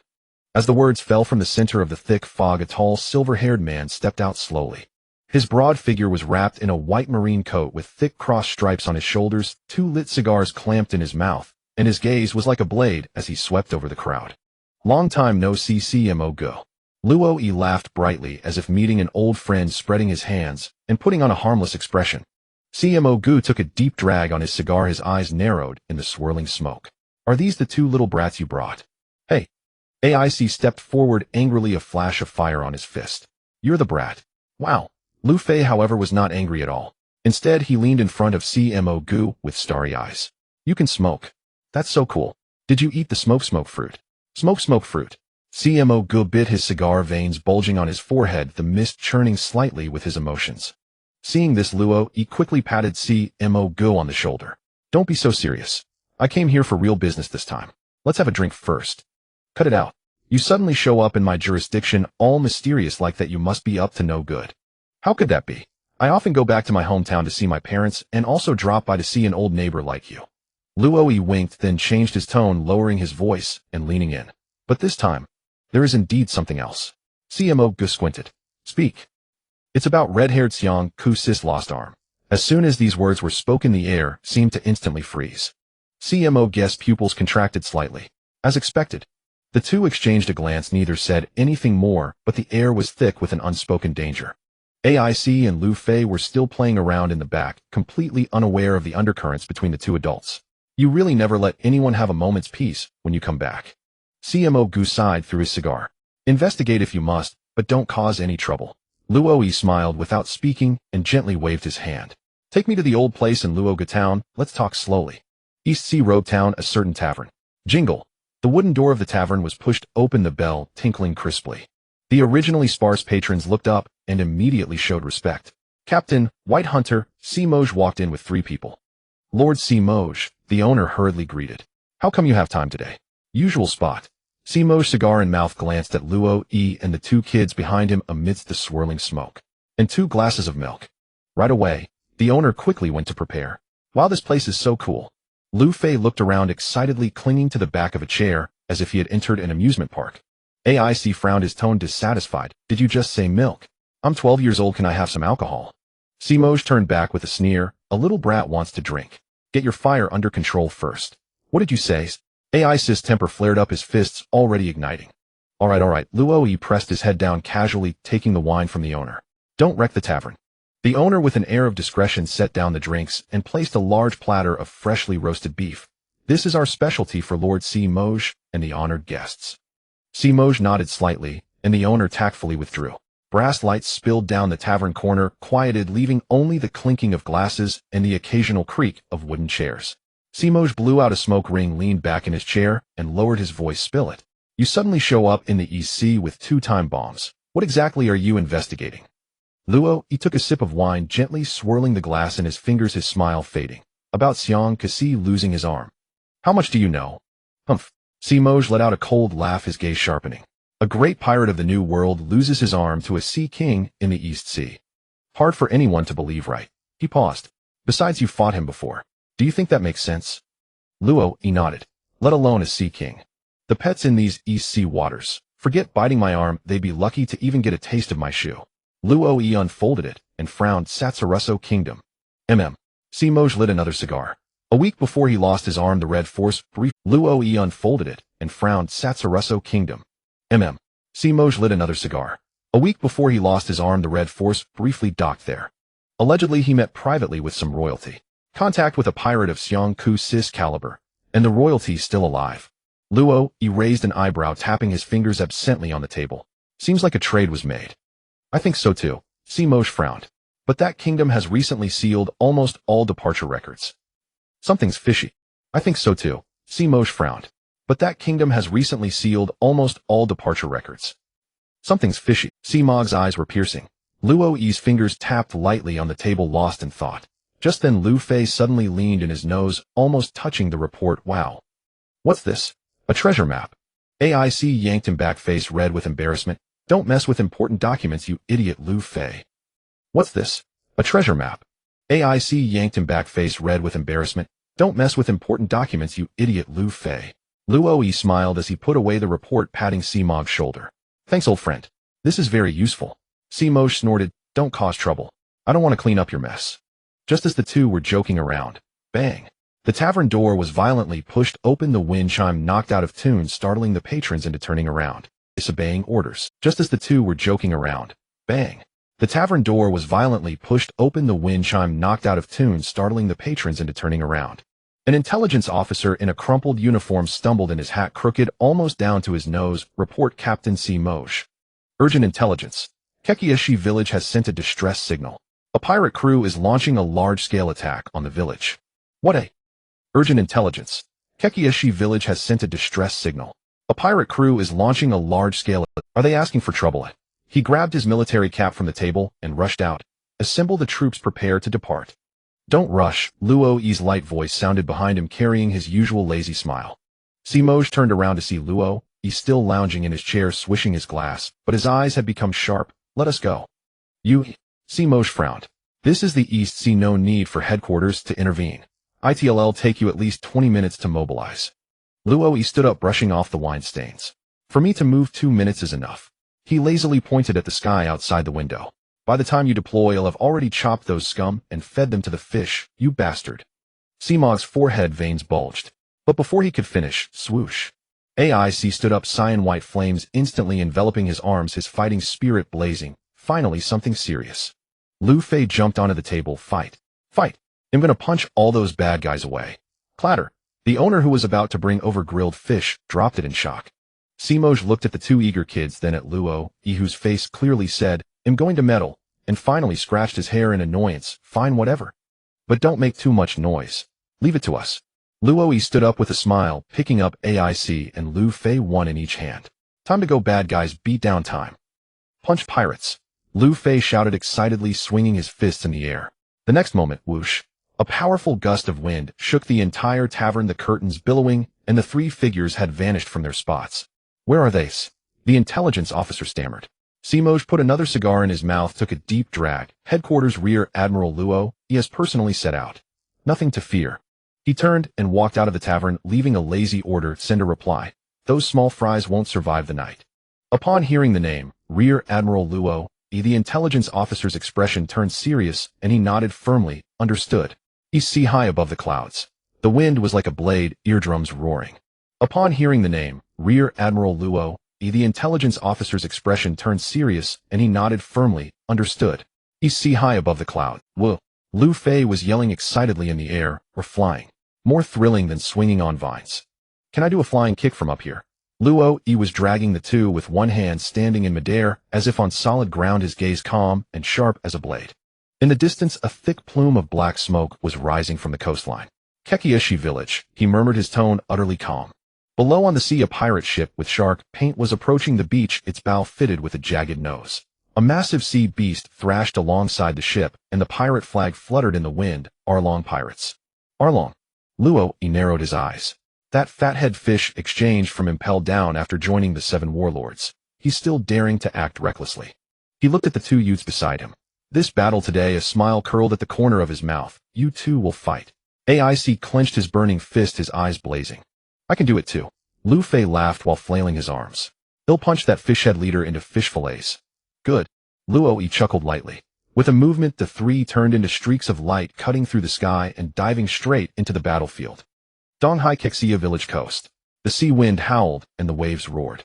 A massive black pirate ship came crashing through the waves, its bow adorned with a ferocious shark paint job. A rusted iron anchor hung from the side, and water-dripping ropes swayed in the wind like the lashes of death's whip. At the bow, a tall figure stood with arms crossed. A long captain of the Long pirates, a fishman with a bounty of 200 million berry. His serrated nose glinted coldly in the sunlight, his entire face etched with contempt and cruelty. Let's start from here. Along licked his sharp teeth, a sick smile curling at the corner of his mouth. This land of humans from today on will become our fishman paradise. Along, big brother is right. Xiaobao waved his 6 arms, eyes shining with excitement. I can't wait to use the village's octopus ball pot. Then Kelubi Jiujin Shangyan, Xiao Xiao Wu Pai Xiaoyuo, and other fisherman pirates jumped off the ship and stepped onto the beach. They were all burly with varied skin colors, but every one of them was bloodthirsty and cruel. However, they were not facing an empty beach. Dozens of villagers stood at the dock holding rusted harpoons, hoes, and machetes, forming a loose but unyielding defense line. At the front was a middle-aged man wearing a windmill hat, Jian, the guard officer of Kexia village. His eyes were bloodshot, cold sweat beaded on his forehead, but he did not take a step back. Pirates, I warn you. Jian raised his harpoon, his voice hoarse but firm. There is no place for you in Kexia village. Go back to your stinking gutters. The fishmen were stunned for half a second. The next moment, it was as if they had heard the funniest joke in the world. Wah! Hilarious. A mere village of lowly humans dares to resist us. Was this harpoon dug up from ancient times? Can it even be used? Along stepped forward, his heavy footsteps drumming on the villagers' hearts. He stared at the harpoon in Ajian's hand and suddenly grinned. You mean this? Crunch. He bit down on the tip of the harpoon, and the steel-forged weapon shattered in his mouth like paper. Sharp teeth stained with blood, iron shards flew. Ajian staggered back, the harpoon, now only half its length, his hand trembling slightly. Listen up. Wah. What? That's a pirate with a bounty over 10 million. We're doomed. A stir ran through the villagers, several elderly collapsed to the ground, and the young ones also showed. Wah. What? That's a pirate with a bounty over 10 million. We're doomed. A stir ran through the villagers, several elderly collapsed to the ground, and the young ones also showed terror on their faces. From today on, Along raised a finger, his smile turning cold. This village belongs to us. You will pay a head tax every month, 100,000 berry per adult, and 50,000 per child. If you can't pay. His hand grasped the massive serrated blade at his waist, its edge like sharp shark teeth glinting in the sunlight. Then you'll pay with your lives. Bastard. Ajian's eyes were bloodshot, teeth clenched. We are the people of the East Sea. You fishmen. Slap. Kelubi flashed in and punched Ajian square in the stomach, sending him flying several meters, crashing into a wooden crate behind him.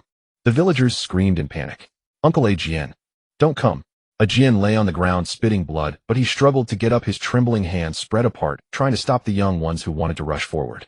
The villagers screamed in panic. Uncle Ajian. Don't come. Ajian lay on the ground spitting blood, but he struggled to get up, his trembling hands spread apart. From today on, you are our boom. Before the words finished, a dark figure suddenly descended from the sky, like a thunderbolt. Bang! The punch blast exploded. Agio didn't even have time to scream. He was hit like a cannonball and flew dozens of meters, crashing into the seaside rocks, sending up a cloud of dust and debris. The scene fell silent, the air seemed to freeze. As the dust cleared, a young boy was crouching in the middle of the rubble, his fist buried deep in the ground, a bright grin on his face. Luffy is here. Luffy, why are you in such a hurry? Another figure landed, steadily, black hair flowing in the wind, blue-white flames dancing on his fingertips. It was Ace. The two stood side by side, young in age, but their presence like a storm bearing down. The Along pirates all narrowed their eyes, and Kelubi blurted out, "Two brats." Along's forehead bulged with veins, his eyes full of murderous intent. Two snot-nosed humans, dare to humiliate us like this. Kid, come back. Ajian shouted anxiously. You are no match for them. Luffy turned back, grinning brightly, his eyes burning with fighting spirit. We were trained by Brother Luo. You're asking for it. Shark on darts. With a roar, Along stomped the ground, his serrated nose suddenly extended, turning into a cold streak aimed at Luffy. Luffy, watch out. Ace's expression tensed, and he moved instantly. Whoosh. He pressed Luffy's head down, and the next moment, Along's terrifying nose pierced Ace's chest with a squelch. The villagers screamed in terror, Aya. But strangely, the pierced spot instantly turned into surging, burning flames. What a... Along's pupils contracted sharply. Before he could react, he felt a burning pain on his nose. Sasa. He screamed and quickly withdrew his nose, only to find the tip charred and cracked from the flames. Ace frowned slightly, the flames were forming into a solid body. Luffy, you were too careless. Luffy, with his head still pressed down, chuckled. That's because you're here, Ace. Damn it. Along was furious, his roar shaking the sky. So what if you're ability users? Just two brats. He raised his massive sword and roared, everyone attack. Kill them. Kelubi Xiaoba Jin Sheng, Yen Xiao Pai Xiaoluo Pai Xiaoluo charged like beasts, unleashed, roaring as they came. Murderous intent and terrifying momentum. Luffy, yeah, let them see. Ace's entire body erupted in flames, turning into a blazing sun. The disciples taught by the Marine Headquarters Rear Admiral himself.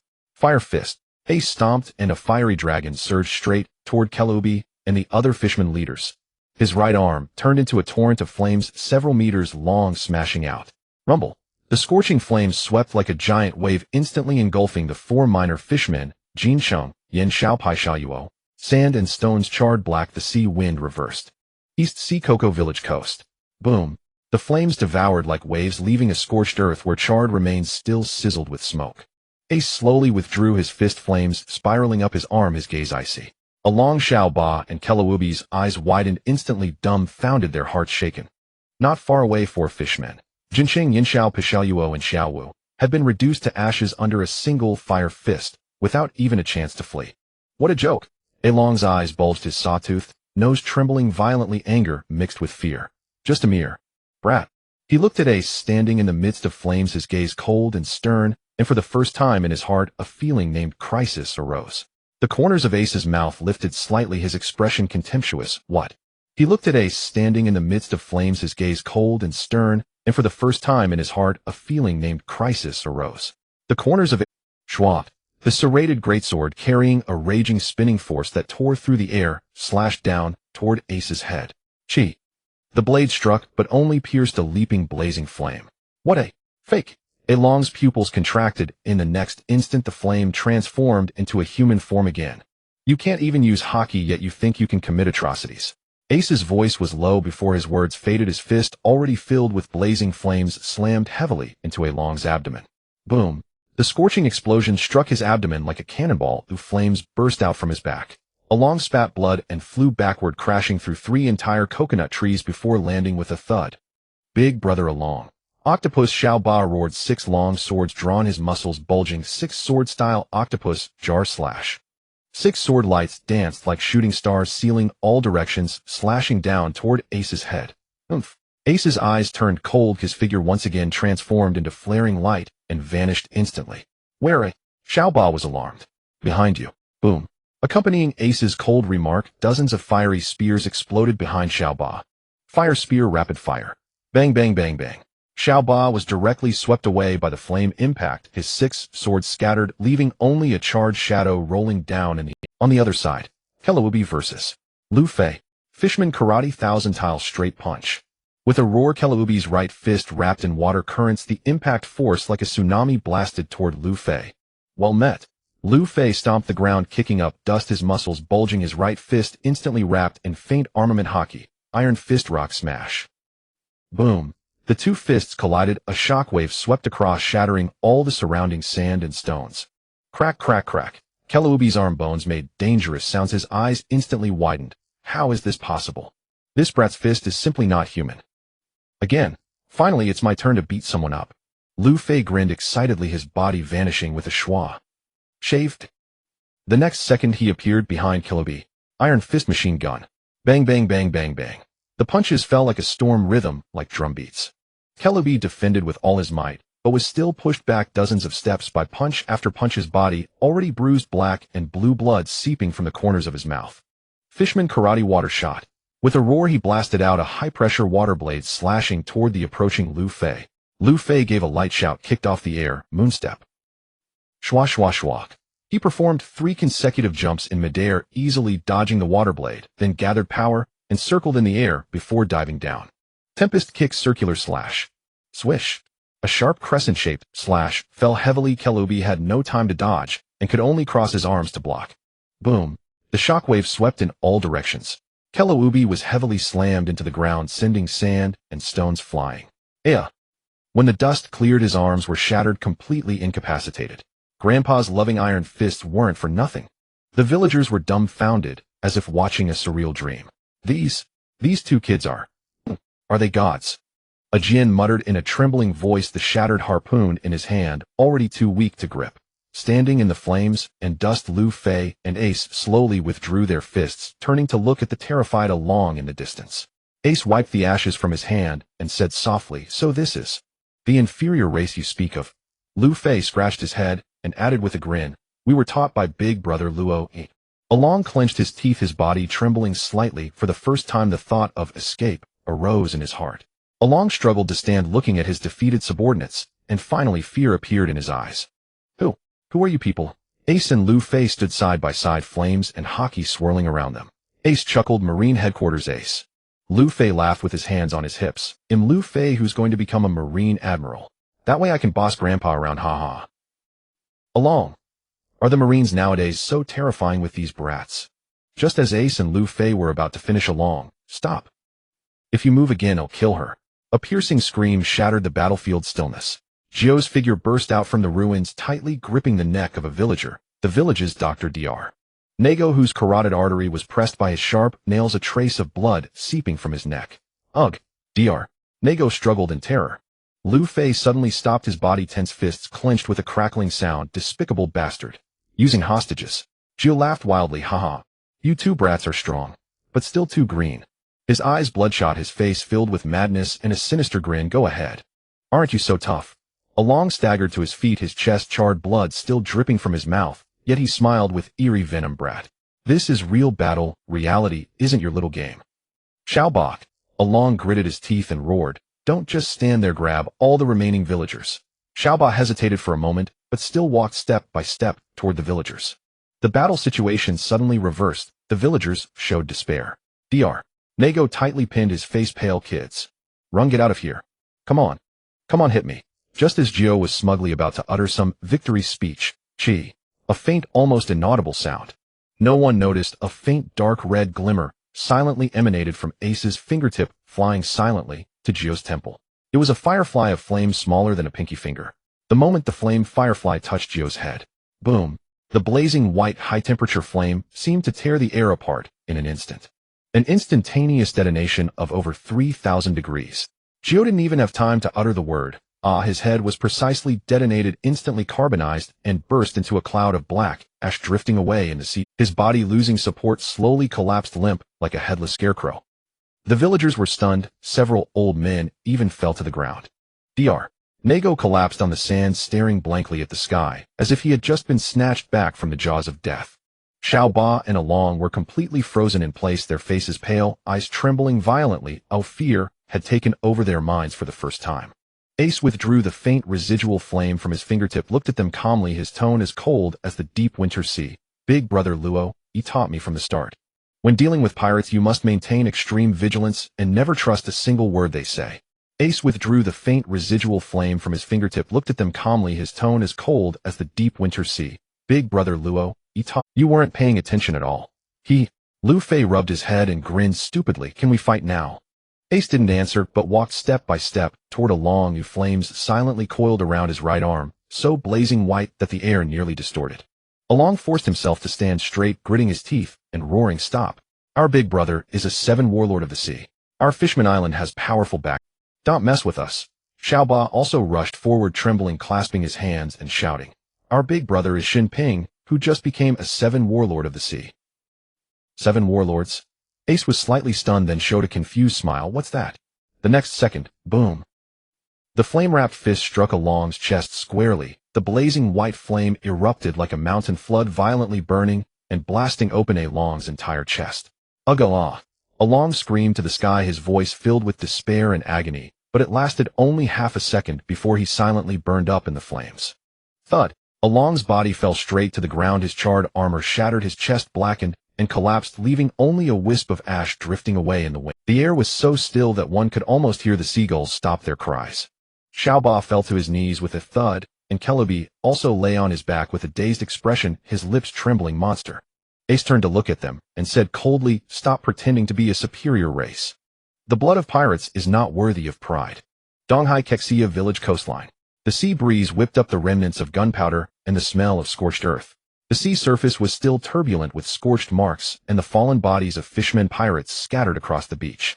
Xiaoba slumped on the beach, his 6 arms trembling like convulsions, his eyes bloodshot and filled with terror as he stared at the 2 young boys before him. What have you done? His voice cracked like a frog with its throat squeezed. Do you even know what our boss, the 7 warlords of the sea, means? Kurubi dragged himself up with his broken arm, half his face a bloody mess, yet he still gritted his teeth and roared, you're finished. Xinping won't. He is one of the 7 warlords of the sea, a great pirate recognized by the world government. You actually dared to kill Along. He will avenge us. He will kill all your family. Do you hear me? The sea breeze paused, sweeping over the scorching sand and the mess. Their words fell like stones into still water. AC and Luffy stood silently, saying nothing, letting the wind stir their clothes, their faces expressionless. Kill all. Our family. Almost at the same moment, several images flashed through their minds. Grandpa Kapu, standing on a mountain peak, smashing a mountain, with one punch, laughing heartily. Pirates. They'll take care of them all with one punch. Brother Luai teleported and punched, annihilating an entire pirate ship in an instant. Remember, brats. Mercy is for humans, not for beasts. Teacher Zifa swung his fists like cannonballs, cracking the ground. You still want to slack off? Today's training is doubled. Marshal Zhangwa slammed his desk, Buddha lights soaring into the sky as he roared at Kapu. Kapu. It's you again. In that moment, what appeared in their minds were not Xinping or 7 warlords, but family that was vaster than the sea and heavier than the mountains. After a brief silence, AC smirked, tilting his head with contempt. You're bluffing. Luffy grinned even wider, scratching his nose. What is Xinping? Is it a fish? Is it tasty? Xiaoba, Kurubi, are you two idiots? Xiaoba completely lost it, screaming until his voice cracked. Do you have any idea what the 7 warlords mean? They are existences that can rival the greatest pirates. They are kings personally appointed by the world government. How dare you, slap. Luffy walked over and slapped him so hard he saw stars. Shut up, 7 warlords. AC narrowed his eyes coldly. Try touching my grandma, Brother Luai said. If anyone dares to threaten our family, he raised his burning fist, flames blazing, one word: burn.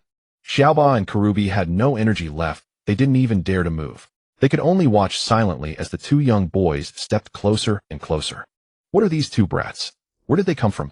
Just as Xiaoba was about to struggle and say something, shwa, a gust of sea wind suddenly kicked up dust, and a tall, upright figure appeared, as if from nowhere, standing firmly behind AC and Luffy.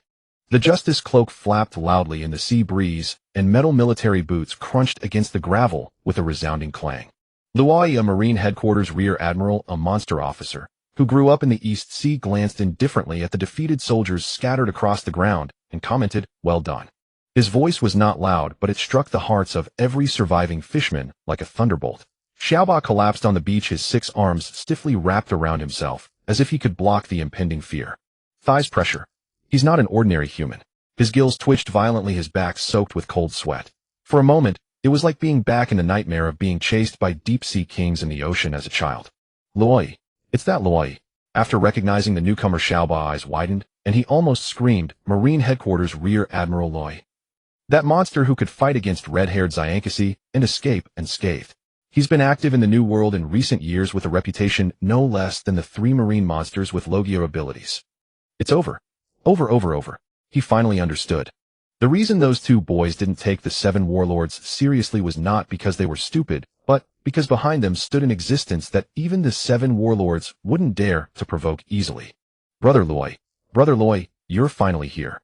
AC ran over the flames on his body, not yet extinguished, the lingering heat in his hands still seeming to dance. He scratched his head, grinning a bit nervously. When I burned that fishman just now, he said something about 7 warlords. I figured you didn't stop me, so I just burned him. Is that okay?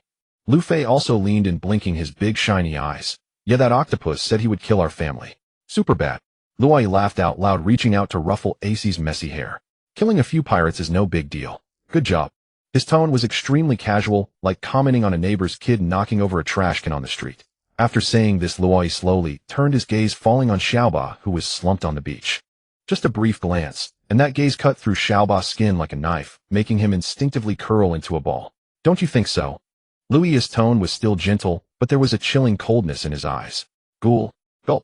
Xiaoba swallowed hard with difficulty, terrified. His 6 tentacles suddenly shot up, trembling like seaweed struck by lightning, his eyes wide as his takoyaki. Kurubi didn't even have time to scream. His eyes rolled back, foam at the mouth, and he collapsed unconscious. Luai stepped closer, crouched down, and looked Xiaoba in the eye. Those were clear eyes, yet they held a terrifying pressure. Go back and tell that fathead fish. If you want revenge, you're welcome anytime. But he paused, his tone suddenly icy cold. If he dares to touch a single hair of these 2 boys, he'll personally go to Fishman Island and have a little chat with him.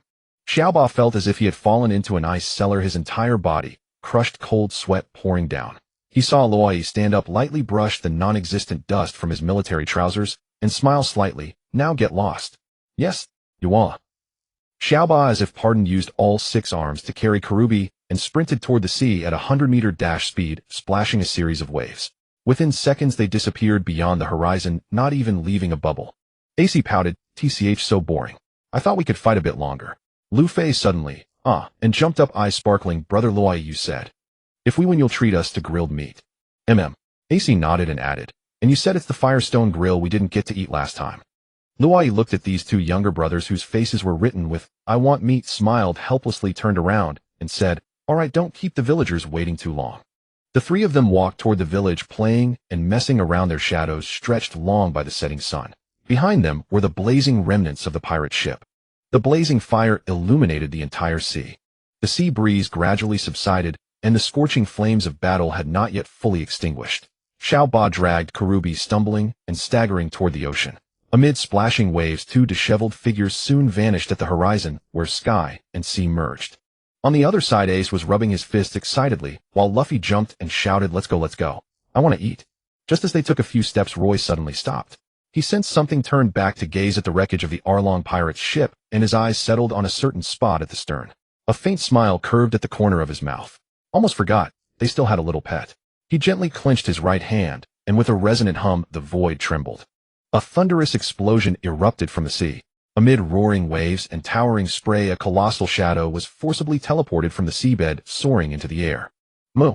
The giant sea cow Moo Moo stared with eyes like copper bells, thrashing wildly in the air, flapping its wings frantically, yet utterly unable to break free from the invisible force.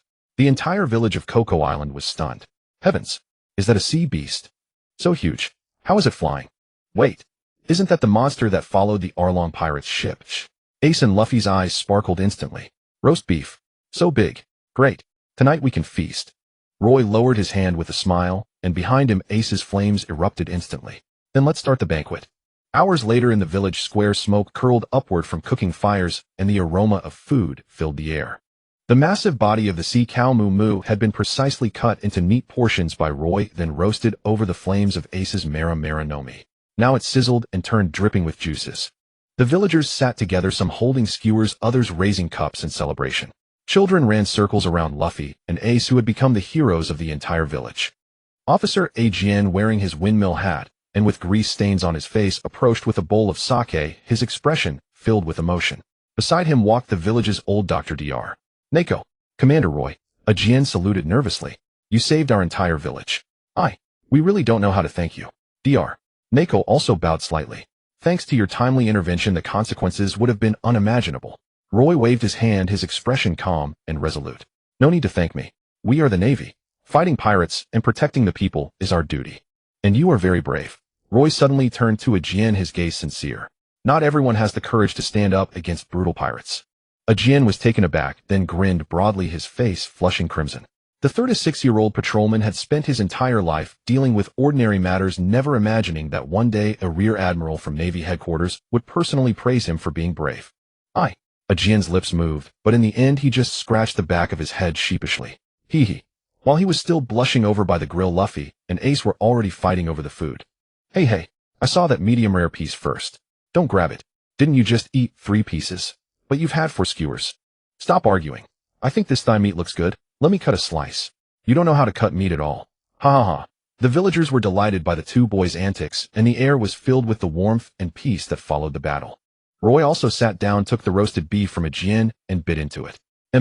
He chewed and nodded in satisfaction. Tastes good. Mom and Dad would probably like this. East Blue Lobetown Port night. The night was deep, the mist had not yet dispersed, and the dim port lights swayed gently in the sea breeze. Everything was as usual. Fishing boats had already docked, vendors had packed up, and seagulls circled and called among the masts. Occasionally patrolling Navy soldiers whispered softly, a scene of peace. Until a thunderous roar shattered the quiet night. An enormous explosion sent massive waves erupting from the sea. A giant pirate ship suddenly appeared in the center of the port, its hull charred and its flag tattered. On the sail was the unmistakable emblem of the Arlong pirates. What a pirate ship! Pirates have broken into the port. Cries of alarm exploded across the dock. People fled in all directions, and Navy soldiers rushed out of the watchtowers, aiming their flintlocks at the vessel. But just as tension reached its peak, stop! A roar of fury shook the port into silence. Smoke billowed from behind the crowd as Smoker, draped in his navy coat, biting 2 cigars that had burned to the end, strode forward. He glanced at the massive battered ship and twitched his mouth in irritation. This is definitely that bastard Roy's doing. Sure enough, yo smoky old man in the night breeze. Roy leaned against the ship's railing, one hand raised, his navy uniform sharp and handsome under the moonlight, with a grin that practically begged for a punch. 2 little heads popped up beside him, their faces still smeared with grease and sauce. Smoky old man. Luffy waved excitedly. We brought back presents. You still remember to come back. Smoker's temple twitched with anger. What the hell have you 3 done again? 5 minutes later, Lobetown Navy office. Candlelight flickered inside the room. On the wooden table were spread old logbooks and account ledgers, page after page recording plunder and slavery. Smoker flipped through them, snorting coldly. These trash fishmen. They've ransacked so many villages in the Grand Line. All stolen goods. Roy leaned by the window, gazing at the swaying port lights in the night, his tone leisurely. I left the ship for you. Check what you can and hand over the rest to the Navy Supply Division. Smoker shot him a glance. You took down these small-time thugs in just 1 day. Roy laughed heartily, pointing at the 2 beside him, who were eating a late-night snack. Me? I didn't do a thing. It was all these two kids. Ace was gnawing on a piece of dried meat, flames flickering faintly between his fingers. Those fishmen were no challenge at all. Luffy, already finishing his third skewer of octopus balls, mumbled indistinctly, We also had a super awesome banquet. Smoker raised an eyebrow, giving them an extra rare look. These two children had changed, grown to this level already. He was silent for a moment, then finally muttered, "Humph, you little brats, not bad." The moment the words left his mouth, Luffy and Ace shot up as if they had misheard. "Grumpy old man, you're actually praising us. Is that real? Are you sick? You little bastards." Smoker slammed the table. "Get out." The two laughed gleefully and dragged Roy out the door. "Wait." Smoker took a few steps after them. "Didn't you just have a banquet? Why are you in such a hurry?" Ace shouted without turning back. "We have to go see Grandma. She's waiting for us to have supper." Luffy also yelled, "She said she'd make me meat soup." "You. Hey, slow down. Running around late at night, you might get lost and never find your way home. Who are you calling a lost cause? Damn it, Roy, you finally came, and now you're leaving so soon." By the port, moonlight spilled over the receding figures. The nearby residents had already gathered in a circle, staring at the huge pirate ship moored there, their eyes filled with shock and awe. "I heard they saved the entire Cocoa Island village. They took down the Arlong pirates in just one day and came back. I heard they even threw a banquet while they were at it. That's Rear Admiral Roy from headquarters. So cool." The sea breeze gently carried the lingering aroma of roasted meat. Truly the elite of Navy headquarters. The East Blue feels so safe with them around. Donghai Liming Island, Roy's house night. The night was deep, yet one lamp still flickered in the village of Liming Island. Inside the old residence, the oil lamp swayed gently on the wooden table, casting a warm glow. Rock sat on the sofa, a pipe clenched between his teeth, quietly flipping through the newspaper. Irene leaned beside him, occasionally glancing out the window at the pitch-black sky. "Why aren't the kids back yet?" she asked, holding a cup of freshly brewed tea. The steam curled upward like the lingering worry in her heart. "Don't rush." Rock exhaled a puff of smoke, his tone steady. "Didn't the brat call on the den mushy? When has he ever broken his word?" Before he could finish, shwa, a spatial ripple, gently undulated light flashed, and three figures quietly materialized in the center of the living room. "We're back." Luffy bounced out first, shouting loudly, his face still smeared with barbecue grease, beaming with a brilliant smile. Ace followed closely, carrying a small cloth bag. "Grandma, Grandpa, we brought wind chimes and delicious sea beef." Roy, standing at the back, suppressed his grin, tenderness in his eyes, and said softly, "Dad, Mom, I'm back." Irene shot to her feet, eyes reddening, smiling as she rushed forward. "You brat. Why so long? Do you even remember to come home?" She pulled Roy into a tight embrace, holding him for a moment before letting go, then cupping Ace and Luffy's faces to examine them. "Roy actually let you go fight pirates. Are either of you hurt? Did you get hit? Did you eat well?" "We're super awesome," Luffy said proudly. "We defeated a pirate crew and threw a banquet." Irene was torn between laughter and tears, turning to Roy. "You're back, that's what matters. I was so worried." Rock tossed the newspaper aside, striding over with a stern face. "Coming back this late, what kind of behavior is that?" "Now, Irene was stunned. "It's so late. Can't you go tomorrow?"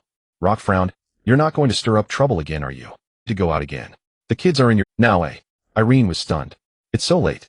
Can't you go tomorrow?" Rock frowned. "You're not going to stir up trouble again, are you?" Roy smiled softly, patting his mother's hand. "Don't worry. There aren't many in this world who can truly defeat your son." He paused, a glint of mischief flashing in his eyes. "Even if I meet someone I can't beat, they can't catch me, ha ha." "You're still laughing," Irene scolded, but her eyes were filled with undeniable pride. "You brat." Rock snorted. "No matter how strong you are, remember safety comes first." "I know, Dad." Roy turned, his form slowly fading into a spatial ripple, leaving behind a light phrase, "They'll be back soon." The room fell into a brief silence. "He never changes," Irene whispered with a smile, shaking her head. "That's called following the example," Rock remarked, glancing at Luffy and Ace.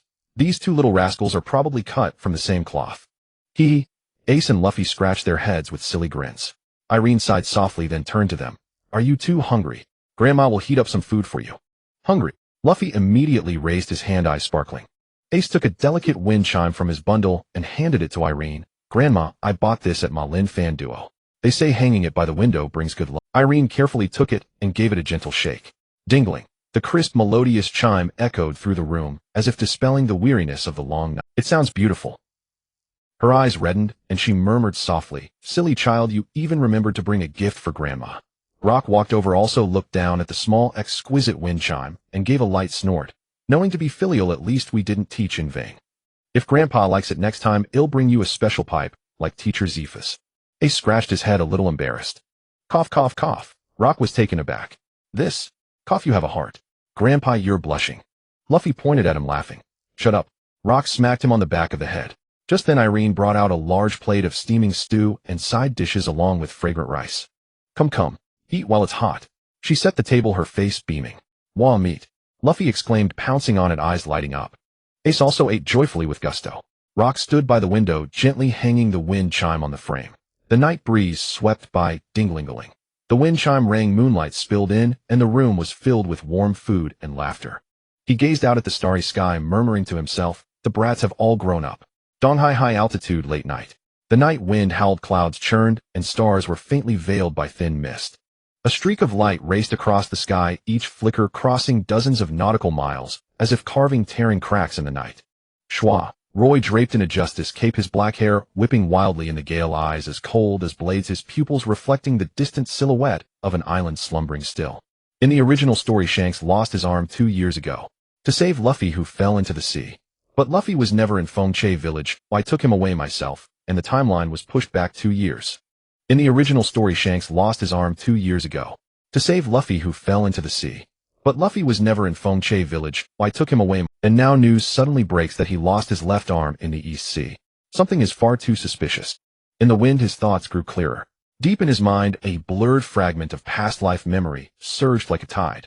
A speculation about Shanks' left arm. Intelligence circles once widely rumored that his arm had been secretly tampered with by Emu or the Five Elders in his early years, perhaps implanted with a special celestial dragon mark capable of long-range tracking, surveillance, or even forced teleportation back to the Holy Land. It was one of the weaknesses that forced Red Hair to negotiate with his head down. To truly be free and fade into the shadows, he had to sever it himself. If all this is true, then this self-amputation of his left arm wasn't to rescue some minor character. It was for freedom. A sharp glint flashed in Roy's eyes like sparks bursting amid the clouds. Only by cutting it off himself could he break free from the shackles, escape the Holy Land's surveillance, and completely become that uncontrollable force. He murmured, so he actively triggered this scheme. Was it because the Nika fruit finally found a new vessel? Or to cover the start of some plan? Or perhaps he finally decided to betray the world government? A flash of light in Roy's eyes, and with a sudden shuanpa, he transformed into a golden-white arc of electricity streaking across the night sky. I can't keep guessing blindly anymore. Only by seeing with my own eyes can I discern the true face of this game. Under the heavens, a human figure like a comet shot straight toward Donghai, to the kingdom of Sa-Ci Luso. That was the place where Shanks lost his arm, and also the starting point of the mystery. Xiangbidi Archipelago, Shaki's ripoff bar, late night. On the bar counter, amber liquor swirled slowly under the lamplight. The wind outside seeped through the door cracks, stirring the wind chime hanging at the entrance, producing a faint, clear chime. Shaki deftly wiped the glasses, occasionally glancing toward the door. Rayleigh sat quietly beside her, his silver hair bathed in a soft glow from the light, yet the whiskey in his hand remained untouched for a long time. His gaze was calm, as if waiting for something. At that moment, squeak! The wooden door of the tavern was slowly pushed open, and the night wind rushed in instantly, bringing a salty, damp sea breeze. A tall man stood at the entrance, his black cloak fluttering in the wind, and the empty sleeve of his left arm swayed gently. Rayleigh's eyes narrowed. His voice was low, staring at the vacant sleeve. Yo, mister. Rayleigh's sister, Shaki. Shanks stepped in, his smile as relaxed as ever, but deep in his eyes lay fatigue and an indescribable emotion. He sat down at the bar, took the drink Shaki handed him, and gulped it down in one go, his Adam's apple bobbing. So late at night, instead of causing trouble in the Xian Shiji, what are you doing in Donghai? And you lost an arm. Shaki's tone carried a tease, but her gaze was as sharp as a blade. Shanks set down his glass, half closing his eyes, and smiled enigmatically. Just made a decision. Rayleigh frowned. In a place like Donghai, with your strength, no one could have hurt you. What really happened? Shanks shrugged with a smile, his tone nonchalant. I'm getting old, a bit slow on the reflexes. Rayleigh's gaze did not relent. Shanks kept silent with a smile, gently swirling his glass, and his eyes suddenly grew distant. A brief silence fell inside the tavern. Then Shanks suddenly spoke. Mister, Rayleigh, do you know why I often go to Donghai? Rayleigh raised an eyebrow. Isn't it because it's quiet there? Shanks shook his head, his expression growing serious. It's a feeling. A feeling. Shanks' fingertips lightly tapped the side of the glass. Before, I always felt that I could meet certain people there. Rayleigh's gaze sharpened. Certain people. Shanks nodded, his voice low. But strangely, this feeling has suddenly vanished in recent years. Upon hearing this, Rayleigh's brows furrowed deeply. As a fellow user of Conqueror's Haki, and possessing powerful observation Haki, Rayleigh knew well that a strong person's intuition was usually accurate. Shanks continued. The new era that Captain Luo Jie spoke of is about to arrive, but I feel that an invisible giant hand is secretly manipulating the era he opened with his life. Shaki put down her glass, her eyes sharp. You mean someone is deliberately interfering? Shanks didn't answer directly, but his gaze grew deeper. Until recently, when I returned to Donghai, that feeling reappeared. I met a kid in Donghai. He's the complete opposite of the captain when he was young. Rayleigh's expression shifted slightly, his brows tightening. What's so noteworthy about being different? Shanks' side leaned back against the chair and said softly, so I made a bet. With your arm. Shaki raised an eyebrow. Would someone like you really lose an arm over a kid? Shaki leaned on the bar, a playful smile on her lips. So that kid you mentioned, is he the one you've been waiting for? Shaki leaned on the bar, a playful smile on her lips. So that kid you mentioned, is he the one you've been waiting for? Shanks finally laughed at this, his smile like a glimmer on the sea, gently stirring a certain tenderness deep within. Who knows? I don't know why I chose him, he said. It's like some invisible guidance. Just like the feeling Captain Luo Jie gave me when he stood before me back then. He said nothing, yet seemed to ignite the entire sea. Rayleigh gazed at him for a long time, then slowly raised his glass. To the will of Luo Jie. Shanks clinked his glass with his, and they smiled at each other. To the new era. The glasses clinked crisp as a sword's ring, echoing through this sleepless little tavern in the dead of night. Sasai Lu Suo Kingdom, first light of dawn. Thin mist curled around, and the morning sun shone through the clouds onto the sea, rendering the entire coastal kingdom dreamlike and elusive. Atop the bell tower, Luo, he stood with his hands behind his back, letting the morning breeze ruffle his military cap and cloak. From this high vantage point, the entire city lay in a peace so profound it seemed almost unreal. Observation haki covers the entire island. No anomalies. No traces of battle, no fluctuations of haki, and even disputes among civilians are pitifully scarce. He narrowed his eyes, scanning the market streets, castle, and port. Did Shanks really lose his arm here? This place is so peaceful it's unnerving. Harbor Tavern morning. Pushing open the door, the aroma of alcohol and wood greeted him. The owner, a middle-aged man, nearly 50, was deftly wiping glasses. Luo Yi produced a folded photograph and placed it on the bar. Red hair pirates. No memory of them. He raised an eyebrow, then quickly chuckled. But I remember this person. He came with a few men to buy wine, generous with his money, ordered a whole cabinet of aged spirits. Luo Yi frowned slightly, sliding a few gold coins over. Did they do anything special, Special? The owner weighed the coins thoughtfully. Sang drank, paid generously. They left by noon and didn't even leave an empty bottle behind. Just that simple. In this day and age, pirates who behave this orderly are rare. Palace archives. The floor was paved with white marble. The kingdom's registrars quietly browsed through files. Luo Yi, in his marine uniform, drew considerable attention, but after he displayed his medal of a rear admiral from headquarters, everyone became respectful. The entry records of the red hair pirates you mentioned are here. The duty officer opened a thick register. Not only did they register with real names, but their declared supply list was fully compliant. If you hadn't told me, I wouldn't have known they were pirates. They actually registered obediently. Luo Yi glanced over liquor, nautical medicine, repair materials, dry provisions. Luo Yi's brow furrowed slightly, his fingertips tapping the table. Dusk on the coastline, the afterglow of the setting sun painted the sky red, and waves gently lapped against the rocks.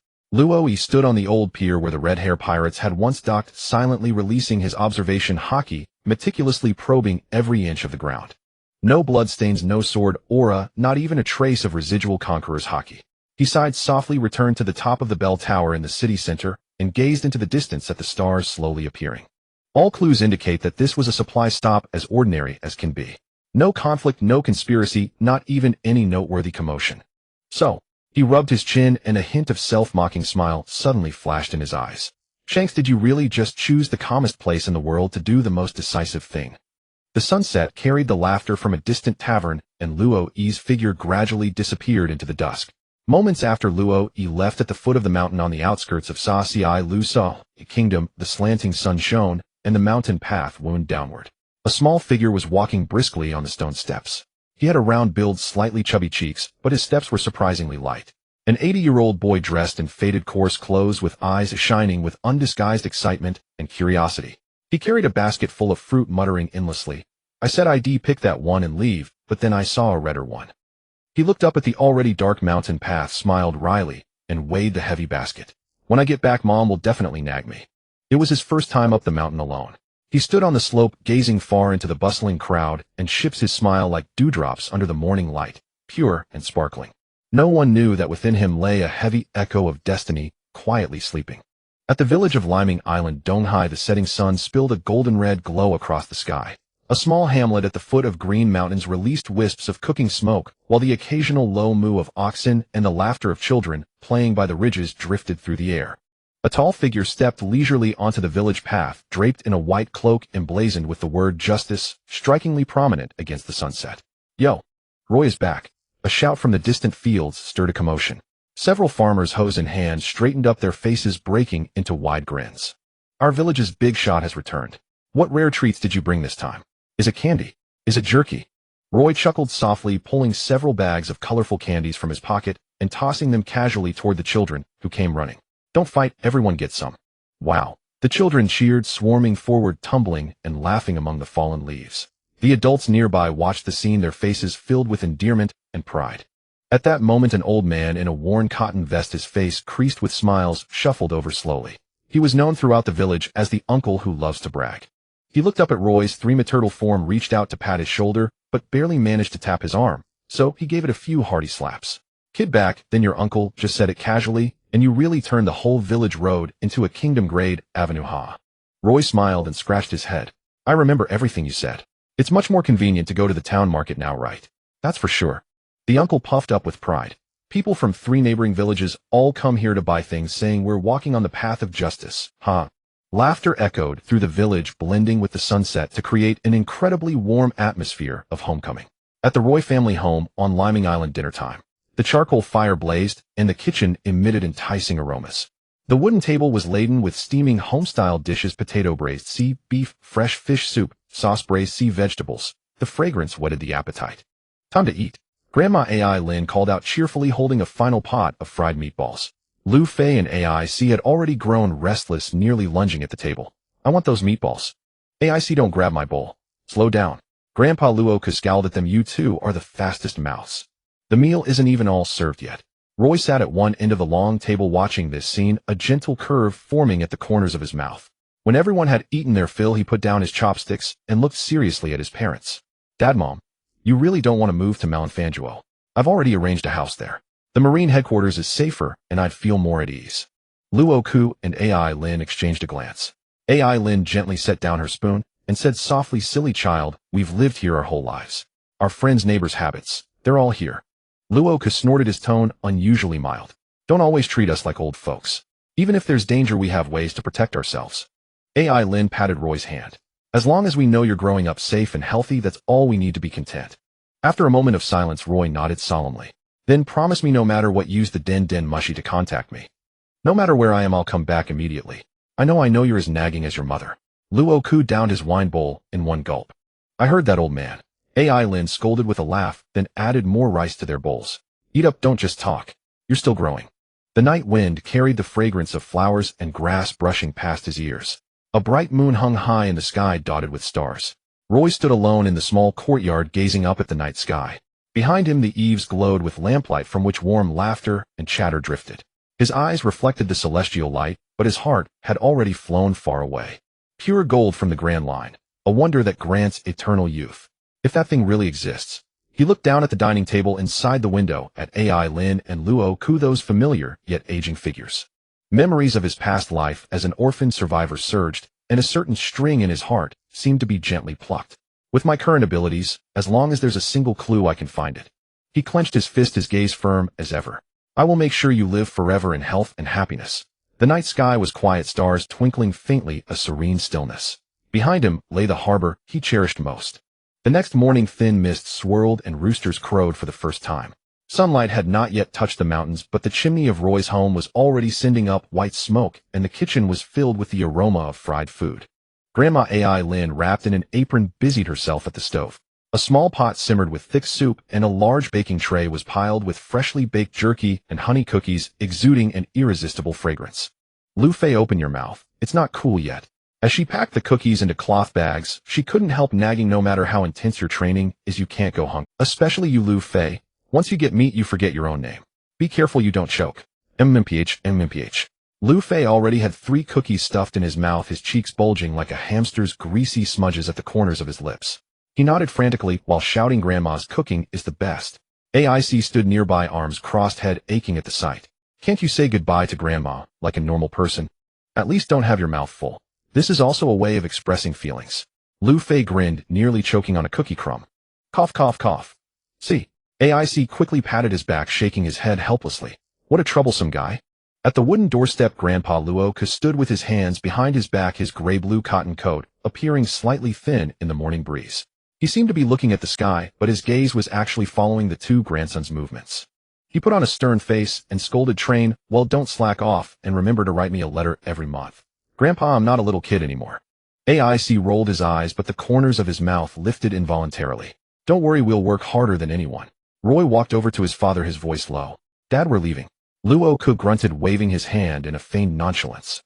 I know, go on, don't delay things. Well? Come back when you have time. We will. Roy smiled and nodded, a rare tenderness in his eyes. At the moment of departure, AIC and Luffy ran to AI Lin and hugged her tightly. Grandma, next time we want to eat your stewed meat again. Make more big chunks, Luffy said with sparkling eyes. AI Lin laughed, rubbing his head while carefully adjusting the food bag. All right, next time, Grandma, we'll stew beef brisket and make your favorite rice cakes. AIC spoke seriously. Grandma, I'll work hard to become stronger. When I come back next time, it won't just be for the food. I want to make you proud. AI Lin's eyes grew warm, but she held back her tears, reaching out to straighten his collar. Silly child, you've always been our pride. Roy stood behind them, speaking softly. Mom, we're off. Go. As the words fell, a gentle palm lifted and a spatial distortion slowly opened. AI Lin waved. Be careful on the road, and remember to call home on the Den Den Mushi. Luoka gave a light snort, turning his face away. Don't let anyone look down on the Marines from Donghai. But his gaze had already unconsciously drifted toward the center of the spatial distortion, as if wanting to steal one more glance at the three departing figures. The next moment, three figures vanished into the morning mist. In the empty courtyard, the wind rustled the bamboo grove. AI Lin walked over to Luoka, gently patting his shoulder, her tone full of teasing. You stubborn old man, you're the one who's most reluctant, yet you pretend to be so stern. Cough. Who's reluctant? Luoka cleared his throat, responding gruffly. Those brats need to be tempered. It's best they go out and train early. Hee AI Lin smiled, but didn't press further. She reached out to adjust his cloak, her voice gentle. It's getting cold. Don't stand outside too long. Luoka nodded, but still didn't move. His gaze remained fixed on the direction the children had left, a faint glimmer in his eyes, as if slightly moist. Those were his three most proud children, the softest, deepest concern in his heart. At the port of Marine headquarters, Marineford, the night had just faded, and the first rays of golden sunlight spilled onto the deck of the warship docked at the harbor. As the warship slowly approached the shore, soldiers who had already received word gathered on the dock, their eyes brimming with excitement and anticipation. Did you hear? Those two kids wiped out the Arlong pirates. That's Arlong the Fishman with a 20 million bounty, the highest in the East Blue. These two are Vice Admiral Garp's grandsons and personal disciples of Instructor Zephyr. How could they not be strong? And with Rear Admiral Roy leading the team, those East Blue pirates must have been terrified. Just as the murmurs surged like a tide, bang. The bridge hatch swung open and three figures stepped out. Roy stood at the front, his military cap low, his cloak flapping in the morning breeze. Ace carried a backpack with a grin on his lips. Luffy bore the dried meat his grandmother had prepared, chewing on the last piece of biscuit. Wow. Like an exploding cannon, the entire port erupted into thunderous cheers. Welcome back. Well done, Ace. Luffy, you are the pride of our Marines. Soldiers raised their fists, and even young trainees were moved to tears, the scene so fervent that it overshadowed the news from the New World. Luffy was startled, but immediately threw his hands on his hips and laughed heartily. I'm really strong. I beat a huge fishman and an octopus. Ace, on the other hand, lowered his head slightly and scratched his hair, trying to stay low-key, but the uncontrollable upward curve of his lips had already betrayed his pride. Suddenly, wah! A laugh that seemed to shatter the heavens rang out from deep within the crowd. Wah! My grandsons actually wiped out a pirate crew. I'm so happy. Boom. Garp turned into a sonic boom, charging straight out of the crowd. His nearly 70-year-old body shot toward the three like a cannonball. FFY. Grandpa, wait. Before Luffy could react, Garp had already bang, bang, bang. Garp's iron fists mercilessly pounded Luffy's head, each punch carrying the power of love, instantly raising 3 lumps on Luffy's head. Ow, ow, ow. Grandpa, why do you hit me even when I beat pirates? Luffy cried torrents of tears. Garp laughed heartily and ruffled his hair, because I'm so happy. Ha! Ace doubled over with laughter. Ha ha ha, Luffy, you're so unlucky. Oh, laughing pretty hard, huh, kid? Suddenly a chill ran down his spine. A massive shadow loomed over him, and a low, steady voice came from behind. Not good. Ace stiffened, turning his head rigidly, only to see Zephyr standing behind him, the corner of his mouth twitching beneath his sunglasses. Zephyr smiled gently, his voice warm as spring breeze. Kid, how many days has it been since you trained? Ace's face instantly turned pale. Master Zephyr, we just finished a mission. I haven't had time. Zephyr suddenly reached out. Ace tried to escape by turning into flames, but a massive palm coated in armament haki grabbed his shoulder. Trying to run. Wait. Master, I'm sorry. The flames on Ace's body just sprang up, but Zephyr's palm wrapped in armament haki pressed down hard, extinguishing the flames with a sharp hiss. Ace struggled desperately, but was lifted like a cat. Come on to the training ground. I'll personally train with you. Help. Roy, save me. Ace struggled desperately, but was lifted like a cat. Come on to the training ground. I'll personally train with you. Help. Roy stood at the gangway, watching one being thrashed by Garp as an expression of love, and the other being carried off like a kitten by Zephyr. Seeing the two legends' special ways of expressing joy, he could only hold his forehead and sigh helplessly. Is this how the Marine legends express love? At Marineford Fleet Admiral Sengoku's office, sunlight streamed through the wide floor-to-ceiling windows, casting a golden glow over the desk piled high with documents. Sengoku sat in his chair, brows furrowed, the secret report from the New World in his hand, deepening his expression of concern. Knock, knock, knock. Without looking up, he replied, come in. The door swung open and Roy strode in his white marine coat of justice draped over his shoulders, his expression calm. He placed a report smoothly on the desk. The Satsurujo Kingdom investigation complete, Roy said succinctly. No anomalies found. Sengoku looked up, his eyes narrowing slightly. Was red-haired Shanks really just passing through? At least on the surface. Roy replied as calmly as still water. They behaved, they resupplied, rested for 3 days, then left port. No conflicts, no unusual moves. TCH. Sengoku knitted his brows tighter, a hint of suspicion in his tone. A great pirate with a bounty over 1 billion in the New World loses an arm in the East Blue, then quietly resupplies and leaves. That's too peaceful. He flipped through another pirate activity record, his gaze darkening. What do you think about the truth behind his lost arm? Roy shrugged. Insufficient intelligence. Hard to judge. Sengoku tapped his fingers on the desk a few times, giving him a deep look. Finally, he sighed and leaned back into his chair, his expression weary. You're right. We don't have much energy to investigate this now. He waved his hand, pushing the documents aside, revealing a New World map that had been buried at the bottom. On the map, 3 rapidly expanding forces were marked with red circles. Kaido's pirate crew at that time, just beginning to collaborate with Doflamingo, with few artificial devil fruits, not yet the full beast pirates, the Big Mom pirates, and the Whitebeard pirates. The situation in the New World is getting worse.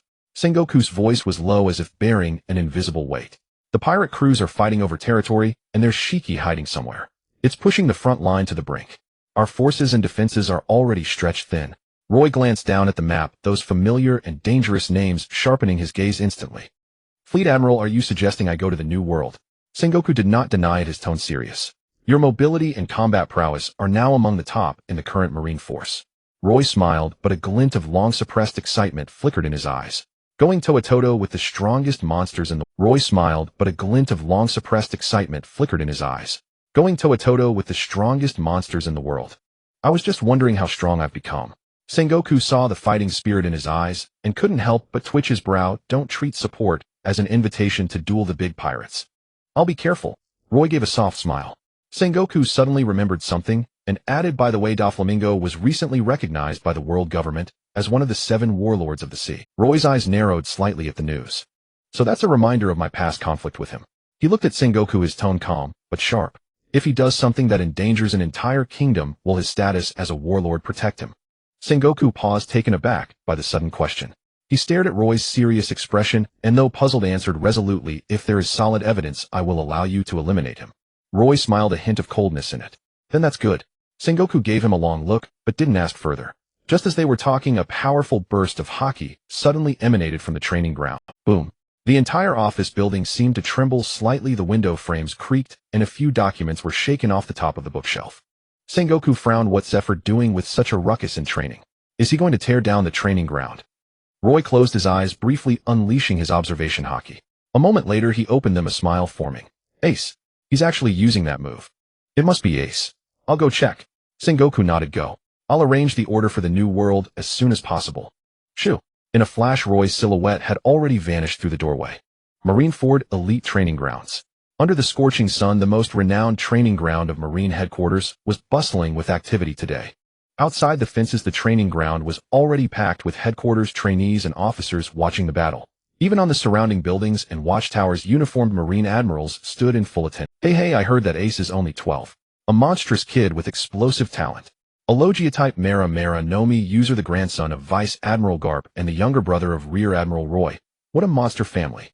At 12, he already annihilated a fishman pirate crew with a 20 million bounty. Do you think he's ordinary? The surrounding clamor was incessant, and the atmosphere was as heated as the eve of a volcanic eruption. In the center of the field, Ace's flames flickered at his fingertips, a confident smile curving at the corners of his mouth. Master Zephyr, really? Are you saying I can go all out? I've learned a lot of new moves. Zephyr stood with arms crossed, his gaze behind the sunglasses sharp as a blade. Kiddo, too much confidence will get you into trouble. He beckoned with a finger. Come on. Flame commandment, pillar of fire. Ace extended his arms, and the flames in his palms spiraled upward like a rising vortex, swelling into a scorching pillar of fire 10 meters high. The air itself buzzed and trembled from the heat. Flames swept the sky, waves of heat rolling. Whoa! The watching trainees couldn't help exclaiming. Zephyr snorted coldly, his right fist shot out like a mountain black armament hockey, solidifying like magma. Boom! The fist crashed into the center of the pillar of fire, and for an instant, it was as if two extreme forces collided. The flames exploded violently, and heat waves swept in all directions. Your temperature isn't even enough to light a marine stove. Zephyr roared, his figure flickering as he charged into the smoke and dust. A Logia type isn't for you to set off fireworks. Ace's eyes narrowed slightly, his feet shifted, and his hands moved rapidly, crossing to compress the flames. Explosion, blazing sun. A thumb-sized fireball spun rapidly in his palm, its temperature skyrocketing to thousands of degrees. Even the surrounding floor was scorched black by the heat in advance. The fireball shot out like a laser, landing in an instant. Boom! The entire floor of the training ground erupted like a volcanic explosion, sending up a hemispherical flame shockwave, with orange flames reaching 10 meters high. The onlookers felt a gale of wind, and even several Marine vice admirals furrowed their brows. This firepower. It doesn't seem like something a 12-year-old kid should be able to do right. He actually mastered flame compression and explosion so well. The fire waves receded and Zephyr stepped out. His arms, covered in black armament hockey, bore not a single scorch mark, and a faint smile appeared beneath his sunglasses. Your temperature control is more precise, and your compression force has improved a lot. Great progress. He suddenly swung his palm, and the air seemed to freeze. The palm, wind coated with hockey, sent gravel flying from the ground, his aura as sharp as a blade. Ace instantly spread his flame defense, but was still knocked to the ground by a shockwave. In the moment he fell, he rolled to get up and rubbed his palms together. The flames transformed into two rapidly spinning wheel blades that flew low to the ground, flame fong blade. Two high-speed rotating scorching flame wheel blades surged forward, turning the ground to molten lava wherever they passed. Zephyr did not dodge or evade. The high-speed rotating fire wheels slashed intensely against his crossed arms, sparks flying everywhere. Using the explosive propulsion of flames to enhance cutting power. Interesting. With a light shout, he suddenly spread his arms and dispersed the two fire blades. At this moment, Ace was gasping like a bull, and the flames on his body were no longer fluttering wildly. Instead, they swirled and condensed around him like the eerie calm before a storm. No, my regular moves can't break through his defense. Ace panted, and a flash of Roy's recent teaching crossed his mind. The essence of fire is energy release. Roy pointed at the flame in Ace's hand. Try compressing the energy to its limit and then releasing it instantly.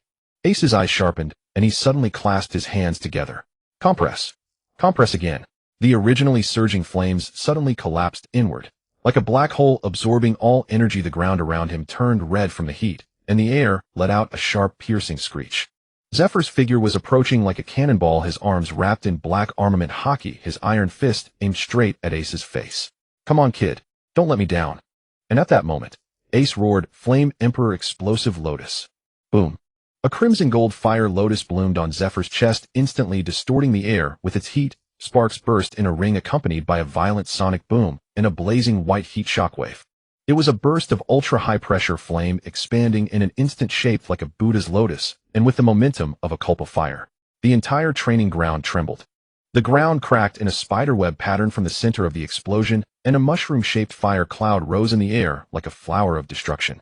The scorching heat roasted the air, and the watching trainees could barely open their eyes. SSS. What level of explosive power is that? Is that an attack a 12-year-old can unleash? The instructors in the front row hastily released armament hockey to block the impact of the flame storm, shielding the trainees behind them. Smoke and dust filled the air, and the flames had not yet dispersed. Ace knelt on one knee at the edge of the battlefield where the flames were dying down, flames flickering faintly around, half his body, his face pale. He forced himself not to collapse, his eyes still carrying a hint of unwillingness and hope. Did it work? From the smoke, a figure walked out slowly. Zephyr's upper body marine uniform had long been reduced to ashes, his sturdy torso was wrapped in armament hockey, yet faint red marks could be seen on his chest, scorched, as if by a blazing fire. The shattered sunglasses slid off his face, revealing his sharp eyes like iron blades. He stopped in front of Ace, looked at him for a few seconds, then suddenly burst into laughter. Well done, kid. The watching crowd was stunned for a moment, then erupted in cheers. Wah! Chief Instructor Zephyr was actually penetrated by a 12-year-old kid. What move was that? Fire can be used like that. The entire venue erupted in a wave of earth-shaking cheers. Ace finally grinned, his eyes rolling back. Great. The next second, he collapsed to the ground with a thud, his whole body twitching. Pain. I'm exhausted. Zephyr walked over to him and picked up Ace, who looked like a burnt octopus. Creativity pass. Release completion 70 points. Control 50 points. Physical strength negative. From today, your weighted training will be doubled. Ace hurriedly shouted, Wait, Master, I did make progress today. Zephyr grinned. That's exactly why we need to double the training, otherwise you'll think you're good enough. The watching trainees twitched their mouths and sweated as they watched Ace being dragged away. At that moment, Roy's figure quietly appeared at the edge of the field, just in time to see Zephyr's back as he carried the exhausted Ace toward the physical training ground. Sunlight streamed through the glass dome onto the scorched earth of the training ground. The air still carried the lingering heat from the explosive lotus, and cracks radiated across the ground like flames spreading to the edge of the stands. Roy's gaze fell on the center of the scorch marks. Explosive lotus. He murmured softly, a hint of gratified smile unconsciously appearing at the corners of his mouth. I never expected that the compression burst technique I casually mentioned back then. This kid actually managed to pull it off. Just as he was about to teleport and follow, his peripheral vision suddenly caught a hint of dark red. In the shadowy corner, a tall figure was turning to leave the justice, coat on his back fluttering slightly in the wind. Roy's eyes sharpened, and the next second, swoosh.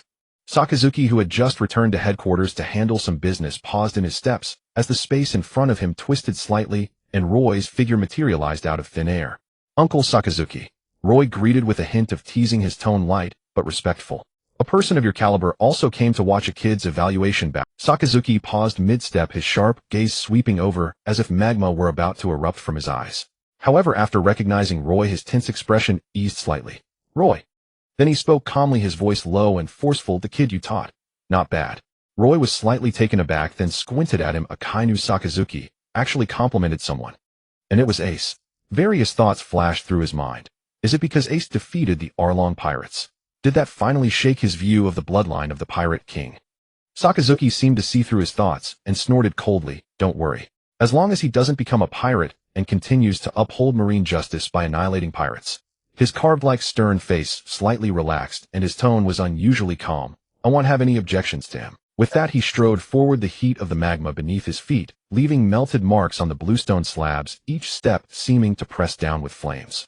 Roy stood still, watching his back, and murmured softly, truly an absolute justice aimed at pirates. In the distance, just as Sakazuki was about to disappear around the corner, a golden light suddenly flickered. Shwoo! A lazy voice sounded from the light. Yo, Sakazuki. This is a rare time. You're not frowning. Kizaru Borsalino, hands in his pockets, tilted his head as he emerged from the light particles, a lazy grin curling at the corners of his mouth. Want to go grab a drink later? I heard that even the fleet admiral sneaked into that newly opened tavern. Sakazuki didn't even turn his head, only leaving a cold grunt. As you wish. Kawaii-in, you're so cold. A golden light and a rocky red color walked side by side like fire and mirror, meeting, gradually disappearing at the end of the street. Roy withdrew his gaze and turned to look at the training ground, which was still slowly cooling. The black scorched cracks still ran across the center of the field like the marks of growth that Ace had carved into this battlefield.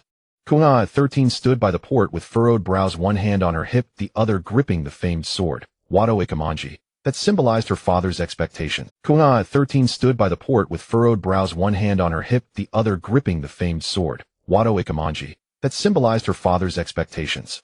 Mr. Roy told us to find Captain Smoker as soon as possible. There's no time for your dawdling. Everyone has urgent needs. Zoro said matter-of-factly. Besides, I'm not like you. I can't hold it in that. Hey, Kuina, I need to go to the bathroom. Huh. Kuina turned back and glared at him. We just got to Low Town, and you're already causing trouble. Mister. Roy told us to find Captain Smoker as soon as possible. There's no time for your dawdling. Everyone has urgent needs. Zoro said matter-of-factly. Besides, I'm not like you. I can't hold it in that long. You. A vein bulged on Kuina's forehead, but she eventually gritted her teeth and waved her hand. Go and come back quickly. If you dare get lost, I'll cut you down. TCH, who gets lost these days? Zoro pouted and turned toward the public restroom by the port. 10 minutes later, in an unfamiliar alley in Lobetown, Zoro stood in the middle of a strange street looking around. Where's this? Is this the road I came from? He looked left and right, completely unable to recognize any of the buildings before him. I remember the restroom was to the left. No, maybe it was to the right. I'll forget it. He'll just wander around. And so he aimlessly twisted and turned only to wander further off course. As he rounded a corner, he inadvertently caught sight of a somewhat old sign, Ippenmatsu Weapon Shop. A weapon shop. His eyes lit up, and he immediately pushed the door open. A crisp bell jingled. The shop's interior was simple yet imposing, with wooden racks displaying various swords and blades. A faint scent of rust hung in the air, and a few customers were examining the wares. A shopkeeper with a pipe in his mouth sat behind the counter meticulously polishing a blade. Hearing the commotion, he glanced up, and upon seeing a green-haired kid, lost interest immediately. Kid, I don't sell toy swords here. Zoro ignored his indifference, his eyes sweeping across all the racks until they settled on a pile of dusty, haphazardly stacked scrap blades in the corner. He walked over, his fingers feeling around, and abruptly pulled out a tachi with a dark red body and blade patterns like claw marks of a demon. The shopkeeper Ipponmatsu's face changed drastically, his pipe nearly falling from his mouth. Hey, kid, don't touch that sword. It's a cursed blade. It has already killed several swordsmen. But Zoro gripped the hilt, his eyes blazing with fire. I want it. Are you crazy? Ipponmatsu panicked, ready to rush out from behind the counter. That sword is too fierce. It often kills its wielder. Using it is suicide. Zoro grinned, the dark red blade in his hand glinting with a sinister light. Then let's see which is stronger, its curse or my fate. With that, he suddenly hurled the kitetsu into the air. The blade spun in midair, tracing a sharp silver arc, its cold gleam fierce like a beast baring its claws. Hey, have you lost your mind, kid?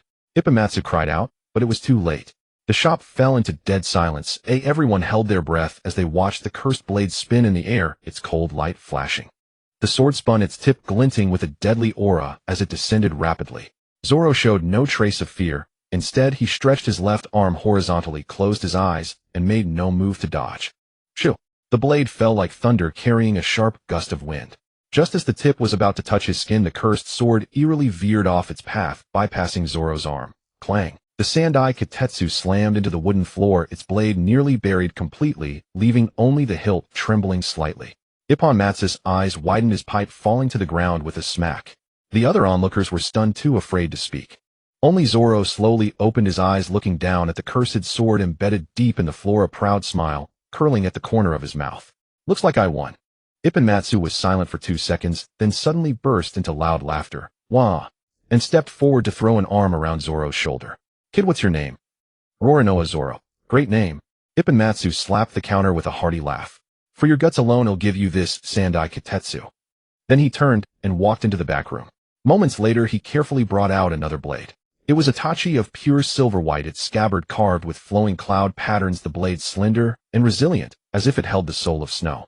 And this, Yubashiri, the best sword in my shop. I'm giving it to you too. You're giving me this as well. Why? Zoro asked, slightly surprised. Ipponmatsu grinned. Because I feel like it. A swordsman like you deserves a good blade. I've run a weapon shop my whole life, and this is the first time I've seen a kid who can overpower the Sandai Kitetsu Hiden. Maybe one day you really will become the world's greatest swordsman. Zoro took the Yubashiri and immediately felt its warmth and pressure, a stark contrast to the ferocity of the Sandai Kitetsu. The two swords crossed at his waist, one black, one red, like wings of destiny. Thanks, old man. His words were simple, yet steady and powerful. He turned and left. The sunlight happened to fall on his shoulders, casting a cold metallic gleam over the two blades. At that moment, from the other end of the street, Zoro. He turned and left. The sunlight happened to fall on his shoulders, casting a cold metallic gleam over the two blades. At that moment, from the other end of the street, you disappear for an hour just to go to the bathroom. Do you want me to really cut you down? Just as Zoro stepped out from the corner, he heard the familiar roar, his shoulders trembling and cold sweat instantly breaking out. You disappear for an hour just to go to the bathroom. Do you want me to really cut you down? Just as Zoro stepped out from the corner, he heard the familiar, but it was worth it. In the Marine branch office of Lobetown, Smoker sat behind a large desk, two thick cigars clamped in his mouth, at once thick, white smoke swirling around his rugged face.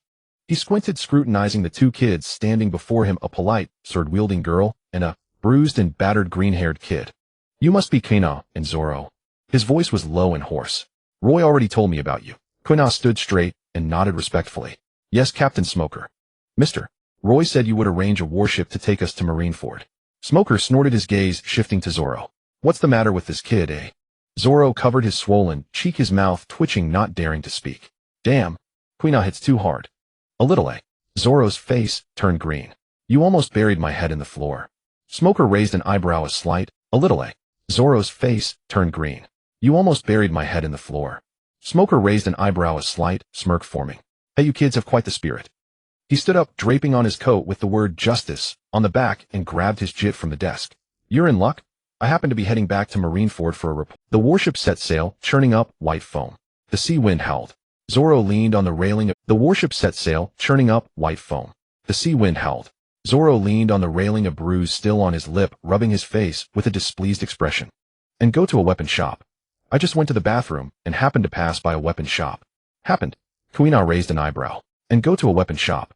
I just went to the bathroom and happened to pass by a weapon shop." "Happened?" Kuina raised an eyebrow. "And go to a weapon shop. I just went to the bathroom and happened to pass by a weapon shop." "Happened?" Kuina raised an eyebrow. "This is called a harvest. What do you know? Fate threw good swords into my arms. How could I not take them?" Kuina sneered. "Next time you dare wander off, I'll cut you and your luck into 8 pieces." At the Marineford training ground, the morning sea breeze gently caressed the scene as dawn light spilled across the empty yard. The ground still shimmered faintly with moisture traces of the previous night. Donghai, near Liming Island. The sea and sky merged into one line with azure waves rippling. A pirate ship painted in bright red and crooked wobbled slowly toward the shore. The deck was old, the hull lopsided. The only conspicuous thing was a comical flag emblazoned with a huge red-nosed skull fluttering and trembling in the sea breeze. This place looks great." Baji, holding a telescope, stood at the bow and danced excitedly, a quiet village, abundant seafood, low-lying terrain. "It's a paradise for rookie pirates. Little ones." Baji stood at the bow with his hands on his hips, his red nose trembling in the wind, and spun the telescope in a fancy circle. "Look, ahead is a barren island with fresh sea breeze, plump fish and shrimp, and old weak women and children everywhere. Such a perfect place with favorable timing, geography, and human harmony.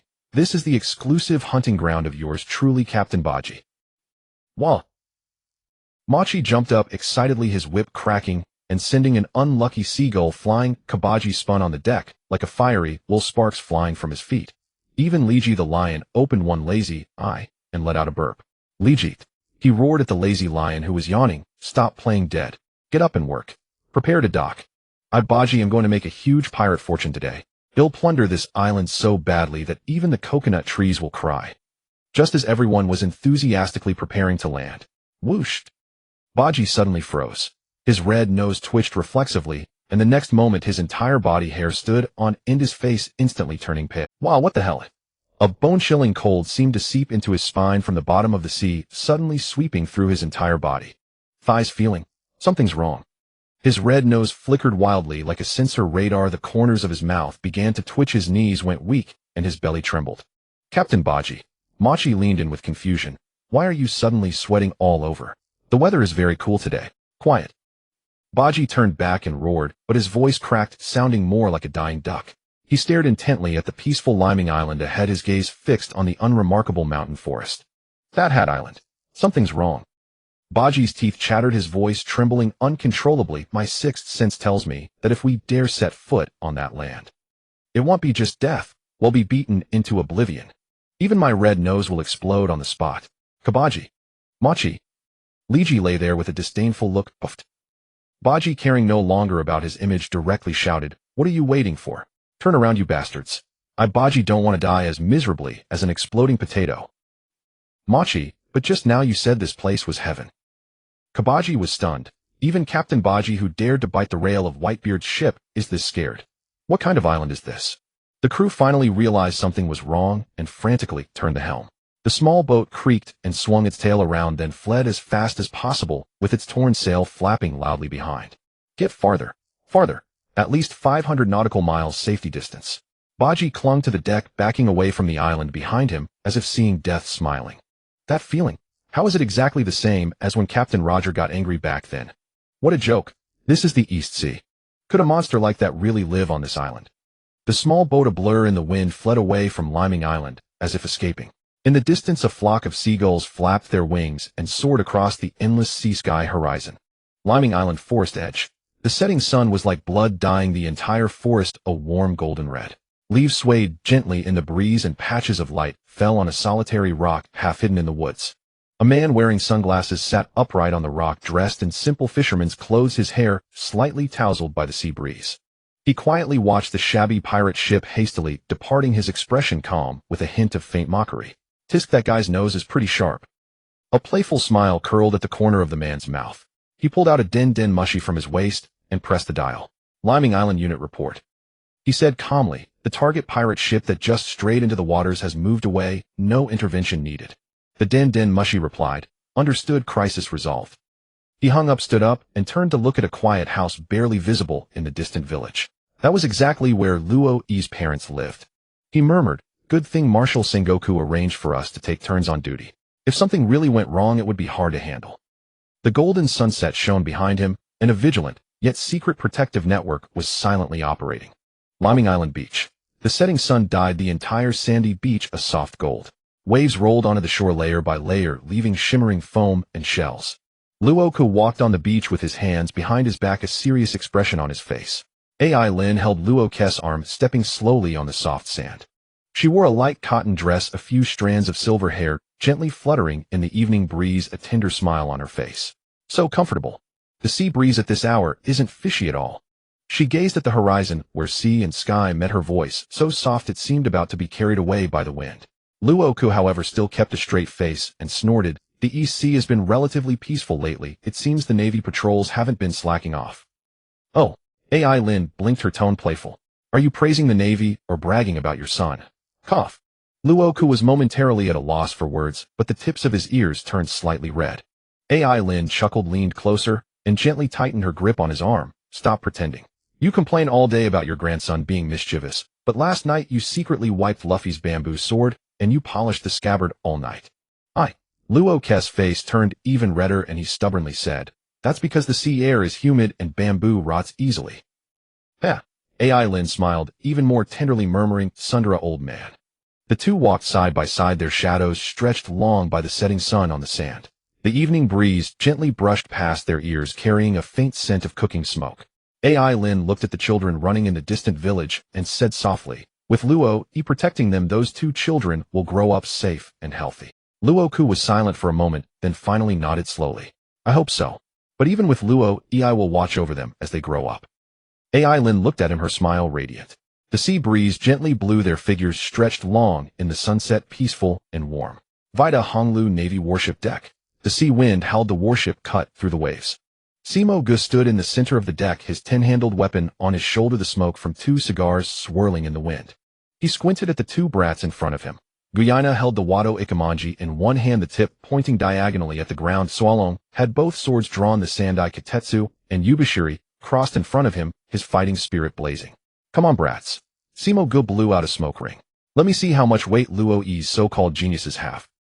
Kuina struck first. Frost Moon style moon shadow. Her figure suddenly blurred, and the blade light poured like a cold moon, directly aiming for Simo Gu's throat. Clang. The 10-handled weapon blocked precisely, sparks flying. Simo Gu raised an eyebrow slightly. The speed and angle of this strike far exceeded the level of Navy headquarters soldiers. Swalong followed closely. 2-sword style hawk wave. The 2 swords crossed, and slash sharp, sword chi tearing through the air. Simo Gu deflected Kuina's blade, pulled back his weapon, and blocked horizontally. The metallic clash echoed harshly. Swalong followed closely. 2-sword style hawk wave. The 2 swords crossed, and slash sharp, sword chi tearing through the air. Simo Gu deflected Kuina's blade, pulled back his weapon, and blocked horizontally. The metallic clash echoed harshly. Frost Moon style reverse, slash. Clang, clang, clang. Within 3 seconds the blade light and the 10-handled weapon clashed more than 10 times. The Navy soldiers on the deck watched in stunned amazement. These 2 brats could actually trade blows with Captain Simo Gu. After 10 exchanges, Simo Gu suddenly withdrew, the smoke dissipating. He stared at the two slightly panting figures, a glint of appreciation in his eyes. Without systematically learning hockey techniques, you've already trained your swordsmanship to this level.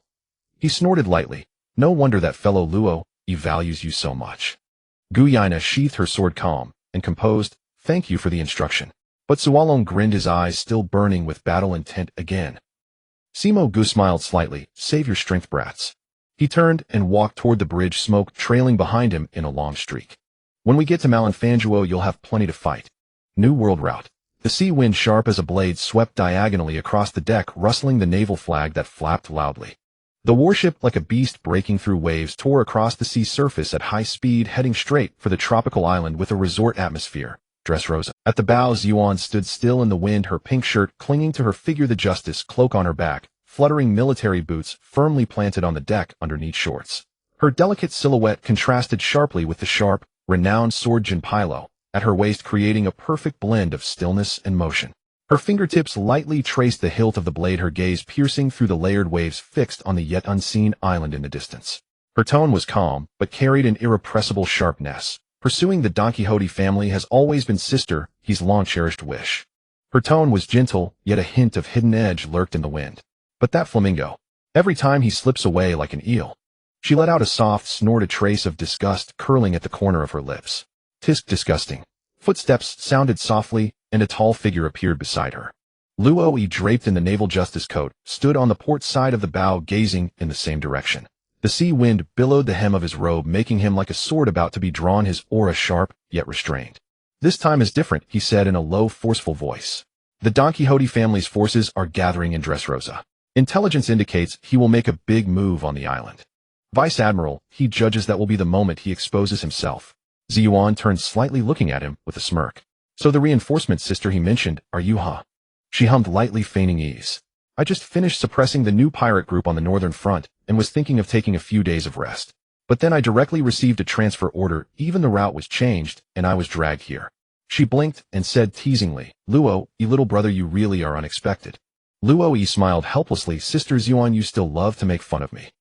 With that he withdrew his smile and looked toward the distant sea, his expression gradually turning calm. I also have some old scores with Doflamingo, he said slowly, his tone low but carrying a hint of sharpness. Ziyuan was startled, then looked at him seriously. You've crossed swords. He could still escape from you. Luo, he nodded, his tone complex. At that time I could have cut off his wings, but due to certain factors I let him off. In the end he still wouldn't give up. A faint, almost imperceptible inquiry flickered in Ziyuan's eyes, but in the end she just smiled lightly and didn't press further. Now he's one of the 7 warlords of the sea, a legitimate pirate recognized by the world government. Even we can't act rashly. Tisk. Luo snorted disdainfully, his gaze sharp as a blade. That guy can resist doing something stupid. I hope he makes a bigger move. Luo slowly turned his head, calmly looking at Ziyuan, his voice low and razor sharp. As long as he dares to show his fangs, I will personally pluck his feathers clean one by one. I really look forward to that moment. Ziyuan murmured, her fingers lightly tapping the scabbard. The metal and would chimed a crisp, clear sound. I hope this voyage brings more than just pleasant sea breeze. On the distant sea, clouds quickly lowered, the sky stained with ink-black shadows. The warship cut through the waves, its sails swole. Layers of dark clouds piled up as if a storm was approaching.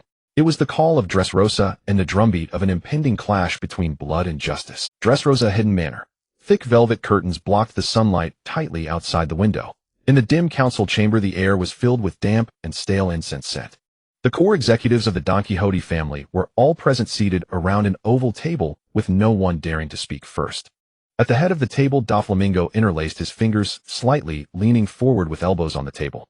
His eyes behind the sunglasses scanned the room, without moving, his oppressive aura making everyone feel as if sitting on pins and needles.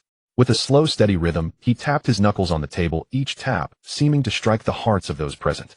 Treble, leaning on his cane with sticky liquid dripping from his body, hesitated for a moment before speaking. Lord, do we really have to do this? That Luo, he's no ordinary marine now. Before he could finish, the air seemed to freeze, the atmosphere in the room instantly stagnant, and everyone's gaze focused on Doflamingo. Fufufu. Doflamingo suddenly chuckled lowly, his laughter carrying a bone-chilling coldness. Treble, how has your courage shrunk as you've grown older? He suddenly stood up, slamming both hands on the table. The cloak behind him billowed, and his face backlit appeared extremely gloomy. Who am I? I am now one of the 7 warlords of the sea, officially recognized by the world government. A mere Marine Rear Admiral dares to stand in my way. Does he have the qualifications? Fufufu. Everyone was intimidated by his aura. Pika's sharp voice rang out first. The young master is right. What are we afraid of? Diamante waved his sword, shouting excitedly. Then let's fight him. Let the Marines know our power. Umph. Doflamingo curled his lips in satisfaction, sat back down, and crossed his legs. Moreover, we are not fighting alone. He slowly raised his hand, fingers spread, as if to grasp the entire Dressrosa in his palm. Behind us we have Kaido's backing. One of the three great monsters of the New World, the behind Thessines ruler of Wano country. Isn't such an ally enough to reassure you? With him around, a mere Marine Rear Admiral will have to tuck his tail between his legs. The executive's eyes gradually grew fervent. Even the hesitant Treble lowered his head and stopped arguing. Doflamingo's smile grew more ferocious. I'm just taking back what belongs to me, Fufufu. Treble was silent for a moment, then spoke again. What about the research progress on Caesar's side and the handover of the trade goods? Monet is already watching Caesar. Doflamingo interrupted him impatiently. Jack from Kaido's crew just came, delivered Kaido's orders, and the requested tasks have been assigned to Caesar to begin research. Those experimental subjects and weapon orders will also be put to use in due time. He stood up, walked to the end of the room, and yanked open the curtain. Whoosh! Dazzling sunlight instantly poured in, sweeping away the gloom. His silhouette stood against the light like a wild bird about to spread its wings. Now our top priority is to completely control Dressrosa. He slowly raised his arm, fingers spread, as if to hold the entire sky of Dressrosa in his palm. Execute the plan. At the same time, at the western port of Dressrosa, a transport ship like a steel beast let out a deafening roar, its hull belching thick black smoke, like an awakened ancient monster. The towering mammoth head sculpture at the bow glared ferociously, its metal tusks gleaming coldly in the sunlight, intimidating the entire sea. On the deck, a burly mountain-like figure stood motionless, his black coat flapping loudly in the gale. Umph. Boring mission. Jack bit through the cigar in his mouth, his canine-like fangs gleaming with a cold light. He was barely 18, yet his aura was like a ferocious beast descending upon the world. His eyes revealed a cold, killing intent as he swept his gaze over the receding coastline of Dressrosa. That Doflamingo bastard really thinks he's someone important. He grinned, revealing a ferocious sneer. If not for Kaido-sama's orders, I wouldn't bother with this crap. Behind him, several underlings of the pirate crew trembled, not daring to speak. Jack suddenly stomped on the bulwark, the steel deck groaning under the strain. Hey, speed up, he roared, his voice like thunder. At this turtle's pace, when will we ever get back to Wano country? But Lord Jack. The helmsman said, sweating profusely, this ship is already at its top speed. Useless. A flash of ferocity in Jack's eyes, he grabbed an iron barrel nearby and hurled it violently into the sea. Boom. The sea erupted with a huge wave. The transport ship shook violently, and the crew staggered in terror. Jack laughed wildly, seemingly enjoying the fear of others.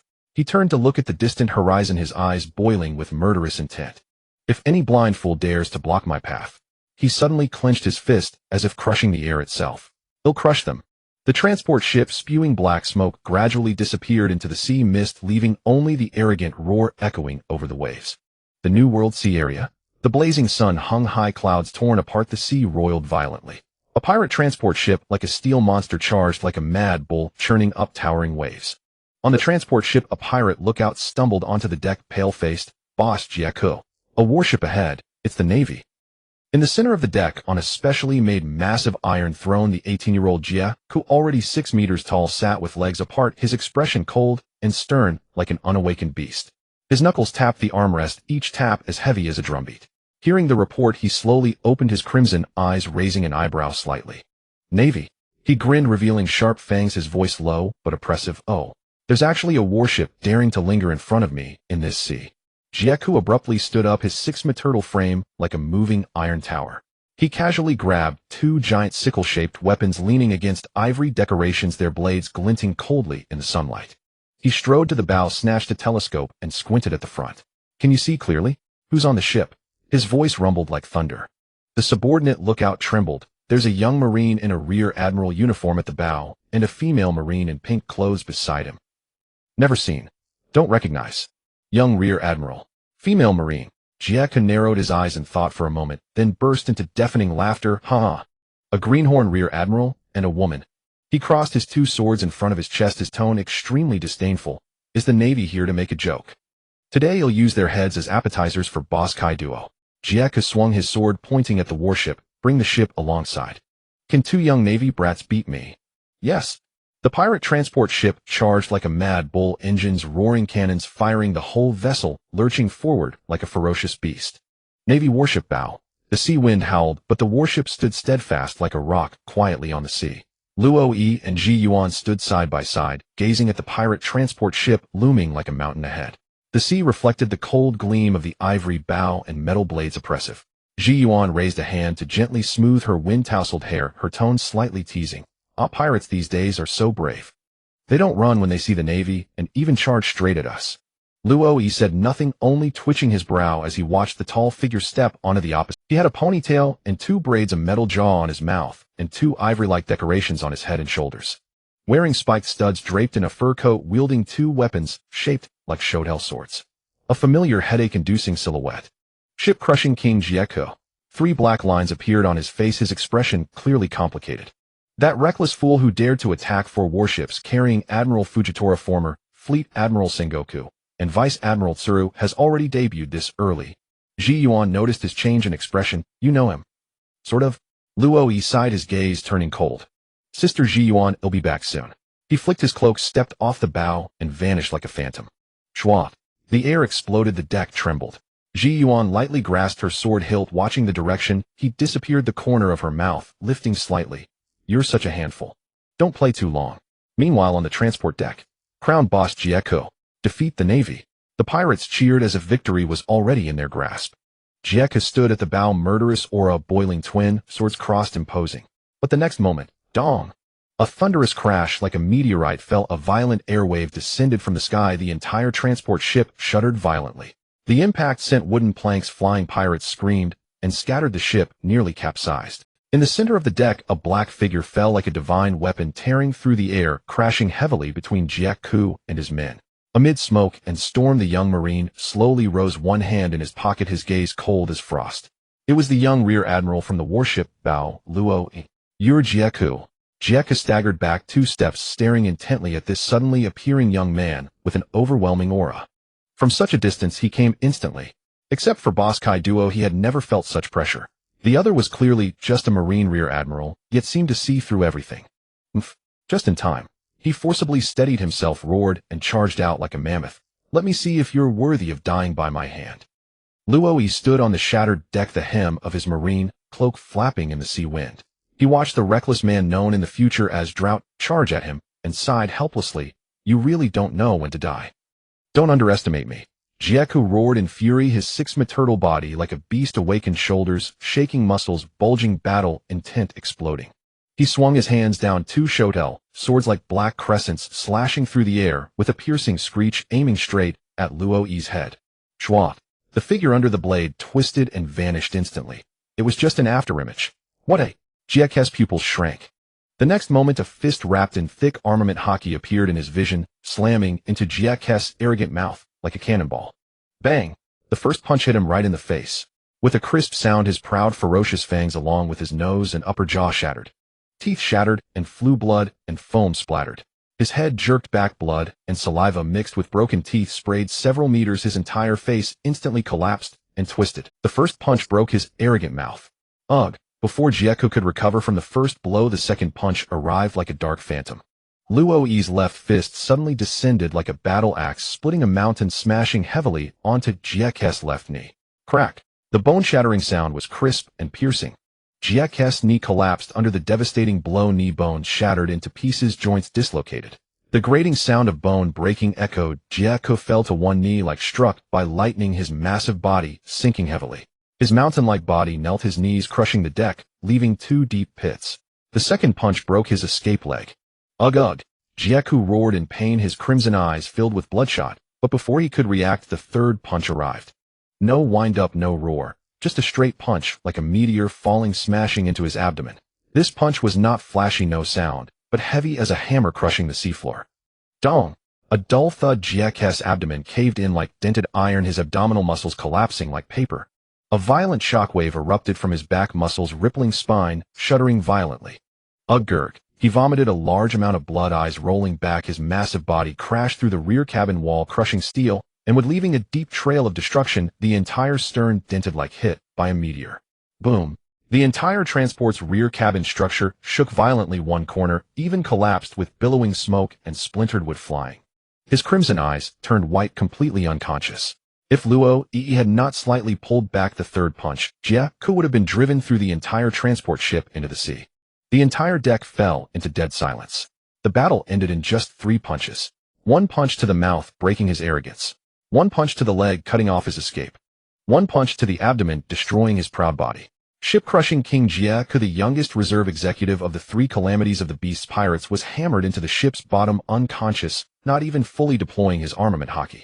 At that moment, all pirates on the transport were blank-minded, as if watching a ferocious beast instantly slain by a sharp sword.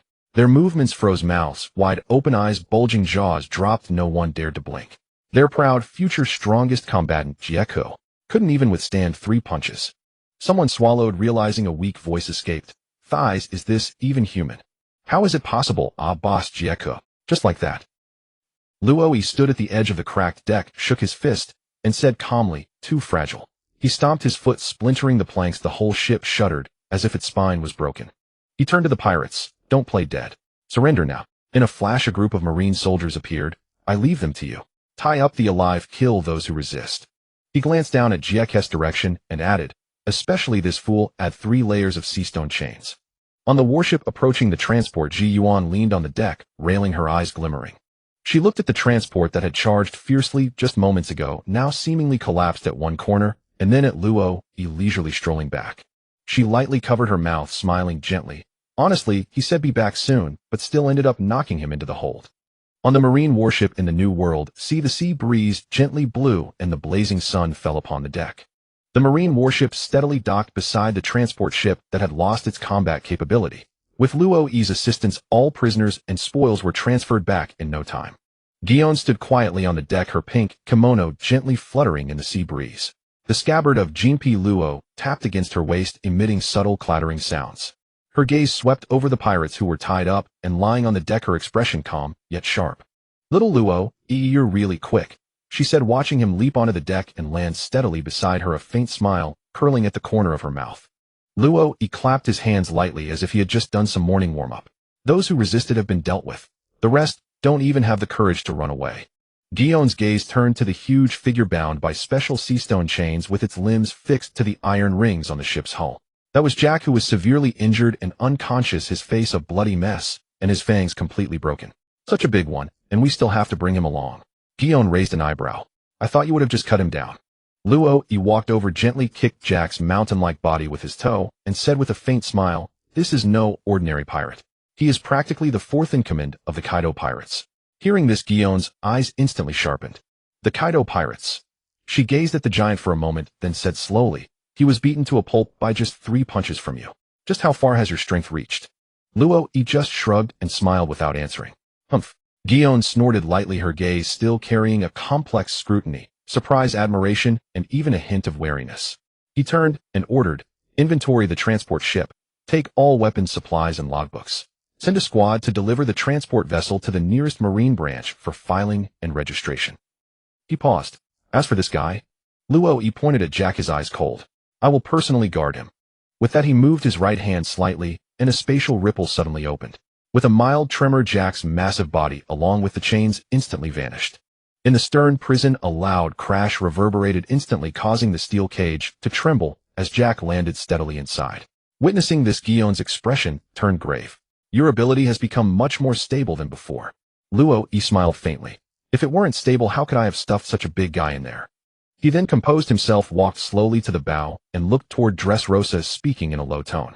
Since Jack appeared on this route, it means the intelligence is correct. Doflamingo has indeed formed some kind of alliance with the Kaido pirates. Gion's brow furrowed slightly, and her eyes sank completely. Then the level of this matter is not so simple. She turned and strode quickly toward the intelligence cabin of the warship. I must report to Sister Tsuru immediately. This is no small matter.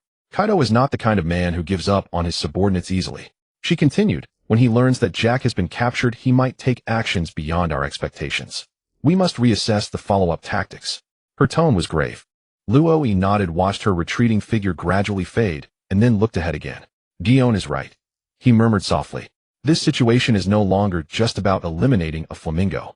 The warship plowed through the waves, its iron hull like a mountain, its target unchanged. Meanwhile, in Wano country at the other end of the New World, a massive dark figure slowly opened its golden pupils like a beast from hell. Dressrosa Royal Palace Square. The setting sun was like blood, the entire palace bathed in the heavy twilight. The square echoed with wails and cries, and the firelight carried a pungent, scorching smell. The broken crown rolled at King Riku's feet. Covered in blood, he knelt on the stone floor, his eyes vacant and his arms trembling. Blood dripped through the fingers clutching his sword, and on the blade was the flesh and blood of his own soldiers. Around him, terrified citizens shouted accusations one after another. The king has gone mad. He actually killed the guards with his own hands. We gave him our trust, and this is what we get. Betrayal. The crowd retreated in fear, and the palace area teetered on the edge of chaos and riot. And the source of all this? On the high balcony, Doflamingo overlooked this, seeing his figure elongated by the sunset light, like a demon's shadow cast down. He wore a deep red feather coat, sunglasses covering his face, and a chillingly cold smile curled at the corner of his mouth. Fufufu. What a touching scene. He slowly bent down, manipulating threads to lift King Riku like a puppet, his fingers twitching lightly. You, for the sake of your so-called people, would rather kneel and beg, willingly bearing false accusations. But look at these people. They hate you, insult you, and want to tear you apart with their own hands. Is this what you want to protect? Doflamingo clenched his 5 fingers, and the threads suddenly tightened. King Riku's body instantly stiffened, as if possessed.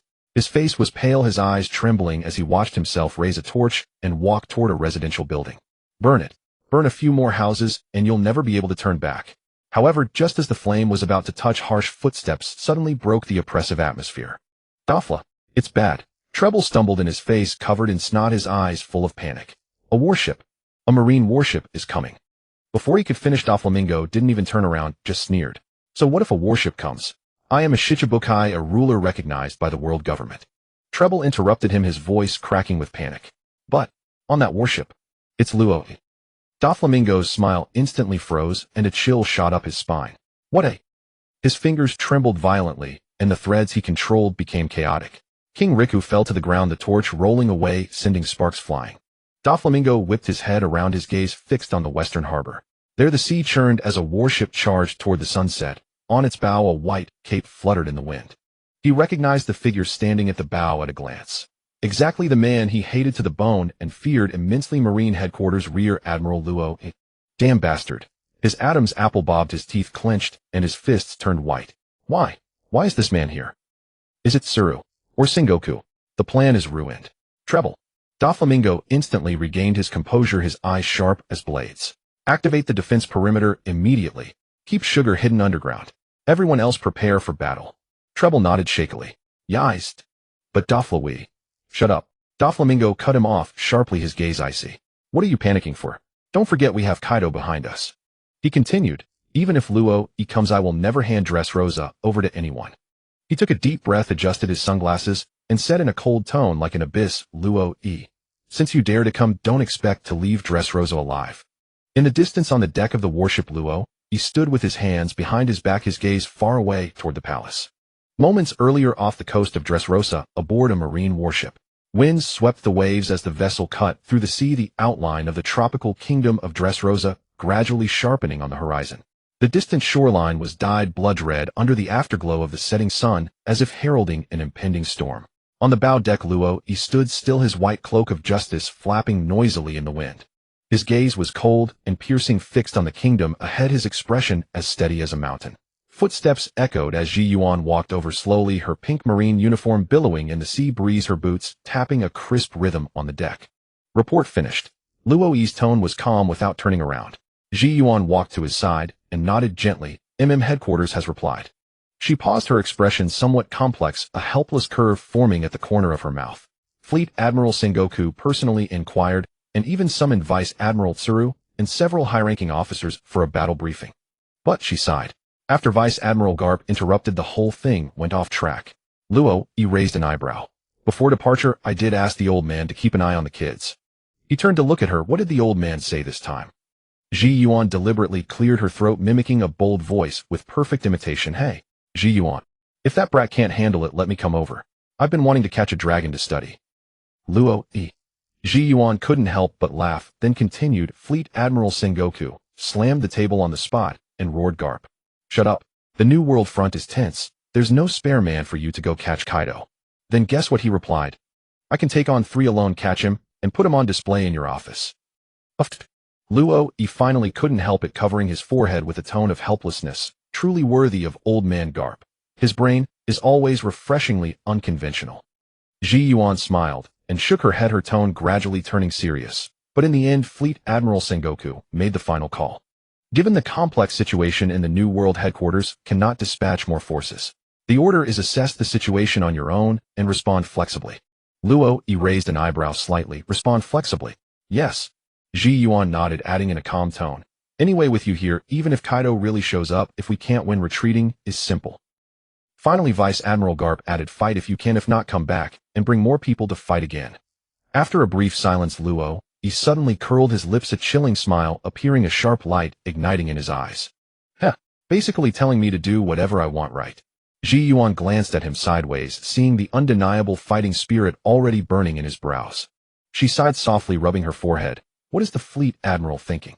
Letting this guy do whatever he wants. He might uproot Dressrosa entirely. At this moment, Luo had already withdrawn his smile, refocusing on the harbor ahead, his voice low and forceful. Issue the order. Prepare the entire ship for battle, ready to land. Yes, sir. The Marine soldiers on deck responded in unison, morale high as they rushed to their battle stations.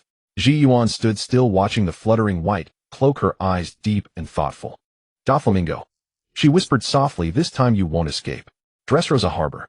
Sea breeze carried the scent of gunpowder. The warship's gangplank slammed heavily onto the dock, kicking up a cloud of dust. A wave of killing intent followed, as if the shadow of death swept in with the wind. The white cloak flapped loudly as Luo and Ji Yuan descended side by side.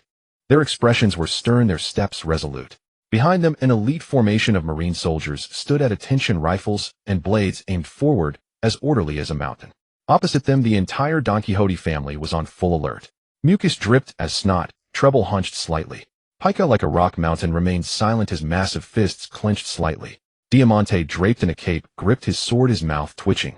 Senor Pink quietly bit his cigar, expressionless. Lao G, Gladius, Buffalo Jola. All were present, faces tense, killing intent leaking out, yet they could barely suppress the fear within. At the forefront, his pink feather coat flying Doflamingo stood at the head, a mocking grin on his face, his eyes behind the sunglasses as sinister as a viper's. Fufufu.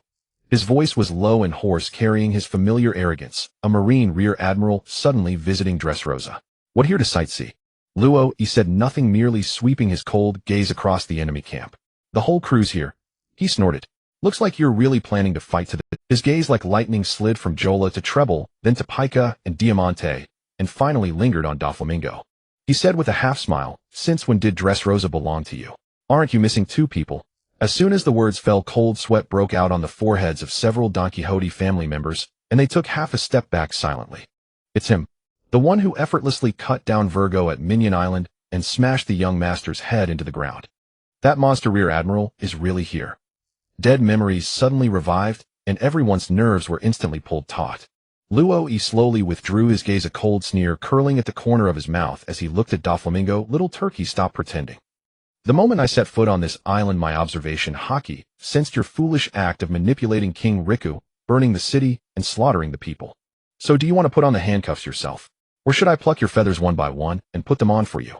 Luo's words were as cold as frost, yet his tone was as casual as a teasing remark. But in that instant, the whole place fell into deathly silence. The Don Quixote family members' faces changed drastically.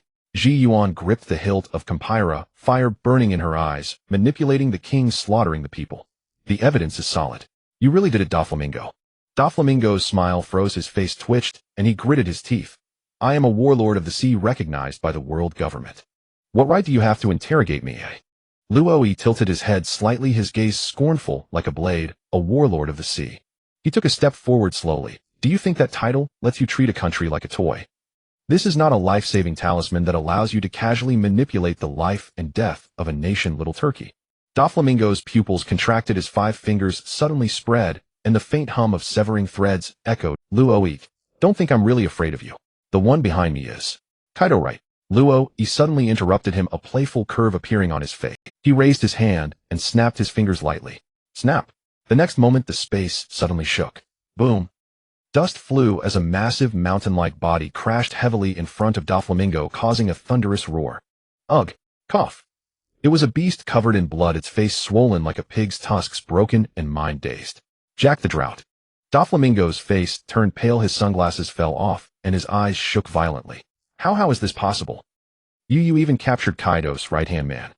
Luoyi looked down at him coldly, his tone calm, yet forceful. Now do you have any other backing you want to bring? The scene was dead silent. The Don Quixote family felt as if they were in an ice cellar, their faces collectively pale. Doflamingo clenched his fists, his nails digging into his palms, his back rigid, even the air seemed to freeze. Luoyi slowly walked toward him, his presence like an overwhelming mountain, step by step stepping into their hearts. Ji Yuan stood at the side of the military formation, her long blade still sheathed, yet ready to unleash the first thunderbolt at any moment. The silence before the battle was like the last second before the doomsday bell. Ziyuan coldly shouted, "No need to waste words with them." As she spoke, the Jinpalu was suddenly drawn from its sheath. Chua. In the instant the blade was drawn, a silver-white sword chi pierced the air, carving a several-meter-deep gash across the ground, sending dust flying, and headed straight for Duofu Langming's face. With a cry of shield of white threads, Duofu Langming flicked his 5 fingers, and instantly several thick threads rose from the ground, interweaving into a shield to forcefully block the strike. Boom. The sword chi collided with the thread shield, erupting with a tsunami-like impact. Amid the violent tremor, the front line of the shield shattered, and the shockwave swept across the entire port. Duofu Langming was forced to step back half a pace, the stone slabs beneath his feet. He raised his hand to wipe the blood from the corner of his mouth, his face as dark as ink. Damn, that woman who always follows Crane. Her swordsmanship is even stronger than the rumors say. Then he suddenly threw back his head and roared, "Everyone attack. Kaido is already on his way. Hold on, and we win." Fufufu. The Navy. Do you think you can take Dressrosas so easily? Kill. Instantly the battlefield erupted. Ziyuan stood alone against 3 Don Quixote officers. Facing the assault from the 3, a flicker of disdain passed through Ziyuan's eyes. Heh, it seems I'm being underestimated. Art is an explosion. Gladius roared as he raised his arms, which had swelled to their maximum, his helmet bulging as he prepared to detonate. Helmet burst cluster style. The Jinpalu came down with blazing sword chi, its blade coated in armament halo striking like thunder from above, cleaving The Jinpalu came down with blazing sword chi, its blade coated in armament halo striking like thunder from above, cleaving Gladius' helmet in one stroke. Before the explosion energy could be triggered, the strike severed the core detonation point, sending Gladius himself flying along with the blast. Meanwhile, Buffalo was circling in the sky, his propellers spinning rapidly. Spinning hurricane slash. Several cyclone slash marks howled down, sweeping in like a sickle storm. Ziyuan's gaze hardened. She reversed, her long blade flicked her wrist. Cloud stream wind cutter. She swung a slash from midair, the sword chi forming a distorted vortex that directly absorbed Buffalo's cyclone slashes, shredding them in reverse. Wah! Buffalo's eyes widened. Before his propeller could react, he was caught in the backwash of the sword chi. Boom! The propeller shattered, metal shards flying, and he fell from the air like a bird with broken wings, crashing into 3 cargo containers. Finally, Jorah waved her twisted paintbrush and hurled a warped energy wave towards Ziyuan. Failed art touch of uglification. A strange light wave like a space of distortion shot towards Ziyuan's face, aiming to alter her appearance and visual perception. But Ziyuan didn't even draw her sword. She simply took a step forward, in an instant closed in, and raised her hand. Bam! The back of the Jinpalu struck Jorah's face heavily. Wah! Jorah screamed as she spun through the air, crashing into her own painting frame, blood gushing from her nose. In a flash, all 3 officers were sent flying. As the dust settled, Ziyuan slowly sheathed her sword, standing still, without moving, her marine cloak fluttering in the wind. On the ground beside her, blood flowed freely, and the moaning Don Quixote officers were no longer capable of fighting. The 3 collapsed in an instant. Ziyuan looked around, standing with her sword sheathed, and said coldly, "With such little skill you dare to block me." Just before the 3 attacked, Ziyuan, Duofu Langming led Treble Pica Diamante, Senior Pink, and Lao Ji in a collective assault on Luoyi. Kill him! Duofu Langming roared, and the 5 officers charged. He himself took the lead, his 5 fingers spread wide, the air trembling. Just before the 3 attacked, Ziyuan, Duofu Langming led Treble Pica Diamante, Senior Pink, and Lao Ji in a collective assault on Luoyi. Lao Ji struck his exaggerated oldman muscle pose and punched out GS imprint. The 6 attacked together, murderous intent condensed, and even the air seemed to wail. 10-meter-tall rock fists suddenly erupted from below. Diamante stepped forward, his cloak transforming into a steel sword, sweeping with a flag-like slash, army flag slash. Senior Pink said nothing, slipping into the ground to seek a fatal strike. Lao Ji struck his exaggerated oldman muscle pose and punched out GS imprint. The six attacked together, murderous intent condensed, and even the air seemed to wail. But Luo Yi across from them remained motionless, still standing there, his eyes cold. The wind stirred the corner of his cloak, and his right hand slowly drew out from his pocket. Just this. He chuckled softly, slowly pulling his right fist back, black lightning-like armament halo coiling violently around it. The next instant, Overlord fist instant six-fold boom. The earth roared. The air exploded. Multiple afterimages of punches flashed, and six bursts of fist wind erupted from the spot. In an instant, yet in the blink of an eye, they traversed space, teleporting to the enemies like ghostly projections. First punch. Lao GS imprint. Hadn't even been launched before his chest caved in, blood mist exploded, and he flew backward at supersonic speed, smashing through 3 stone walls before falling unconscious. Second punch. Diamante had not yet fully swung his sword when a fist wind tore through the air, striking his heart directly. His blade shattered inch by inch, his sternum crushed, his features contorted, and he vomited blood violently. Third punch. Senor Pink had just emerged from underground, not yet speaking, when the fist wind struck like thunder from above, blasting him and the ground beneath into an inverted cone crater. Fourth punch. Pika's giant rock fist had just broken through the ground when it was met heat in by the fist wind. The stone fist collapsed, and his main body, unable to retreat into the rock wall, was severely wounded and knocked down. Fifth punch. Treble confidently flung out his sticky chain, only to have it shattered heat in by the fist wind the next moment. The hockey burned through all the mucus, and he was sent flying 100 meters, snapping a crane arm on the dock, his body twisted, as if broken. Sixth punch. Duofu Langming's wild wave white threads was like paper before the fist wind. Large swaths of white thread shattered, and the fist wind, still carrying residual force, tore through the feather coat on his chest. Boom. The 6 punches landed, the earth shook and mountains trembled, rocks flew everywhere. The entire port was like a divine punishment, stirring up towering dust. Ugh. The 5 officers all fell to the ground, severely wounded and unable to rise. The scene was filled with wails. Duofu Langming's steps abruptly halted, braking sharply. His forward-leaning posture froze in midair, his feather cloak trembling violently, cold sweat pouring from his forehead. How is this possible? He didn't even move. And his gaze trembled violently as he looked at the young man who had merely stood in place, not even his breathing disturbed, and felt his mind nearly collapse. Is this even a human? Luo Yi slowly withdrew his fist and took a step forward, each step as heavy as a drumbeat. He looked up at Duofu Langming, his voice cold as polar frost. What, the esteemed warlord of the sea? Not fighting anymore. Now only you are left, Flamingo. The gunpowder smoke at the port had not yet dissipated and the dust had not yet settled. Standing amidst the ruins, Doflamingo, his eyes bloodshot, stared at the scene before him. Treble Pika Diamante, Lao Ji, Senor Pink. His proud family had been utterly defeated by Luo Yi in just 6 punches without even a chance to counterattack. He was like a helpless clown thrust onto the front line of battle. Fufufu. His body trembled, a forced laugh straining his lips, yet it had already lost all its former arrogance and swagger. The laugh was hollow, maniacal, as if it laughed out of despair. Luo Yi, you monster bastard. He suddenly roared to the sky, his conqueror's haki completely out of control, erupting like a volcano across the port. Boom. The earth trembled, the edge of the port directly collapsed, and the sky itself seemed to darken. Do you think this can end me?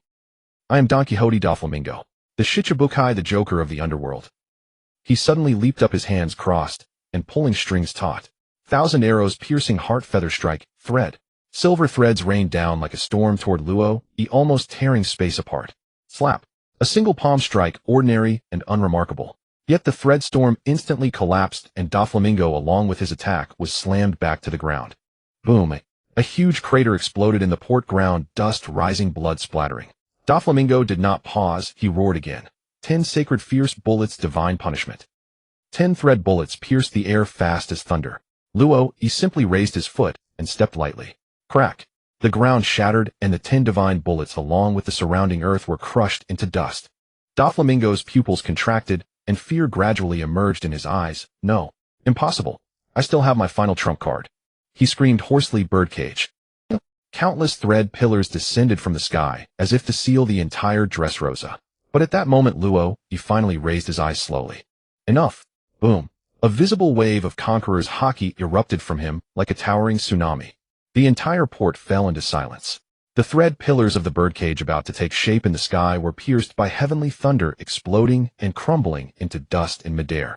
Doflamingo was thrown back by the shockwave, crashing heavily into the deep pit once more. His pink feathered coat was completely shattered, not a single feather. He was covered in blood and grime, his blonde hair plastered to his face, his sunglasses gone, his figure thin and pathetic like a plucked turkey. Fufufu. He lay in the pit, his fingers clawing futilely at the rubble, the corners of his mouth twitching, his eyes on the verge of losing focus. Doflamingo rolled his eyes back and fell completely unconscious, his mumbled last syllable swallowed in his throat. Dragon. Well, he's been plucked clean indeed.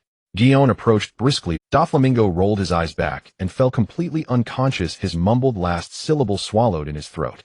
Dragon. Well, he's been plucked clean indeed. Guion approached briskly from the side, her gaze falling on the bare figure lying in the pit, her tone carrying a hint of dark humor. She chuckled softly, sheathed her sword, but her expression quickly turned grave. His last words. Are they true? Luoi stood at the edge of the pit, his gaze as calm as an abyss, 10-1.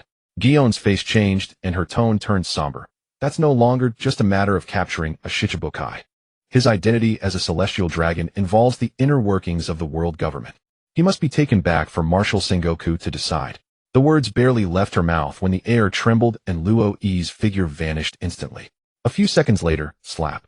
He reappeared holding an unconscious girl in each hand, 14-year-old baby 5, and Sugar. Guion was startled. These are also members of the Don Quixote family. They were hiding underground. Luoi handed Sugar to a marine soldier behind him, his tone icy. Especially this one. She is the most dangerous. Bind her limbs with sea prism stone. No leniency is allowed. The soldier replied solemnly, sir. Guion was about to ask more, but Luoi suddenly looked up, staring into the distant sky. His gaze was sharp as a blade, his voice low. They came faster than I thought. Guion paused, then tensed up, slowly gripping her sword hilt. TCH. One more troublesome than the other. Off the coast of Dressrosa, a storm suddenly rose the sky, lowering dark clouds pressing down like the end of the world. Thunder roared across the heavens, and a massive azure dragon figure broke through the clouds, its scales like iron reflecting a cold blue gleam in the lightning. The dragon's head was held high, its eyes blazing like torches, carrying destruction and fury across the sea and sky. By its side was a pterosaur, wings spread wide, its body entwined with pitch-black flames. The future all-star of the beast pirates, the one who would become King the Wildfire. Kaidono Jack's presence is fading. King's voice was cold with a hint of anger. That Doflamingo can't hold on either. You bastards of the Marines. Kaido in his azure dragon form let out a sky-shaking roar, the dragon's cry raising towering waves. How dare you lay a hand on my people? The dragon's roar shook the sea, stirring up waves, and a storm followed.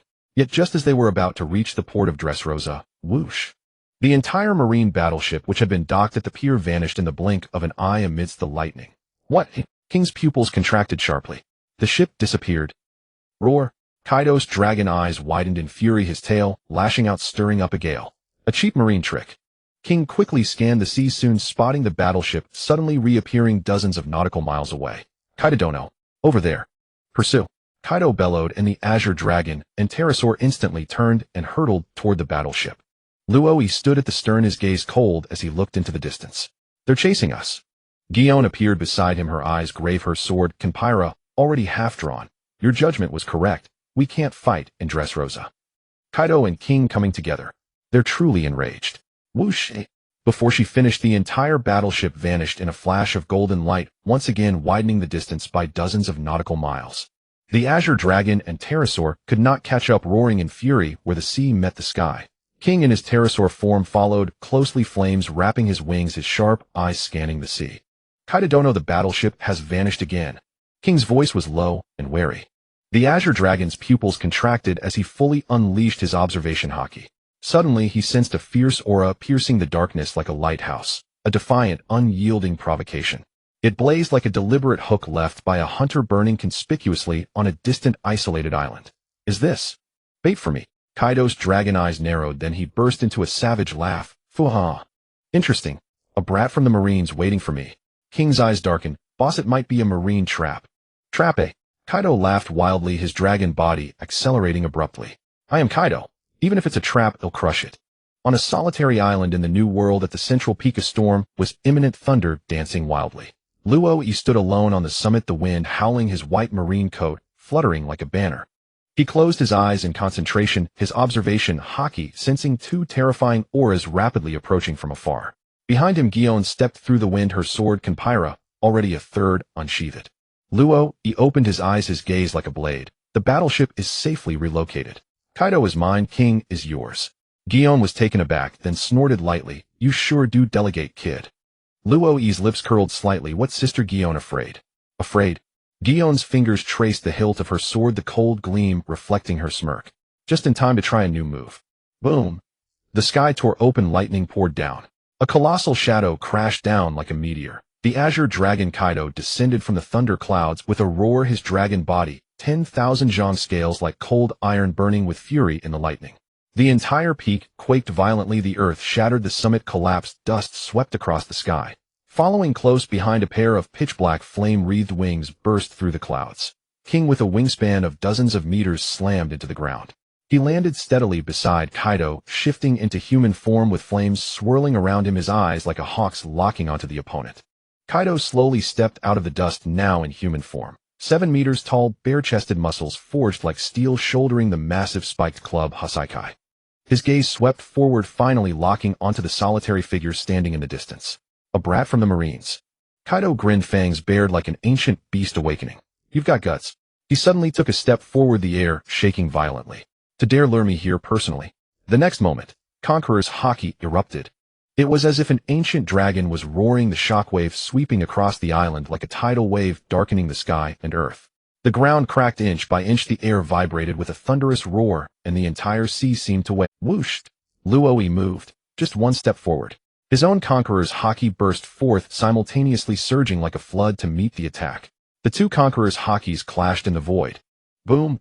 The sky was torn asunder, dark clouds spun violently, and the sea was forced back hundreds of meters. The ground collapsed, rubble flew upward. It was as if the entire island was witnessing the collision of two kings. King beside Kaido narrowed his eyes, a mere Marine rear admiral, yet this pressure can match Kaido. Gion also focused sharply for the first time, revealing an undeniable surprise in her eyes. This is Luoi's true strength. In the raging wind, Luoi slowly raised his right hand, curling his index finger and beckoning slightly toward Kaido. Not lure. His voice was low, yet it pierced the thunder and waves cold as ice. It's hook you. Kaido's eyes exploded with fury. Arrogant brat. Boom. He raised his isekai'd and slammed it down, the earth itself collapsing. The entire peak shattered instantly, rubble and thunder flying together. But amidst the debris and chaos, Luoi's figure stood unmoving, his white coat flapping wildly. His fist slowly tightened, his eyes like blades of lightning aimed directly at the opponent. Brat, you've got some skill. Kaido grinned savagely, his vicious fangs gleaming in the lightning. He raised the Physique high, the dark iron club crackling with black-red lightning.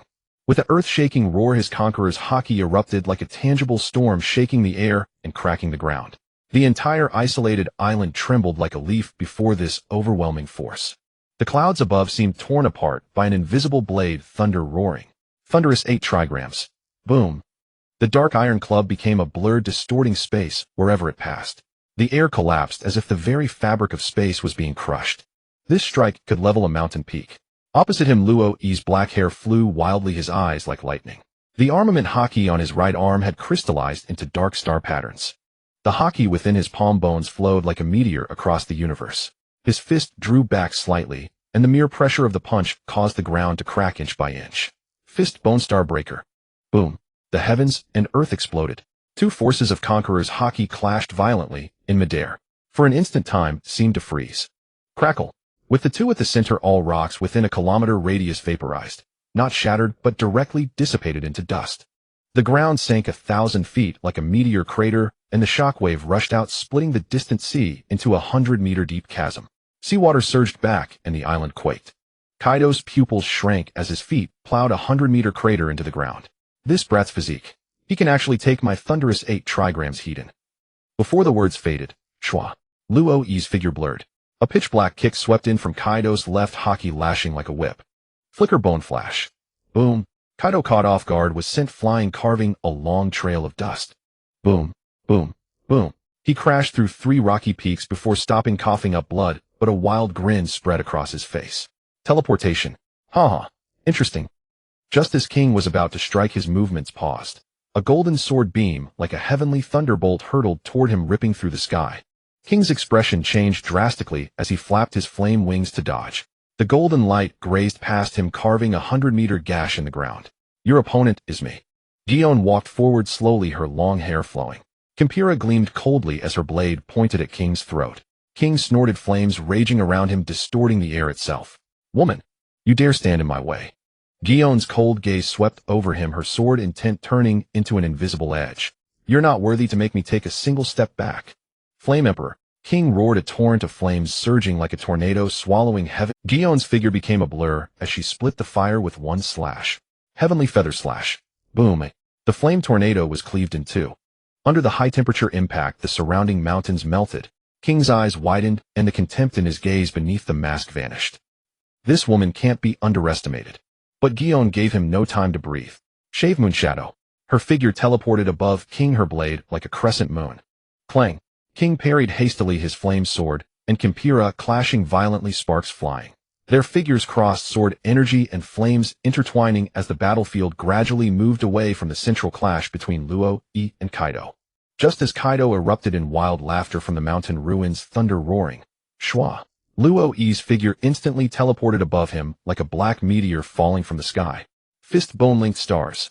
Boom, boom, boom, boom. 4 heavy punches, each infused with haki, struck simultaneously from impossible angles with incredible speed, hitting Kaido's chest, right shoulder, side, waist, and jaw.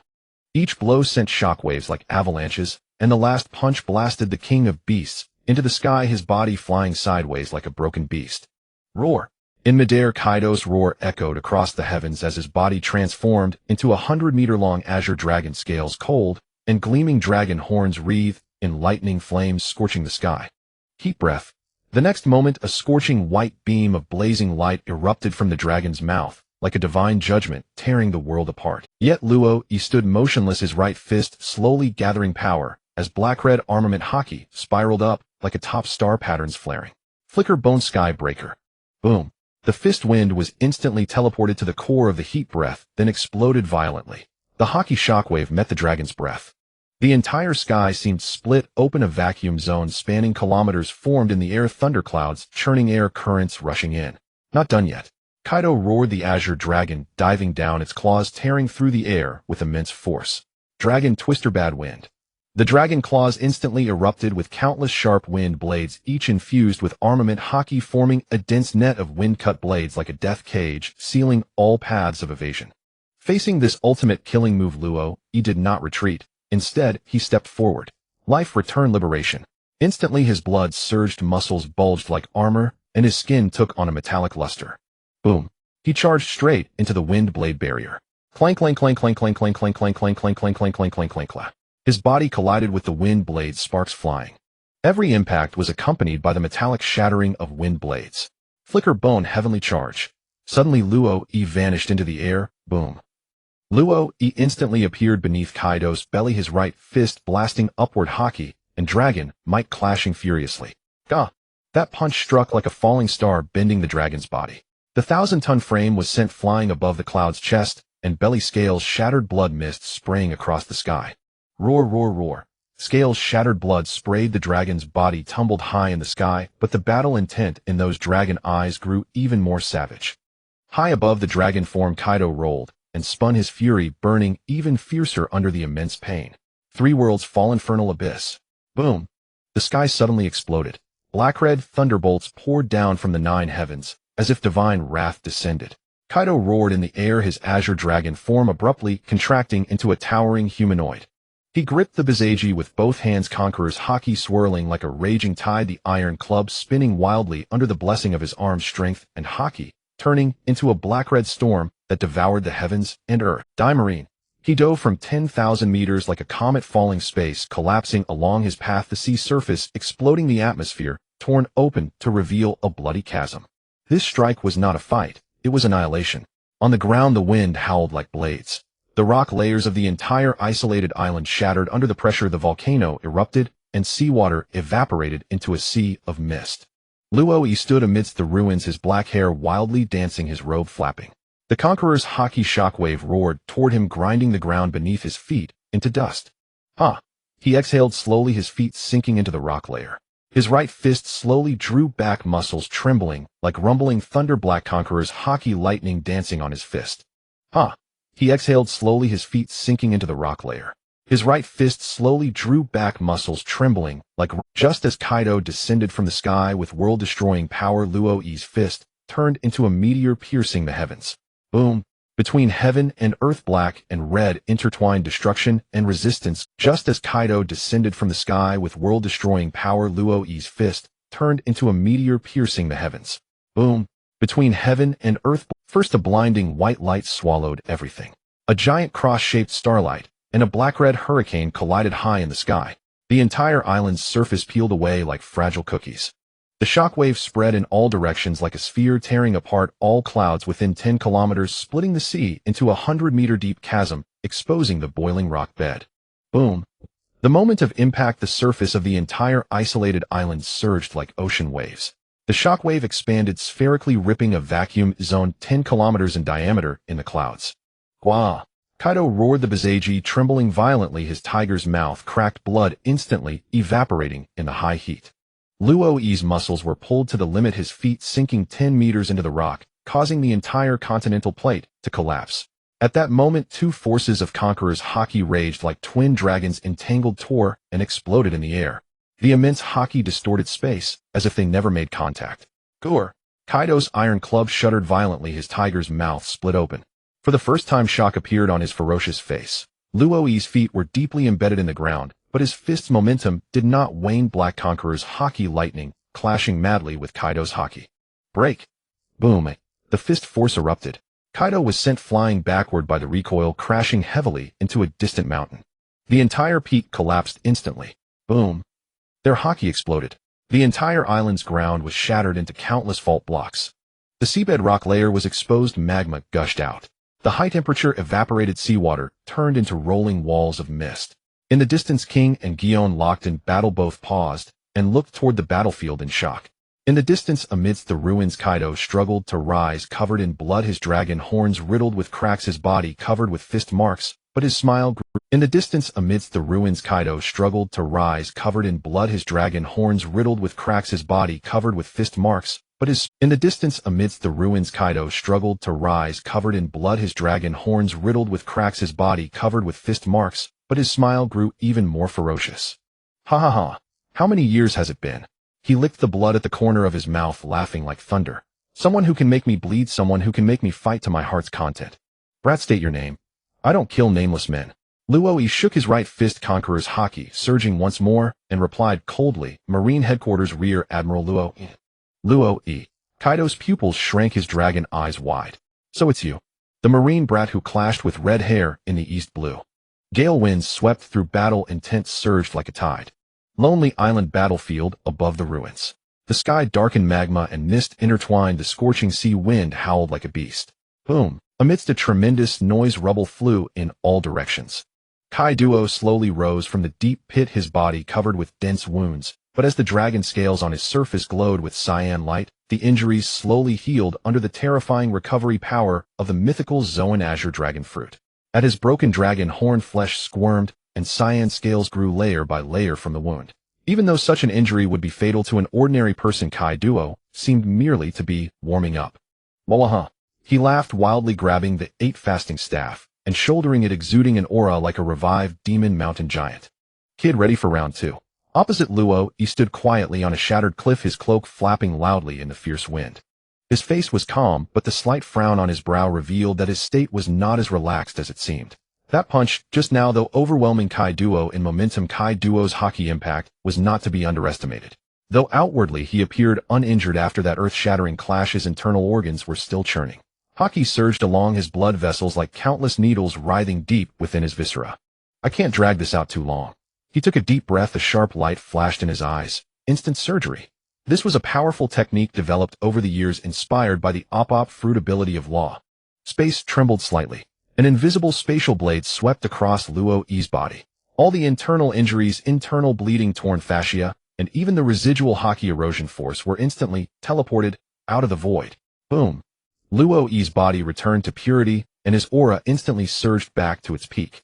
What a... Kaido's eyes narrowed. His observation haki had already covered the entire field, yet he could not trace the trajectory of this teleportation force at all. I clearly sensed he was injured just now.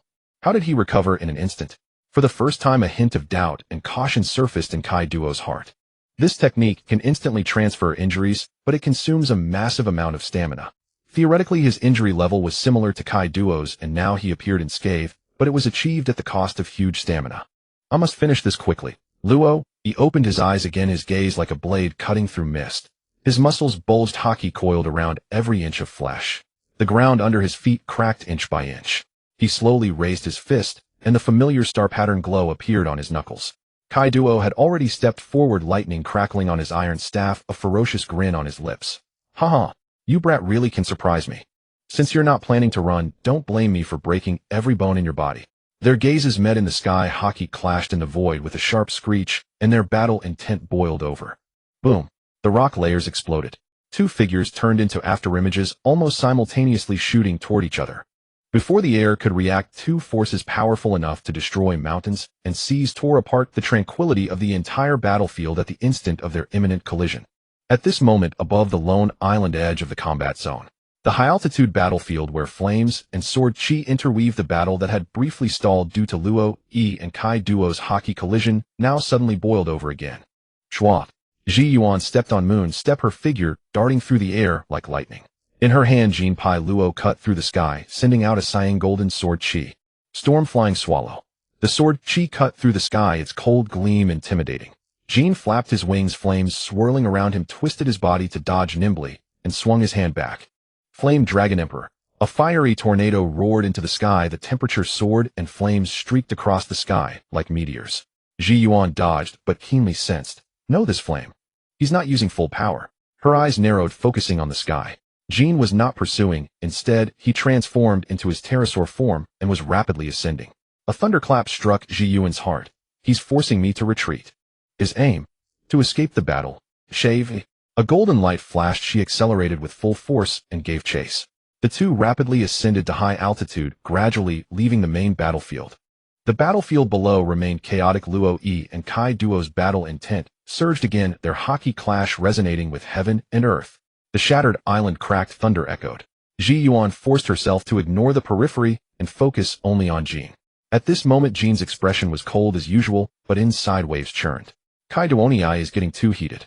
This isn't Hajiguo, we can't fight a prolonged battle. Marine reinforcements could appear at any moment. Jieko must be taken away. He quietly pulled out a small scrap from his chest. GXV. The paper trembled slightly. The direction was unmistakable. Dozens of miles behind the island, the marine warship was hidden. Jin suddenly opened his eyes. His observation haki burst forth, and he locked onto the warship's position. Meanwhile, Ji Yuan also sensed a guiding aura on him. Viver card. His target is the warship. Jin no longer hesitated. His wings flapped, flames roared. Flame Dragon Emperor flame, slash. A long-charged, blazing flame, slash tore through the sky, heading straight for Ji Yuan. Seeing this, Ji Yuan refused to be outdone. Her sword energy surged. Flowing shadow slash. A golden slash met it. Boom. The two techniques collided in midair. Flames and golden light exploded and intertwined. The shockwave sent both flying backward. But Ji Yuan's expression suddenly changed. Jin was already retreating rapidly under the cover of the explosion, his body turning into a streak of black flame, flying toward the warship. His target is Jieko. Ji Yuan shouted in anger and hurriedly gave chase. But aerial combat was not her forte. Our repeated use of Moon Step and Shave in high-altitude continuous battle had already exhausted her stamina severely. Bastard, stop right there. Ji Yuan in midair slashed out multiple sword chi, but Jin in his pterosaur form dodged them all with precise flight maneuverability. Jin looked back with a cold smile. Flames condensed on his wings, and his speed soared again. You can't catch me. Flame Dragon piercing the sky. Blazing flames burned the sky, turning into a meteor plummeting toward the warship. Meanwhile, the marine warship's alarm blared across the sky. High-energy life form approaching, closing in at extreme speed. Target locked on the deck of this ship. The captain roared, all hands engage. Protect the target. Jiaku and Duo Fu Lang Ming guessed transport cell. But the next moment, a furious flame slash descended from the sky. Boom. The deck was instantly blasted into a huge gap. Steel deformed wood chips flew. Despite several officers and soldiers desperately resisting, Jin's charge was already within arm's reach. Ji Yuan's pupils contracted. Wave slash one-line sky. She forcibly erupted armament haki, slashing out a sword light that spanned the sea and sky. The sword chi precisely aimed at Jin's charging direction, trying to obstruct his flight path. But Jean flipped his body and avoided it. Though slightly disturbed, he did not deviate. Naive. Meanwhile on the lone island battlefield, Luo, who was fiercely exchanging blows with Kai Duo, suddenly shuddered. He turned his head sharply, his observation haki instantly locked onto the distant warship direction, catching that rapidly descending black flame stream. His pupils shrank, and he roared, "Jean, how dare you!" Kai Duo's roar arrived instantly. "Kid, distraction in battle will get you killed." Roaring thunder 8 trigrams. Bang! Lightning and thunder tore through space, the mace wrapped in Conqueror's haki swept in like a tornado. Luo snapped back to reality, gritted his teeth, and forcibly executed Flash Step. His figure turned into a blur and disappeared, but he was still blasted dozens of meters away by the residual Conqueror's haki, blood mist exploding from his shoulder. He turned around, gritting his teeth, his eyes fixed on Jean, who was diving toward the distance. Can't let him succeed. Ji Yuan was desperately chasing in the sky. The warship was in danger, and the rhythm of the battlefield suddenly became tense. Warship prison cell. Boom. As the last layer of deck was torn apart by blazing flames, thick smoke and the stench of blood flooded into the rust-ridden Marines fell amidst flames and shockwaves, their wails fading. King folded his wings, stepped into the prison cell, his Bodis flames coalescing into a molten blade, each step searing the air. He strode into the cabin, his flame-wreathed claws easily melting the lock. His icy gaze swept over the two inside. One was the battered, unconscious Jack, the drought, his life force faint, but not extinguished. The other was Don Quixote da Flamingo, leaning against the cold wall, his eyes sinister, a maniacal grin curling at his lips. Fufufu. You're finally here, King. He believed Roy had been defeated by Kaido, his eyes gleaming with madness. That bastard Roy thinks he can stop Kaido. But King ignored him, merely narrowing his gaze as he turned and walked to Jack's side. Shut up, Doflamingo. He growled lowly, flicking his wrist as his blade suddenly ignited with dark crimson flames, the scorching heat distorting the surround. The blade traced a blinding arc. Clang. Precisely severing the weak point of the sea stone chain structure. The chain shattered instantly, the fracture glowing with a molten red. Just then, King, a thunderous roar erupted from the bow, followed by a golden sword light that slashed through the deck with the force of a storm. Storm heavenly feather slash. The golden strike pierced the entire warship like a meteor, carrying an overwhelming pressure of haki. King's eyes flashed with warning, and he spun around abruptly. Gion, who had rushed over with all her might, wielded her golden pira sword, the furious sword aura tearing through the cabin straight at King's throat. King's pupils contracted as he hastily swung his flame blade to block. Clang. The flame blade and golden pira clashed in the prison cell, the shockwave collapsing and twisting the surrounding cabins. Gion's face was pale, her uniform soaked with blood, a wound on her left shoulder still seeping, but her killing intent was boiling. How dare you break into a warship, kill Marines, and try to take prisoners? King's face turned cold. He glimpsed that Jack was free of chains, and with a burst of flames, he forced Gion. No time to waste with you. He grabbed Jack's body, his wings vibrating violently as he burst out of the cabin, triggering a series of metal tearing and Gion pursued him, sword in hand. Bastard. On the shattered island, Kaidos, rumbling thunder bagua, tore the earth, Conqueror's haki radiating like a tsunami. Roy barely dodged the fatal blow with a flash step, but was still injured by the shockwave, his shoulder bursting with blood mist. No. Gion can't hold on any longer. His eyes sharpened, his right fist gathering power, a cross-shaped light blazing on his knuckles. Fist bone cross, star explosion. Kaido laughed wildly, coating his Hasaikai with Conqueror's haki ready to clash Hedon. Come on, brat. But just as the two forces were about to collide, Roy's figure vanished abruptly. What a... Kaido was stunned, his club hit empty air and the ground shattered. He looked up sharply, his observation haki frantically searching. Roy was already several kilometers away, heading straight. Roy, you bastard. Kaido roared in fury, his dragon scales flickering wildly. How dare you ignore me? King casually threw Jack into the sea, then turned and engaged Gion in fierce aerial combat. Flames and sword auras clashed repeatedly, the exploding fire illuminating the entire sea. Flame Dragon Emperor Flame Wing slash. King roared, his wings spreading into scorching flame blades sweeping across the sky and slashing down. Gion, exhausted, barely managed to swing her sword to block. With a deafening clang, the golden pira trembled violently, and she was sent flying dozens of meters, her blood surging. She gritted her teeth, stabilizing herself, her expression grim. Damn. I'm nearly out of stamina. It's over, King whispered coldly, flames gathering again for a decisive strike. But at that instant, finger gun sniper flash. A black finger gun infused with haki shot through the air like a meteor, appearing behind King. Bang! Before King could fully turn, his shoulder and back were pierced. Flames exploded, his body shuddered violently, and he was blasted away like a ragdoll crashing into the cliff of a nearby island, sending rocks flying. Guion was stunned. Roy. Boots lightly landing. Roy appeared in midair, his right arm still crackling, with black lightning clad in tattered marine uniform covered in wounds, yet exuding an imposing aura. Sorry, he said, catching his breath, his gaze cold. I'm late. A hint of relief flashed in Guion's eyes, but she also sensed his chaotic internal energy. Are you still forcing yourself? Forcing or not, it doesn't matter, Roy replied calmly, then turned to look at the shattered cabin damaged by the explosion. Inside the prison, Doflamingo sat frozen, his pupils shrinking, his grin suddenly stiffening. A mocking curve appeared on Roy's lips. Little Flamingo, did you really think Kaido could beat me? Doflamingo's eyes twitched wildly, sensing the lingering conqueror's haki aura on Roy, the pressure of one who had stood firm after a heated battle with Kaido. This madman, he actually managed to hold off Kaido. Boom. The next second, thunder split the sky. In the sky, a furious azure dragon burst through the clouds, lightning crackling between its horns, golden eyes wide open. Roy, I'm going to kill you today, Kaido roared as he charged into the battlefield, his dragon might blotting out the sky, heat gathering deep in his throat. Roy remained expressionless, his observation haki expanding, sensing the countless wounded Marines on the brink of death. This fight can't be prolonged. His eyes darkened. If we keep fighting, at best, he'll end up mutually injured with Kaido. But everyone on that warship will die. He looked deeply at Guion, who was about to speak, but he suddenly pulled her waist. Roy whispered, let's go. What are you going to do?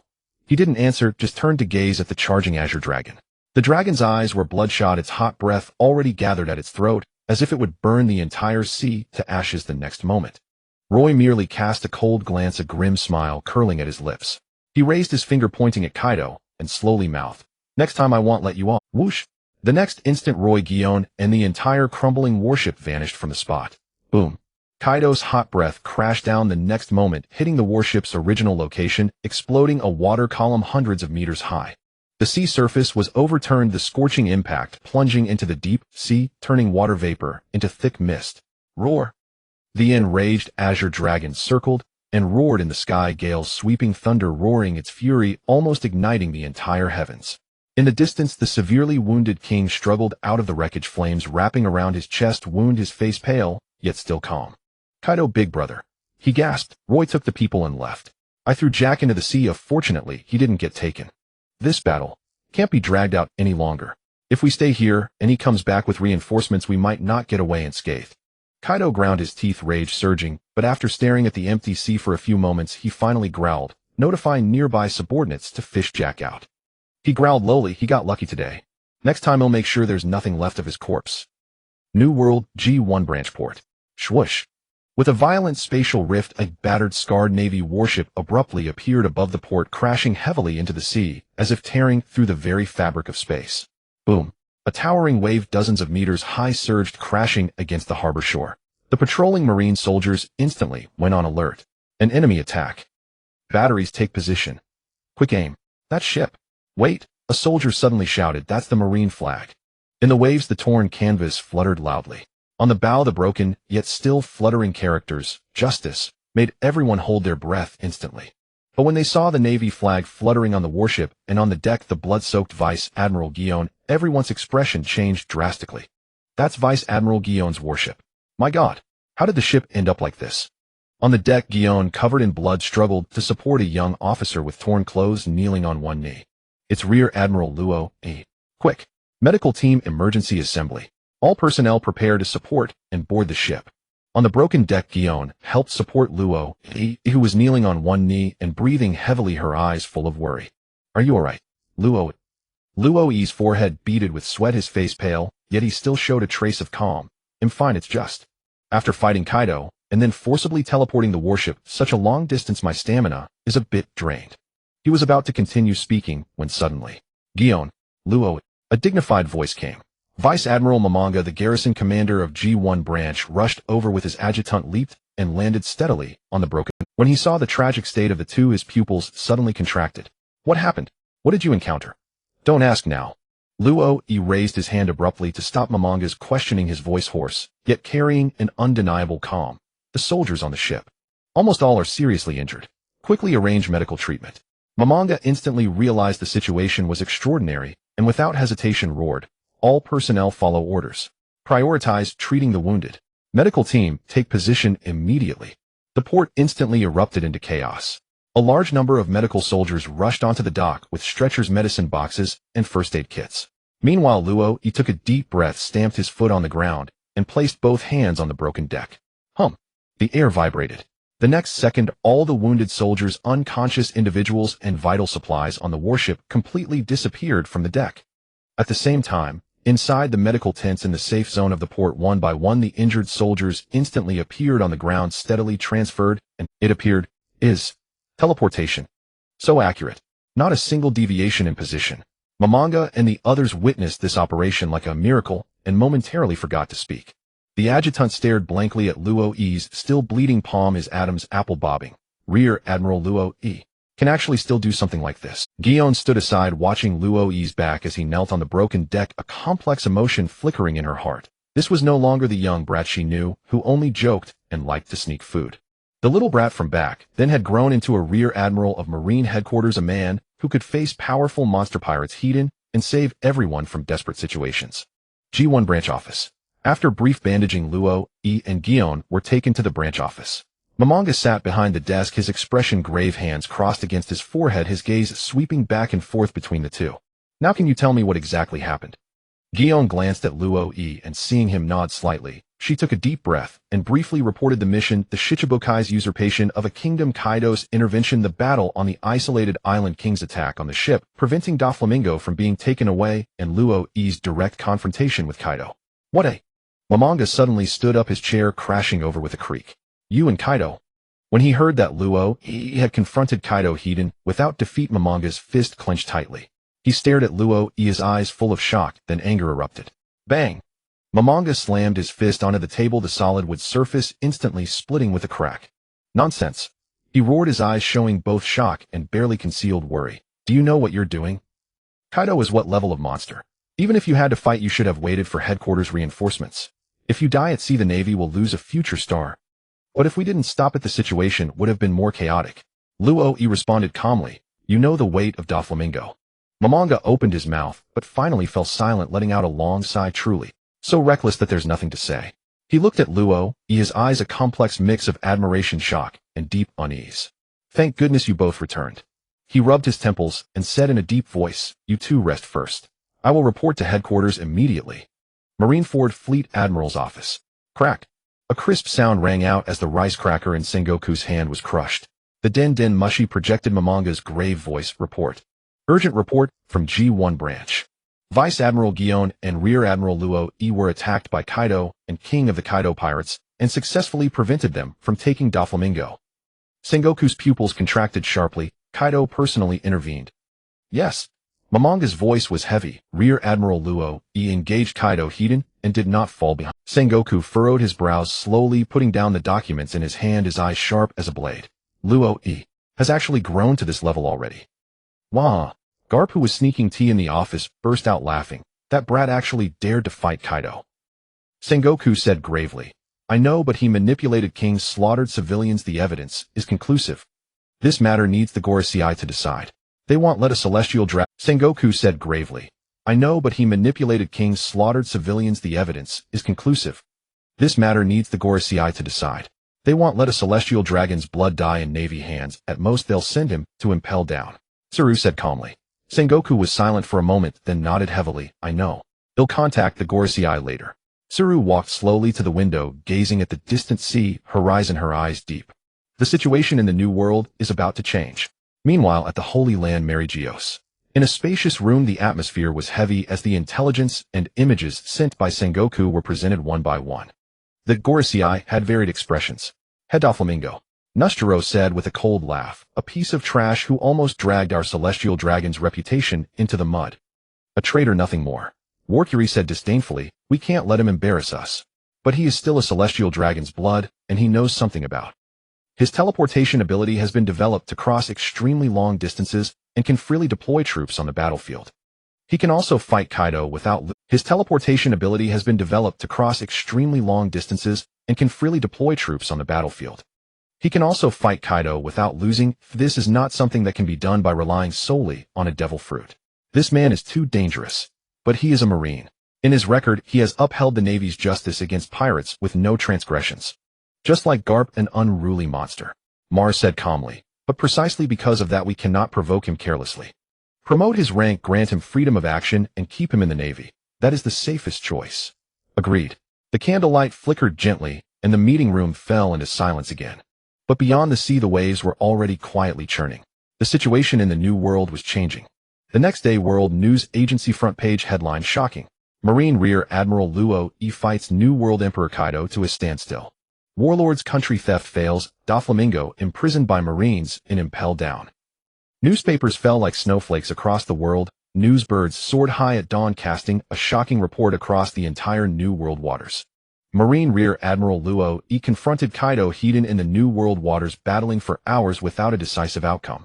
He ultimately succeeded in preventing Kaido's prison break and evacuated safely. Former warlord Doflamingo has been arrested by the Marines for his exposed country theft conspiracy with irrefutable evidence and is about to be sent to impel. A monster of the new Marine era is born. The name Luo shakes the seas. Marine Headquarters, Marineford Training Ground. The scorching sun blazed, sweat trickled down. AIC shattered a training post with a punch, then turned to glance at Luffy and Sualong, who were panting after their own training. Hey Luffy, Sualong, what do you think that guy Luo is doing now? He's definitely sneaking some sunbae again. Luffy grinned, his stomach growling. Suddenly a shout rang out like thunder. Hey, look at the news.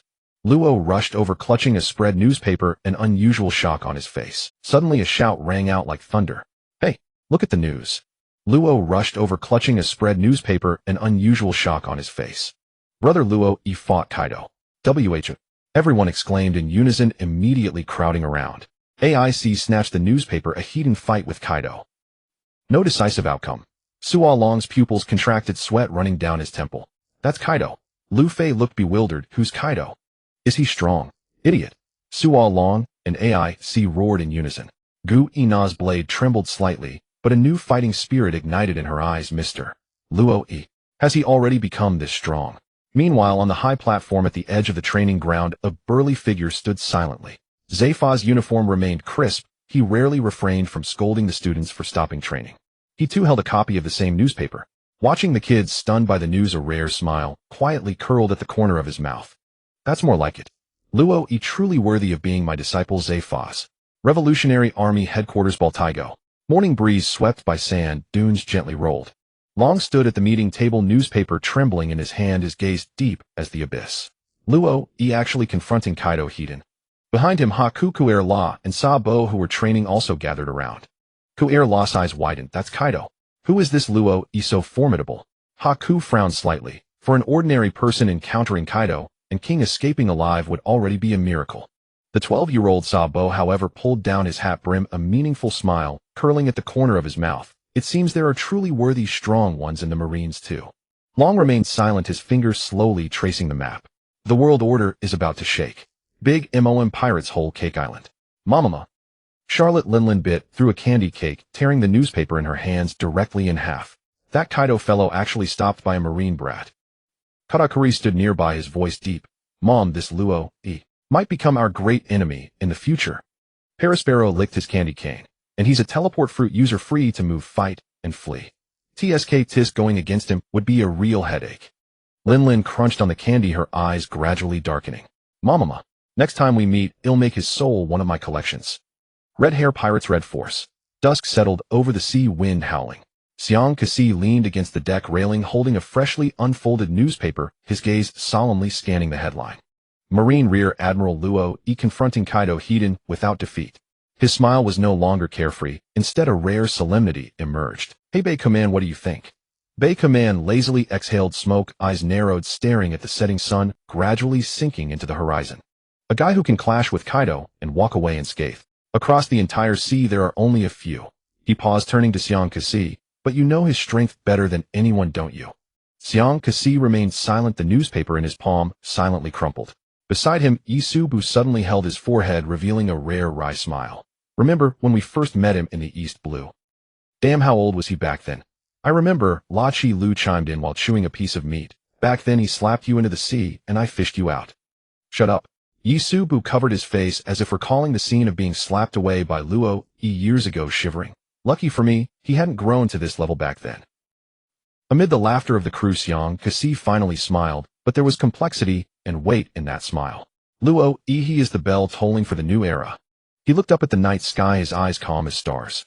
The waves of the new era are just beginning. Whitebeard Pirates Moby Dick. Night wind carried newspaper pages fluttering onto the deck. Meyer caught one, and before fully unfolding it revealed a playful smile. Pops, today's news is interesting. Whitebeard, holding a huge medicine bottle, took a swig, then took the newspaper and glanced at it. Gururara. The hearty, earth-shaking laughter echoed across the deck. That brat Kaido actually got trounced. When did the Marines produce such a young monster? Jozu frowned as if trying to recall. Luo. This name, I've heard it recently in the New World. Vista sighed. The Marines nowadays keep producing one monster after another. Whitebeard slammed his long blade down, his voice deep. Gurura. No matter who this kid is, we fear nothing. The new era is coming. Pops is the strongest man in the world. Everyone cheered. New World Marine, G1 branch. The wind howled at the port, waves crashing against the seawall. The aftermath of battle had not fully dissipated, but the cries of agony on the warship were no more. All the wounded were stabilized under treatment. At this moment, Luo, he stood quietly on the high wall of the G1 branch, his figure upright, facing the deep sea. Beside him, Ji Yuan had her wounds treated by his instant surgery. Jinpai Luo was slanted on her back, her eyes still carrying lingering fear, but more. She turned to look at Luo, a slight curve at the corner of her mouth, teasing. Little brother Luo, you're a celebrity now. The entire new world is talking about you. What are you thinking about now? Luo did not turn back, just staring at the rolling sea mist in the distance, his tone calm. I'm thinking next time. How to drive Kaido into the ground. Ji Yuan was taken aback, then laughed out loud. You really are. Just like Vice Admiral Garp. She nodded gently. You will succeed.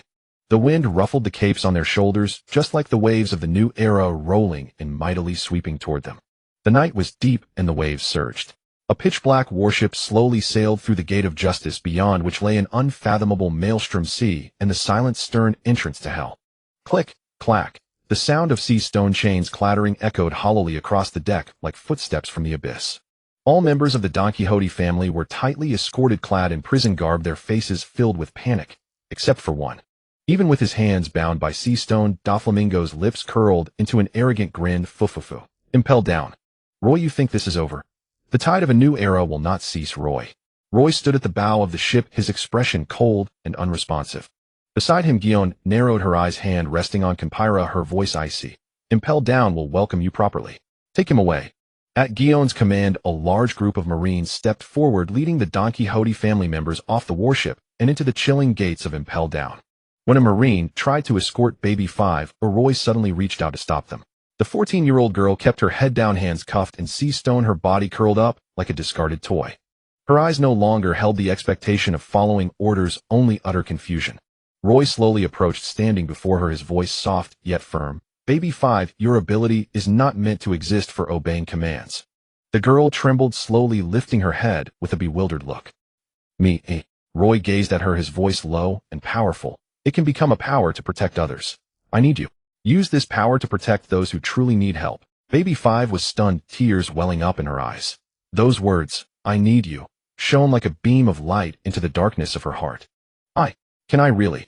Roy nodded gently. The Navy needs you, the civilians need you. Would you be willing to become a righteous Marine? I will. The girl's firm voice rang out without hesitation. The next moment, Gion approached, took the keys from a Marine, and smiled calmly. From today onward, you are no longer a weapon to be used. Welcome to the Navy. Baby 5's eyes brimmed with tears as she nodded vigorously. The clatter of the sea stone handcuffs hitting the ground sounded like the severing of her past fate. Meanwhile, in the most confidential level of Impel Down, Fleet Admiral Sengoku stood before a projection monitor, his expression grave. On the large screen, Sugar was being escorted into a special, deep-level cell fitted with a custom sea stone suppressor that precisely regulated even her breathing through mouth and nose. The Hobi no Mi, Sengoku muttered, recalling Roy's description of its danger. Such a power, if it falls into evil hands, would plunge the entire world into chaos. Magellan, clearly aware of the gravity, nodded slowly. I will keep her permanently imprisoned, solitary confinement on level 6. Sengoku glanced at the nearby branch officers, then fixed his gaze on the intelligence dossier Roy had submitted. Classify this information. Sugar's imprisonment must not be made public. Understood. Before the warship set sail, Baby 5 had changed into a clean Marine uniform. Standing at the stern, she gazed at the dark silhouette of Impel Down, her heart a tangle of emotions. The night was as dark as ink, and the sea surface glimmered faintly. Gion, draped in a cloak, stood at the edge of the deck, Kenpyra resting quietly against the railing, watching the distant stars and the rolling waves. Footsteps sounded, and Roy walked over to stand beside her. The sea breeze stirred their clothes, and they remained silent for a long time. Finally, Gion spoke softly. "Thank you, Roy." Roy turned his head slightly, his tone indifferent. "What for?" Gion gave a faint smile, not answering immediately. Instead, she gazed at the endless sea and slowly began. "Over the years, I've accompanied Sister Tsuru on many pursuits of Doflamingo. I know a little about that girl. A child abandoned by her mother, exploited by Doflamingo for her psychological weakness of being needed, turned into a tool, a weapon." She gripped the hilt of her sword, then released it, a hint of a sigh in her voice. "Fortunately, she's still young. Some mistakes haven't been made yet. Many things can still be prevented." Gion turned to look at Roy, her eyes earnest. "Thank you for giving her a chance and a choice." Roy said nothing, only staring at the sea horizon under the starlight. After a long pause, he replied quietly, "Not everyone can choose who they are, but if they can, I hope she chooses to be a person, not a weapon." Gion nodded gently, a rare tenderness in her smile. "Then she will remember that she is truly needed by someone." The two stood in silence, the only sound the waves lapping against the hull, as if burying this quiet understanding deeper into the sea. The next day at Marineford's port, the morning sun spilled golden light across the sparkling sea. As the warship slowly docked, all of Marineford erupted in celebration. Rear Admiral Roy, Vice Admiral Gion. Marines raised their weapons, their cheers exploding like a tidal wave. Countless Marines waved their caps, cheering jubilantly. Even soldiers on the shore batteries lowered their weapons to salute the port. At the forefront of the dock stood Fleet Admiral Sengoku in formal attire, his demeanor solemn. Garp grinned broadly. Zephyr and Vice Admiral Thru stood side by side. Behind them were Ace Luffy, Zoro, Kuina, and Trafalgar Law, the new generation of Marine elites. Garp burst into laughter, striding forward. "You brat. Well done. That's what I expect from my disciple." As Roy stepped off the gangplank, before he could speak, Garp punched him on the shoulder, making him sway, but still stand tall. Sengoku also approached and announced gravely, "Rear Admiral Roy, your achievements have spread across the world. Successfully stopping Kaido's prison break, foiling Doflamingo's conspiracy to usurp a kingdom. You are not only the Navy's top combat power, but also the symbol of its justice." He unfurled a letter of appointment and declared loudly, "By resolution of headquarters effective immediately, you are promoted to Vice Admiral of the Navy headquarters." Whoa! Thunderous cheers swept through the entire port. Ace grinned at Roy. "He's getting stronger." Luffy's eyes widened and he pumped his fists excitedly. "I'm going to be a Marine Admiral too." Zoro gripped his sword, staring at Roy's back, muttering, "They'll definitely catch up to you." Kuina smoothed her hair, her eyes bright. "I still have a long way to go." Trafalgar Law smiled, lowering his hat brim. "Mr. Roy, I look forward to fighting alongside you in the new world." Hours later in Marineford's Fleet Admiral's office, the spacious and solemn room held Sengoku, Garp, Zephyr, and Tsuru seated around a table. Roy, having just completed a routine medical check, entered after tidying up. Sengoku looked at him with a grave but gentle expression. "Roy, the five elders just contacted us via Den Mushi." He paused, his tone slow and heavy. "They have agreed to grant you operational autonomy. You no longer need to be permanently stationed at a branch. You can execute missions flexibly based on your own judgment. When necessary, you may also initiate countermeasures against pirate forces on your own." Roy raised an eyebrow slightly, his eyes growing thoughtful. "Operation." After a moment's thought, he chuckled softly, his tone low. "Ha. Are they afraid?" Garp grinned, leaning back on the sofa with a yawn. "Not exactly afraid, but if those old men are on alert, it means you've shown them combat power that surprised them." Zephyr stated gravely, "With the rank of Vice Admiral, but possessing the authority of an Admiral-level operation. This is an unprecedented exception." Tsuru added meaningfully, "Such freedom is both trust and a test. But you've done well, Roy." Sengoku stood up, gazing out at the vast sea through the window, his voice steady. "This world is brewing change. Your existence is not just the Navy's special combat power, but the spark of future reform. We Oldtimers may not be able to accompany you to that point, but—" Zephyr took over, his expression resolute. "You must lead them and keep moving forward." Garp burst out laughing. "Ha. Don't let me down, brat." Roy looked at the four pillars of the Navy, his expression as calm as ever, but he bowed deeply. The four exchanged glances, all filled with approval and expectation. The Navy of a new era was quietly taking shape. Upon exiting the marshal's office, Roy's face reverted to its usual flippant grin. The sunlight spilled down the training ground, shimmered with heat, and in the distance came the sounds of shouts and the clang of metal. Just as everyone was training, a blur flashed, dust flew in the air at the center of the field, seemed to be torn apart. The next moment, Roy's figure appeared instantly in the center of the field. He spread his arms wide and shouted dramatically, "Little brats, Did you miss your big brother? Ace was sparring with Luffy in hand-to-hand combat. Hearing the familiar voice, he snorted without turning around. Who misses you? Stop flattering yourself. Luffy, on the other hand, immediately abandoned the fight, dashed over in a single stride, and shouted excitedly, Brother Roy, teach me new physical techniques. Grandpa always likes to hit me. Luffy, on the other hand, immediately abandoned the fight, dashed over in a single stride, and shouted excitedly, Brother Roy, teach me new physical techniques. Grandpa, Zoro, held down by Kuina's grip on his head, struggled, and waved his twin sword, shouting, Hey, let me go. I want to challenge him.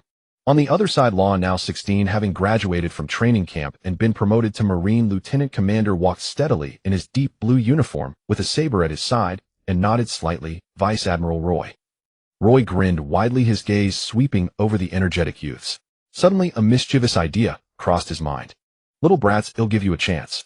He raised a finger and shook it provocatively. Come at me, all together. If you can touch me, I'll treat you to a feast.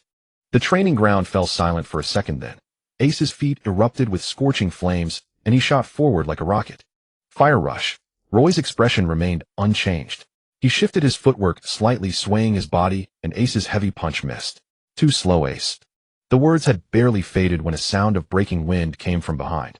Luffy's legs, wrapped in armament haki, swept like whips at high speed. Renkyak. Without turning his head, Roy simply raised his hand. Slap. Don't be so impatient, little monkey. He precisely caught Luffy's ankle and casually flung him away like a sandbag. Wah! Luffy tumbled through the air and crashed into the ground, kicking up a cloud of dust. Two-sword-style hawk wave. Zoro seized the opportunity, drawing both swords simultaneously. A fierce slash drove straight at Roy. Using the momentum, he charged his twin blades, cleaving the wind, their edges aimed at Roy's throat. Roy's eyes flickered. He lightly tapped the ground and vanished with a whoosh, Zoro's slash cutting only empty air. What a... Zoro's pupils contracted. Behind you. Kuina keenly sensed Roy's position, and Wado Ikamanji traced a silver arc. Clang. Roy blocked the slash with a single elbow, still smiling. Good reflexes, Kuina. Law stood at a distance, calmly observing the battle. Suddenly he raised his hand. ROM slaughterhouse. A transparent spherical space expanded. A glint of approval flashed in Roy's eyes. Oh. Law wasted no time pointing his right finger's shambles. With a swoosh, Roy was instantly replaced by a large boulder appearing between Ace and Zoro. Ace and Zoro charged simultaneously. Flames and sword light intertwined, converging on Roy. Armament haki fists and twin blade slashes closed in. Too naive. His body suddenly became enveloped in pitch-black armament haki. The fists and slashes struck him, but only produced a metallic clang. Ace's eyes widened. How can it be as hard as steel? Roy stomped the ground, spread his arms wide, instant skyquake. Boom. A shockwave that warped space erupted, accompanied by a series of crack-crack sounds of air splitting. Ace, Zoro, Luffy, Kuina, and even Law at the edge of room were all blasted into the air by the immense force. Wah! Everyone landed clumsily, tumbling into a heap. Roy stood in place, arms crossed, laughing heartily. Little brats, you still need a lot more practice. Ace punched the ground in frustration, roaring, Bastard. Next time I'll definitely hit you. Luffy lay on the ground, clutching his stomach and moaning. Ah, my feast is gone. Zoro rolled over and sat up, his hand gripping the sword, trembling slightly, gritting his teeth. Damn, I was this close to cutting him. Kuina lay beside him, breathing lightly, but her eyes were filled with blazing fighting spirit. Law silently stood up, brushed the dust off his clothes, and murmured, Truly monster-level strength. Marineford, Roy's residence garden, evening. Firelight flickered, the aroma of meat wafted. In the courtyard, a lively barbecue feast was in full swing. Belmere rolled up her sleeves, skillfully flipping skewers on the grill, the charcoal fire reddening her cheeks, yet warming everyone's heart. Nami and Nojiko were helping set out bowls, chopsticks, and juice, occasionally teasing each other, their laughter crisp. Wow, barbecue. Luffy's eyes had already turned into stars. He lunged at the grill, drool on the ground, forming a small puddle. Ace sat on a low stool, chewing on a chicken leg, while muttering, Humph, don't think treating us to barbecue can make up for you sending us all flying just now. Roy laughed heartily and reached out to ruffle his hair, not convinced. Then get stronger quickly. Ace rolled his eyes but didn't push the hand away. Kuina sat quietly, elegantly sipping juice, then suddenly looked up and asked, Vice Admiral Roy, your teleportation fruit, does it really have no weaknesses? Roy paused, blinked, and mysteriously lowered his voice. Of course it does, but... He deliberately dragged the ending, scanning the crowd, seeing them all ears and eyes fixed on him, then suddenly burst out laughing. I'm not telling you. Oh. Everyone jeered in unison, even Belmere couldn't help laughing. Childish. Law silently cut his barbecue, his expression calm, but then suddenly spoke. One day I will surpass you. His tone was calm, yet carried an iron will. Roy's gaze sharpened slightly, looking at him for a few seconds, then his smile faded, and he nodded seriously. All right, I'm waiting. Hey, it's ready. Belmere brought over a large platter of fragrant skewers, smiling as she broke the silence. Eat up, you little rascals. You're always fighting the moment you meet, aren't you tired? Vice Admiral Roy. Zoro suddenly spoke, calm, yet challenging. Next time I won't lose. He stood alone, eating meat, his twin swords never leaving his side, his gaze firm and focused. Roy raised his cup to him, smiling without a word. The setting sun slanted into the courtyard, stretching everyone's shadows. The courtyard was filled with laughter and joy, the afterglow of the sunset warming each person bright and cozy. Meanwhile, New World, a remote island deep inside a secret laboratory. Gale winds swept across the barren island, the outer shell of the building covered in rust and vines, as if isolated from the world. The thick air reeked of chemicals and metal. Inside the dilapidated research institute, experimental tables were piled with unidentified organs, test tubes, and fruit remnants. Several twisted, failed experimental creatures whimpered in the corners. Another 0. 0.3 milliliters. Plus 0.01 units of bone catalyst. The success rate is rising. This is true. Caesar, clown wearing goggles, was ecstatic, his face twisted, eyes bloodshot, a wild grin on his lips like a mad dog drowning in venom. Just then, bam!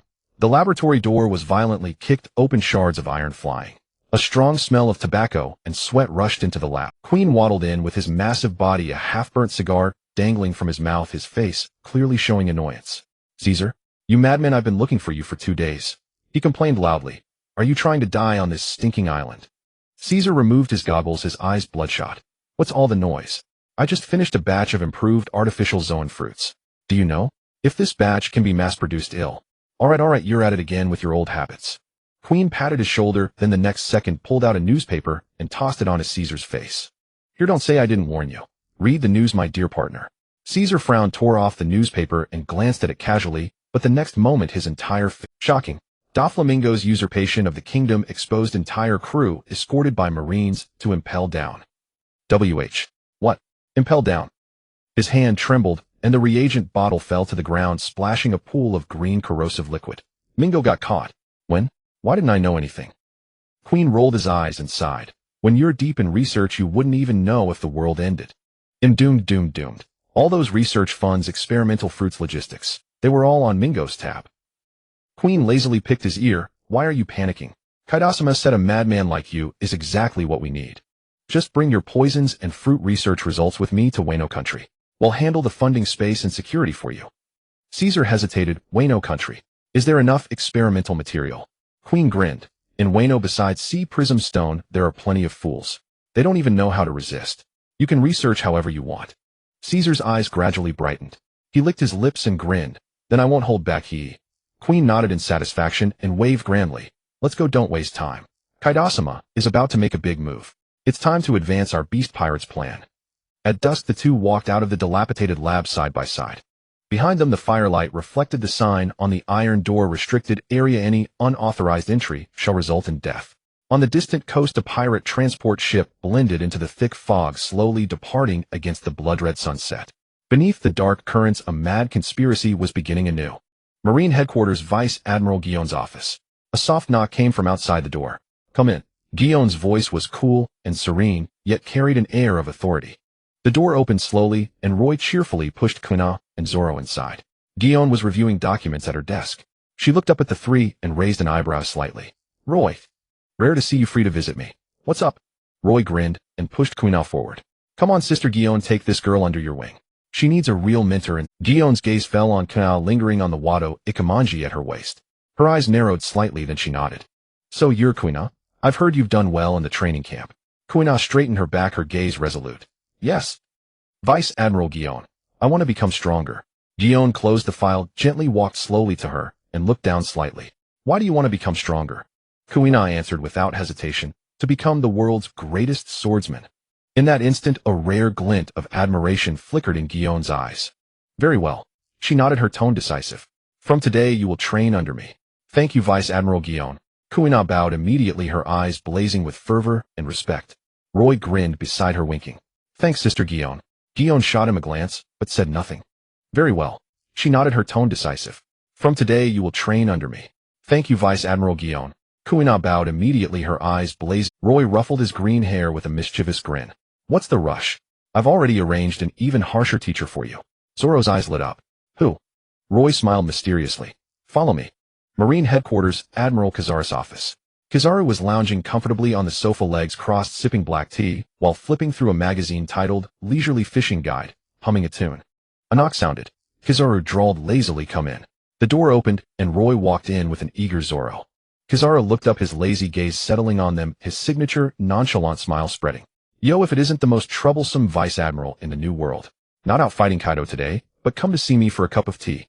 Roy grinned and leaned in. Uncle, I have a small favor to ask. Kizaru waved a hand. Ma, you know I hate trouble, don't you? Shush. Without further ado, Roy flicked his finger, and a steaming bowl of Hokkaido miso chashu ramen appeared on the table, its aroma wafting through the air. Without further ado, Roy flicked his finger, and a steaming bowl of Hokkaido miso chashu ramen appeared on the table, its aroma wafting through the air. Kizaru stared at the local specialties on the table, his mouth twitching slightly. Kawaii, and you really know how to put me in a bind. Roy gave a soft laugh, then flicked his finger one last time. Shush. A slip of paper landed neatly beside the teacup, bearing neat handwriting, help with 3 missions. In an instant, Kizaru stood up, his smile bright. Ma, it's nothing at all. I absolutely love teaching newcomers. Zoro stood there dumbfounded. This is one of the Marines' top combatants, Admiral Kizaru. Kizaru casually picked up the miso ramen, took a bite, and a faint smile curled his lips. Indeed, the taste of Hokkaido. Marine Headquarters, training ground. At dusk, the setting sun bathed the vast training grounds. Admiral Kizaru strolled slowly to the center of the field, hands in his pockets. He glanced sideways at Zoro, who stood nearby, and spoke lazily. Yo, green-haired brat, what do you want to learn? Zoro had already assumed a stance, twin swords crossed, his eyes blazing with fire. I want to become stronger. To be the world's greatest swordsman. Kizaru scratched the back of his head and yawned. Ma, you've come to the wrong person then. I'm not a guy who relies purely on swordsmanship. Roy interjected with a laugh. Uncle, I know about your Ama no Murakumo, no Tsurugi, you know. Aya, Kizaru chuckled lazily. You've exposed my secret. He raised his hand, golden light gathering at his fingertips, forming a long sword of light in his palm. The blade was slender like a ribbon, and before the sword energy stirred the air itself, seemed to ripple faintly. Then he'll get a tiny bit serious. Kizaru's eyes remained lazy, but his aura shifted abruptly, and he moved. Zoro's pupils contracted, his body tensing. Shush! His figure dissolved into a flash of golden light, disappearing in an instant. The next moment, the light sword was pressed against Zoro's throat. So fast. Zoro gasped, cold sweat pouring down, unable to move a muscle. Kizaru chuckled softly, withdrawing the light sword. Speed is power, you know. Have you ever been cut by the speed of light, brat? Zoro gritted his teeth. Again. What a troublesome brat. Kizaru sighed, his figure blurring again, but accurately forcing Zoro back step by step, each strike like lightning flashing across the sky.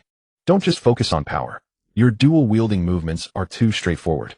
If you don't improve your physical techniques and observation, even the strongest swordsmanship is just clumsy slashing. Zoro was overwhelmed for dozens of moves, finally finding a chance to barely touch the light sword's trace, and roared back. I don't want to defeat the you of now, oh, I want to defeat the you of the future.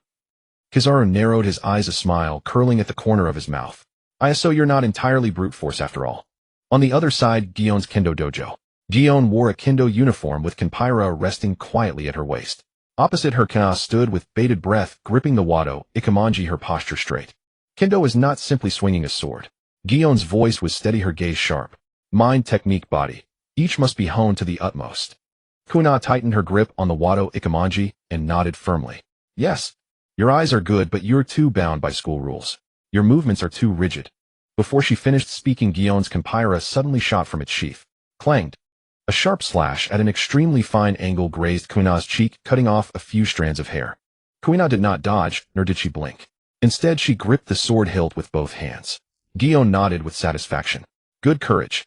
But from now on I won't hold back with any strike. Kuina assumed a stance, the tip of her sword pointing forward, her eyes blazing with fierce battle spirit. Please guide me. Kenpira danced the sword light like a crescent moon. Her figure shifted positions constantly across the training ground, her steps light, her blades swift, leading Kana to push beyond her limits inch by inch. Predict where my next strike will land. Don't just look, feel it with your heart. Kuina gritted her teeth and persisted. Each successful parry brought slight improvement. Sweat trickled down her hair, but she never retreated. Dusk Roy's courtyard. The evening breeze swept through, carrying the aroma of grilled meat across the yard. After training, Zoro lay sprawled on the ground, drenched in sweat, his face weary, but his eyes still gleaming with fighting spirit. That pervy old man. He's absurdly strong. Roy sat under a tree laughing. Don't underestimate him. He's a bona fide Marine Admiral. Zoro panted as he gripped his twin swords. Next time I'll definitely land a hit on him. Even if just one slash. Kuina had changed into clean clothes and walked over, wiping the sweat from her brow. Vice Admiral Guion is truly terrifying. She can see through every move I make. She's known as the female swordsman closest to being an admiral, you know. Roy added with a smile. I think I've learned more from her than just swordsmanship. Kuina looked up at the darkening sky. It's that true resolve. Roy smiled softly, then teleported to the grill, flipping skewers of meat while shouting, Belmere, is it ready? The kids are starving. Belmere carried out a large platter of fragrant grilled meat. All right. Stop shouting. I've prepared double portions for you all today. Nami and Nojiko helped carry juice and bread, while Luffy ran around excitedly handing out skewers. Kizaru appeared out of nowhere in a corner, munching on a banana as he ambled over. After such hard training, it's only fair for a kid to come for some barbecue, right? Laughter, the aroma of meat, and the lingering aura of sword intent. The new generation of marine brilliance was rising in the sunset. Time slipped away quietly. In the year 1513, at the Navy headquarters training camp, morning sunlight bathed the training ground as the gentle sea breeze swept through the sweat and fighting spirit of the young cadets. Hiya! Luffy, only 10 years old, suddenly leaped into the air, his fist wrapped in the nascent color of armament hockey, and slammed down fiercely at 13-year-old Ace. Too slow. Ace sneered, sidestepping the attack and countering with an elbow strike. Bang! Luffy was knocked back, stumbling, but showed no sign of retreat. Instead, his fighting spirit burned even brighter. Again, on the sidelines, Zephyr crossed his arms, his gaze sweeping over the two as a smile tugged at the corner of his mouth. These two brats. They're improving fast. His eyes moved to the other side of the training ground. Ein, holding a short blade, moved like a butterfly, her weapon cutting through the air with a faint hum. Binz controlled several vines that weaved flexibly, precisely entangling the target dummies as his control technique gradually matured. Ein's reflexes, Binz's tactical control. This year's Navy recruits are quite promising. Zephyr nodded slightly, making a decision in his mind. It's time to show them a real battlefield. Bratlings fall in. The group quickly formed ranks, their breathing still unsteady, but their eyes blazing with determination. Zephyr's gaze was like an eagle's. From today onward, you will embark on your first live combat mission. Live combat. Luffy's eyes lit up. Are we going out to fight pirates? Ace, hands in his pockets, snorted. Finally, something interesting. Zoro tightened his grip on his twin swords, his battle spirit surging. Perfect chance to test my new moves. Ein stood nearby, her expression calm, but a trace of anticipation flickered in her eyes. Zephyr said in a deep voice, the target is in the West Blue, to annihilate the newly emerged Bloodblade pirates with a bounty of 100 million berries. Who? The young cadets cheered, their fighting spirit soaring. The next day at Marineford Port, the warship set sail. The youths stood on the deck, their faces bright with eager smiles. Zephyr stood at the bow, his gaze profound. Ein whispered to Binz, first mission. I'm so nervous. Binz clenched his fists. Don't worry, teacher, Zephyr is here. We won't lose. The warship cut through the waves, heading toward the trial ground. Just 2 hours after the training ship departed at Navy headquarters, Port, a warship returning from a mission slowly docked. Roy, covered in the dust of travel, yawned as he stepped off, finally back. That old man Kizaru really treated me like a tool. Law smiled faintly. But you agreed to it, didn't you, brother Roy? At his own request, Trafalgar Law had chosen to become Vice Admiral Roy's adjutant, learning by his side. Sengoku had readily agreed. However, when they arrived at the training ground, Roy froze. Where is everyone? Just as he was wondering, familiar footsteps approached. Looking for your little brothers. Guion, in her Navy uniform, walked over gracefully, accompanied by Kana, who had just finished her swordsmanship training. Roy asked with a grin, Sister Guion, where have those brats gone? Guion replied nonchalantly, Teacher Zephyr took them on a field exercise. A new pirate group, called the Bloodblade Pirates, has appeared in the West Blue with a bounty of 100 million berries. It seems Teacher Zephyr has high hopes for these new recruits. Hearing this, Roy paused for a moment, his smile vanishing. Field exercise. Bloodblade Pirates. Guion nodded yes. I heard 2 promising new kids joined recently. Ein and Binz, I think. And they went along too. Ein. Binz. Roy's pupils contracted sharply. His feet stumbled, and he nearly teleported out of the port. In a flash, a fragment of a tragedy from the original story crossed his mind. Blood, fire, a collapsing deck, Zephyr roaring alone. He instinctively clenched his fists, but then forced himself to steady his steps. Taking a deep breath, he forced a smile. Too much concern clouds the mind. What am I so worried about? Guion noticed his distress and raised an eyebrow. Roy shook his head smiling, nothing. Just suddenly worried about those kids. Guion snorted lightly. With Teacher Zephyr there they'll be fine. Kuina nodded as well. Zoro, Ace, and the others are strong. Roy looked up at the distant horizon where the ocean blue met the sky and the silhouette of the warship had long vanished from sight. Don't let me down, you brats. On the west blue route, Zephyr stood on the warship's deck, his gaze fixed on the small island emerging ahead. Amidst the surging waves, a pirate ship flying a blood-stained black flag was quietly anchored. The wind whipped the sail, revealing the terrifying emblem of the Bloodblade pirates. He gave the order in a deep voice, all hands prepare. The training mission begins. Yes, sir. Ace, Luffy, Zoro, Benz, and the other young Navy stars stood ready. On a desolate island in the west, blue anchor chains sank into the sand as a pirate ship lay moored. At the island's edge, a bonfire blazed, barrels lay strewn about, and a raucous vulgar banquet was underway on the deck. I had a blast today. That village woman was really something, but she couldn't take it. Died in no time. And that little village had gold hidden away. We cleaned it all out. A scar-faced man in a blood-stained robe sat at the center of the feast, gnawing on a meaty bone and laughing wildly. He was the captain of the Bloodblade pirates, the slaughterer, Goras, with a bounty of 100 million berries. I haven't had enough killing yet. Before he could finish, his brow furrowed as a faint color of observation suddenly warned him. He looked up and saw a Navy warship cutting through the waves in the distance. At the bow stood only a purple-haired old man and a few youths who looked quite young. A warship? He squinted. Just a few brats who haven't even grown hair yet. And a purple-haired, he burst into laughter. Has the Navy run out of men this year? Sending kids to their deaths? The pirates on deck chimed in. Look, they really are just a bunch of brats. Oh great, new toys for tonight. That old man's probably 1 foot in the grave. The pirates roared with laughter, completely dismissing the approaching Navy force. The warship landed with a grinding sound against the sand, settling firmly on the beach. The pirates were about to stand up and jeer, but Zephyr, standing at the bow with an expressionless face, crossed his arms and uttered 2 words, assault. The moment the command was given, fire fist. Ace charged first, flames blazing around his fist, and slammed a scorching fire punch into the blood. Boom! The explosion of flames sent tables and chairs flying, and several pirates were charred to cinders before they could even scream. Gora's eyes widened, a Logia type. Damn, these brats aren't ordinary. Everyone engage. But before the pirates could organize a counterattack, 5 figures burst through the smoke like blades sweeping in. 2 sword style 72 Troubles Phoenix. Zoro's silhouette flashed, and the sword aura from his twin blades tore through the enemy ranks like a raptor. Zoro, Iron Fist. Luffy's body flickered, his physical prowess erupting as he sent a pirate flying several meters with a single punch. Tangling Vine Binding Chain. Benz waved his hand, and Vine snaked out, instantly locking down several enemies. Moon Dance Slash. Ain's blade gleamed like moonlight, her cold flash cutting through the darkness. The 5 fought together like a typhoon, slaughtering over a dozen pirates in the blink of an eye, throwing the scene into chaos. The morale of the Bloodblade pirates plummeted instantly, and panic spread. Who the hell are these brats? Don't be afraid. Kill them. Goras roared as he burst forward, his massive blade wrapped in dense haki, slashing horizontally at Ace. You dare treat me like practice fodder. You're asking for death. Ace smirked, flames surging. You chose your own death. Flame Commandment, Explosive Flame Rush. His blazing fist clashed with the giant blade, and a thunderous roar tore through the air, searing flames sweeping across the entire battlefield like a raging tide. Behind them, Zephyr stood still, coldly observing the overall situation. The remaining elite cadets surged forward like wolves, charging into the enemy's rear and annihilating the remnants one by one. This was the trial of a new era. Amidst flames, slashes, and roars, a true baptism for the Navy's young cadets had officially begun. Flames and blade light intertwined, the sea breeze scorching hot, the beach already stained into a tapestry of charred black and blood red. Gora's massive blade, imbued with armament haki, clashed violently against Ace's blazing fire fist. Clang! Sparks flew, heat waves surged.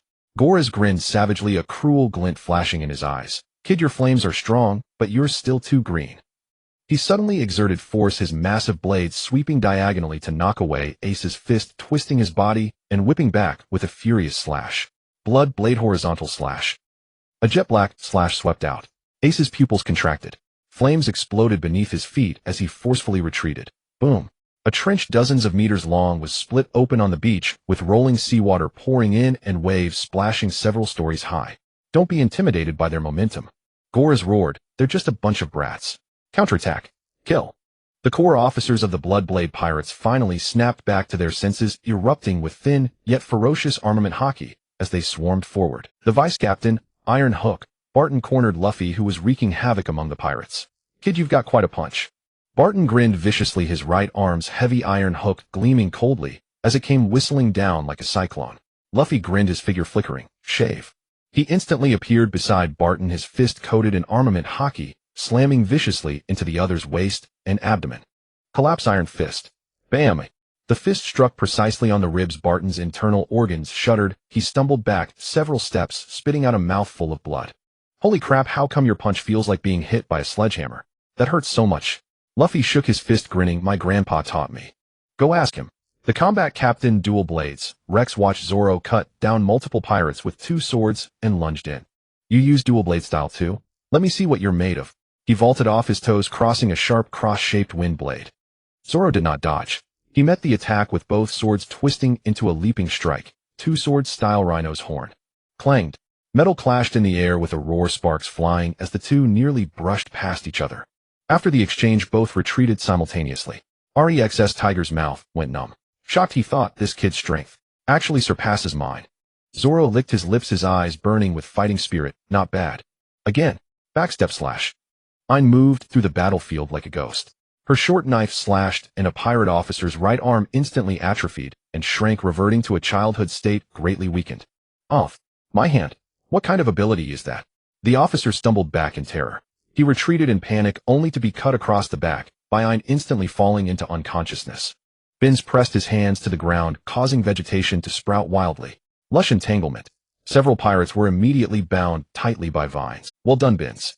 Ayn efficiently harvested the results, cleanly cutting down multiple trapped enemies. At the rear of the battlefield, Zifa stood like a rock, arms crossed, his eyes scanning every position like a hawk. Ace's flames have plenty of explosive power, but lack containment.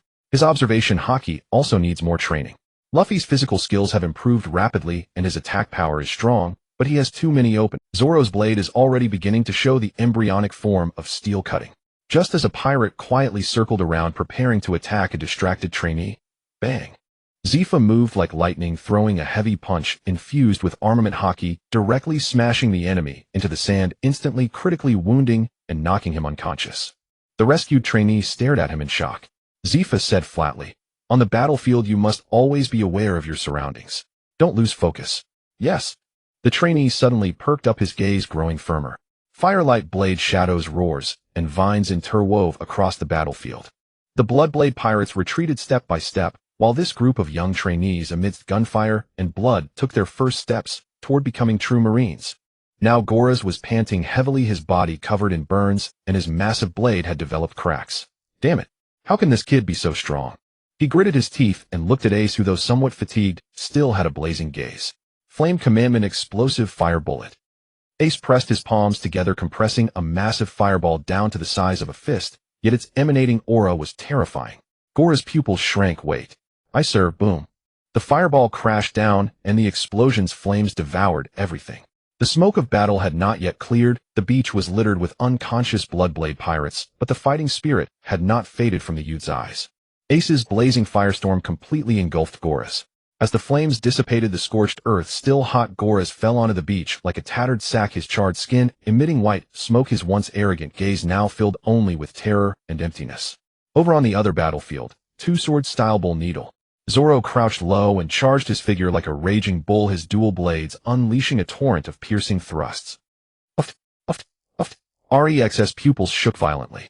He could barely parry the first 2 strikes, with the remaining attacks raining down upon him. "Damn it!" Slash. As Zoro brushed past, the blade light flashed explosively. Rex stumbled back several steps, his chest already cut with numerous fine wounds, blood spurting, his dual swords dropping from his hands as he crashed to the ground. Zoro slowly rose, exhaling heavily. "This is the strongest strike I can deliver right now." He sheathed his sword, stood steadily before the fallen Rex, and murmured calmly, "You've lost." Not far away, the pirate officers, suppressed by Ayn and Bins, had already fallen one after another, vines entwining the defeated enemies. Ayn swiftly finished them with clean cuts. The pirates' morale instantly collapsed. The former clamor receded like a tide, leaving only terror and trembling. But the battle was not entirely over. Luffy, in his fierce fight with Vice Captain Barton, had gradually drifted away from the main battlefield to the edge of the jungle. Bang! Luffy's fist smashed hard against Barton's iron hook. Armament hockey clashed with metal sparks flying. Kid, you've got some strength. Barton grinned through gritted teeth, suddenly twisting his hook in an attempt to lock Luffy's fist. Luffy grinned, his body abruptly dropping. Shay flicker step. He instantly flashed behind Barton, sweeping his right leg like an iron whip. Tempest kick whip. Boom. Barton was sent flying by the kick, heavily breaking several trees before crashing into the bushes at the jungle's edge. Luffy stood still, hands on his knees, panting, slightly, sweat trickling down his cheeks. This guy sure can take a hit. After a brief breather, he was about to turn back to the beach battlefield when his brow suddenly furrowed. Rustle. From deep within the jungle came the faint sound of leaves brushing against each other. Luffy whipped his head around, his pupils suddenly contracting. Hua. In the dim shadows of the trees, two figures slowly emerged. One large, one small, their eyes cold and murderous. At the edge of the jungle, on an unnamed island in the west sea, sunlight filtered through the treetops, casting mottled shadows. Amidst the shifting light, two figures finally emerged fully. A man of grotesquely burly stature sniffled, his vacant gaze slowly focusing on Luffy. His body was piled with fat, yet his legs were as thin as bamboo poles.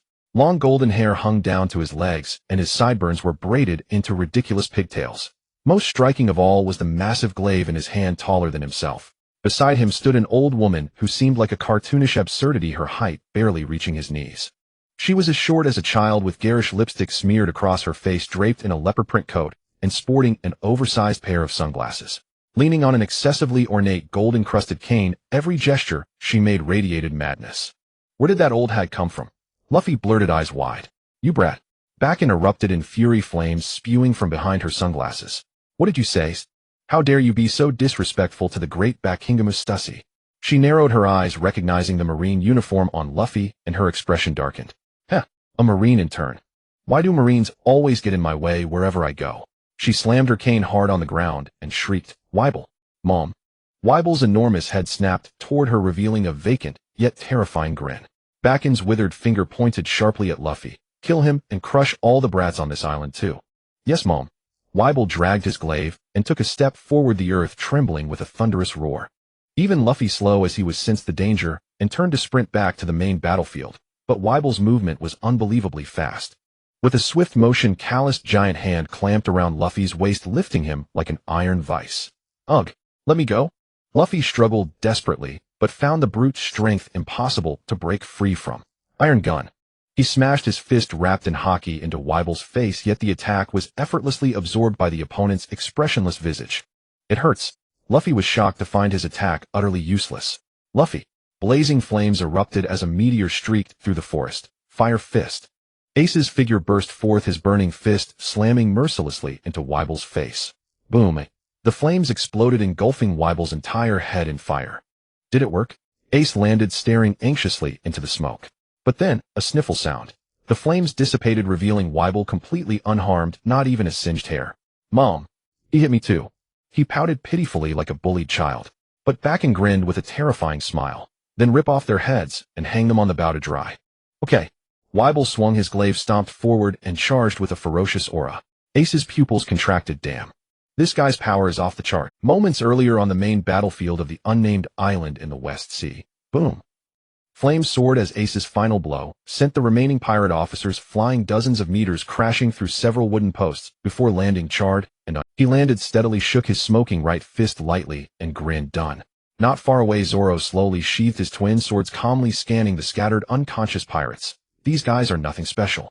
Ein and Binz also finished their fights, the powers of the retro fruit and the grow fruit, leaving the pirates helpless. On a high rock, Zephyr stood silently observing the battlefield, his gaze as steady as a blade. He spoke slowly, his voice commanding. Well done. Prepare to clean up the battlefield and count the prisoners. Yes, sir. The trainees shouted in unison and moved swiftly. But just as everyone was about to act, Ace suddenly frowned, raising his head to scan the surroundings. Wait, where did Luffy run off to? He quickly released his still immature observation haki, but couldn't catch the familiar presence. The sounds around him felt blurred and fragmented in his perception. Strange. He was just nearby. Ace muttered under his breath, but his heartbeat inexplicably quickened, a vague unease shadowing him.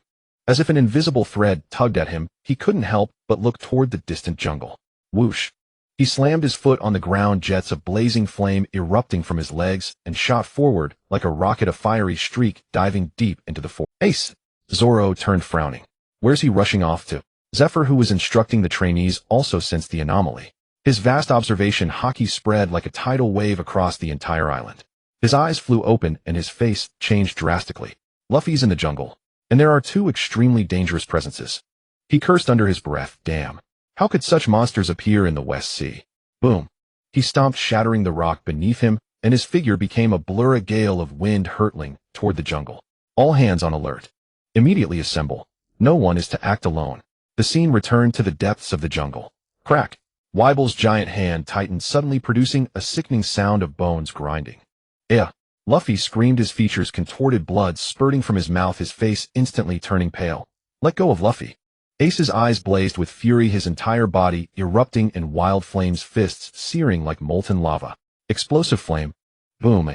A colossal pillar of fire struck Weibel's chest like a falling meteor, the scorching explosion sweeping the area, igniting trees and churning. But as the flames slowly dissipated, the giant figure still stood proudly. Sniffle. Weibel sniffled, his clothes only slightly singed. Mom. He burned me with fire. Humph. Bakken sneered behind her sunglasses, then kill his little brother. Weibel nodded, his grip tightening again. Luffy's struggles nearly ceased, his eyes rolling back on the verge of unconsciousness. I told you to stop. Seeing Luffy go limp, Ace roared and charged forward, his vision blurring. Countless voices seemed to scream in his ears, his heart pounding, blood boiling like magma. Ace's roar seemed to tear the heavens apart. Flames churned violently, his inner power surging uncontrollably. The next moment, boom, an invisible shockwave suddenly exploded. The ground cracked, the jungle collapsed, countless birds took flight. Haki swept through like a tornado.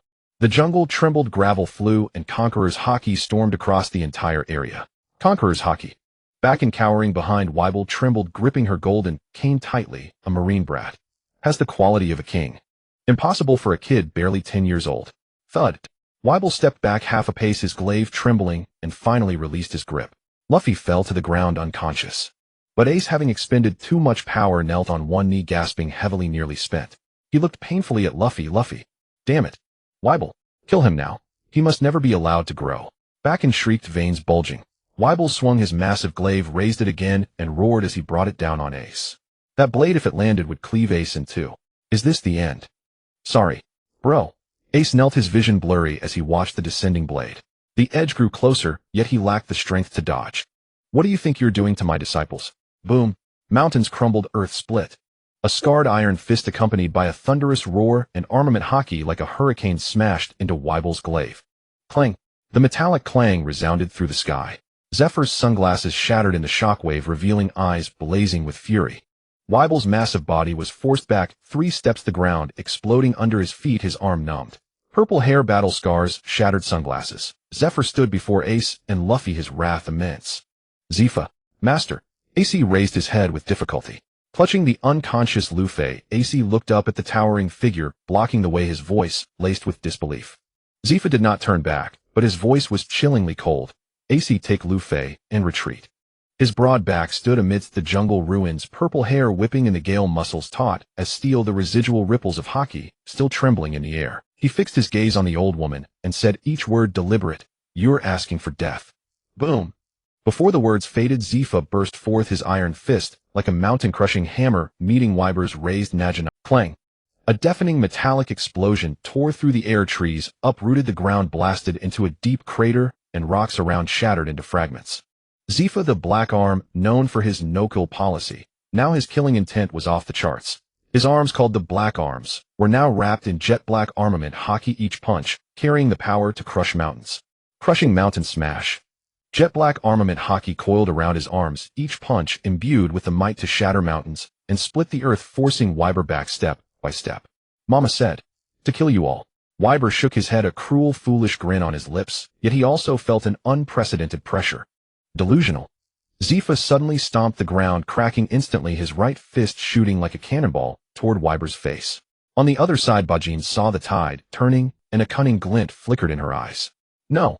We've already completely burned bridges with the Marines. That brat who awakened Conqueror's haki cannot be left alive. Bajin suddenly exploded into motion, though hunched and frail, she burst forth like a fierce leopard, charging straight at AC and Luffy. Luffy. AC staggered backward, holding his brother. The exhaustion from unconsciously unleashing Conqueror's haki made standing barely possible, his face pale, sweat pouring like rain. Damn! Move legs! Clanged. A streak of green suddenly slashed into the battlefield, dual swords crossed in a block, deflecting the golden staff. Bajin thrust at AC. Old hag, your opponent is us. Suolong's lips curled, his eyes blazing with beastly killing intent. Bajin gasped, Nanny. The ground suddenly shook violently. Before she could react, several thick vines shot out from underground, swiftly entangling Bajin's legs, immobilizing her. Behind her, a tall young man knelt on one knee, hands pressed to the ground. It was Ditzy, the verdant fruit user. At the same time, Iron's figure appeared like a ghost, her short blade aimed straight for Bajin's throat. A flash of silver. Regression slash. Iron's figure glided like a specter, the short blade aimed for Bajin's throat. Whooshed. Bajin dodged hastily, her sunglasses shattered, a fresh red gash left on her left cheek. Ui. AC stared at the three in shock. For Marines. Suolong grinned. How could we watch a comrade die without lifting a finger? Besides, Master didn't order us to support, but he didn't say we couldn't kill the enemy. Ian said calmly in a low voice. Ditzy nodded, his gaze resolute. Protecting comrades is also part of the mission. Damn brats.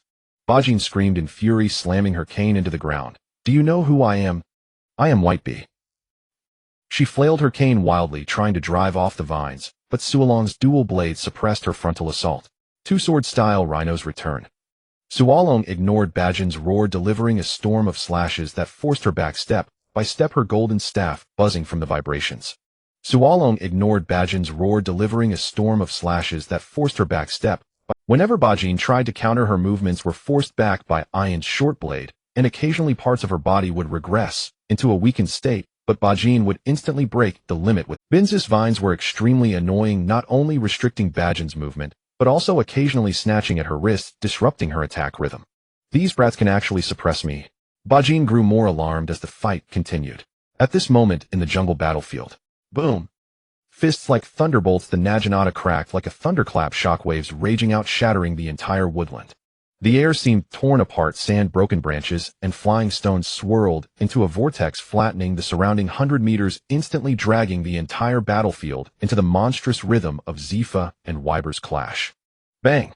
Wyber gritted his teeth, barely blocking Zifa's first punch with his naginata, but the blade twisted under the terrifying pressure, metal groaning, the edge even beginning to crack. Ugh!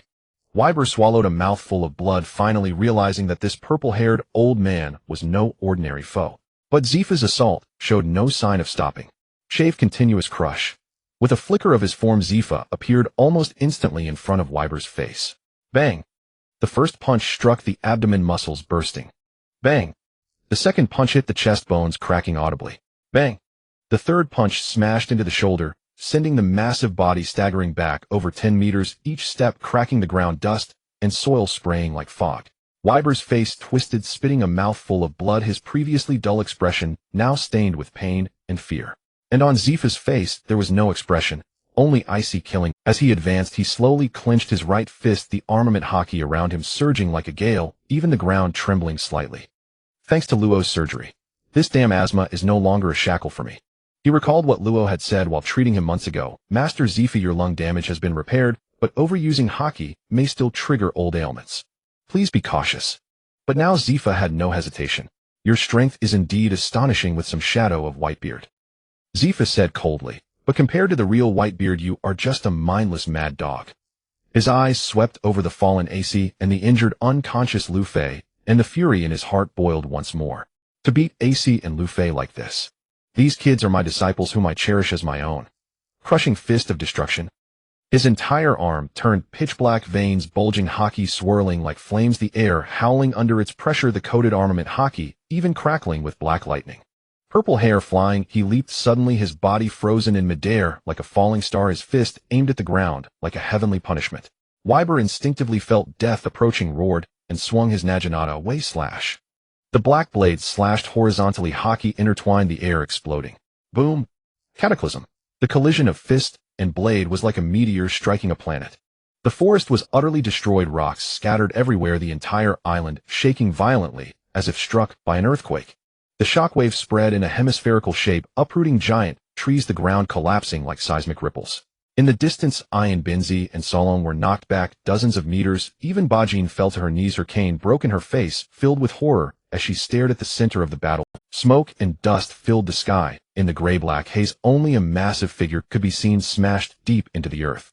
Wyber's Naginata cracked, crack, into 3 pieces, metal shards flying, his entire body toppling like a broken sack. Kafa. Mama. He spat blood foam, his features twisted, eyes rolling white, his face showing unprecedented fear. But the only response was a hellish roar. Tempest Axe. Zifa descended like lightning, his right leg tearing through the sound barrier with a sonic boom, like a ship-cleaving giant blade smashing into Wyber's chest with a thunderous bang. The ground collapsed, the earth's layers shattered, and a bottomless giant crater instantly formed. The entire island's crust was cracked by a radiating fissure, the shockwave spreading across the coast, even triggering tidal surges in the distance. Wyber's body convulsed wildly at the bottom of the crater, the sound of shattering bones clear and piercing his entire form, a bloody mess, his breathing nearly silent. Zifa landed, his feet firmly planted on Wyber's arms, pinning him completely to the ground. His rock-like iron fists slowly raised as if to judge all sins. Haki condensed on his fists into a spiraling vortex, and at that moment, even the sky seemed to lose its color. Zifa looked down, his voice like the tolling of a hellish bell. This punch will send you to hell. The fist gathered momentum, killing, intent chilling. In the distance, Bajin screamed in terror, Wyber, Zifa, you dare. But she could no longer intervene as Zifa had firmly seized control of the entire battlefield. Wyber, retreat. Hearing his mother's order, Wyber struggled to climb out of the pit, but his hands were pinned by Zifa's feet, unable to move. Black Arm ultimate crushing strike. The fist fell, like a thunderbolt. Boom. A massive abyss exploded in the center of the island. Wyber's body was utterly shattered, remnants scattered, staining the earth red. At that moment, even Bajin's scream was completely swallowed by the explosion. The air was left with only rolling smoke, scorching blood, and the silhouette of Zifa walking out of the inferno. Purple-haired, dancing wildly, Black Arm, stained with blood. The former symbol of justice, the no-kill policy, now after his disciples suffered severe injuries, finally tore off its shackles, announcing judgment. With destructive force, those who dare harm my students shall die. Wyber's remains lay scattered in the deep pit, flesh and blood mangled, his Naginata shattered. The surrounding earth was scorched and curled, the air thick with the searing stench of blood. This single punch had ended the life of a monster hailed as the son of Whitebeard. Bajin stood frozen in place, her stooped frame trembling violently. The shattered sunglasses lay by her feet, revealing her bloodshot, unfocused eyes. Wyber, dead, she murmured, then her face twisted abruptly. Whitebeard's treasure. My plans. All ruined. All. She burst into a hysterical scream, pulling a black smoke bomb from her torn leopard print coat. Bang. A dense cloud of smoke exploded, instantly engulfing the entire battlefield. The fumes carried a pungent medicinal powder that choked the air. On guard. Zoro barked, immediately forming a defensive formation back-to-back with Ain and Benz. That old hag won't just run. Ain's gaze was alert, the tip of her blade pointing into the depths of the smoke. She's going to ambush us. Benz whispered, his vines writhing around him, trying to sense the enemy's presence.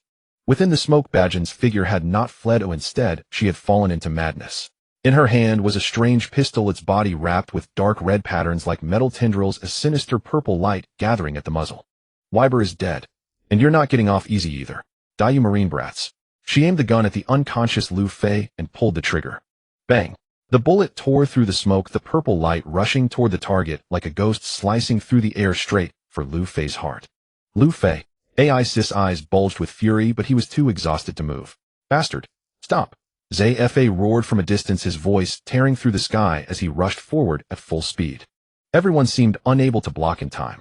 Just as the bullet was about to strike Luffy's heart, shoo, the air seemed to freeze, the purple bullet stopping in midair impossibly, then vanishing without a sound.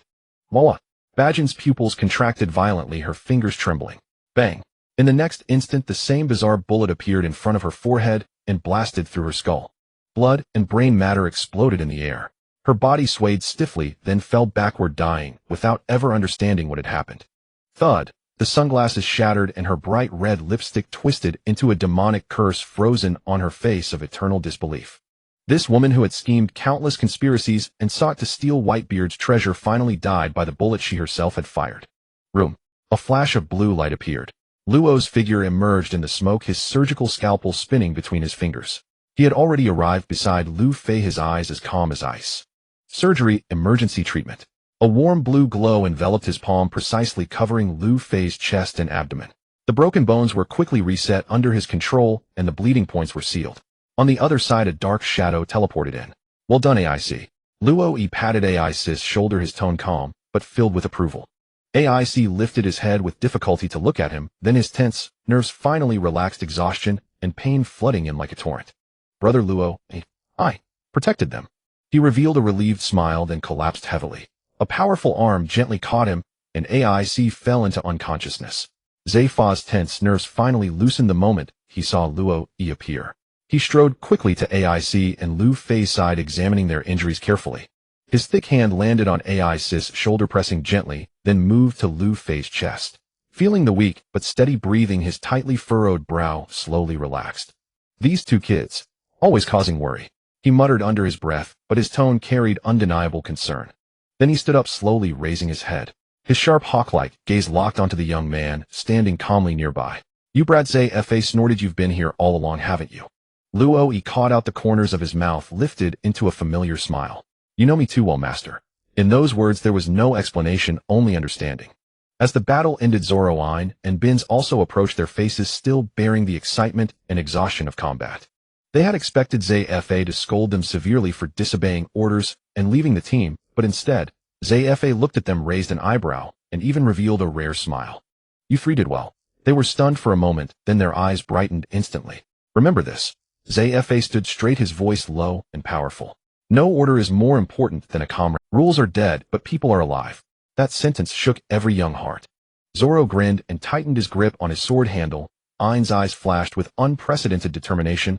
Bin scratched his head, revealing a rare shy smile. Luo stood aside, nodding slightly, and whispered, this is what a true Marine should be. Luo, crouching beside the unconscious AI, his palm glowing with a warm blue light, slowly passed over his chest and abdomen. Exhausted stamina strained muscles, but nothing serious. A few days of rest will recover. He glanced at Lu Fei and added, Lu Fei's injuries are stable, but his ribs need a few days of rest. As long as he doesn't move recklessly, he'll be energetic soon. Luo gently patted Zaifa's shoulder, his tone softening. Don't worry, master. Both of them are fine. If something had really happened to them. Zaifa's eyes flickered with complex emotions, his voice low. I wouldn't know how to face Garp. He took a deep breath, pressing the emotion deep into his chest, and looked around at the devastated jungle. We should go back. Luo nodded, raised his hand, and waved lightly. Shoo. Space twisted slightly, the air trembling as if torn, and a gentle wave of light swept over everyone. In the next instant, they had been transported from the scorched jungle to the beachfront position. On the beach, the trainee cadets were waiting anxiously, the earth-shattering aftershocks of the battle having terrified them. Teacher Zaifa, they're back. AIC, Lu Fei, they're both fine. The cadets surged forward, their excited shouts nearly shaking the entire beach. Thank goodness. I thought. The tremors, earlier, were terrifying. Vice Admiral Luo is here too, it's completely safe now. Zaifa looked at these energetic, clear-eyed children, a smile tugging at the corners of his mouth, and a long-lost warmth surged in his heart. He raised his hand to signal for silence, his voice resounding like a bell. Training mission complete. All hands aboard returned to Marineford. AIC and Lu Fei were placed in the medical bay. Zoro and Bin stood guard beside them, unwilling to leave. The warship slowly departed the island, the sea breeze sweeping across the AIC and Lu Fei were placed in the medical bay.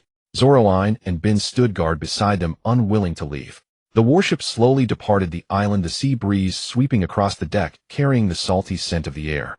Luo stood at the stern railing, gazing at the receding island, his eyes deep as the night sea. Footsteps approached. Zaifa walked up beside him and asked in a low voice, did you know danger would strike here all along? Luo shook his head gently. Just intuition. The winds have been shifting in recent years. The storm of the new world may have already blown into the West Blue.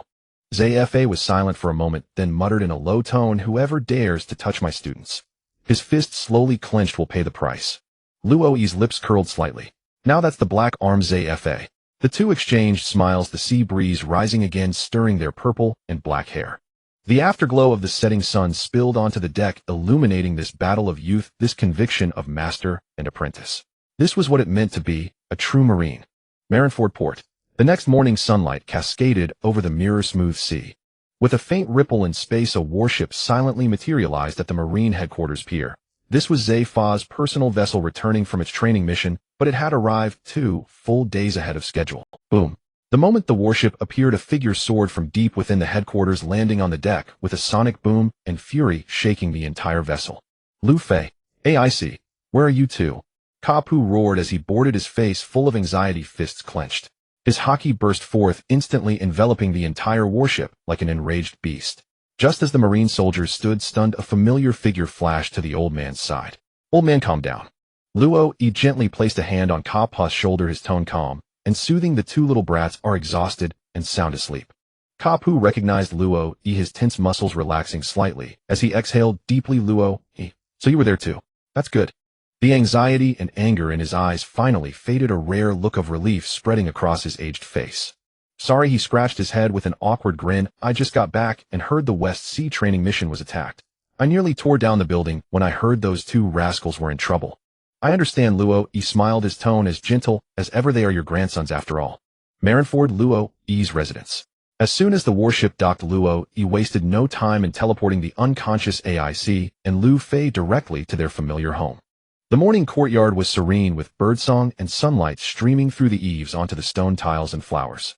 Na Mei and Nua Chi Gao, upon hearing of the injuries, immediately dropped their tasks and rushed back to care for them. These two idiots, always messing around. Na Mei muttered softly as she gently tucked the blanket around Lu Fei, her gaze falling on the boy's sleeping face, filled with worry and affection. Nua Chi Gao finished checking AI's injuries and let out a light sigh of relief. It's fine, just exhaustion. He'll be okay after eating something when he wakes up. The two sisters sat on either side of the bed, not speaking, simply keeping silent company. In the courtyard, sunlight bathed the steaming tea set on the table where three figures sat together. Wisps of tea aroma rose in the breeze, blending perfectly with the early summer morning. Kapu silently gazed at the two sleeping brothers inside the house, a rare softness appearing on his perpetually smiling face. Old friend, he said in a low, hoarse voice, it's a good thing you were there. Zfa was silent for a moment, his hand trembling slightly as he held the teacup. I should be the one apologizing to you, he said, his eyes heavy. If I hadn't taken them out. Cut that out. Kapu snorted, waving his hand brusquely to interrupt. That's called training, not leading them astray. Birds must face storms to learn to fly. He took a gulp of tea, his eyes rekindling with the old man's unyielding spirit. My two grandsons are not flowers grown in a greenhouse. Zfa was momentarily stunned, then shook his head with a wry smile. You old fool, you're quite philosophical. Luo Yi refilled their tea and spoke softly. This mission was indeed beyond expectations, but they performed admirably. He looked at Kapu seriously, especially AIC. He paused, his gaze profound. He awakened the conqueror's haki at the critical moment. Puffed. Kapu, who was just drinking tea, spat it out far away. What? Kapu's eyes bulged, his mouth wide open. You mean conqueror's haki? Really? Zfa couldn't help but snort. What, you don't know your own grandson's potential? Kapu was dazed for a moment, then burst into loud, hearty laughter. Haha. That's my grandson. A born king's quality. The old man's laughter echoed through the entire courtyard. Inside the room, Lu Fei turned over groggily and muttered, so noisy. Grandpa is so annoying. The three of them froze for a moment, then laughed together. The fragrance of tea filled the air, and cups clinked softly in the morning light.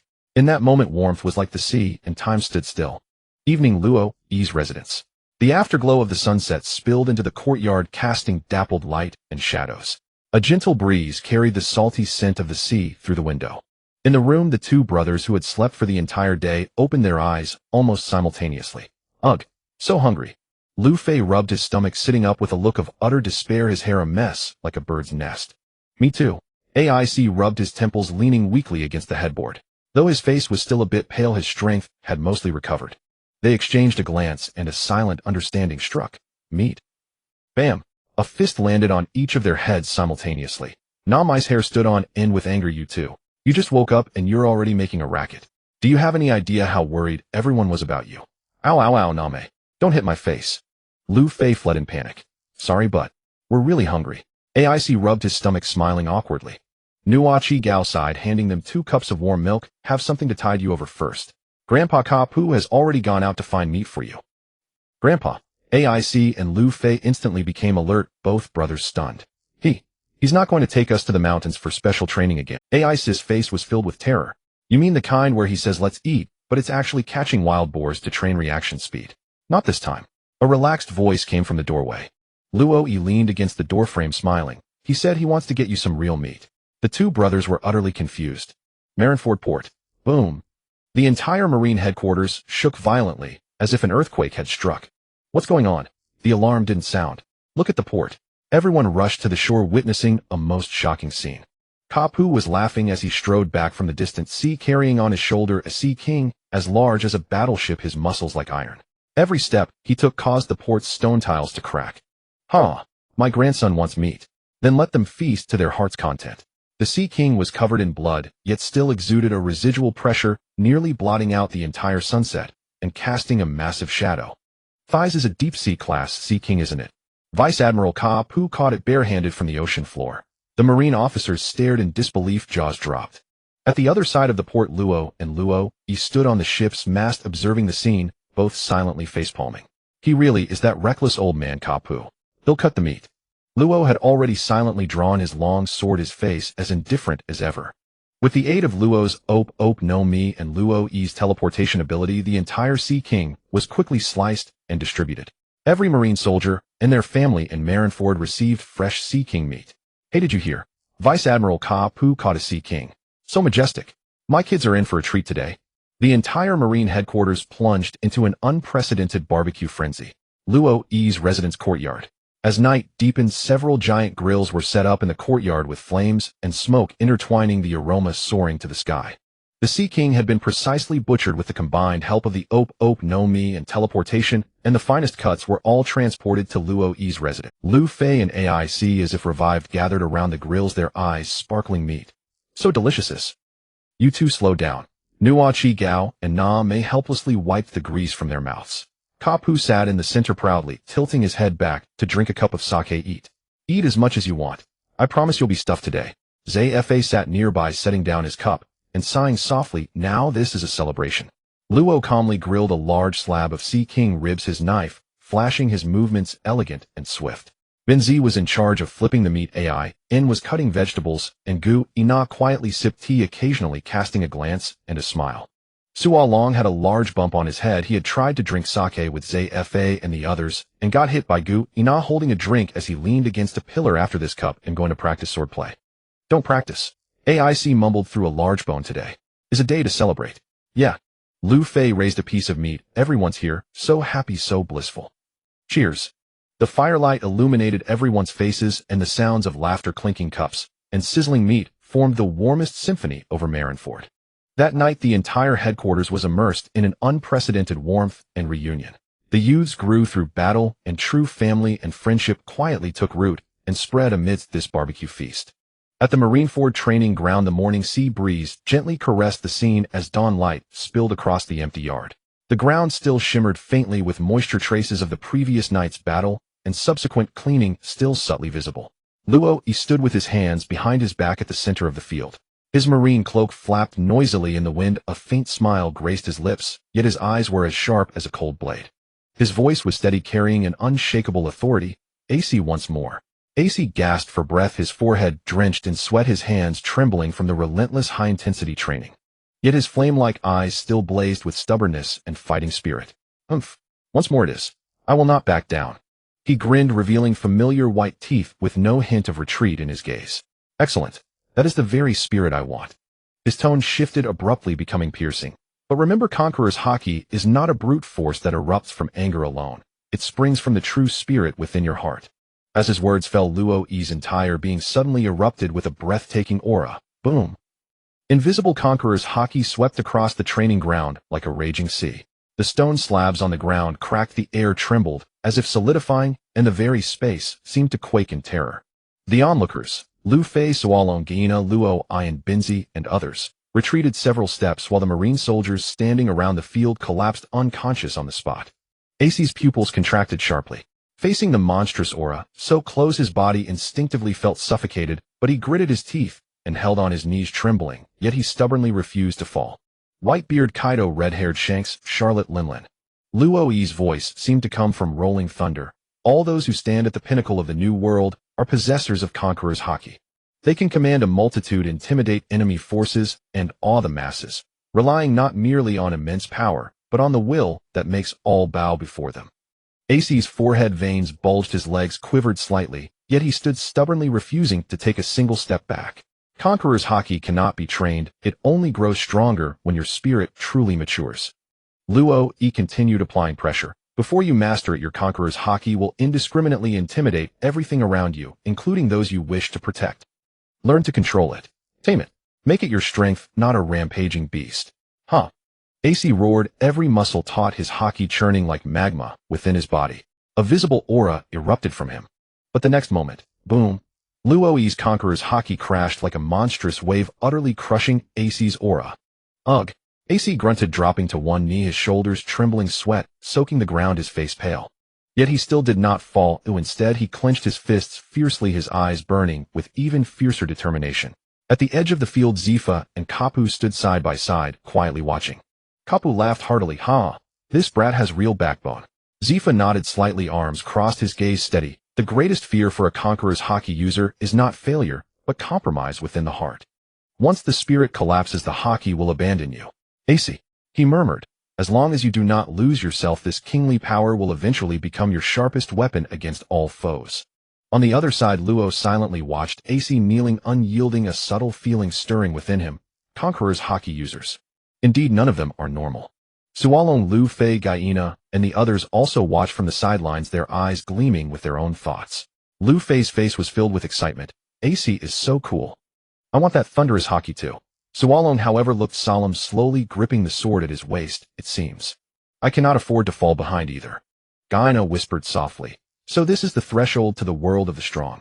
Luo he withdrew his Conqueror's haki. The air began to flow again, and the training ground seemed to return to calm from an invisible storm. AC looked up at him, his eyes still holding shock, but more than that, unyielding spirit and burning will. Luo walked slowly to the kneeling AC and extended his hand to pull him up. Conqueror's haki is not a power to show off, it is the embodiment of your will. It responds to you in your moments of greatest resolve and refusal to surrender. Conqueror's haki is not a power to show off, it is the embodiment of your will. It responds to you in your moments of greatest resolve and refusal to surrender. Blade. AC clenched his fist, feeling his heartbeat and the lingering waves of haki within him, and nodded firmly. I understand, Luo bro. I will not let you down. Luo smiled lightly, turned around, and swept his gaze over all the young Marines watching. The training camp students, Luffy, Sualong, Kuina, Luo, and Binzi, and others, all held their breath, their hearts stirred, and unable to calm for a long time. You too. Luo's voice rang clearly across the training ground. Haki, swordsmanship, devil fruit abilities. Even your every punch, every kick, and every drop of sweat. The source of all power relies not only on talent, but also on an unshakable conviction.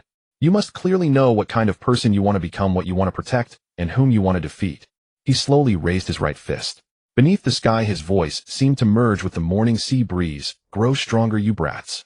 The future sees the great grand line, the vast new world. They await your conquest. At that moment, the training ground erupted.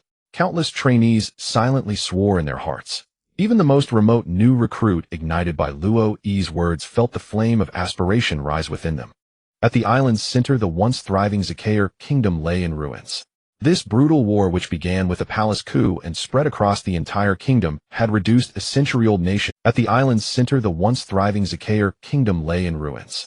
This brutal war, which began with a palace coup and spread across the entire kingdom, had reduced a century-old nation to charred ground in just 10 days. The most dreadful aftermath of the war remained deep in the forest. There once lived a species of ape-like animals called mimic apes, renowned for their astonishing learning ability. In the flames of war, they witnessed humans slaughtering each other, learned to wield swords and firearms, and even imitated human cruelty and savagery. Now they had become the most dangerous beasts on this desolate island.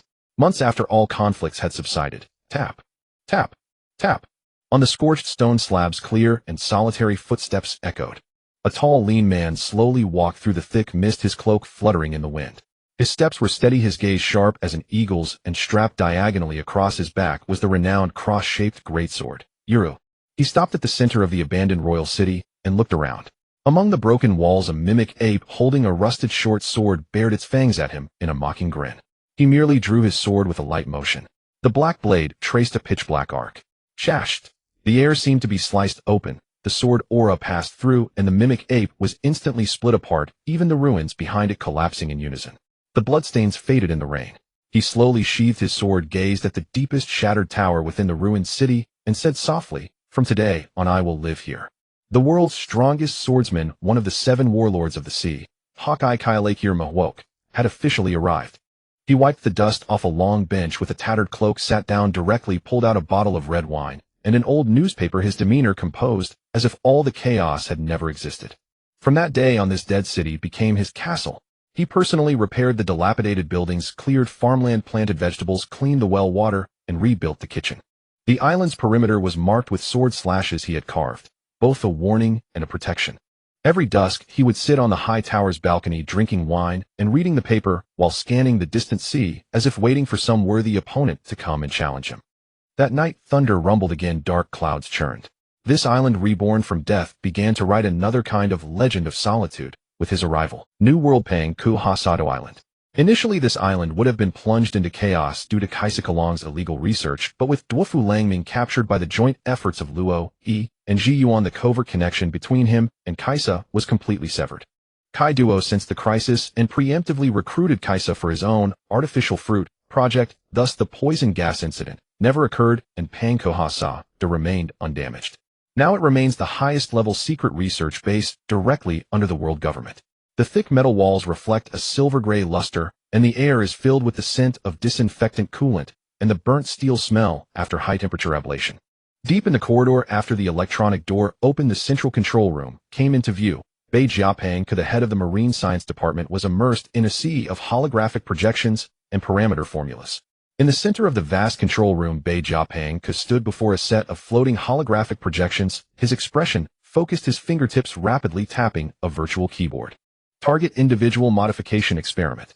Stability rate only 13.7. He frowned in thought, pulling up another experimental subject database beginning with Class C War Criminal, his gaze slightly weary, yet still precise. However, just as he turned to fetch his notes, swish, there was no wind, no sound. Yet a dark silhouette silently materialized behind him as if space had been split by an invisible force and then quietly sewn shut. Walk! Bei Jiapeng cried out, nearly knocking over the medicine rack behind him. He whirled around, and upon seeing that lazy smiling face, he pounded his chest and cursed, "Kid, are you trying to scare this old bones to death?" Standing behind him was that familiar and headache-inducing face. Luo Yi, dressed in casual clothes, hands in pockets, a lazy smile, as always on his lips. "Long time no see, doctor." Bei Jiapeng took a deep breath while quickly walking to the console, skillfully entering an encrypted code. All monitoring devices in the control room instantly crashed and automatically erased the video data from the past minute, then replaced it with a loop of preset footage. The entire process was silent and flawless, so practiced, it was almost pitiful. "Now no one will know you were here." As he operated, he sighed. The alarm didn't even sound once. "Your space jump is getting more and more outrageous." Bei Jiapeng wiped the cold sweat from his forehead. "Can't you give me a heads up next time?" "If I gave you a heads up, CP0 would probably come chat with me before I could," Luo Yi shrugged. "TCH. Bei Jiapeng rolled his eyes, but couldn't help smiling. "If the world government had someone with your abilities, I'd probably be dead 10 times over." He patted the dust off his lab coat and said with a half-joking tone, "Come on, what do you need? You're not the type to drop by for tea." He paused, smiling meaningfully. "Not to mention you're a major shareholder in my experimental projects." Few knew that the initial acquaintance between Luo Yi and Bei Jiapeng did not originate from within the marine system, but through a special intermediary, the Revolutionary Army leader Monkey D. Dragon. That year, Luo Yi had not yet made a name in the New World, but Dragon, through the Red Revolutionary knowledge Luo Yi had revealed, had already placed great hopes on him, seeing Luo Yi as a key link to change the world in the future. With Dragon's introduction and the strong support of Tai's law and funds and intelligence, Luo Yi was able to quietly invest in several of Bei Jiapeng's personal projects. All of this had never appeared in any file of the world government or marine headquarters. Although the two held different positions, they appreciated each other, maintaining a rare and secret cooperative relationship built on tacit understanding and trust. As Bei Jiapeng walked deeper into the lab, he asked without turning back, "What do you want this time? Illegal, unreasonable, or inhuman?" Behind him, Luo Yi wore a familiar smile, his steps steady, his fingertips casually gliding over the cold experimental table beside him. "Don't put it so harshly, doctor." He chuckled. "When have I ever asked you for something that dangerous?" As he spoke, Luo Yi's gaze suddenly sharpened, but his voice remained calm. "I heard. You once used Kaido's lineage factor to create an artificial devil fruit." Bei Jiapeng paused in his steps, then slowly turned around, his eyes as unfathomably wise and cautious as ever. Bei Jiapeng paused in his steps, then slowly turned around, his eyes as Call it a failure, Luo Yi shrugged. "But it's still something you spent 20 years researching from the lineage factor of the strongest creature. Even if the color is off, its performance won't be simple." Bei Jiapeng gave a light snort, his tone mixed with disdain and wariness. "The world government did demand it, but I turned them down with the excuse the fruit's color doesn't match the original. It's still locked in the deep freezer at Punk Hazard. He continued, walking, his tone slightly irritated. CP0 sent people again, recently, saying they want to reassess the strategic value of that fruit. At this he suddenly stopped, turned to look at Luo, his gaze appraising and pressing. What do you want it for? Luo didn't answer immediately, only a faint smile curling at the corner of his mouth. I need that fruit. He said it simply yet firmly. Bei Jiapang narrowed his eyes, sensing the kid wasn't telling the whole truth, but didn't call him out. Then what are you going to offer in exchange? His tone became serious, carrying the long-awaited anticipation between a researcher and a collaborator. I heard. Luo said casually, as if making small talk. You've been stuck on a bottleneck in the Clone Soldier project recently. Bei Jiapang stopped again, his expression finally changing. He turned to Luo, shock flashing in his eyes. How much do you know? Bei Jiapang stopped again, his expression finally changing. He turned to Luo, shock flashing in his eyes. How much do you know? Luo took a step closer, lowering his voice. What if I can find you a Bacania individual willing to cooperate with experiments? What a... Bei Jiapang's eyes flew wide open, exclaiming in shock, forgetting to lower his voice. You said, the Bacania tribe. The air froze for a moment. Those 5 words represented the deepest taboo of the world government, a bloodline that had been deleted from history, a name that the world government dared not speak of. Bei Jiapang's gaze sharpened instantly, but he quickly restrained his emotions. After a few seconds of silence, a meaningful smile finally appeared at the corner of his mouth. What a dangerous kid. He muttered under his breath, then turned and continued forward, waving his hand as he said, all right, as long as you can really solve my research problem, I'll handle the ownership of that fruit. No matter how close CP0 watches they want, take it from my hands. Luo's lips curled slightly, a deep light flickering in his eyes. Deal. South Sea Sworby Kingdom, the Church of the Lawless Land. The setting sun cast a slanting glow filtering through the fractured stained glass windows to paint a warm golden halo, splashing a kaleidoscope of colors against the mottled walls. The wind swept through the time-worn roof, carrying the mingled scent of herbs and decaying wood. At the center of the church, Bartholomew Kuma stood before a simple bench, his palm pressed against the back of a stooped old man. The power of the pawpaw fruit stirred silently, peeling away clusters of scarlet pain that coalesced and slowly materialized in his palm. Huff. Thank you, Mr. Kuma. The old man's face shone with gratitude, as if the long-standing affliction had dissipated along with the separation of the energy sphere, a glimmer of clarity returning to his eyes. Kuma nodded gently, as though his massive frame concealed the softest heart. Go back and rest well. The old man rose shakily, then hobbled away on his cane. Watching the last elder depart, the church fell silent, leaving Kuma alone. He slowly gazed at the sphere of condensed red pain in his palm. It was a mass of energy so dark it verged on black, twisted and pulsating, as if devouring all warmth from the air. Kuma took a deep breath and without hesitation pressed the red sphere into his chest. Ugh! Veins bulged on his forehead, his body shuddered, and searing agony flooded his nerves like a tidal wave, yet he merely stood, bearing it all in silence. In the muted play of light and shadow, he exhaled slowly as the churning pain within gradually subsided. Bonnie, he called softly, but the little girl who should have been playing in a corner of the church gave no reply. Bonnie. Kuma's pupils contracted, alertness flaring instantly as he unleashed his observation haki. The very next second, a familiar light-hearted laugh echoed. Kuma spun around, his vigilance reaching its peak, only to see a young man lounging leisurely on a bench at the back of the church with 3-year-old Bonnie perched on his shoulder, tugging his hair and giggling. Kuma froze for a moment, his expression shifting. Luo. The young man carrying the little girl on his shoulder was none other than Luo, dressed in casual clothes. He smiled, a hint of teasing in his eyes. Long time no see, Kuma. Kuma walked over slowly, his caution easing but not fully dissipating. He reached out and gently lifted Bonnie from Luo's shoulder. What brings you to the South Sea? Luo shrugged. Passing through the South Sea, heard you were here, so I thought I'd drop by. Kuma looked down at Bonnie in his arms. The little girl was staring at Luo with wide, curious eyes, showing no sign of fear. Bonnie, go play inside for a while, Kuma said softly. Bonnie nodded obediently and scampered into the inner chamber. Once his daughter was gone, Kuma's gaze grew deep, his eyes fixed on Luo. He does Dragon know you're here? It's not his idea. It's my personal move. Kuma frowned slightly. You should know that I'm now a Revolutionary Army officer. If the world government finds out about your connection with me. Luo, while casually observing the church's interior, replied flatly, don't worry. If I want to come, no one can track me. He stood up and walked to the stained glass window, the sunset casting his shadow long across the floor. Turning around, he met Kuma's eyes squarely. You take on others' pain every day using your power to save people, but you keep pressing all that agony into your own body. If you keep this up, something's bound to go wrong. This is my choice, Kuma replied calmly. Luo sighed. Does Dragon know? I didn't tell him. Kuma lowered his head slightly. No need. The dying sun bathed the church in a deep golden glow, and an old wind chime by the window chimed softly in the breeze like a whispered prayer.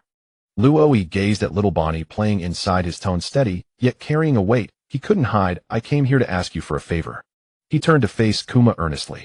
Cooperate with Vegapunk on a research project about clone soldiers. I just need your blood sample. Kuma's expression shifted, his demeanor instantly solemn. That name was all too familiar. Genius, madman, scientific eccentric.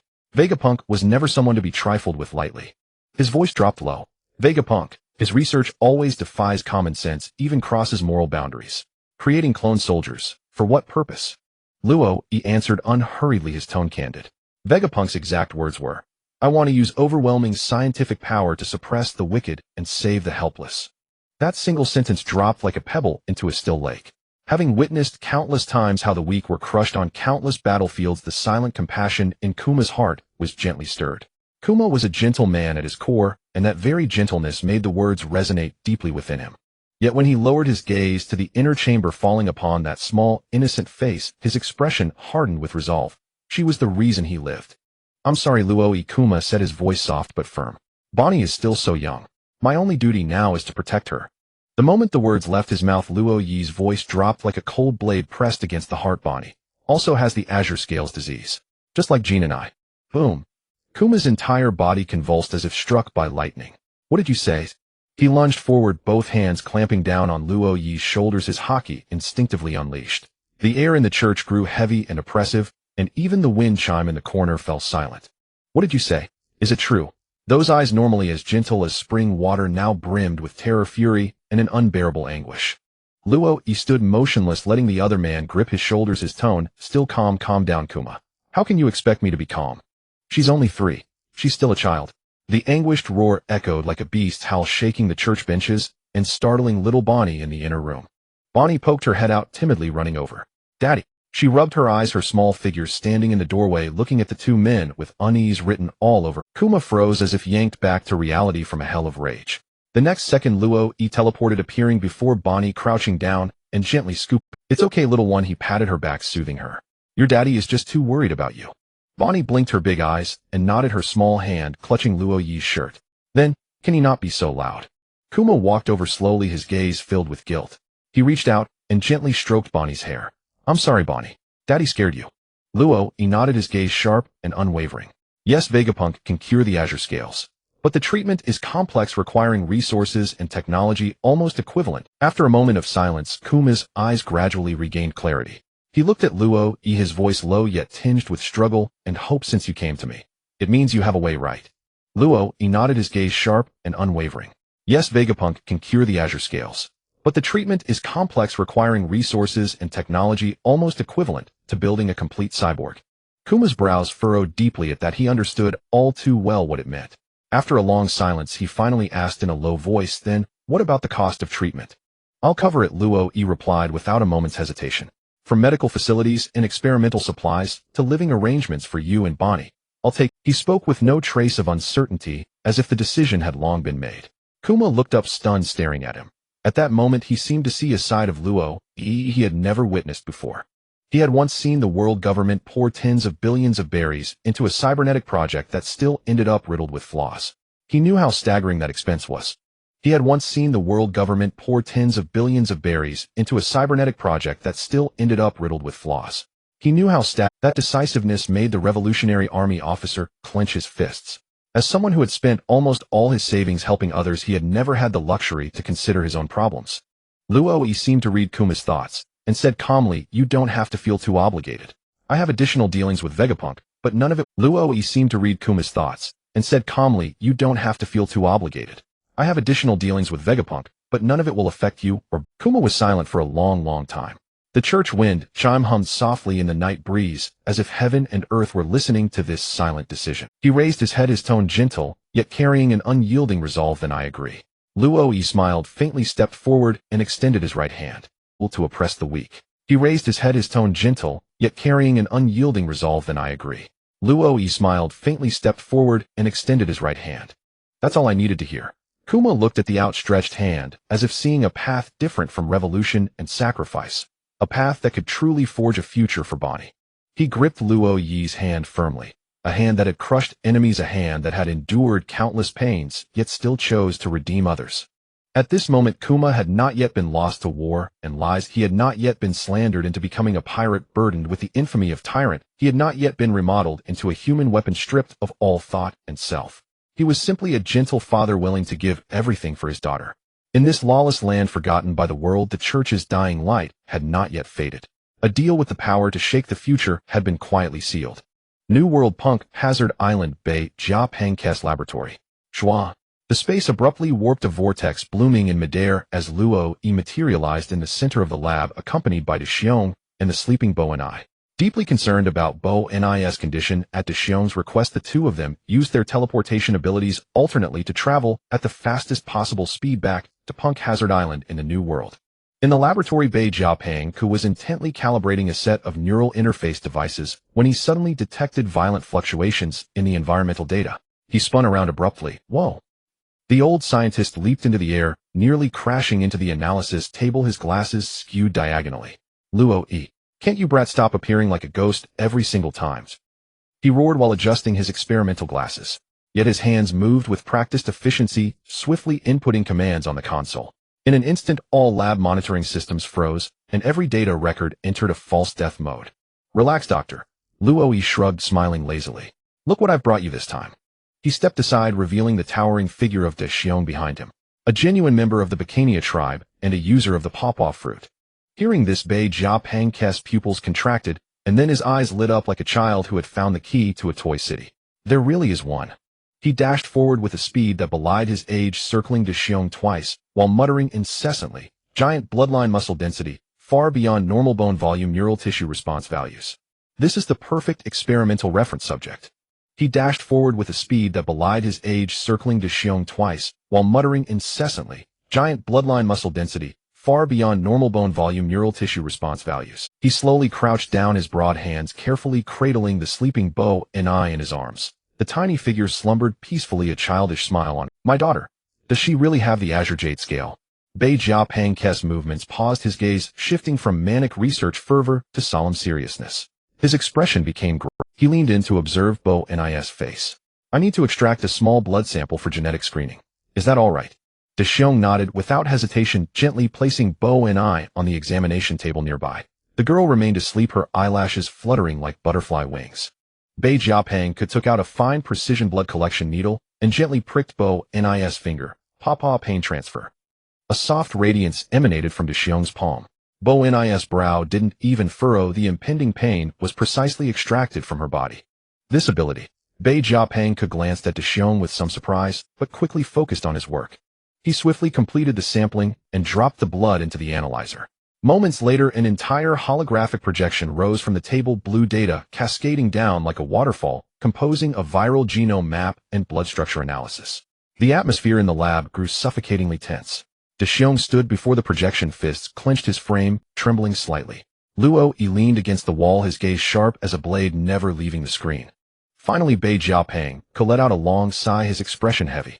It is indeed the Azure Jade scale virus. The genetic map perfectly matches Jinny's case from back then. Upon hearing this, Deshiong was struck as if by lightning. His body swayed, his powerful physique suddenly seeming drained of all support, almost stumbling. This disease has almost no symptoms in its early stages. Bei Jiapeng continued, but the virus gradually erodes life energy. When it reaches the active phase, the life force withers like a piece of ignited paper. He paused. Given Bo and I's condition, she has at most 10 years to live. The air turned icy cold. Deshiong looked down at Bo and I, her sleeping face innocent and carefree, while he felt a cold blade slowly slicing through his soul. Doctor, Luo Yi suddenly spoke, his tone calm, but commanding. You can cure her, can't you? Bei Jiapeng nodded seriously. It can be treated with stem cell transplantation, specialized immune induction, and a nanoscale restructuring system. But this plan is extremely costly. Several hundred million berry to start. Even the entire budget for a cyborg project would be tight. No problem. Luo Yi walked over to him, smiling faintly. All expenses are on my account. Just go ahead and treat her. Are you sure? Luo Yi smiled meaningfully. Rest assured and treat her. Someone still owes me a huge favor.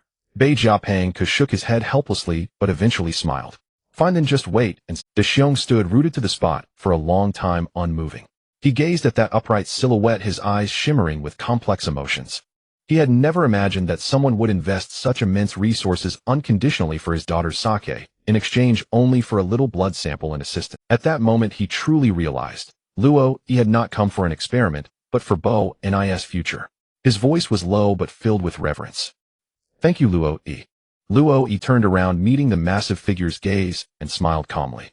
In that instant the cold lab seemed to be lit by a faint yet unwavering lamp.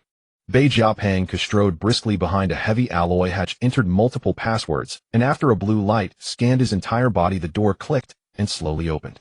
What unfolded before them was a vast cultivation area. Cold light bathed rows of cultivation pods, each containing embryonic tissue, yet to fully form, suspended in a pale green, highly concentrated nutrient solution. It was like a silent life factory. This is the first-generation clone unit of the PX project. Bei Jiapeng spoke as he walked, his tone calm, yet tinged with pride. Originally designed for clone soldiers, these biological containers possess tolerance to extreme viruses, making them ideal carriers for the Azure Jade scale treatment research. He adjusted the parameters of the pod in front of him, while taking a set of high-precision collectors from a metal case nearby. I need your cell samples. He turned to Dexiong, his tone slightly apologetic. It might hurt a little. Dexiong rolled up his sleeve without hesitation and extended his arm. No matter. The collector pressed against his skin, and with a prick it penetrated deep into the muscle tissue, beginning to extract blood and cell samples. Dexiong remained expressionless, not even a frown.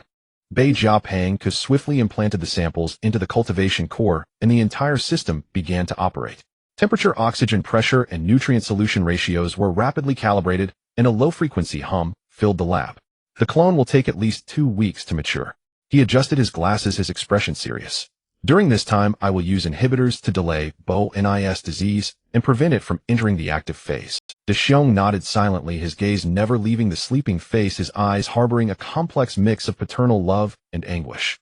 At that moment, Luo Yi approached quietly, his voice low. Dexiong, let Bo and I stay here for now. Bei Jiapeng can monitor her indicators more stably. Dexiong's shoulders trembled slightly. You don't trust it? Luo Yi asked. Dexiong was silent for a moment, then said in a low voice, No, it's just that. I don't want to let her out of my sight again. That voice contained the fear and struggle of a father who had lost countless times. Bei Jiapeng also came over, patting his legs somewhat awkwardly. Don't worry, I'll take care of her like my own granddaughter. Even if I'm a scientist, I know my boundaries. Luo Yi did not respond immediately, but instead turned his gaze to the darkening sky outside the window and slowly spoke. Dexiong, I have another suggestion. Deep within the Punk Hazard Laboratory of Dr. Vegapunk, the atmosphere was heavy with tension, leaving only the low hum of machinery reverberating in the silence. Luo Yi slowly turned, fixing his gaze on Kuma, his tone suddenly turning grave, as if he had finally reached a long-contemplated decision. Temporarily withdraw from the Revolutionary Army. I'll explain things to Dragon. As the words fell, both Vegapunk and Kuma turned to him almost simultaneously, their eyes filled with disbelief. Withdraw from the Revolutionary Army. Vegapunk frowned, clearly struggling to process the statement. What do you mean by that? I said temporarily withdraw. You need a new identity, one that is safe enough, powerful enough, and legitimate enough. He stepped closer to Kuma, his voice low as he uttered a few words, the 7 warlords of the sea. The air seemed to crystallize instantly. Kuma's eyes widened, his voice deep as thunder. You want me to become a warlord? Exactly. Luo Yi nodded, his gaze unwavering. This identity will not only shield your collaboration with Vegapunk, but also grant you legitimate access to the world government's support. He spoke without haste, yet each word struck like a hammer against reality. Should the day come when the former king of the Sorbet Kingdom attempts to return and incite chaos, you can intervene as a warlord and suppress the unrest directly. More importantly, Luo Yi paused, this identity provides a perfectly reasonable justification for treating Bonnie, who would question a father bowing to the world government to save his daughter's life. Vegapunk nodded slowly, lost in thought. It is indeed the most prudent approach. Under the guise of a warlord, you can operate freely and cover our research. Acting under the warlord's title, even if the outside world learns of your presence here, they will interpret it as official business, further concealing our true operations. Kuma did not answer immediately. He lowered his head, gazing at Bonnie sleeping on the examination table, her young features still tender, her breathing steady. That was his greatest weakness, and also the source of all his strength. After a long silence, he spoke in a low voice. I care not for titles nor for how the world judges me.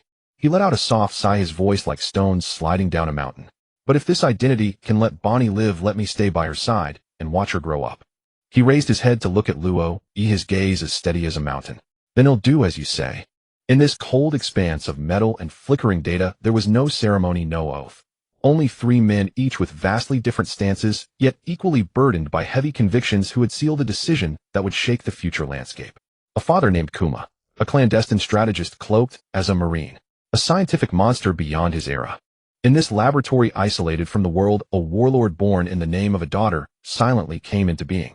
The next day, Holy Land, Mary Geos. Within the majestic Hall of Power, beneath the cloud-wreathed heavens, the five elders gathered around the long table, as morning light filtered through the stained glass dome, falling upon the urgently submitted document. The cover of the document bore a clear signature, Vice Admiral of Marine Headquarters Luo E. St. Nasajiro spoke first, his voice steady and probing. After the pirate suppression operation in the South Blue, Luo E specifically submitted a recommendation to us. He proposes to fill the vacant warlord seat with Bartholomew Kuma. As he slowly uttered the name, the atmosphere in the room tightened slightly. St. V. Nasajiro narrowed his eyes, flipping through the dossier with a hint of hesitation. A pawpaw fruit user combat evaluation rated Special S, residing in the lawless territory of the Sorbet Kingdom in the South Blue, frequently relieving the common people of ailments. Healing. He indeed holds an extreme stance against pirates. More precisely, he shows no tolerance for anyone who bullies the weak. St. Peter turned through the intelligence. He has dismantled underground armed forces, suppressed black market smuggling, yet never left a trace of personal gain. He appears completely devoid of selfish desires. St. Saturn snorted coldly. If Luo E says he is trustworthy in strength, that means if this man became an enemy, he would be a ferocious beast. St. Marcus placed the documents down slowly, tapping his fingers on the table, and spoke with a sardonic smile. The Sorbet Kingdom, that bizarre nation that pays half its heavenly tribute and leaves the other half to fend for itself. Indeed, St. Nasajiro continued. To keep paying the heavenly tribute, they designated half their territory as lawless territory and left it to its own devices. He lives there. St. V. Nasajiro turned to the appendix, his brow furrowing. According to the investigation, the reason Kuma agreed to apply for the warlord position is to gain government support for treating his daughter's affliction, sapphire scale. That disease from years ago. St. V. Nasajiro mused for a moment. Nevertheless, this gives him a weakness and a clear goal, so he won't easily overstep. St. Peter nodded slowly, his eyes filled with meaning. A weakness, a motive, and formidable strength. This is the most qualified candidate for a warlord, a powerful figure that can be controlled under a title and won't act recklessly. St. Saturn sighed. Luo E's eye for people is not to be underestimated. Almost like a shrewd Garp, St. Marcus murmured, his tone not reproachful, but laced with a complex admiration. A brief silence fell over the chamber as the five exchanged glances. After a long moment, St. Saturn swept his gaze around and nodded slowly. St. Peter took the floor, his tone calm. Allow him to join the warlords and authorize Dr. Vegapunk to provide medical intervention for his daughter.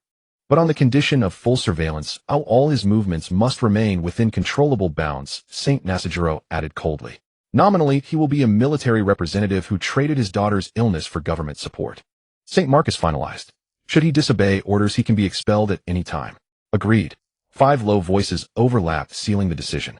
The order was sealed in a crimson gold scroll marked with the authority of emergency special appointment, and would be transmitted at the fastest speed to Marine headquarters and government branches.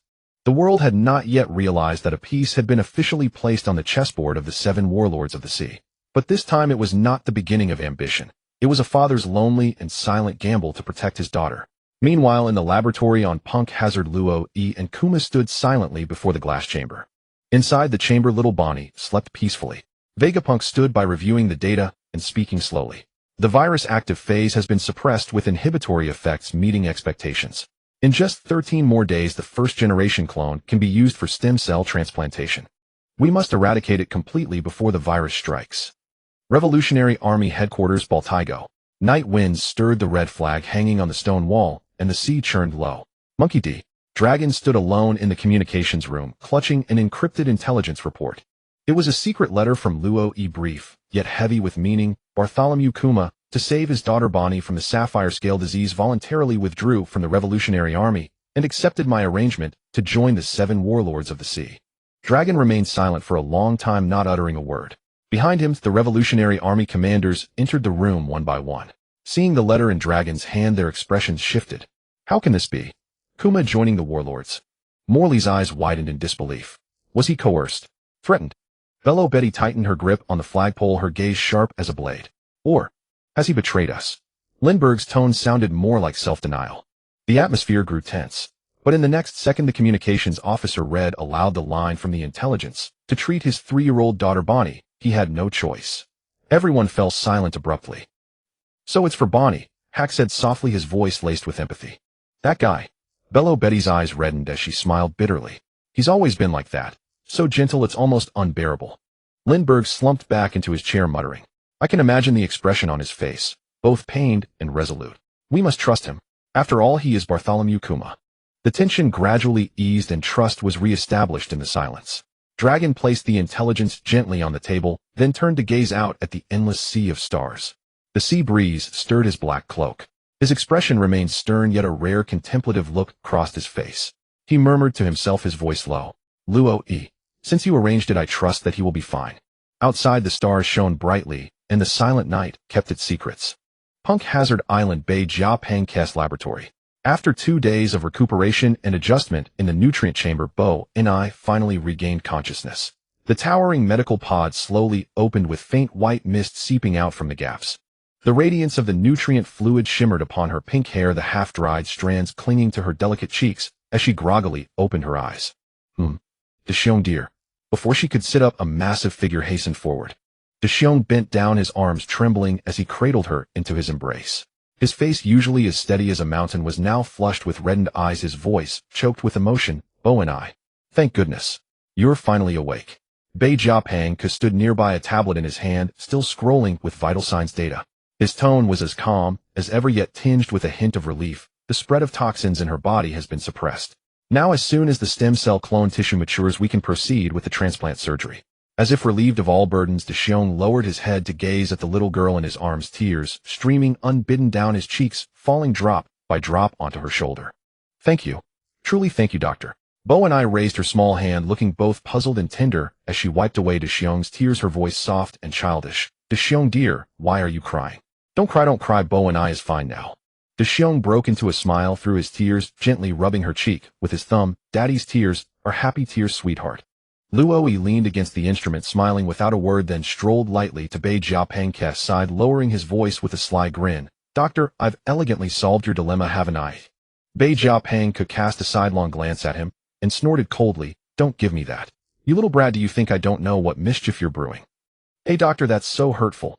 Shut up. Follow me. Bei Jiapeng tossed these words and turned to walk toward the depths of the laboratory. Luo-e's eyes lit up, and he immediately followed. They passed through multiple encrypted doors until they stopped before a high-spec storage chamber. Inside a massive transparent glass container floated a dreamlike devil fruit. Artificial fish fruit, mythical Zoan model Azure dragon form, pink version. Compared to the original fruit consumed by Kai Duo, this one was a warm rosy pink all over with spiral patterns flowing with a bioluminescent luster, as if containing some yet awakened power. Bei Jiapeng entered a series of commands, and the barrier field was slowly deactivated. The temperature in the entire storage room seemed to drop by a degree. He carefully lifted the fruit and handed it to Luo-e. I will report to the world government that it has been destroyed, and its number will be erased from the records. What you now hold is a non-existent. Luo-e took the fruit with both hands, his eyes deep and intense excitement surging beneath the surface. Doctor, the fidelity of this fruit is even more perfect than I imagined. Bei Jiapeng pushed his glasses indifferently. Nonsense. Who do you think I am?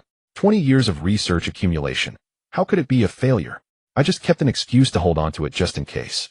Luo-e toyed with the pink Azure dragon fruit, a gleam of ambition flashing in his eyes. Kai Duo's strength is formidable, but the Azure dragon fruit's contribution and enhancement to him are undeniable.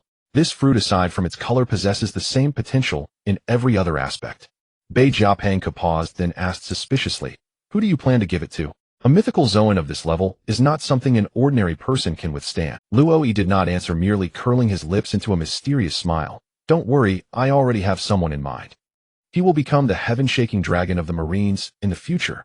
Bei Jiapeng was taken aback for a moment, then shook his head helplessly. Only you could pull off something like this.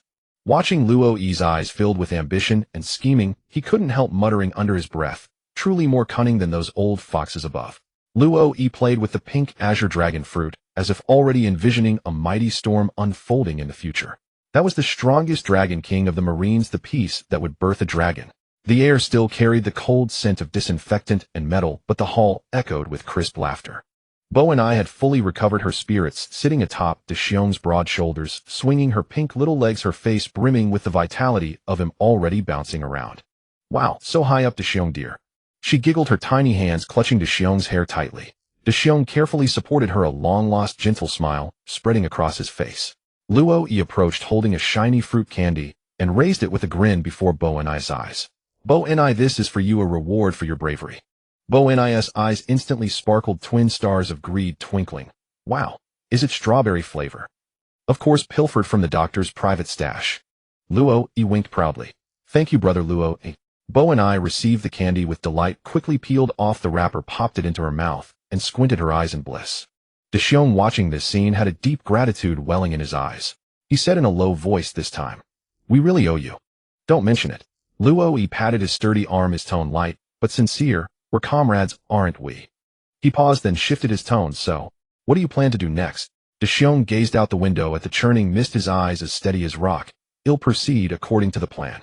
He'll carry out missions as a warlord of the sea, cooperating with the world government's orders to crack down on criminals, while also protecting the doctor and Bo and I."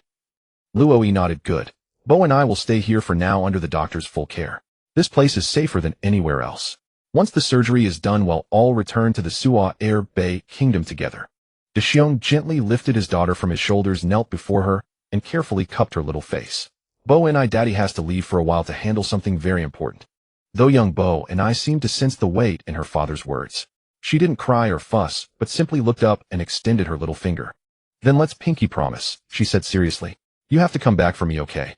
Deshiong froze for a moment, then a warm light glistened in his eyes.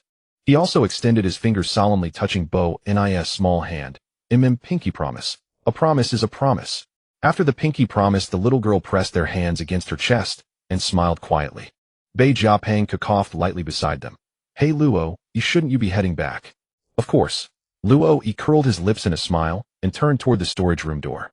He took out the artificial devil fruit wrapped in special cloth from the storage case. The artificial fish fruit, mythical Zoan model Azure dragon form pink version. The pink fruit glowed with a lustrous sheen under the light, like some slumbering power. He looked up at the two behind him. "Bo and I is in your care, Dr. Bei Jiapeng Co. Don't just focus on research, taking care of a child is important too." Bei Jiapeng snorted. "This doctor can invent all sorts of things, that taking care of a little girl is a piece of cake." Deshiong nodded solemnly. "Luo, go ahead and do what you need to do." Luo smiled faintly, his figure gradually fading into the space, transforming into a vortex-like afterimage that completely vanished from the laboratory. About to return to Marineford, the dragon in his hand would ignite a new power for the Marines.